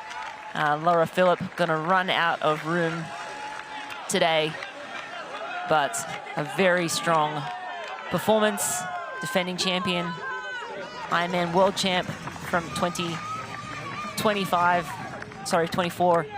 And then Katrine Christensen, a phenomenal day for her, 23rd, midway through the swim to 3rd place in the run. And Solveig now less than a kilometer to go for her. We'll see what she ends up with in the end of the day.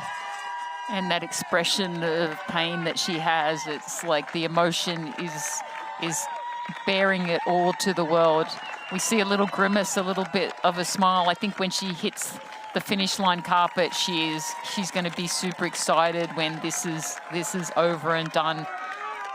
This pain feeling will go away as soon as she crosses that finish line and realize she's done what she wanted to do, not only come away with the win here, but also with a huge lead for the Ironman Pro Series. A massive lead, the Ironman Pro Series, yeah. A phenomenal day. You can see she's kind of tripping on her feet a little bit. Those legs are done. They've had enough. They're ready to... Where is that red carpet? That's all that she's thinking about now. And you look at your watch, you're like, my watch is already saying 42. How many races did you have? Whereas, I've already clicked over, I should be crossing the finish line. And it's like moments before she hits that red carpet. And this is a tricky finish because they wind you around the back of the city centre and then they bring you to the finish line. It's like one extra block. You're like, why couldn't we just run straight? You gotta go around two of the crowds, soak up the atmosphere. She's still grimacing, no smiles, no high fives just yet for Solveig. I don't know that we've seen her hurt this much, and I don't know if it's because we've been able to see her face the whole way. You can hear Paul Kay now, and she hits the carpet. Solveig Lovseth, 26-year-old reigning Ironman world champion, wins her fourth Ironman in a row and takes a commanding lead in the Experience Oman Ironman Pro Series. From Norway, Solveig Lovseth.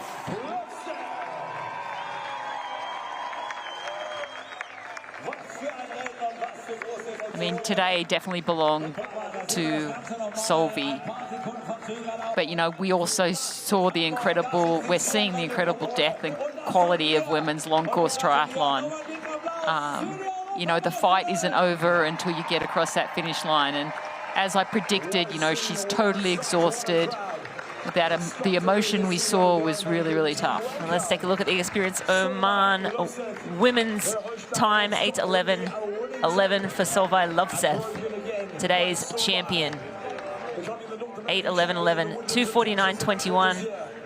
Slower than we expected, but hey, this was an incredible performance from the young champion.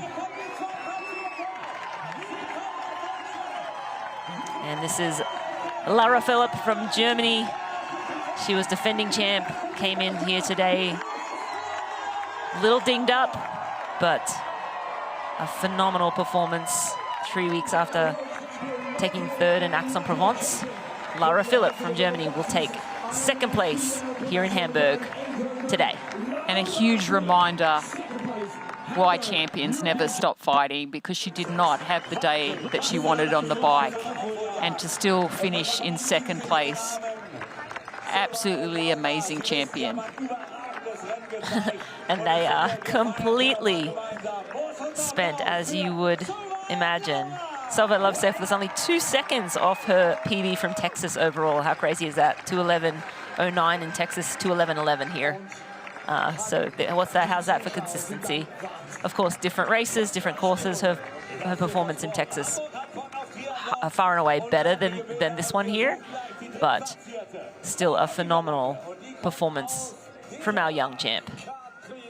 Yeah, and you know, you can look back and like overanalyze it, but I think it's just, that's the way Ironman is. It's like whatever day you're given, you have to make the most of it. And both these athletes, one our defending champion, one our of this Ironman Hamburg. This is the European Championships, but it's also showing you the fight that is needed to win an Ironman in the women's professional field.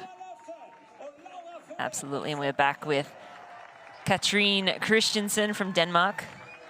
She is on her way to the finish line. It's around 4 minutes back from Lara Philipp. 4:30. No, sorry, 4:40 back from Solveig. Lara finished only 1:42. Actually, no, that's the last time check, so I haven't got to the final. But Lara closed so close in the end. Solveig getting the job done, but you can see she's like, I'm just going to take a nap now. Just give me a moment. It took everything in her to get across that finish line and hold off Lara Philipp. I'm sure she was glad there was not another step to be taken when she crossed that finish line. And, you know, we did see a lot of the pain and emotion that we typically don't see, especially with the sunglasses raised. But I think it really brought a new level of experience for us watching as spectators to really see the hurt, because often pros make it look so easy. Yep, and it is far from easy. It doesn't get easier, you just get faster. That's what the old saying goes. Katrine Christensen has hit the red carpet from Denmark, and she is third place today, her best performance. And another very strong bike run performance from her. She is elated. Just think about a couple of years ago, you could not have imagined that 8:15 would get you third place at an Ironman. You know, it's like these records keep falling. I mean, the standard of women's Ironman racing just continues to reach new heights. And it's just been an absolute honour to watch these athletes race here today. And with those Kona slots, Laura will get one. And then the next person in is going to... Marjolaine Pierre. Yeah, so Lisa she Purderer, will, India she will Lee, get one, yep. Fenella Langridge, Katie Kivioja, or Yeni Yenderschnick. Those two are fighting for the last Kona spot. Katie has it right now, but we'll see how it plays out. Replay of Solveig. Relief. She can barely lift her hands over her head. Go ahead, Danny. Yeah, the pictures we haven't seen, two champions proving today why they're the champions, and both of them absolutely leaving everything out there today, showing us the best show. It got quite tight in the end, but yeah, it's absolutely great to see how both of them fighted. And Catherine Christensen with third.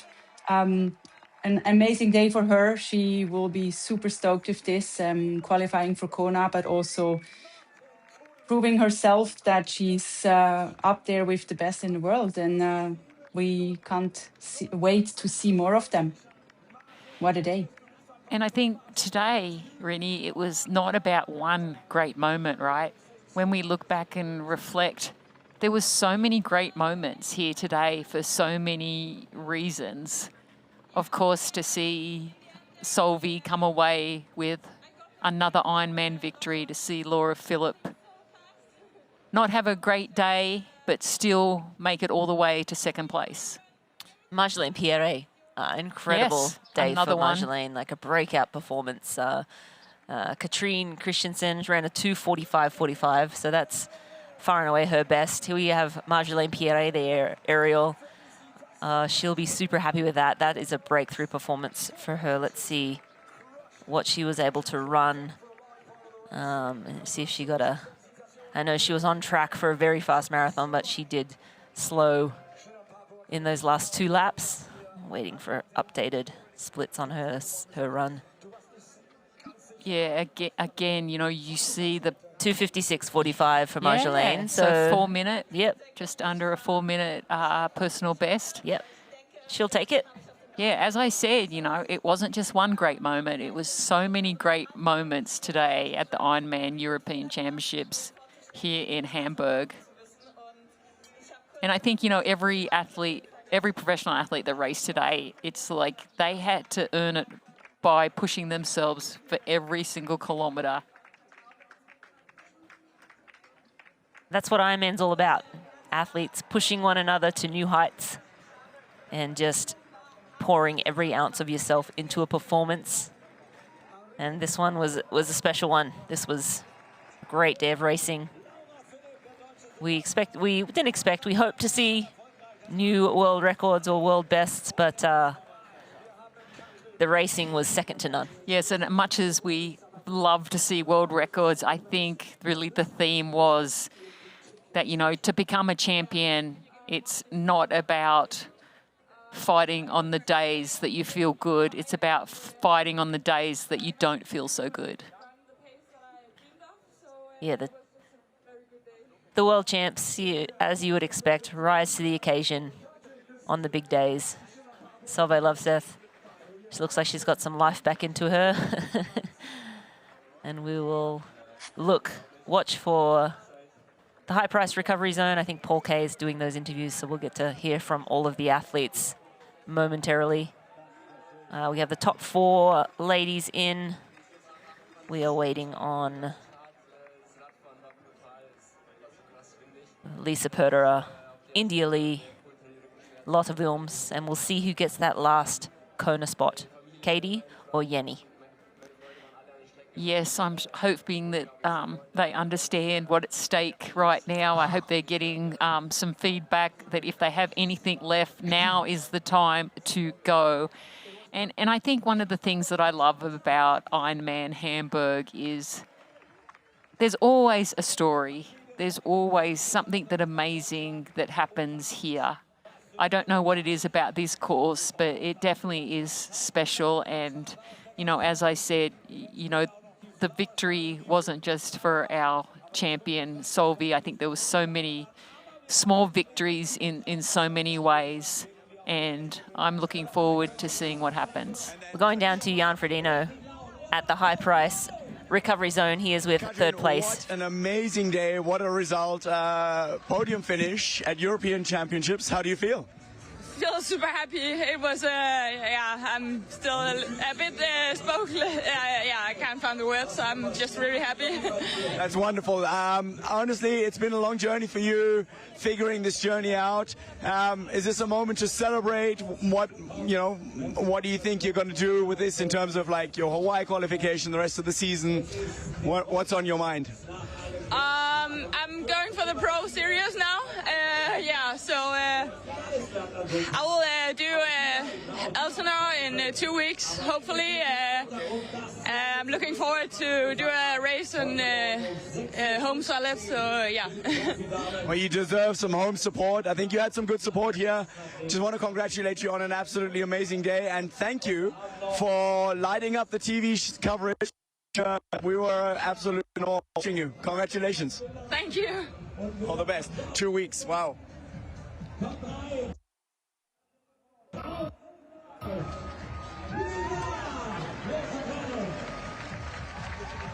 We good? Laura. I mean, no. Laura, honestly, what a day. Home soil. You had a bit of everything today. We had sunshine, we had rain, we had highs, we had lows. Where are you at in your mind right now? Well, I'm really happy that I'm at the finish. It was really tough, and I struggled a lot on the bike. I don't know, it was so windy and really gutsy, so at some point I nearly fell off the bike. So I was just lucky to get off the bike. And then, of course, you know, a marathon is a long go, but knowing I have a gap of 8 minutes to Solveig was a big ask. But, you know, I tried my best. When I had legs after the bike, it's tough to run fast, but the atmosphere here was really, really good, and the people, they really went mad for me, so thank you so much. That helped. Well, I mean, you did run very fast, and 8 minutes turning into 1 minute, that's quite the feat. If I'm honest, all the leading days, I heard you with mixed confidence. You know, you were always expressing you would like, maybe it would be nice, but this could also happen, and somebody else is probably in a situation. Is this something that will build your confidence towards the rest of the season? Because, I mean, it's a huge performance, especially coming off a tough build. Yeah, I think it should. Right now, you know, I think I need some time to process it, but coming so close to Solveig at the end, I think definitely should give me confidence. You know, I really struggled in my build-up, and I think then thinking that, you know, you can win against such strong athletes is probably a big ask, but I think if you don't try, you never know. So I think I take this with confidence and pride, and hopefully I can build throughout the season. Well, thank you so much for putting on quite the show. I hope that your bad luck is over. And looking forward to cheering for you at the next races. Thank you so much, Laura. Go recover. Hello, hello. Congratulations. Thank you.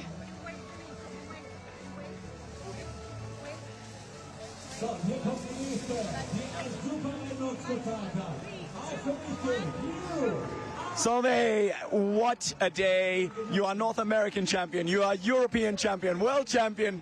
How are you feeling? Oh yeah, that's amazing. Right now I'm honestly feeling awful, but also really happy at the same time, so it's so weird. I feel like I think I never have pushed myself as hard as I did those last Ks. I felt surprisingly good for the first, I don't know, 7 hours, and then I just completely blew up, and I gave everything I had, and I was still running like almost 5 minutes per K, and I've never experienced something like that before, so it was just such a relief to actually cross that finish line, because at one point I wasn't sure if I would actually make it to the finish, so yeah, really, really happy that I was able to push through and I just can't believe how well the racing is going at the moment. I mean, there was everything there today.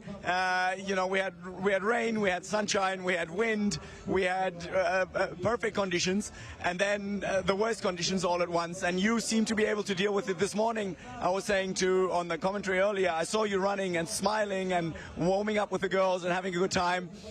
How do you balance the fun and being, you know, so serious in this kind of event, because you know you're going to have to go as deep as you did?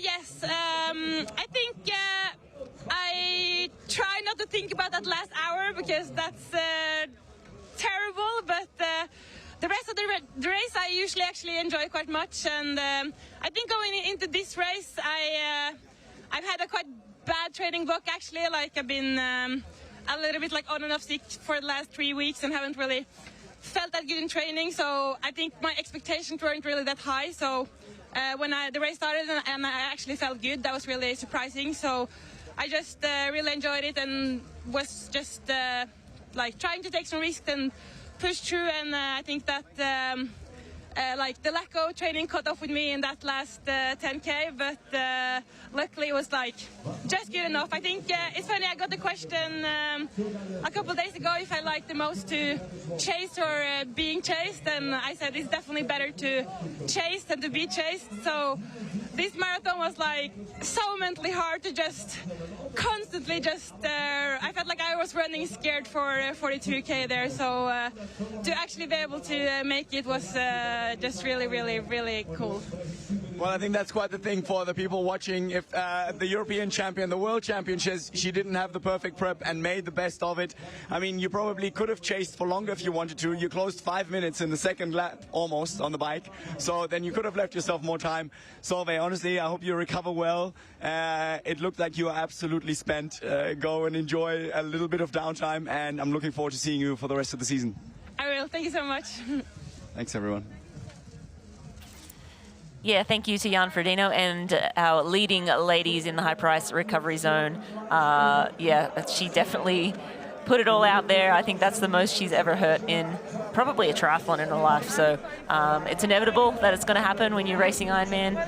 We have podium presentations coming right up.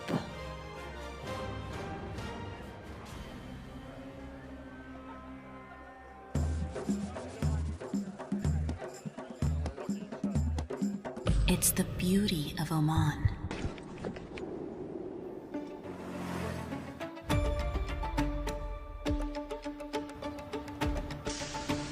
Our tradition, our hospitality, the sounds of limitless opportunities to explore. Listen, it's Oman.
We had amazing racing here in Ironman Hamburg at the Women's European Championship. The reigning Ironman World Champ reigned supreme, and Laura Philipp, the defending champ, second place, a close second in the end.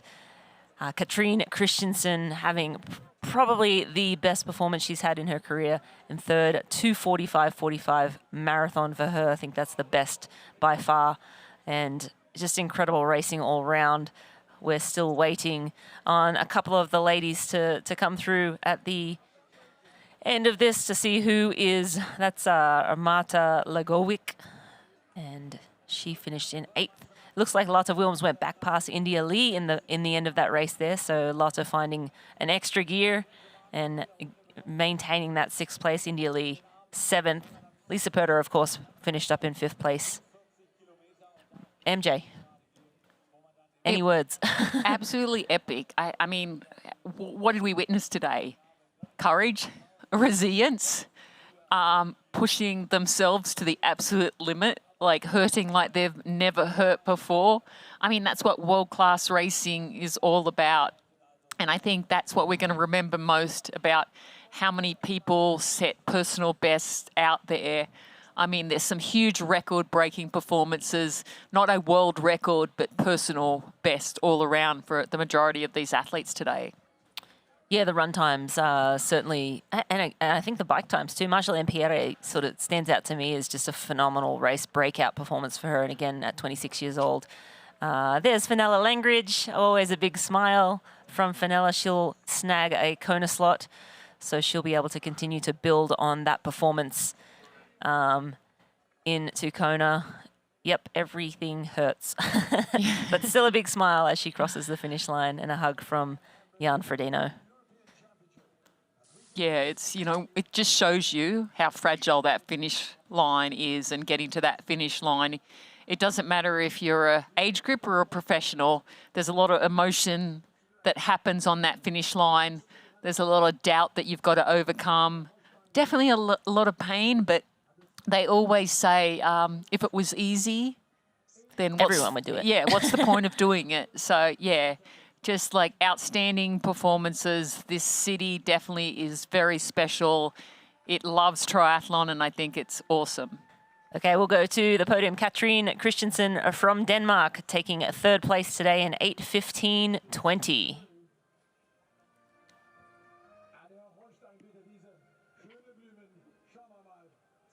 Katrine running a 2:45:45, as we just mentioned. Phenomenal running for her. She's going to back it up in 2 weeks, doing a half marathon, half Ironman. So yes, going for the Pro Series. Smart move, smart move. If you've got good form, you might as well take advantage of it.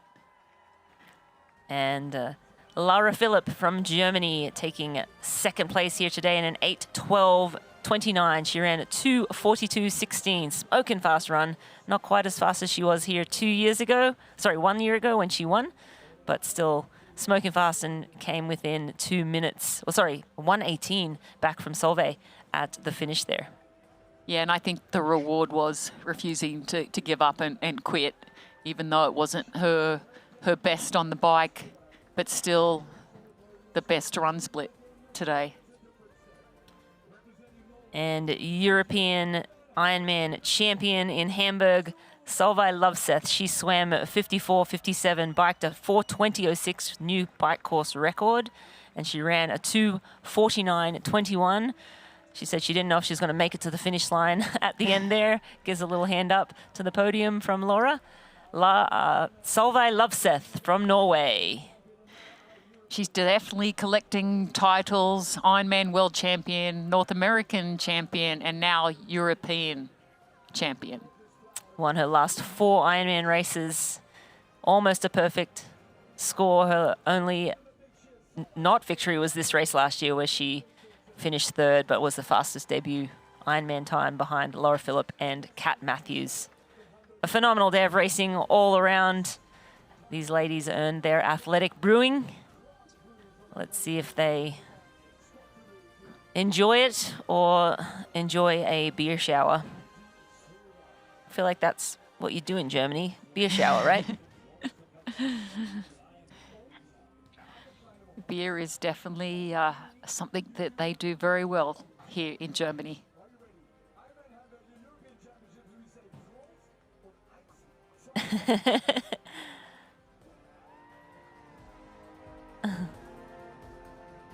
Solveig's like, I'll take a few sips. Oh, that's why Laura's a triathlete and not a basketball player or a volleyball player. Or a or a tennis player. She didn't. There we go. Solveig the overhand toss into the crowd to some young fans. Katrine got it over there too. Katrine's got a 6-year-old daughter as well, so I'm sure her little one was at home cheering loud for Mum. And at an age where she'll probably remember. Yeah, which is super cool. Yeah. And let's take a look at the Ironman Pro Series results. Solveig rocks up. Well, she takes max points today, 5,000 points. Laura Philipp, 4,922. Katrine Christensen, going for the Pro Series, will take 4,751. Marjolaine at 4,590. Down to Fenella Langridge, she is taking 3,757 points home today. And that means Solveig moves up with a commanding lead, 12,385 points. Lotte Wilms moves up 9 places into second. She's 8,511 points. Fenella Langridge as well, moving up 9 places. 2 Ironmans and 1, 70.3, 7,822. Hannah Berry moved down a few. Kat Matthews moved down a few spots to 5th with 7,500. And all the way down to Katrine Christensen with 2 results. 6,817 points. She'll be looking to add to that. She's up 15 spots as well. Yeah, just amazing performances all around. And the Pro Series has really pushed these athletes. And with that, I'll thank you for watching the 2026 Ironman Hamburg European Championship. Don't miss the men's edition of the European Championship heading to Frankfurt on June 28th. Catch on-demand replays of all Ironman Pro Series broadcasts. Globally, watch at proseries.ironman.com, Ironman Try YouTube channel, or any of our global media partners. We'll see you next weekend for the 7th stop of the Experience Oman Ironman Pro Series Ironman 70.3 Happy Valley North American Championship. Stay tuned to Ironman's social media channels and YouTube to catch all the exciting pre-race build-up. Until then, I'm Marina Carfrey on behalf of Makili Jones, Daniela Riff, and on the ground, Jan Frodeno. Thank you for joining us for today's coverage. We'll see you in Pennsylvania.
Copyrighted broadcast of World Triathlon Corporation may not be retransmitted, reproduced, rebroadcast, or otherwise distributed or used in any form without express written consent of World Triathlon Corporation.